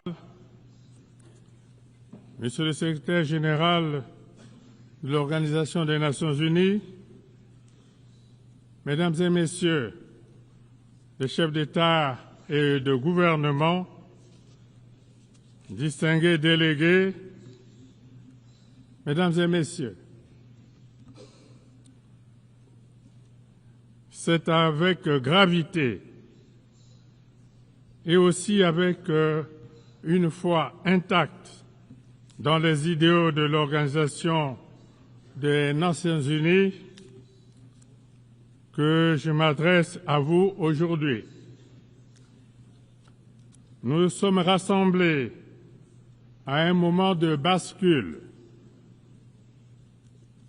à une époque où notre responsabilité collective n'a jamais été aussi grande. Nous vivons une période marquée par des tensions accrues, des menaces multiples et des fractures profondes. Et pourtant, jamais le monde n'a eu autant besoin d'unité, de coopération, de dialogue. Ce qui est en jeu, ce n'est pas seulement la paix ou le développement, c'est bien l'avenir même du multilatéralisme et de cette précieuse humanité que nous avons en partage. Il y a 80 ans, après les horreurs de la Seconde Guerre mondiale, les fondateurs des Nations unies se réunissaient avec la ferme intention d'établir un ordre international juste et durable. Ils rêvaient d'un monde où la coopération et la solidarité seraient les maîtres mots. Un monde où la diplomatie et le dialogue se substitueraient aux conflits violents.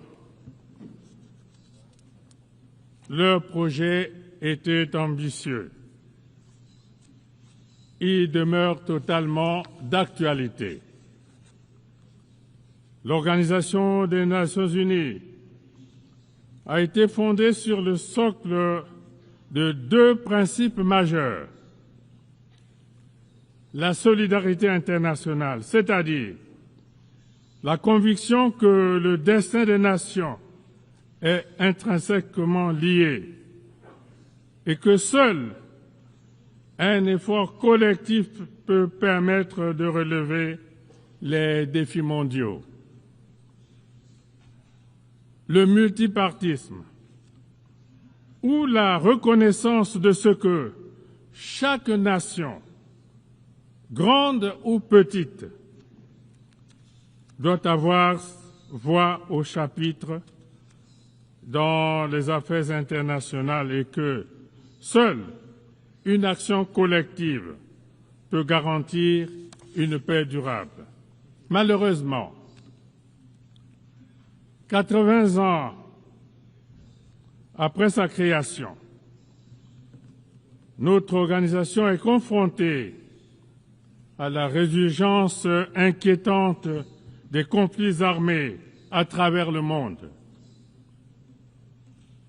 Dans tant d'endroits, le langage des armes a repris le dessus sur le bon sens et la diplomatie.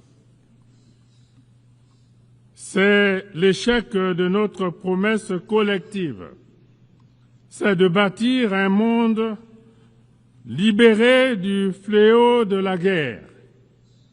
C'est aussi le signe d'un système international affaibli, parfois impuissant, face aux logiques de confrontation.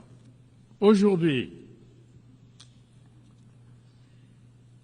il nous faut réaffirmer la primauté du droit dans les affaires internationales et la nécessité d'un ordre mondial fondé non pas sur la force des armes, mais sur des règles établies et communément partagées. Les Nations unies doivent redevenir un instrument efficace de prévention des conflits et de médiation. Acteurs épris de paix et de justice, qui œuvrent pour l'amitié entre tous les peuples du monde. Le Congo soutient la coexistence pacifique, la tolérance réciproque et la compréhension mutuelle. C'est pourquoi, au Moyen-Orient, mon pays soutient sans réserve la solution à 2 États, israélien et palestinien, vivant côte à côte en paix. Dans les Caraïbes, mon pays continuera de soutenir le peuple cubain, exténué par des décennies d'un embargo aujourd'hui incompréhensible. Les tensions commerciales, technologiques et géopolitiques entre grandes puissances et dont nous sommes aujourd'hui témoins fragmentent évidemment notre monde et alimentent la méfiance entre les nations. Elles affaiblissent les chaînes de solidarité internationale et compromettent notre capacité à relever ensemble les grands défis globaux avec de grandes conséquences sur les économies des pays en développement. Cela se traduit notamment par l'instabilité des marchés, l'augmentation des prix des matières premières et des perturbations récurrentes sur les chaînes d'approvisionnement. Or, pour compréhensible qu'elle puisse être, la compétition économique ne devrait pas se transformer en une confrontation systémique. L'une des grandes réussites des Nations unies a indubitablement, indéniablement été d'établir une plateforme solide de coopération entre les nations. Mais aujourd'hui, ce multilatéralisme est menacé par des égoïsmes nationaux et par des politiques unilatérales, source de crises diplomatiques préjudiciables. Cette tendance doit être inversée parce que les défis mondiaux que nous affrontons, notamment le changement climatique, les pandémies et l'insécurité alimentaire, nécessitent une réponse mondiale solidaire, cohérente et concertée. La République du Congo croit fermement qu'une organisation des Nations Unies plus forte et plus efficace est la condition indispensable pour préserver la paix et garantir le développement durable. C'est pourquoi nous en appelons à une réforme de ces organes, à commencer par son Conseil de sécurité, afin de les rendre plus représentatifs, plus transparents et plus proches des réalités de notre monde. On le voit bien, le Conseil de sécurité, dans sa composition actuelle, ne reflète plus les équilibres géopolitiques de notre monde. Il est donc urgent de le réformer, non pas en théorie, mais en pratique. L'Afrique ne peut plus rester marginalisée. C'est un continent de plus d'1,4 milliard d'habitants. C'est un continent d'avenir, de jeunesse, de potentiel, auquel nous devons aujourd'hui garantir une participation pleine et entière aux décisions mondiales. Je le dis avec force, l'Afrique mérite une représentation permanente au sein du Conseil de sécurité des Nations Unies.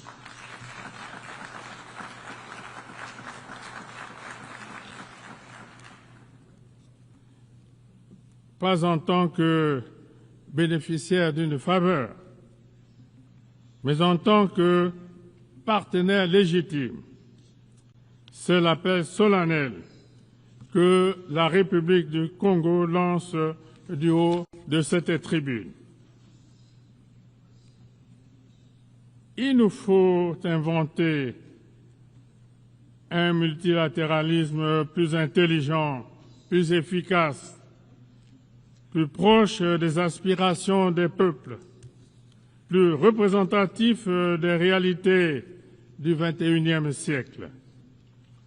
Ce multilatéralisme doit aussi se traduire en actes concrets, en résultats tangibles, en solutions durables. Les peuples du monde ne nous jugeront pas sur nos discours, mais sur ce que nous aurons su accomplir ensemble. Madame la Présidente, Mesdames et Messieurs, il ne peut y avoir de paix durable sans développement et inversement. La pauvreté, les inégalités, le chômage des jeunes, l'exclusion sont des terreaux dont se nourrissent les frustrations, l'instabilité et l'extrémisme violent. Nous devons honorer nos engagements pour le financement des objectifs de développement durable et mettre fin aux mécanismes qui étranglent les économies vulnérables, comme la dette insoutenable ou les règles commerciales inéquitables. La solidarité internationale reste essentielle pour permettre aux pays en développement de réussir leur transition vers un avenir plus prospère. C'est pourquoi nous devons investir massivement dans l'éducation, la santé, l'agriculture, les infrastructures, les technologies nouvelles, l'intelligence artificielle, etc. Le défi climatique nous interpelle très fortement aujourd'hui. Il transcende toutes les frontières, tous les clivages et toutes les idéologies. Il frappe déjà nos villes, nos campagnes, nos écosystèmes. Il aggrave les conflits, détruit des cultures millénaires et pousse les familles entières sur les routes de l'exil. Face à cela, nous n'avons plus le droit d'agir en ordre dispersé. Nous devons partir en rang serré, dans la solidarité et avec détermination. Cela implique le respect des engagements de l'accord de Paris, un soutien massif à l'adaptation pour les pays les plus vulnérables et une transformation profonde de nos modes de production, de consommation et de financement. C'est l'occasion de saluer l'adoption par l'Assemblée générale des Nations unies de la résolution sur la décennie mondiale du boisement et du reboisement que mon pays a initiée comme l'une des solutions susceptibles de faire avancer notre combat commun en faveur de la préservation de l'environnement et l'atténuation des ravages liés au changement climatique. Le climat ne doit pas devenir un nouveau facteur de division nord-sud. Il doit être un facteur d'unité mondiale, un motif de solidarité planétaire, le mobile d'une espérance partagée. Madame la Présidente, Mesdames et Messieurs, au moment où les nations du monde sont confrontées à de graves défis, certains de ces défis ayant clairement un retentissement existentiel, voilà que s'enclenche une nouvelle et inquiétante course aux armements. Les dépenses militaires mondiales atteignent aujourd'hui des niveaux records, alors même que des millions d'êtres humains vivent dans l'extrême pauvreté, avec un accès réduit à l'eau potable, à une éducation de qualité et aux soins de santé primaire. Des traités sur le désarmement sont remis en cause, tandis que la prolifération des armes de destruction massive, notamment nucléaires, revient au cœur des préoccupations. Cette dérive est dangereuse à tous égards. Elle ne rend pas notre monde plus sûr, bien au contraire. Elle l'expose aux périls les plus graves, dont le risque d'une conflagration généralisée qui échapperait à tout contrôle.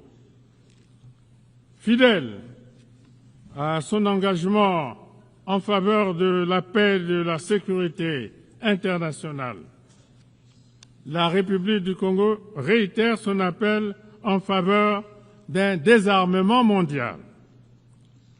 Le moment est venu de nous investir tous dans la recherche de solutions qui renforcent notre sécurité collective, la stabilité et la prospérité de tous les peuples, plutôt que de nourrir le cercle vicieux et destructeur des conflits et de la violence.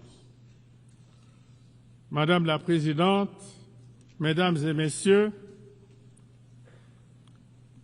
dans ce monde instable, beaucoup doutent aujourd'hui, beaucoup s'interrogent. les Nations Unies sont-elles encore utiles? Servent-elles encore à quelque chose? À cela, je voudrais, du haut de cette tribune, répondre clairement oui. Oui, les Nations Unies sont même indispensables, mais à une condition, à savoir qu'elles sachent évoluer, qu'elles sachent se réformer, se rapprocher des peuples et répondre concrètement aux défis innombrables des temps présents. Nous ne sommes pas condamnés à la guerre, au repli et à la méfiance. Nous avons encore le choix, celui du courage, de la solidarité et de la responsabilité. Alors, ensemble, unis dans la diversité, faisons vivre les promesses fondatrices de notre organisation, à savoir la paix, la dignité et le progrès. Ne laissons pas l'histoire se faire sans nous. Je vous remercie.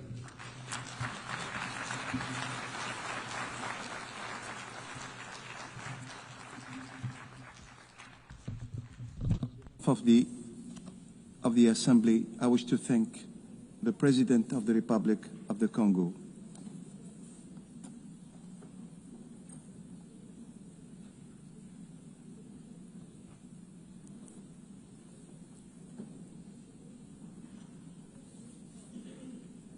Now the Assembly will hear an address by His Excellency Andry Nirina Rajoelina, President of the Republic of Madagascar. I request kindly the protocol to escort His Excellency and invite him to address the Assembly.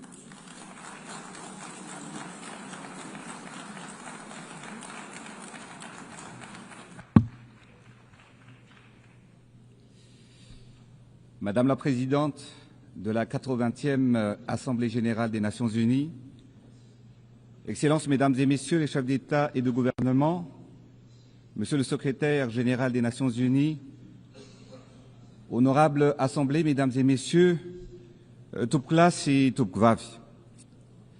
C'est avec une émotion sincère que je représente mon pays Madagascar pour notre Assemblée générale au sein des Nations unies, dans ce temple du multilatéralisme, notre mission commune. Nous célébrons cette année les 80 ans de notre organisation.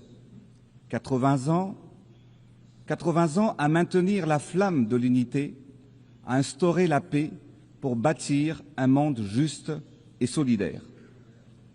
80 ans de l'ONU représentent une étape et non pas un aboutissement. Et c'est ici, en ce lieu symbolique, à l'Assemblée générale des Nations unies, que nous discutons, proposons et décidons des grandes orientations pour un monde pacifique et prospère.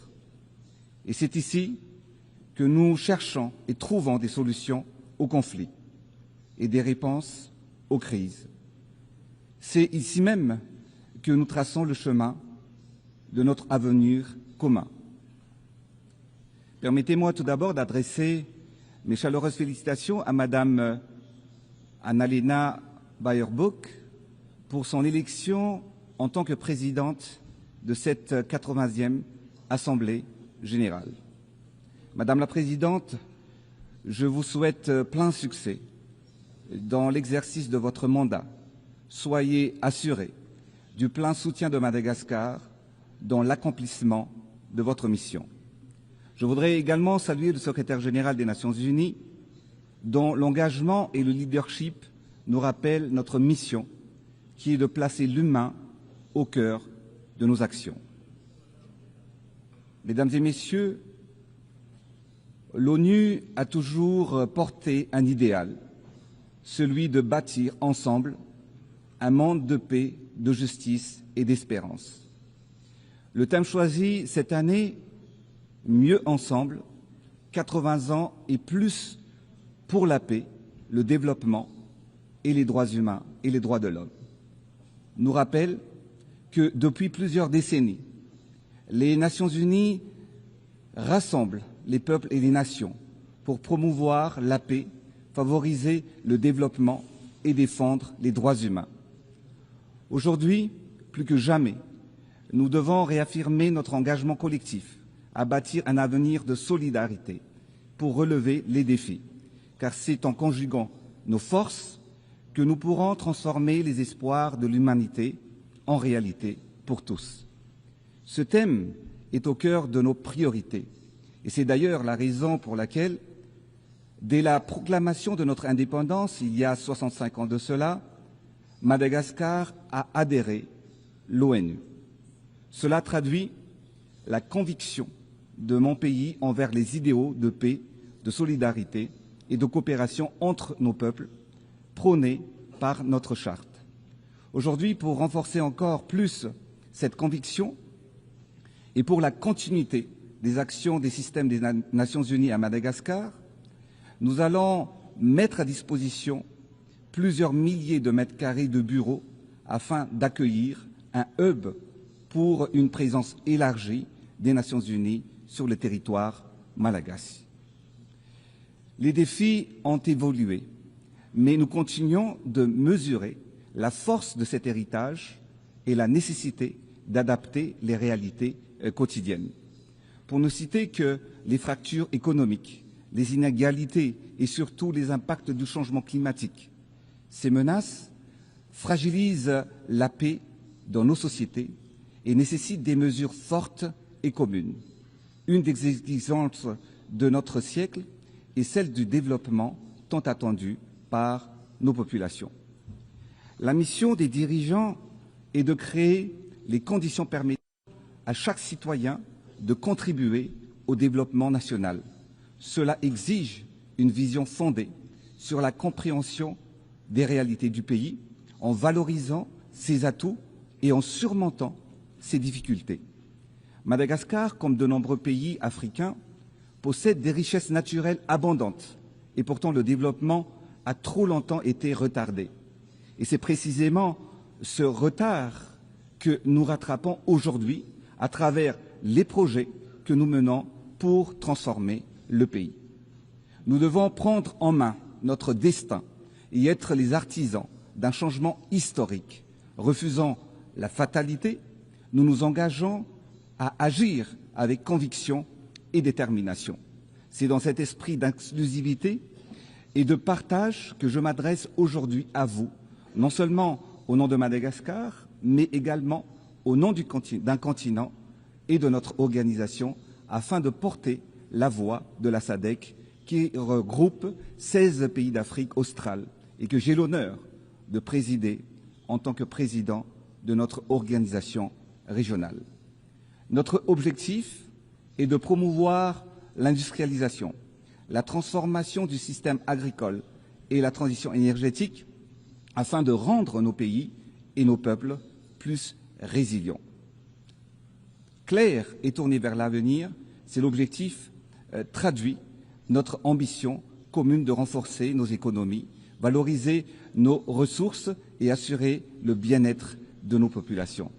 C'est un pacte, un engagement, c'est la feuille de route d'une région qui veut écrire son destin et de ses propres mains et pour ses peuples. Aujourd'hui, dans le monde où nous vivons, les guerres se présentent sous plusieurs formes. Il y a des guerres armées, visibles et sanglantes, qui détruisent des infrastructures, des villes entières et arrachent même des vies à des innocents. Mais il y a aussi la guerre contre la pandémie, comme celle de la Covid-19, que nous avons affrontée ensemble. C'était une bataille mondiale qui a coûté la vie à plus de 14 millions de personnes. Et actuellement, il y a une guerre sous une autre forme, la guerre économique et commerciale, plus silencieuse, mais qui pourrait être destructrice car son impact pourrait priver des millions de personnes d'un revenu, d'un emploi et d'un avenir. Qu'est-ce que cette guerre a tous en commun? Elle tue directement ou indirectement. Elle fragilise nos sociétés et elle menace la paix et la dignité humaine. C'est pourquoi nous devons être vigilants.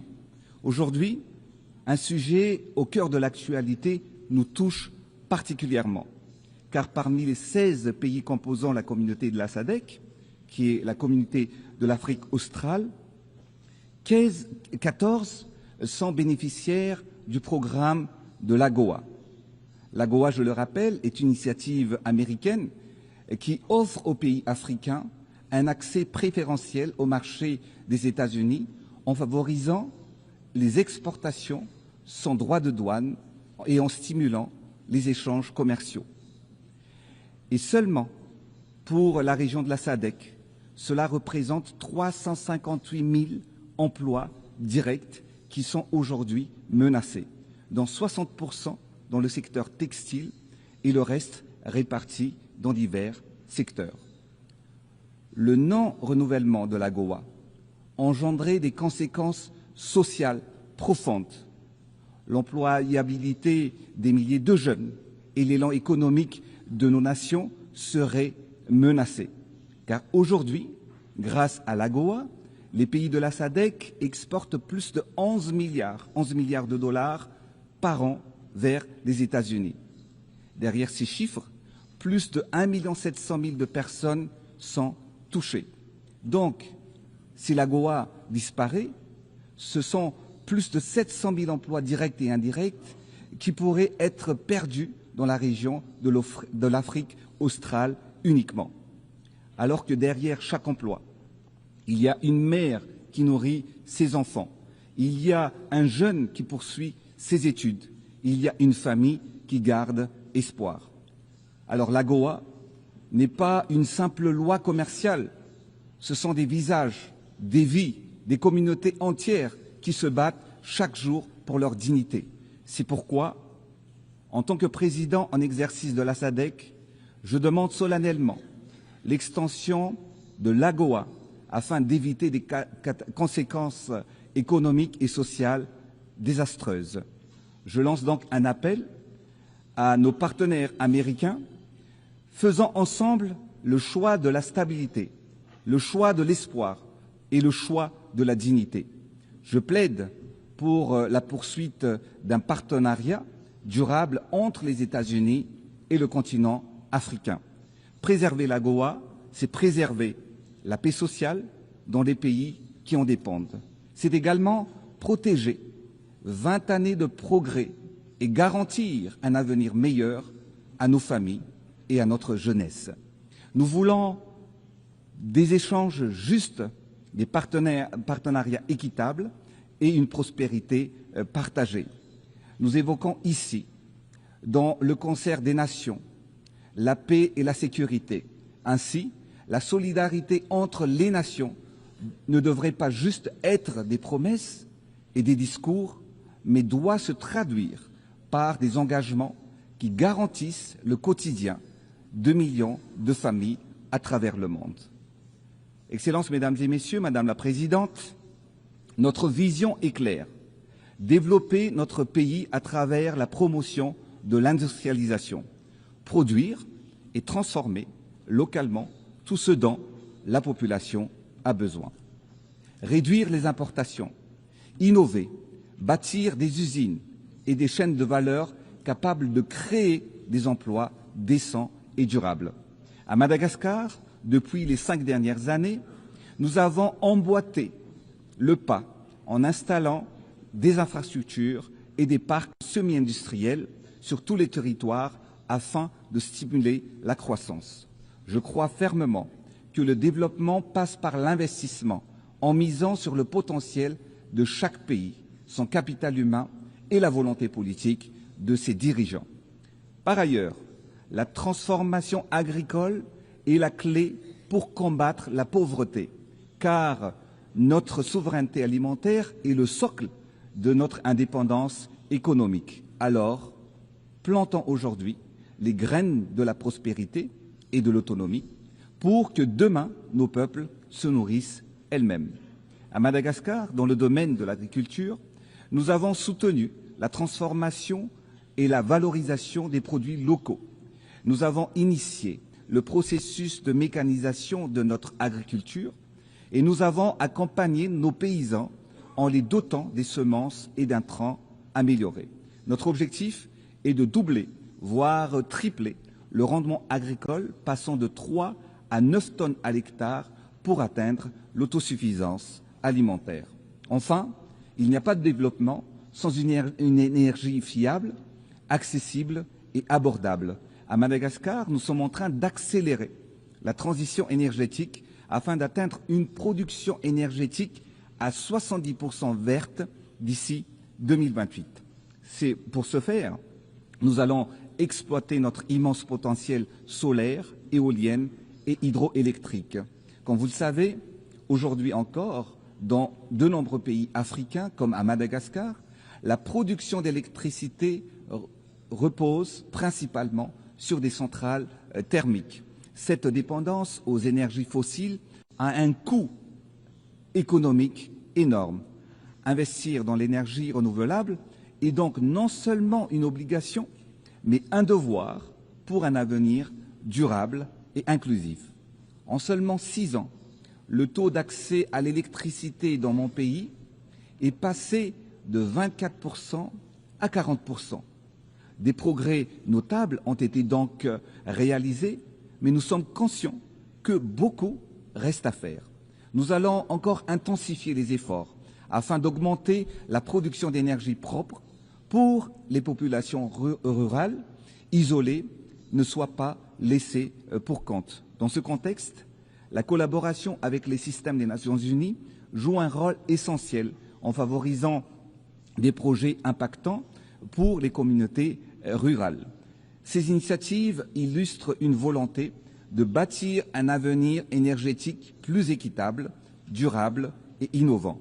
Enfin, bâtir des infrastructures modernes constitue un passage obligatoire pour le développement économique et touristique du pays. À Madagascar, d'est en ouest, du nord au sud, Madagascar se transforme. Nous avons lancé des projets de construction de la première autoroute du pays, reliant Antananarive au grand port de l'est de l'île. Nous avons modernisé le transport en commun de la capitale à travers la construction du transport par câble ou téléphérique et aussi l'instauration du train urbain.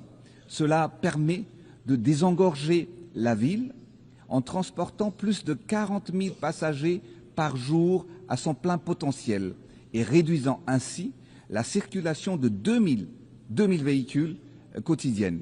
Par ailleurs, nous avons renforcé la présence de l'État dans toutes les localités du pays, surtout dans les endroits les plus enclavés, à travers la construction d'infrastructures proches de la population et dont elle a besoin. Nous avons bâti des milliers de logements sociaux.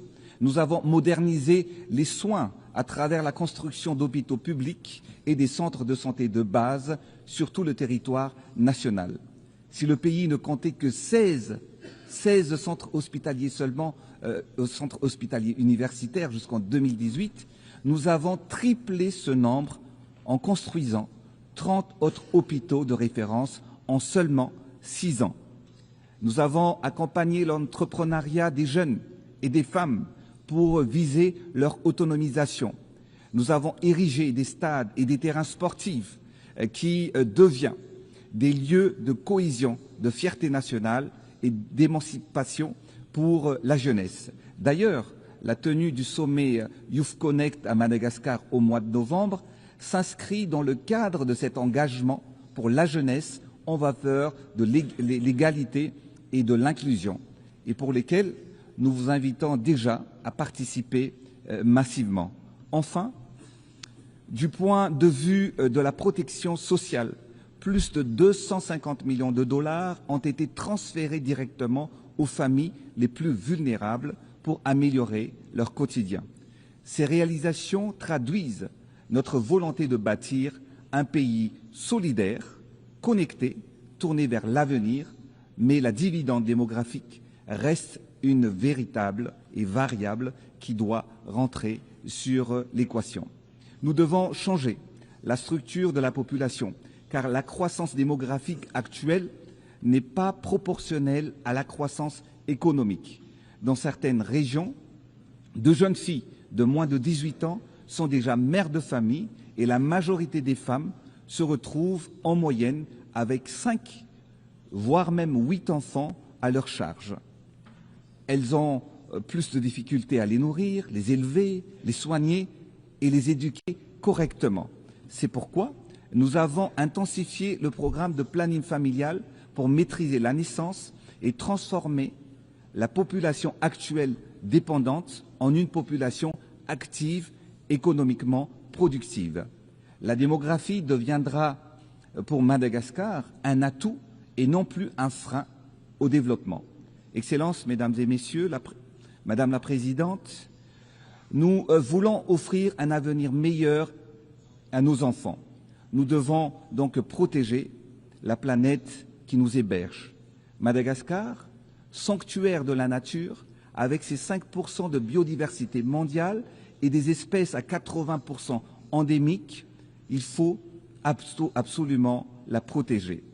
Et comme dans d'autres régions du globe, ce trésor sont en danger. Face à la déforestation et aux aléas climatiques, les pays insulaires comme nous subissons les conséquences du réchauffement de la planète. Les cyclones sont de plus en plus fréquents, ils se succèdent et sont de plus en plus dévastateurs. Les inondations détruisent nos champs et mettent en péril la récolte et les revenus des agriculteurs. Madagascar est l'un des pays victimes des conséquences du changement climatique. Notre planète brûle, nos écosystèmes se dégradent alors que les actions et les financements ne suivent pas. Alors il est grand temps de passer à l'action. Les constats, nous les avons faits. Maintenant, agissons ensemble.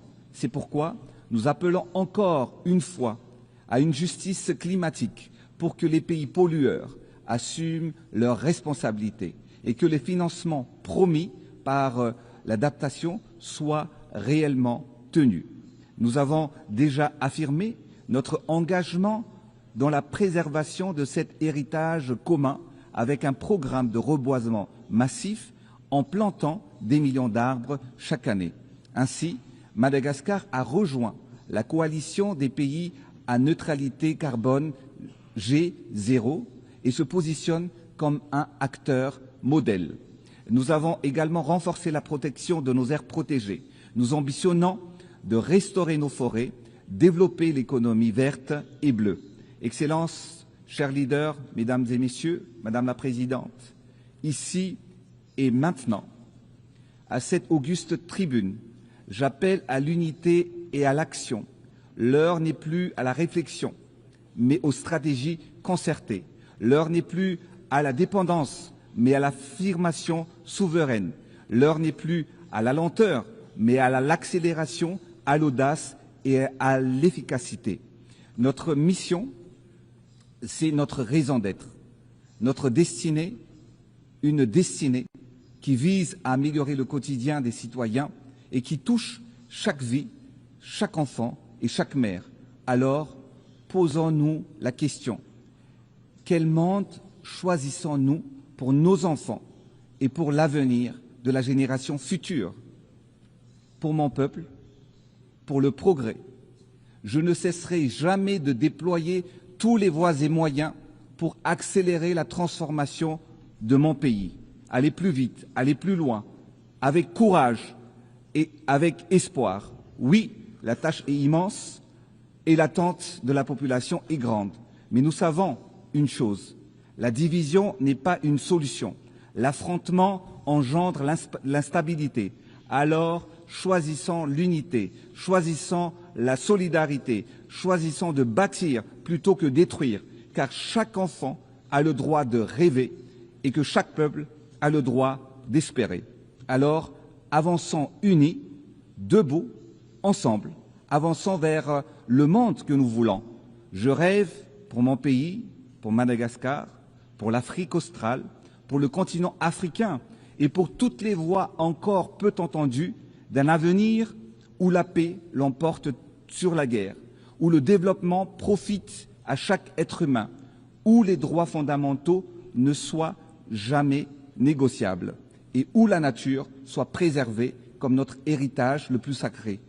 Ainsi, oui, nous serons mieux ensemble pour la paix, pour le développement et pour les générations futures, car l'histoire nous a appris que lorsque nous choisissons l'unité, nous faisons reculer l'instabilité. Lorsque nous cultivons la solidarité, nous faisons germer la prospérité, pour que les 8 prochaines décennies soient marquées par une gouvernance mondiale plus juste, plus inclusive et plus efficace. Vive les Nations Unies, vive la coopération entre les peuples, vive Madagascar, Samitikareta Utaina de Manta, que Dieu nous bénisse. Merci de votre attention. On behalf of the Assembly, I wish to thank the President of the Republic of Madagascar.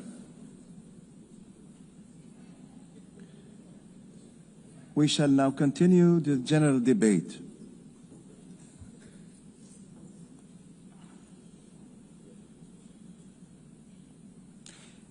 The Assembly will hear an address by His Excellency Kashim Shettima, Vice President of the Federal Republic of Nigeria. I request the protocol to escort His Excellency and invite him to address the Assembly.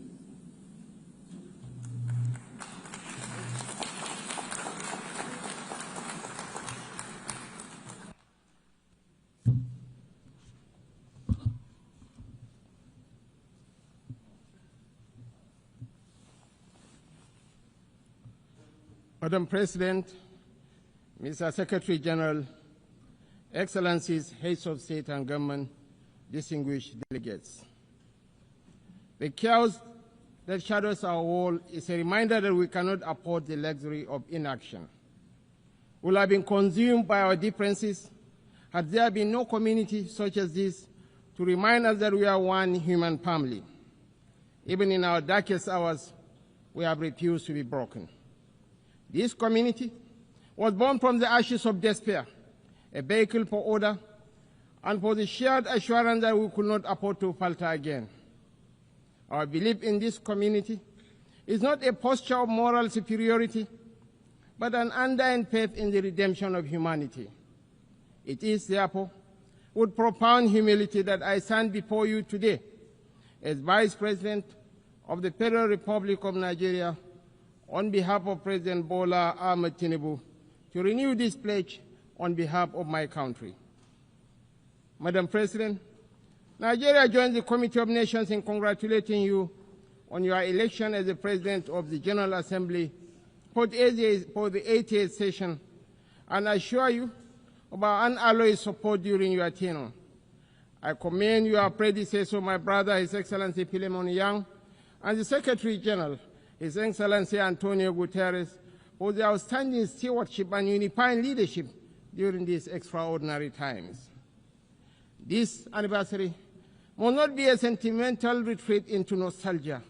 It must be a moment of truth, a pause to measure where we have stumbled and how we might have done better in turning our values into action that meets the demands of today.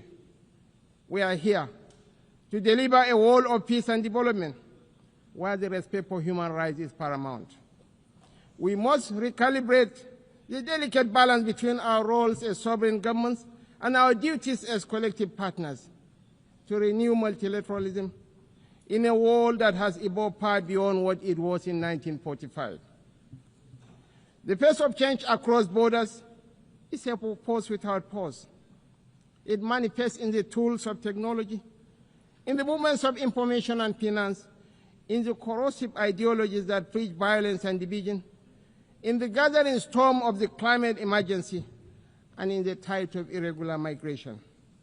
We must own this process of change. When we speak of nuclear disarmament, the proliferation of small weapons, Security Council reform, fair access to trade and finance, and the conflicts and human suffering across the world, we must recognize the truth. These are stains on our collective humanity. For all our careful diplomatic language, the slow pace of progress on these hardy perennials of the UN General Assembly debate has led some to look away from the multilateral model. Some years ago, I noticed a shift at this gathering.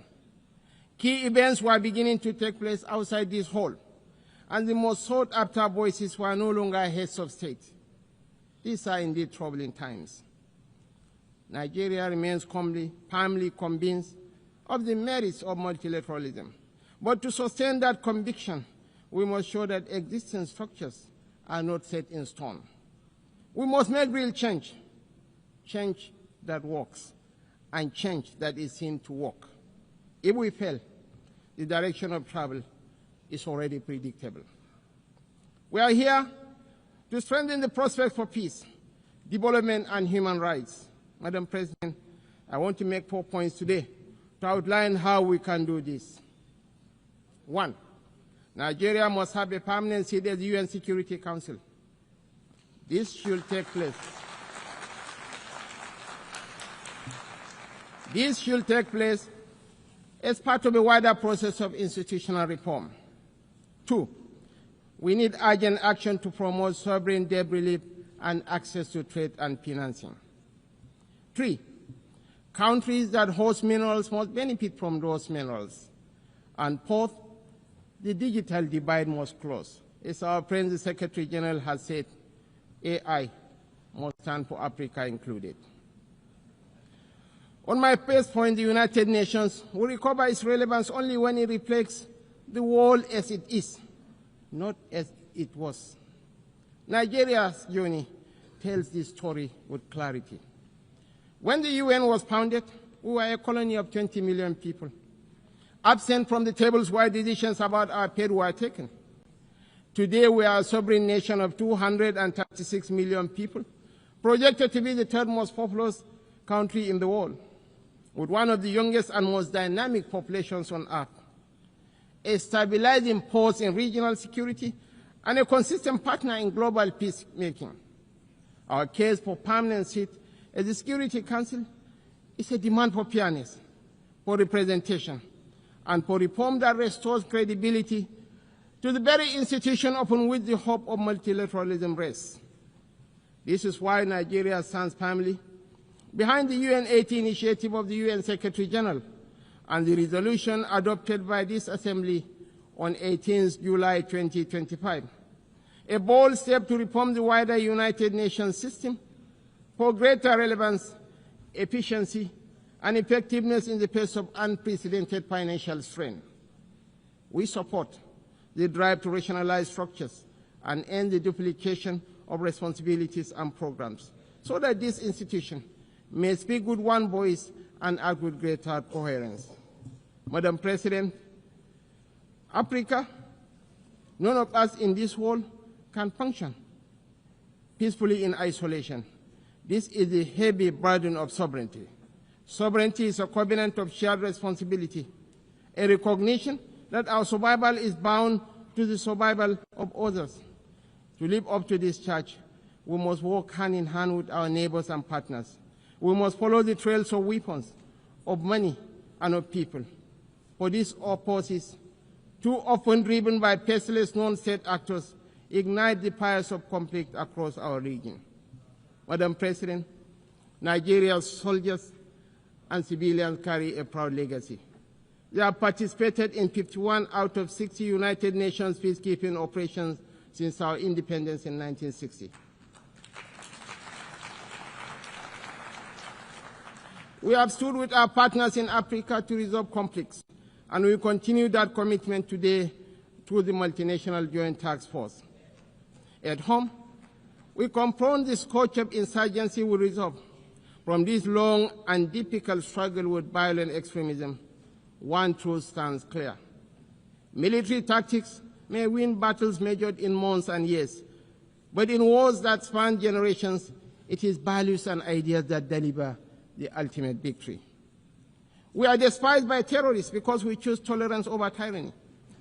Their ambition is to divide us and to poison our humanity with a toxic rhetoric of hate. Our difference is the distance between shadow and light, between despair and hope, between the ruin of anarchy and the promise of order. We do not only fight wars, we pit and shelter the innocent victims of war.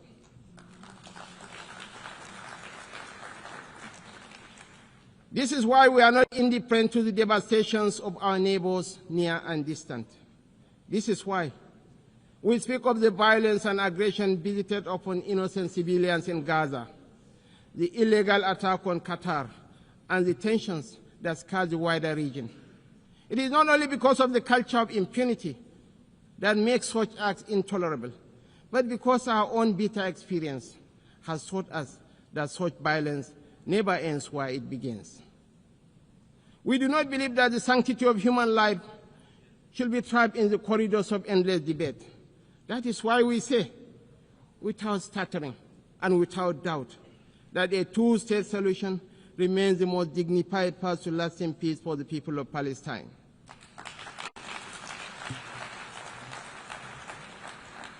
For too long, this community has borne the weight of moral conflict.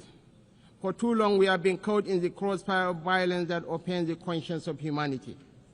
We come not as partisans, but as peacemakers.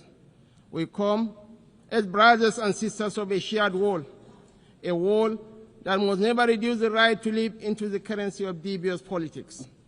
The people of Palestine are not collateral damage in a civilization searching for order.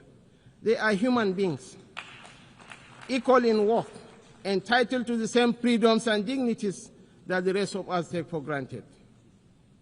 We want to make the choice crystal clear. Civilized values over fear. Civilized values over vengeance. Civilized values over bloodshed. We show the opportunities that peace brings, just as the extremists hope to drive apart rival communities and different religions. We work through multilateral platforms within the rule of law to build the consensus and support that makes this immensely difficult and dangerous task that much easier. This is how we deny our enemies the space they crave to fuel tension and despair. It is our experience that this offers the best, perhaps only hope for peace, reconciliation, and victory for the civilized values of a shared humanity. Nigeria is a diverse country, also recognizes the variable geometry of democracy in different forms and speeds. For this reason, we are working with the United Nations to strengthen democratic institutions in our region and beyond through the Regional Partnership for Democracy. Madam President, point 2. The price of peace is eternal vigilance. The increasingly difficult security outlook has prompted many member states to count the cost of the emerging world order. We in Nigeria are already familiar with so difficult choices: infrastructure renewal or defense platforms, schools or tanks. Our view is that the path to sustainable peace lies in growth and prosperity. The government has taken difficult but necessary steps to restructure our economy and remove distortions, including subsidies and currency controls that benefited the few at the expense of the many. I believe in the power of the market to transform. Our task is to enable and facilitate and to trust in the ingenuity and enterprise of the people. But the process of transition is difficult and brings unavoidable hardship. This year, we held the inaugural West African Economic Summit in Abuja to bring investors and opportunities together. The results far exceeded our expectations and are a clear indication of what innovation can deliver. It is in that same spirit of dynamic review that I invite the United Nations to re-examine the best use of scarce resources. One critical area is climate change. It is not an abstract issue about an indeterminate fate to be settled at some distant point in the future. It is not even solely an environmental issue. It is about national, regional, and international security. It is about irregular migration. Truly, this is an everyone issue. We are all stakeholders, and we are all beneficiaries of the best outcomes. Madam President, this is why relevant ministers have been instructed to work with the UN to make the best use of climate funds. We believe there are huge shared dividends to accrue from increased support for education, for resilient housing, for access to technology and financing, to allow vulnerable communities to thrive, to become part of solutions rather than problems. Nigeria and Africa have made significant strides in recent years to put our affairs in order. We can take that progress to the next level, a level that presents new opportunities for trade, investment, and profit, if we can assess reforms to strengthen the international financial architecture. We need urgent action to promote debt relief, not as an act of charity, but as a clear path to the peace and prosperity that benefits us all. I'm calling for new and binding mechanism to manage sovereign debt, a sort of international court of justice for money that will allow emerging economies to escape the economic straitjacket of primary production of unprocessed exports. It has been over 4 decades since the Lagos Plan of Action outlined a route away from debt and dependence that highlighted opportunities that today should still be explored for local added value for processing and manufacturing in everything from agriculture to solid minerals and petrochemicals. The African Continental Free Trade Area is a remarkable achievement of cooperation. We remain fully committed to the achievement of the SDGs and are convinced that this can be best delivered by focusing principally on our primary mission of growth and prosperity. Madam President, on our third point, we welcome steps to move towards peace in the Democratic Republic of Congo. We agree that international investment and engagement offer a way out of the cycle of decay and violence. Access to strategic minerals from Sierra Leone in the 1990s and Sudan today has for too long been a source of conflict rather than prosperity. Africa, and I must include Nigeria, has in abundance the critical minerals that will derive and drive the technologies of the future. Investments in exploration, development and processing of these minerals in Africa will diversify supply to the international market, reduce tensions between major economies, and help shape the architecture for peace and prosperity on a continent that too often in the past has been left behind by the rivalries and competition between different power blocs. We know in Nigeria that we are more stable when those communities that have access to key resources are able to benefit from these resources. This has been our journey in the oil-producing region of the Niger Delta. I believe that will strengthen the international order when those countries that produce strategic minerals benefit fairly from those minerals in terms of investment, partnership, local processing, and jobs. When we export raw materials, as we have been doing, tension, inequality, and instability pester. Madam President, the fourth pillar for change that I am advocating is a dedicated initiative, bringing together researchers, private sector, government, and communities to close the digital divide. As we stand on the threshold of new and dramatic technological change, we are still absorbing the impact of the revolution on information and communication of the past 20 years. We understand better than we did the opportunities technology offers, as well as the safeguards we need to enable growth and mitigate the potential for corruption. Some worry about fake news. Truly, we have plenty of that, with the potential of devastating real-world consequences in countries rich and poor. I am more worried about an emerging generation that grows ever more cynical because it believes nothing and trusts less. As technology shakes up public administration, law, finance, conflict, and so much of the human condition, I'm calling for a new dialogue to ensure we promote the best of the opportunities that are arising and promote the level of access that allows emerging economies more quickly to close a wealth and knowledge gap that is in no one's interest.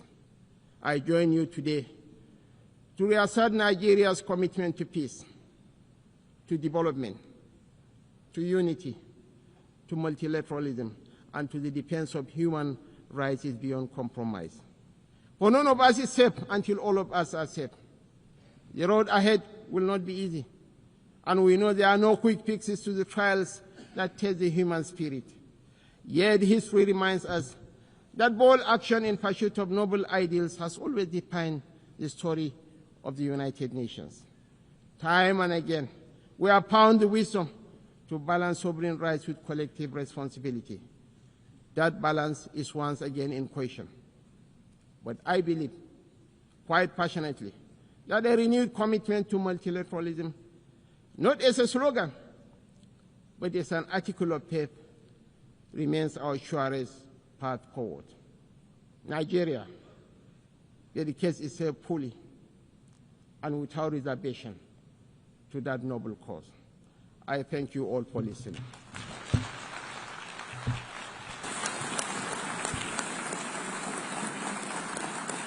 On behalf of the Assembly, I wish to thank the Vice President of the Federal Republic of Nigeria.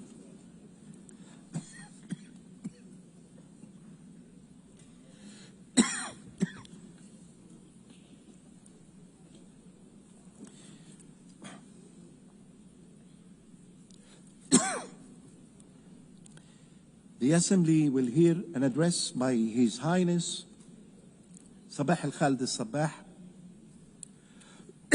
Crown Prince of the State of Kuwait. I request the protocol to escort His Highness and invite him to address the Assembly.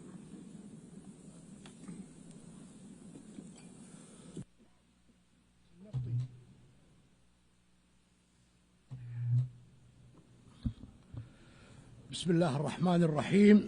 معالي السيدة أنالينا بيربوك رئيس الجمعية العامة للأمم المتحدة، معالي السيد أنطونيو غوتيريش الأمين العام للأمم المتحدة، أصحاب الجلالة والفخامة والسمو والمعالي رؤساء الوفود، السيدات والسادة، السلام عليكم ورحمة الله وبركاته. في البداية يسرني أن أنقل لكم تحيات حضرة صاحب السمو أمير دولة الكويت الشيخ مشعل الأحمد الجابر الصباح حفظه الله ورعاه، وتمنيات سموه رعاه الله بنجاح أعمال الدورة 80 للجمعية العامة للأمم المتحدة. وتقدم إليكم السيد الرئيس وبلدكم الصديق بالتهنئة لانتخابكم رئيسا للجمعية العامة للأمم المتحدة، كما أشيد بالجهود التي بذلها سلفكم السيد فيلمون يانغ خلال رئاسته للدورة السابقة لأعمال الجمعية العامة. ولا يفوتني أن أثمن عاليا القيادة الحكيمة لمعالي الأمين العام السيد أنطونيو غوتيريش، وأغتنم هذه المناسبة لأجدد دعم دولة الكويت المتواصل له ولجهوده الجريئة والحميدة في إنفاذ الأهداف والرسالة السامية للأمم المتحدة. السيدة الرئيس، إننا نشاطر رؤيتكم لأهداف هذه الدورة بعنوان أفضل معا، حيث يجسد هذا العنوان روح الوحدة والمسؤولية المشتركة المطلوبة لتجاوز التحديات العديدة والمتشابكة في عالمنا اليوم. ومن الواجب على الدول الأعضاء أن تعمل معا للحفاظ على هذه المنظمة، حجر الزاوية لتعددية الأطراف، والملاذ الدولي الآمن الذي تتجه إليه الدول والشعوب لمعالجة وحل خلافاتها ومشاكلها، والاستكشاف مستقبل وسبل تحقيق المزيد من التنمية الاقتصادية والاجتماعية والإنسانية في العالم. وقبل أن ننظر إلى المستقبل لابد أن نقف لوهلة للنظر إلى العقود 8 الماضية التي مرت بها هذه المنظمة، التي تأسست عندما اتفقت الدول في عام 1945 على إنقاذ الأجيال المقبلة من ويلات الحرب التي جلبت على الإنسانية مرتين أحزانا يعجز عنها الوصف. وعلى الرغم من عدم اندلاع حرب عالمية ثالثة منذ إنشاء الأمم المتحدة، إلا أننا شهدنا أحيانا ومؤخرا على وجه الخصوص عجزها عن التعامل مع التحديات السياسية والأمنية والمناخية والإنسانية والصحية كما ينبغي، علاوة على أن الإخفاقات التي نتشارك بها في إطار هذه المنظمة يجب أن نستوعب دروسها ونتعلم منها كدول وحكومات وشعوب، فذلك هو السبيل الأمثل لضمان عدم تكرارها ولبناء مستقبل أكثر أمانا للأجيال المقبلة. السيدة الرئيس، هناك نجاحات عديدة لهذه المنظمة لا يمكن نسيانها، واستذكر هنا وبكل امتنان إحدى أبرز قصص نجاح الأمم المتحدة بشكل عام ومجلس الأمن على نحو خاص، عندما وقف العالم قبل 35 عاما بجانب دولة الكويت دعما للحق والعدل والقانون. لقد وقف على هذا المنبر في 27 سبتمبر 1990 أمير دولة الكويت الراحل الشيخ جابر الأحمد الجابر الصباح طيب الله ثراه، حاملا رسالة شعب أحب السلام وعمل من أجله، وتعرضت أرضه للغزو، وقد عبر الحضور في هذه القاعة عن تأييدهم ومساندتهم لرسالة هذا الشعب، شعب الكويت المسالم، وقضيته العادلة في لحظة راسخة في ذاكرة كل مواطن كويتي جسدت الموقف الدولي المؤيد لتحرير دولة الكويت من العدوان العراقي الغاشم وإعادة الشرعية لأهلها. وقد أثبت مجلس الأمن آنذاك قدرته على الاطلاع بمسؤولياته في حفظ السلم والأمن الدوليين، حيث طبق نموذجا رائعا لما ارتأى الآباء المؤسسون لميثاق المنظمة، فتدرج حينها المجلس في تطبيق صلاحياته وصولا إلى اتخاذ قراره التاريخي باستخدام جميع الوسائل اللازمة لتحرير دولة الكويت، وهو موقف مخلد في وجدان الشعب الكويتي وشعوب العالم. وفي سياق حديثنا عن أهمية الحفاظ على قصص نجاحات منظمتنا التي جسد من خلالها مجلس الأمن أروع الأمثلة في تحقيق العدالة والإنصاف والذود عن سيادة الدول والحفاظ على شعوبها، لا يفوتنا هنا أن نذكر بالقضية الإنسانية لدولة الكويت التي لا تزال تشغل أذهان الشعب الكويتي، ألا وهي مصير الأسرى والمفقودين الأبرياء الذين ارتقوا إلى جوار ربهم جراء ما تعرض له وطنهم من ظلم وعدوان، والإرشيف الوطني الذي يمثل الذاكرة المؤسسية المفقودة لدولة الكويت منذ أكثر من 3 عقود من الزمن.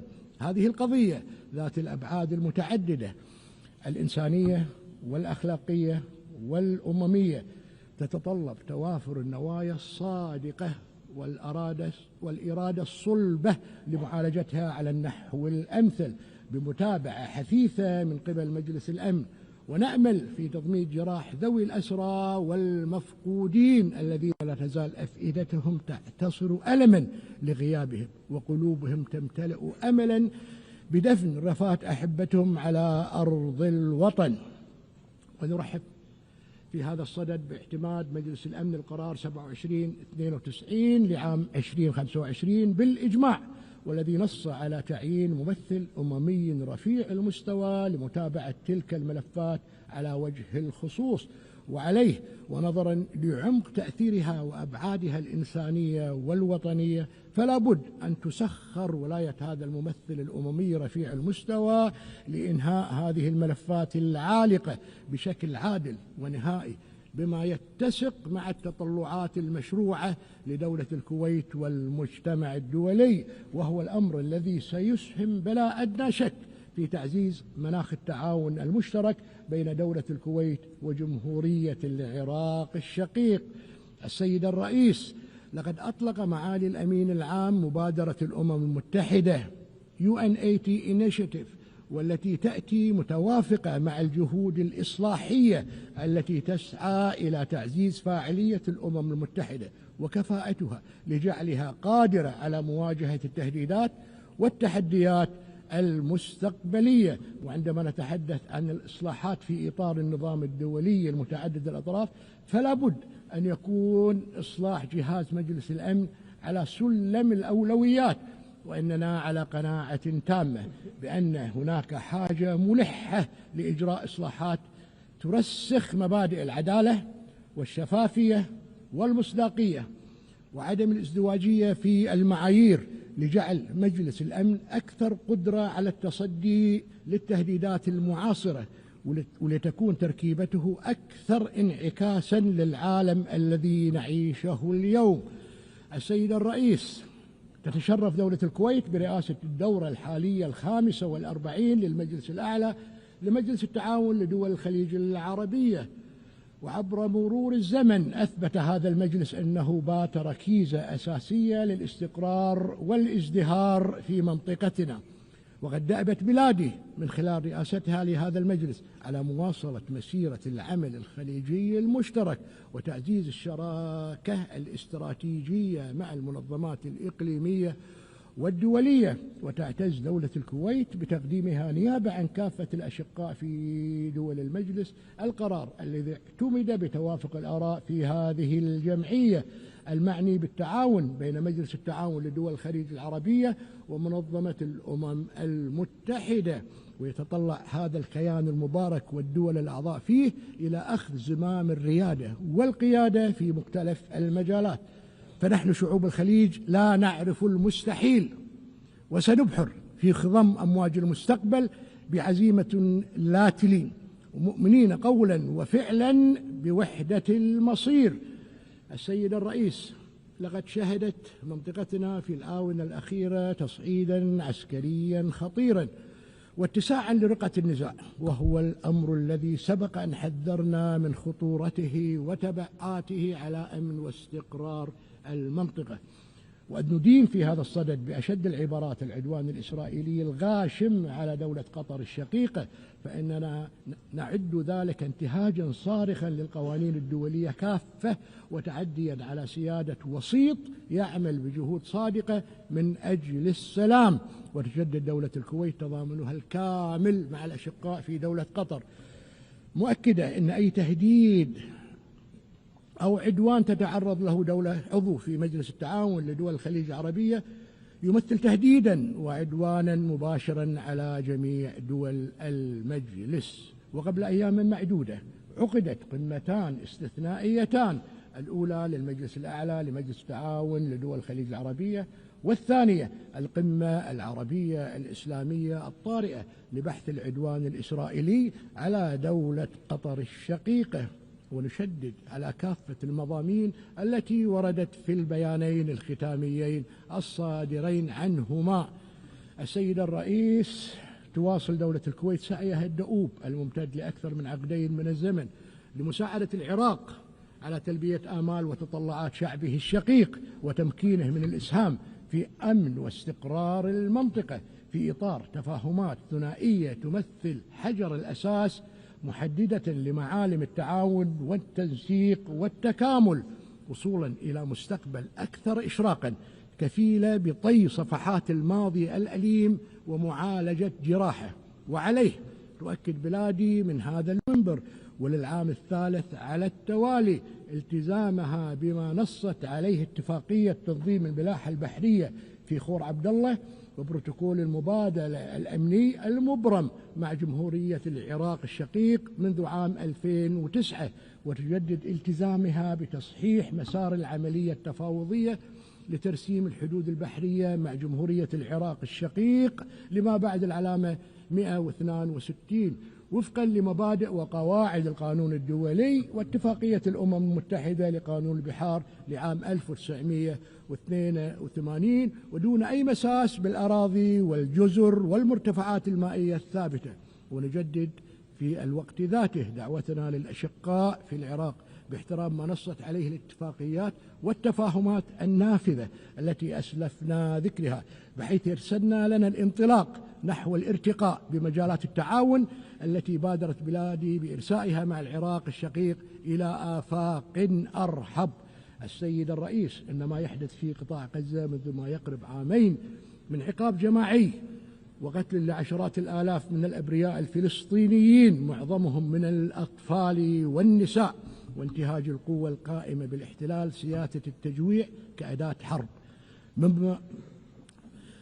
ما هو إلا تطبيق مرئي للإبادة الجماعية. وقد وصلنا إلى ما نحن عليه نتيجة لازدواجية المعايير في تطبيق القانون الدولي، ولا يمكن الدعوة إلى احترام القانون الدولي في مكان وتجاهل تطبيقه في مكان آخر، حيث يؤدي ذلك إلى زعزعة الثقة بالمنظومة الأممية وتقويض أسس العدالة والمساواة التي قامت عليها.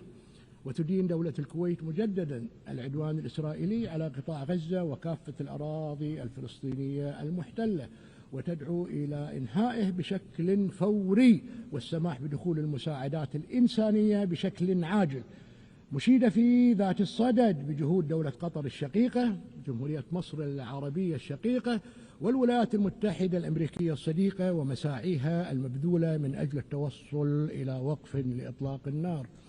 وإذ نستذكر في هذا الصدد المؤتمر الدولي رفيع المستوى لتسوية القضية الفلسطينية وتنفيذ حل الدولتين برئاسة مشتركة بين المملكة العربية السعودية الشقيقة والجمهورية الفرنسية الصديقة، فإننا نتطلع إلى البناء على ما توج به المؤتمر من زخم سياسي، مشيدين بالخطوة التي اتخذتها العديد من الدول الصديقة المتمثلة في الاعتراف رسميا بالدولة الفلسطينية المستقلة، ونؤكد ضرورة اتخاذ سائر الدول خطوات مماثلة.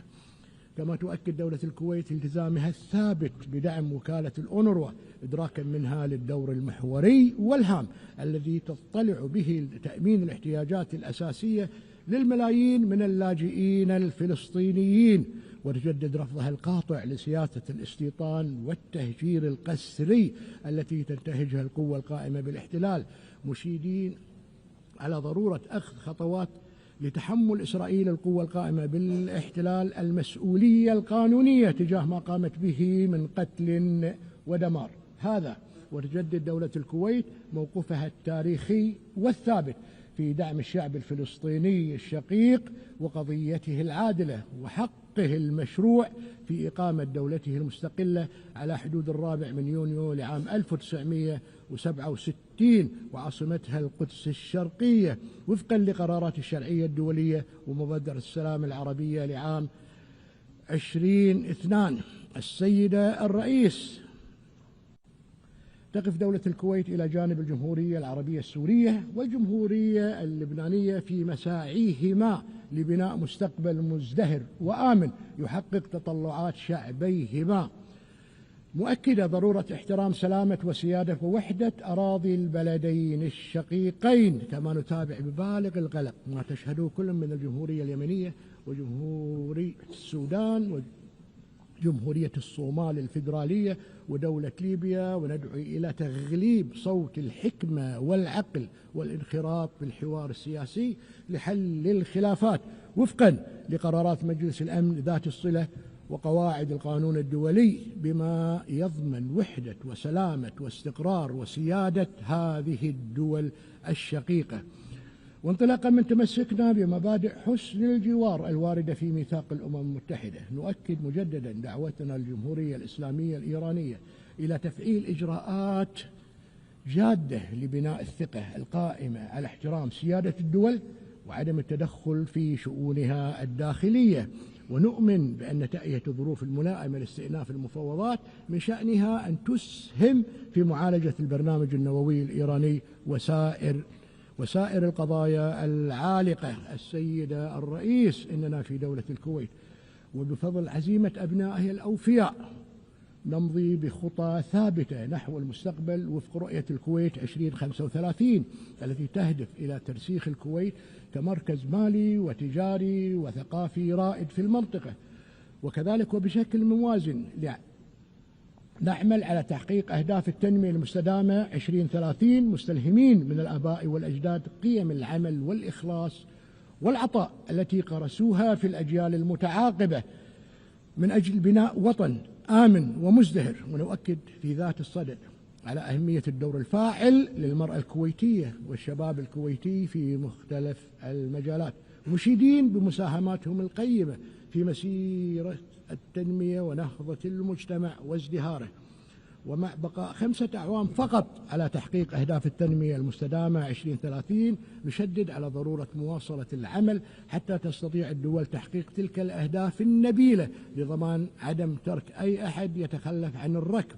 وانطلاقا من تلمسها معاناة الدول النامية والأقل نموا، حرصت دولة الكويت على دعم جهود التنمية الدولية، حيث قدمت عبر الصندوق الكويتي للتنمية الاقتصادية العربية منذ تأسيسه في عام 1961 دعما لتمويل مشاريع إنمائية في 107 دول، وتؤكد التزامها بدعم مسيرة التنمية العالمية واستمرارها في تقديم وتأمين إيصال المساعدات الإنسانية إلى شتى بقاع العالم دون ما تمييز أو تسييس أو شروط. وفي الختام السيد الرئيس، فإن دولة الكويت كانت وما زالت وستبقى كما عهدتموها عبر الزمن داعمة بقوة للأمم المتحدة ومساعيها السامية في مختلف بقاع العالم، ملتزمة التزاما راسخا بمقاصد ومبادئ ميثاقها، منارة ومركزا للعمل الإنساني، ورائدة في العمل الدولي الإنمائي، ووسيطة إقليمية موثوق بها، مساندة للجهود الدولية لتسوية النزاعات عبر الحوار والحلول السلمية، مؤمنة بثقافة التسامح والتعايش السلمي، محبة للسلام وستبقى تعمل من أجله. والسلام عليكم ورحمة الله وبركاته.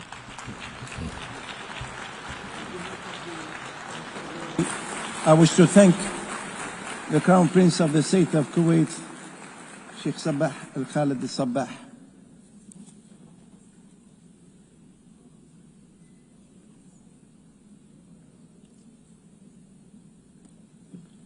Now the Assembly will hear an address by His Excellency Anthony Albanese, Prime Minister of the Commonwealth of Australia, and I request the protocol to escort His Excellency and invite him to address the Assembly.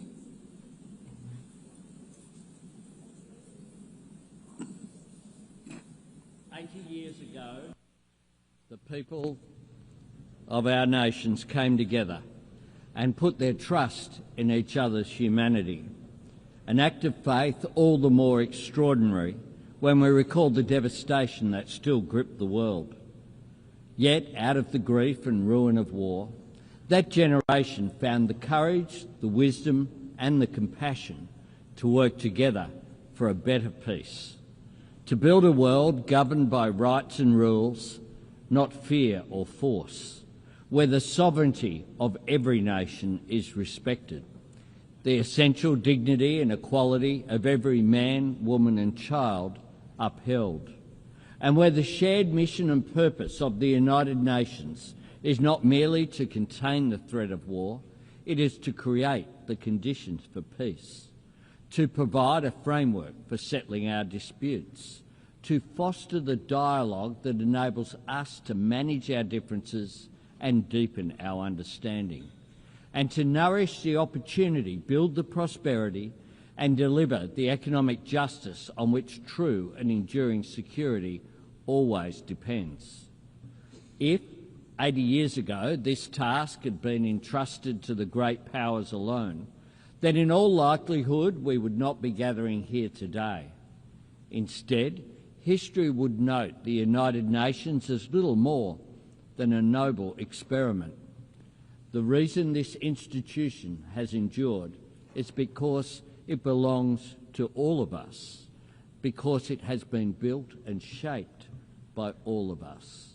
And it is up to all of us to bring new strength to the United Nations' enduring mission, to renew our commitment to the principle that peace is both our common cause and our collective responsibility. The creation of the International Rules-Based Order owes much to the post-war leadership of the United States of America. For the region Australia calls home, that stability has underpinned a generational economic transformation. But we cannot ask, and should not expect, any one nation to uphold the rules or guarantee the security on which all of us depend. We all have a role in making sure that the system which has enabled the rise of new powers safeguards the rights and aspiration of every nation, big and small. For Australia, this means investing in our capabilities and investing in our relationships, investing in development, in defence and in diplomacy, to strengthen the security of our region, to support the sovereignty of our neighbours and to contribute to the cause of peace beyond the Indo-Pacific. We promote unity in the Pacific Islands Forum. We are deepening our engagement with ASEAN and elevating our partnerships with Indonesia, India, the Republic of Korea and Japan. And we are breaking new ground with old friends in the United Kingdom, the European Union and our principal ally, the United States, because we see mutual understanding, shared prosperity and economic cooperation as the most powerful counterpoints to confrontation, to isolation or conflict. Wars are often started by countries who imagine there is something to gain. The more we can do to reinforce the architecture of peace and prosperity, the more we remind nations of everything they stand to lose. Colleagues, whenever a head of government speaks to this Assembly about prosperity or security, they will always be met with calls for that work to begin at home. Part of our job is demonstrating to the people that we serve that what happens in the world matters to them, that when we cooperate to enhance security, contribute to alleviating poverty or commit to protecting the natural environment, when we support the agency of forums such as the G20 or APEC, or invest in diplomatic partnerships like the Quad, none of this means setting our national interests or our people's values aside. It means working to fulfil them. The United Nations is much more than an arena for the great powers to veto each other's ambitions. This is a platform for middle powers and small nations to voice and achieve our aspirations.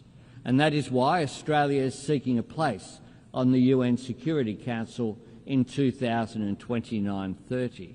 And it is why we are bidding to co-host the 31st Conference of the Parties with our Pacific family, nations for whom climate change is more than an environmental challenge, it is an existential threat. This is a place for the global spotlight to shine on suffering and struggles that might otherwise be forgotten, and for the international community to work together to advance our shared interests and to tackle challenges we cannot meet alone. In 2025, we are confronted by all manner of these challenges in old forms and new. Dictators whose hold on power derives solely from their capacity for cruelty to their own citizens. Tyrants who invade sovereign nations to further their own ambitions. Regimes willing to crush their own people beneath the weight of oppression. Autocracies deploying new technology to undermine our trust in democracy, institutions and each other. Intimidation and coercion on the seas and in the skies, endangering lives and risking escalation. Terrorists and states which sponsor terrorism spreading hatred. And if ever we had the luxury of imagining that breaches of international law were not our concern, or that conflict and turmoil in another part of the world could not affect us, those days are long gone. Just last month, Australian security agencies confirmed that the Iranian regime orchestrated the firebombing of a synagogue in Melbourne and a Jewish restaurant in Sydney. Criminal acts of cowardice aimed at spreading fear. We expelled the Iranian ambassador from Australia, the first time since the Second World War that our country has taken such a step. And here at the United Nations, we repeat to the world, there is no place for anti-Semitism. Colleagues, It is not the Australian way to try and impose our values on other nations. But when we deal with the world, we bring our values with us, and we strive to back our words with actions. Australia helped to draft the United Nations Charter, and we were part of the first peacekeeping operation under UN authority, proudly supporting independence for Indonesia. As an economy engaged in the fastest-growing region of the world in human history, Australia champions the benefits of free and fair trade, and we work to strengthen it by advocating for working people to share in the prosperity that trade creates through better wages, safer workplaces, and the elimination of exploitation and modern slavery, and by supporting the security of communications and maritime travel that make trade possible through the United Nations Convention on the Law of the Sea, including in our region and the South China Sea.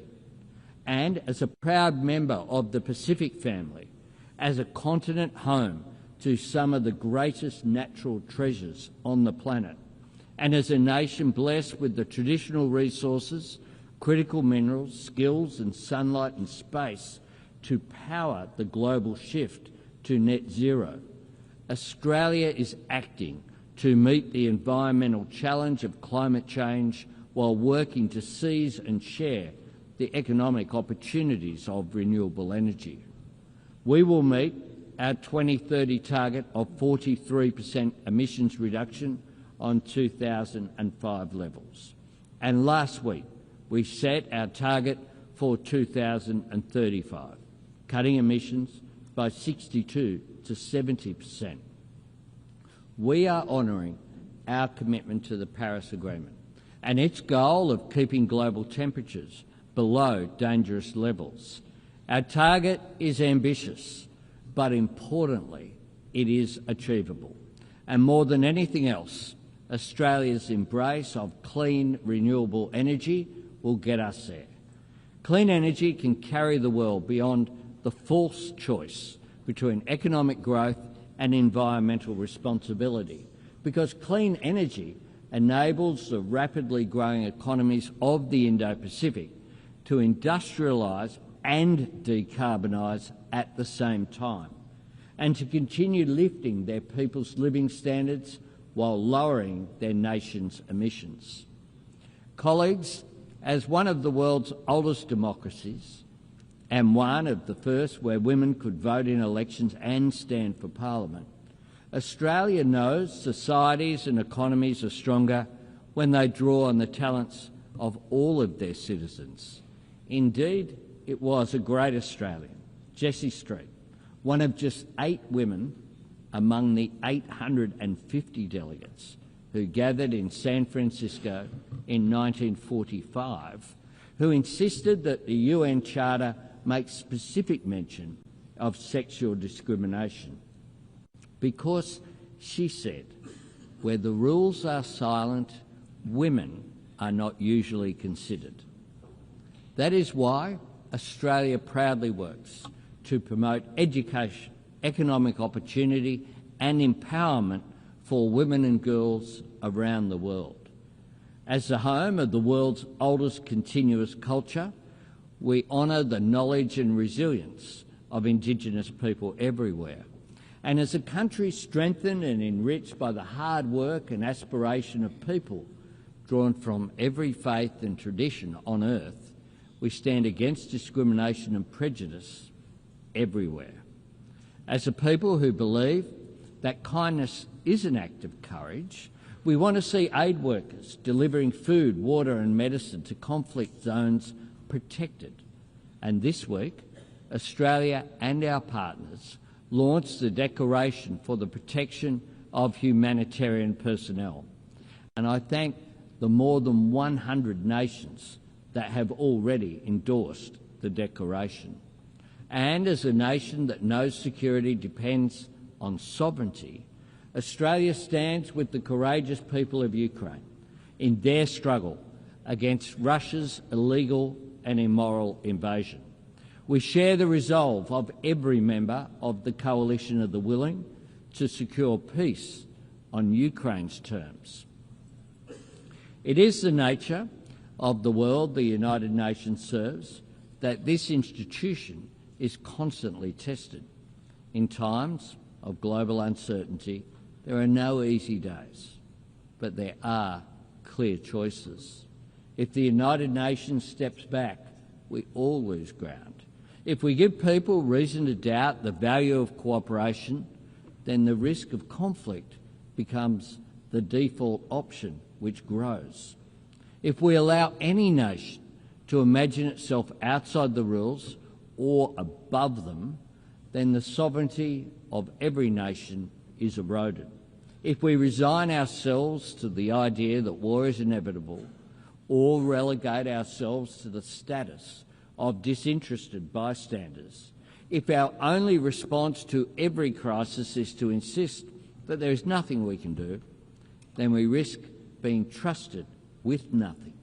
We risk a world where dialogue and diplomacy are viewed as a dead end, rather than the vital road to understanding, where cooperation to meet new challenges facing humanity yields to old differences of race or faith or ethnicity, and where people beset by conflict, poverty or inequality come to look on this assembly as little more than a final resting place for good intentions. All of us, proud to belong to this institution, understand that this is not the case. But knowing that or saying it is not enough. We have to prove it, not by pointing to longevity or appealing to history, but by reforming the United Nations so that it can serve us better in the present, and by working together to shape the future. Because, while 80 years is a significant milestone, the true value of the United Nations is not counted in decades, it is measured in deeds, in actions that make a positive difference to people's lives. That is how the UN proves its worth and makes its case, by delivering food to villages in the grip of famine, by providing vaccines that spare families from disease, by bringing clean water to a community on the brink, by helping countries break the shackles of poverty, by liberating children from exploitation or abuse, by guarding against the spread of nuclear weapons and working for a world free of nuclear weapons, by demonstrating that the principles on which the United Nations was founded still hold life and weight and meaning and hope for the people who need them most. And nowhere is that task more urgent than the Middle East. For decades, leaders have come to this podium in search of new words and new ways to call the world to action on a two-state solution. Today I look to words that Australia helped write 80 years ago. Australia is calling for a ceasefire, for the immediate release of the hostages, for aid to flow to those in desperate need, and for the terrorists of Hamas to have no role in Gaza's future. And this week, Australia recognised the state of Palestine because, to quote from the Charter, that forms the very foundations of this institution and reflects the very best of its idealism.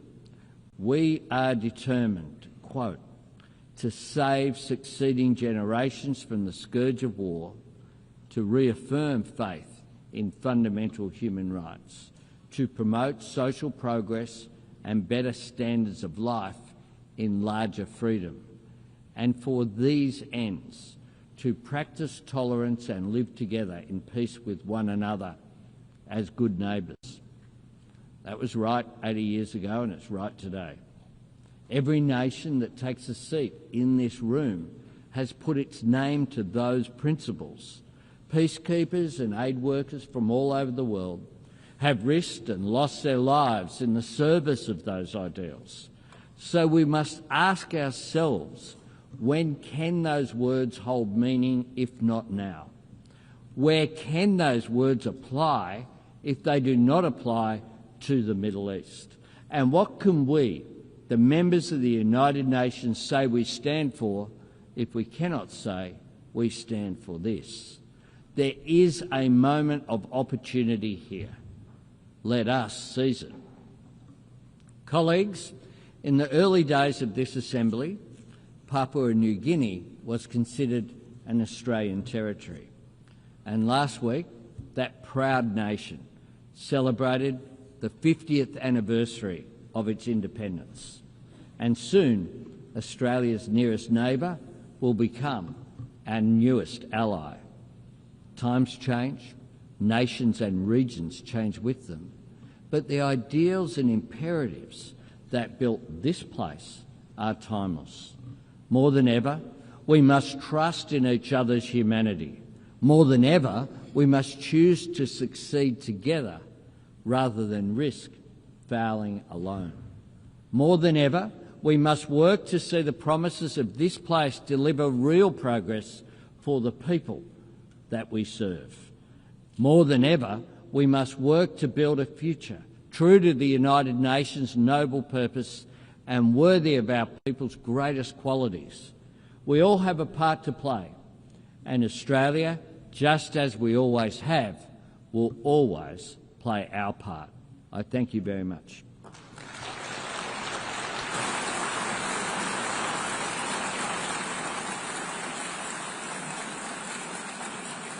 On behalf of the Assembly, I wish to thank the Prime Minister of the Commonwealth of Australia.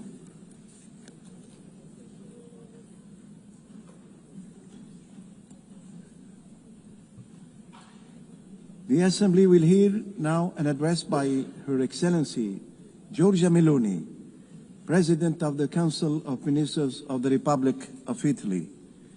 I request the protocol to escort Her Excellency and invite her to address the Assembly.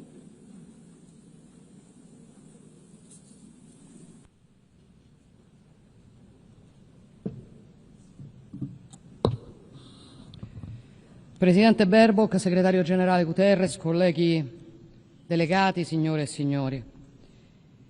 Viviamo una fase storica accelerata, complessa, ricca di opportunità, ma anche forse soprattutto densa di pericoli. Sospesi tra guerra e pace. Secondo il Global Peace Index 2024, nel mondo sono in corso 56 conflitti armati, il numero più elevato dalla Seconda Guerra Mondiale.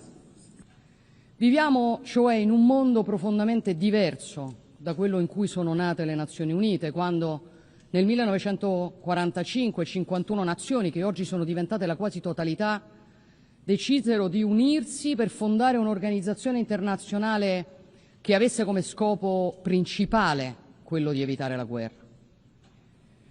La domanda che dobbiamo farci 80 anni dopo e guardandoci attorno è: ci siamo riusciti? La risposta la conoscete tutti perché è nella cronaca ed è impietosa. Pace, dialogo, diplomazia sembrano non riuscire più a convincere e a vincere. L'uso della forza prevale in troppe occasioni e lo scenario che ci troviamo di fronte è quello che Papa Francesco descrisse con rara efficacia: una terza guerra mondiale combattuta a pezzi. Ovviamente tra i principali conflitti in corso c'è la guerra d'aggressione su larga scala della Federazione Russa contro l'Ucraina. 3 anni e mezzo fa, il 24 febbraio del 2022, Mosca ha deciso di attaccare Kiev. E io penso che non si sia riflettuto abbastanza sulle conseguenze di quella scelta e su un punto che considero fondamentale. La Federazione Russa, membro permanente del Consiglio di sicurezza, ha deliberatamente calpestato l'articolo 2 dello Statuto dell'ONU, violando l'integrità e l'indipendenza politica di un altro Stato sovrano con la volontà di annetterne il territorio. E ancora oggi non si mostra disponibile ad accogliere seriamente alcun invito a sedersi al tavolo della pace. Questa ferita profonda, inferta al diritto internazionale, come era prevedibile, ha scatenato effetti destabilizzanti molto oltre i confini nei quali si consuma quella guerra. Il conflitto in Ucraina ha riacceso e fatto detonare diversi altri focolai di crisi, mentre le Nazioni Unite si sono ulteriormente disunite. Non è un caso che Hamas abbia approfittato dell'indebolirsi di questa architettura per sferrare il 7 ottobre del 2023 il suo attacco contro Israele. La ferocia e la brutalità di quell'attacco, la caccia ai civili inermi hanno spinto Israele a una reazione in principio legittima, perché ogni Stato e ogni popolo ha il diritto di difendersi, ma la reazione a un'aggressione deve sempre rispettare il principio di proporzionalità. Vale per gli individui, vale a maggior ragione per gli Stati. E Israele ha superato quel limite con una guerra su larga scala che sta coinvolgendo oltre misura la popolazione civile palestinese, ed è su questo limite che lo Stato ebraico ha finito per infrangere le norme umanitarie, causando una strage tra i civili. Una scelta che l'Italia ha più volte definito inaccettabile, che porterà al nostro voto favorevole su alcune delle sanzioni proposte dalla Commissione europea verso Israele. Però non ci accodiamo a chi scarica su Israele tutta la responsabilità di quello che accade a Gaza, perché è Hamas ad aver scatenato la guerra. È Hamas che potrebbe far cessare le sofferenze dei palestinesi liberando subito tutti gli ostaggi. È Hamas che sembra voler prosperare sulla sofferenza del popolo che dice di rappresentare. Israele deve uscire dalla trappola di questa guerra, lo deve fare per la storia del popolo ebraico, per la sua democrazia, per gli innocenti, per i valori universali del mondo libero di cui fa parte. E per chiudere una guerra servono soluzioni concrete, perché la pace non si costruisce solo con gli appelli o con i proclami ideologici accolti da chi la pace non la vuole. La pace si costruisce con pazienza, con coraggio, con ragionevolezza. I bambini di Gaza, come quelli che l'Italia sta orgogliosamente accogliendo e curando nei propri ospedali, chiedono risposte che possano migliorare la loro condizione, e su quello siamo impegnati. L'Italia c'è e ci sarà per chiunque sia disposto a lavorare a un piano serio per il rilascio degli ostaggi, un cessate il fuoco permanente, l'esclusione di Hamas da ogni dinamica di governo in Palestina, il graduale ritiro di Israele da Gaza, l'impegno della comunità internazionale nella gestione della fase successiva al cessate il fuoco fino alla realizzazione della prospettiva dei due Stati. Consideriamo in questo senso molto interessanti le proposte che il Presidente degli Stati Uniti ha discusso in queste ore con i Paesi arabi e siamo pronti ovviamente a dare una mano. Riteniamo che Israele non abbia il diritto di impedire che domani nasca uno Stato palestinese, né di costruire nuovi insediamenti in Cisgiordania al fine di impedirlo. Per questo abbiamo sottoscritto la dichiarazione di New York sulla soluzione dei due Stati e la storica posizione dell'Italia sulla questione palestinese, una posizione che non è mai cambiata. Riteniamo allo stesso tempo che il riconoscimento della Palestina debba avere due precondizioni irrinunciabili: il rilascio di tutti gli ostaggi israeliani e la rinuncia da parte di Hamas ad avere qualsiasi ruolo nel governo della Palestina, perché chi ha scatenato il conflitto non può essere premiato. E torniamo così al punto di partenza: le regole, la forza del diritto in Ucraina, in Medio Oriente, in ogni scenario nel quale la guerra domina e la ragione sembra persa. Non si scappa, colleghi, dalla domanda più importante, che è la ragione per la quale siamo tutti qui insieme oggi. L'architettura delle Nazioni Unite che abbiamo costruito 80 anni fa è all'altezza delle sfide che la nostra epoca ci impone oggi? Non lo è. E il multilateralismo, dialogo, la diplomazia, senza istituzioni che funzionano come dovrebbero, sono parole vuote. Dobbiamo riconoscere i nostri limiti, dobbiamo riconoscere che è necessaria e urgente una riforma profonda delle Nazioni Unite, una riforma non ideologica ma pragmatica e realista, che rispetti la sovranità delle nazioni, che apra a soluzioni condivise. Abbiamo bisogno di un'istituzione agile, efficiente, in grado di rispondere velocemente alle crisi, trasparente nella missione, trasparente nei costi, capace di ridurre al minimo la burocrazia, gli sprechi, le duplicazioni. Il palazzo di vetro deve essere anche una casa di vetro. La riforma che ha in mente l'Italia, a partire dal Consiglio di sicurezza, deve rispettare i principi di uguaglianza, democraticità, rappresentatività, responsabilità. Non servono nuove gerarchie, non servono nuovi seggi permanenti, semplicemente perché non risolverebbero la paralisi decisionale che ha minato la credibilità di questa istituzione. Siamo aperti a discutere la riforma senza alcun pregiudizio, anche in forza delle proposte che sono state avanzate dal gruppo Uniting for Consensus, ma vogliamo una riforma che serva a rappresentare meglio tutti, non a rappresentare di più alcuni. E per essere efficace non sono solo le istituzioni che dobbiamo riformare, perché siamo di fronte a un cambio d'epoca e questo impone una revisione profonda di tutti gli strumenti che abbiamo per regolare i rapporti tra le nazioni e difendere i diritti delle persone, comprese le convenzioni internazionali. Penso ad esempio alle convenzioni che regolano la migrazione e l'asilo. Sono regole sancite in un'epoca nella quale non esistevano le migrazioni irregolari di massa e non esistevano i trafficanti di esseri umani. Convenzioni quindi non più attuali in questo contesto, che quando vengono interpretate in modo ideologico e unidirezionale da magistrature politicizzate finiscono per calpestare il diritto invece che affermarlo. Con altri Stati europei abbiamo sollevato questo tema, intendiamo portarlo avanti, non ovviamente per abbassare il livello delle garanzie o dei diritti, ma per costruire un sistema che sia al passo con i tempi e che sia capace di tutelare i diritti umani fondamentali, insieme però alla sacrosanta prerogativa di ogni nazione di proteggere i propri cittadini e i propri confini, esercitare la propria sovranità, governare il tema della migrazione che impatta sulle persone e particolarmente su quelle più fragili. La comunità internazionale deve unirsi nel contrastare il fenomeno del traffico di esseri umani. Le Nazioni Unite, al pari di altre istituzioni internazionali come l'Unione Europea, non possono voltarsi dall'altra parte o finire per tutelare i criminali nel nome di presunti diritti civili. Allo stesso modo, le Nazioni Unite non possono ipocritamente considerare alcuni diritti umani meno meritevoli di essere tutelati rispetto ad altri. Penso fra tutti al valore negato della libertà religiosa e alle decine di milioni di persone in tutto il mondo, in larga parte cristiane, perseguitate e massacrate in nome della loro fede. Serve anche un nuovo modello di cooperazione tra le nazioni, ma costruirlo richiede umiltà, consapevolezza, fiducia nell'interlocutore che si ha di fronte. L'Italia sta cercando di fare la sua parte anche in questo, su tutto con il suo piano Mattei per l'Africa. Negli ultimi 3 anni abbiamo lanciato il nostro piano di cooperazione con l'Africa, abbiamo esteso il suo raggio d'azione a 14 nazioni, abbiamo costruito collaborazioni con le Nazioni Unite, con l'Unione Europea e il suo Global Gateway, con il G7, l'Unione Africana, la Banca Africana di Sviluppo, le istituzioni finanziarie internazionali, molti partner bilaterali, penso agli Emirati Arabi Uniti che ci tengo a ringraziare.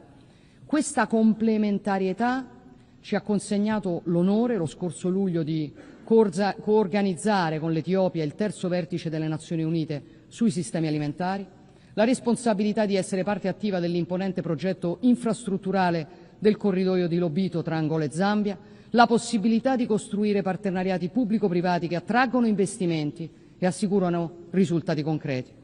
Come sta accadendo in Algeria, dove recupereremo oltre 36.000 ettari di deserto per metterli a coltura, generando benefici per oltre 600.000 persone. Come sta accadendo con l'apertura dell'AI Hub for Sustainable Development, che coinvolgerà centinaia di start-up africane nello sviluppo dell'intelligenza artificiale, e come sta accadendo con l'estensione all'Africa orientale del Blue Raman Cable per collegare l'India alle economie europee passando per il Medio Oriente e per il Mediterraneo. Noi, a differenza di altri attori, non abbiamo secondi fini in Africa. Non ci interessa sfruttare il continente africano per le ricchissime materie prime che possiede, ci interessa invece che l'Africa prosperi processando le sue risorse, dando un lavoro, una prospettiva alle sue energie migliori, potendo contare su governi stabili, su società dinamiche e sicure. Ma è un cammino che non può prescindere dalla necessità di affrontare una questione non più rinviabile, che è il debito delle nazioni africane. L'Italia prevede di convertire nei prossimi 10 anni l'intero ammontare del debito per le nazioni economicamente meno sviluppate, secondo i criteri della Banca Mondiale, e di abbattere del 50% quello delle nazioni a reddito medio-basso. L'intera operazione nei 10 anni ci permetterà di convertire in progetti di sviluppo da attuare in loco oltre 235 milioni di euro di debito. È un'iniziativa alla quale il governo italiano nell'anno del Giubileo tiene particolarmente e che ci auguriamo possa essere da esempio anche per altre nazioni, perché è una questione non solo economica, ma di giustizia, di dignità, di futuro. Cari colleghi, 30 anni di globalizzazione fideistica sono finiti, ne sono stati sottovalutati i contraccolpi e oggi siamo davanti a conseguenze inattese, che inattese non erano, di grave portata per i cittadini, per le famiglie e per le imprese. Non è andato tutto bene, come pure veniva promesso. E vi do un'altra notizia. Le cose potranno andare molto peggio se non fermeremo la creazione a tavolino di modelli di produzione insostenibili, come i piani verdi che in Europa, nell'intero Occidente, stanno portando alla deindustrializzazione molto prima che alla decarbonizzazione. La riconversione di interi settori produttivi sulla base di teorie che non tengono conto dei bisogni e delle disponibilità economiche delle persone è stato un errore che provoca sofferenze nei ceti sociali più deboli, fa scivolare la classe media verso il basso, imponendo scelte di consumo non razionali. L'ecologismo insostenibile ha quasi distrutto il settore dell'automobile in Europa, creato problemi negli Stati Uniti, causato perdite di posti di lavoro, appesantito la capacità di competere, depauperato la conoscenza e, ciò che è più paradossale, non ha migliorato lo stato di salute complessivo del nostro pianeta. Non si tratta, ovviamente, di negare il cambiamento climatico, si tratta di affermare la ragione, che significa soprattutto neutralità tecnologica e gradualismo delle riforme in luogo dell'estremismo ideologico, rispettare l'ambiente mantenendo l'uomo al centro. Perché ci sono voluti secoli per costruire i nostri sistemi, ma bastano pochi decenni per ritrovarsi nel deserto industriale, solo che, come ho detto molte volte, in un deserto non c'è nulla di verde. Colleghi delegati, signore e signori, quest'anno noi non celebriamo solo 80 anni dalla nascita di questo consesso, ma anche i 70 anni dell'adesione dell'Italia alle Nazioni Unite, un doppio anniversario che ci carica ancora di più della responsabilità di tenere fede ai principi e ai valori istitutivi di questa organizzazione, nella consapevolezza che per farlo dobbiamo saper rendere efficaci gli strumenti per difendere quei principi e quei valori nel nostro tempo, perché la nostra azione possa essere più incisiva e davvero aderente alle necessità delle nostre società. La scelta che abbiamo nelle nostre mani è semplice: lasciare tutto così com'è, rifugiarci in ciò che è semplice o dimostrare ai nostri cittadini che non sprecheremo l'occasione storica che questo tempo, con le sue molteplici sfide, ci ha consegnato, di costruire un mondo più giusto e più sicuro. Perché, come ha detto San Francesco, il più italiano dei santi, che ha dato il nome alla città dove questa organizzazione è nata, i combattimenti difficili vengono riservati solo a chi ha un coraggio esemplare. Credo sia arrivato il tempo di dimostrare quel coraggio. Vi ringrazio.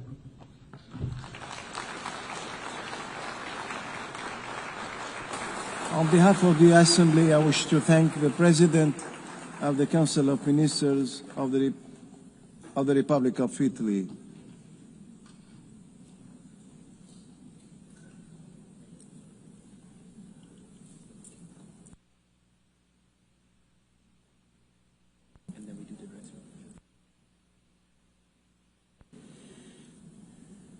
So now, Peter. I now give the floor to His Excellency Peter Szijjártó, Minister of Foreign Affairs and Trade of Hungary.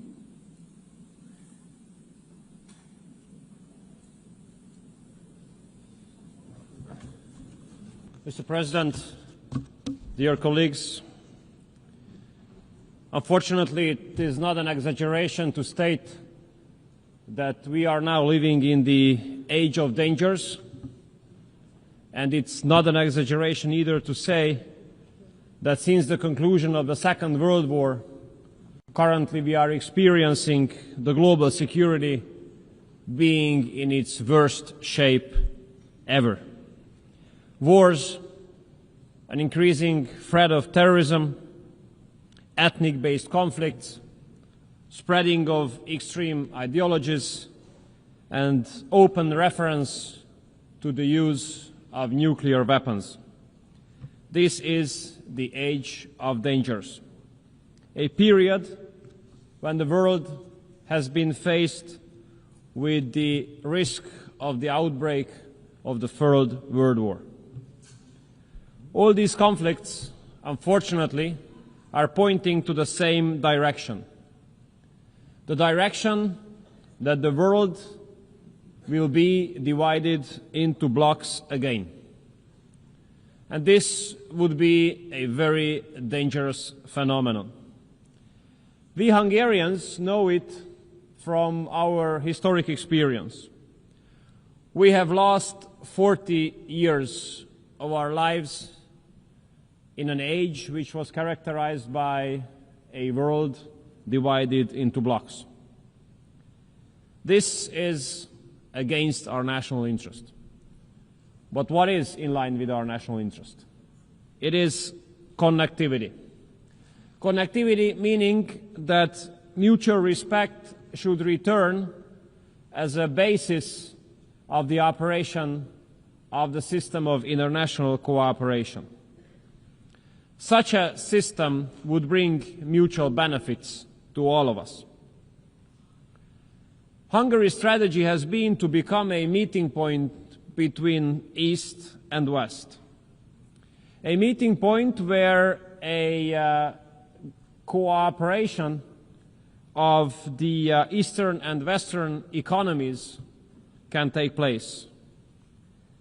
Maybe two examples here. A very successful German-Chinese cooperation on the field of electromobility in Hungary, or a successful Russian, German, French cooperation on the field of nuclear industry in Hungary, are proofs to what extent the world could take benefits out of a civilized East-to-West cooperation.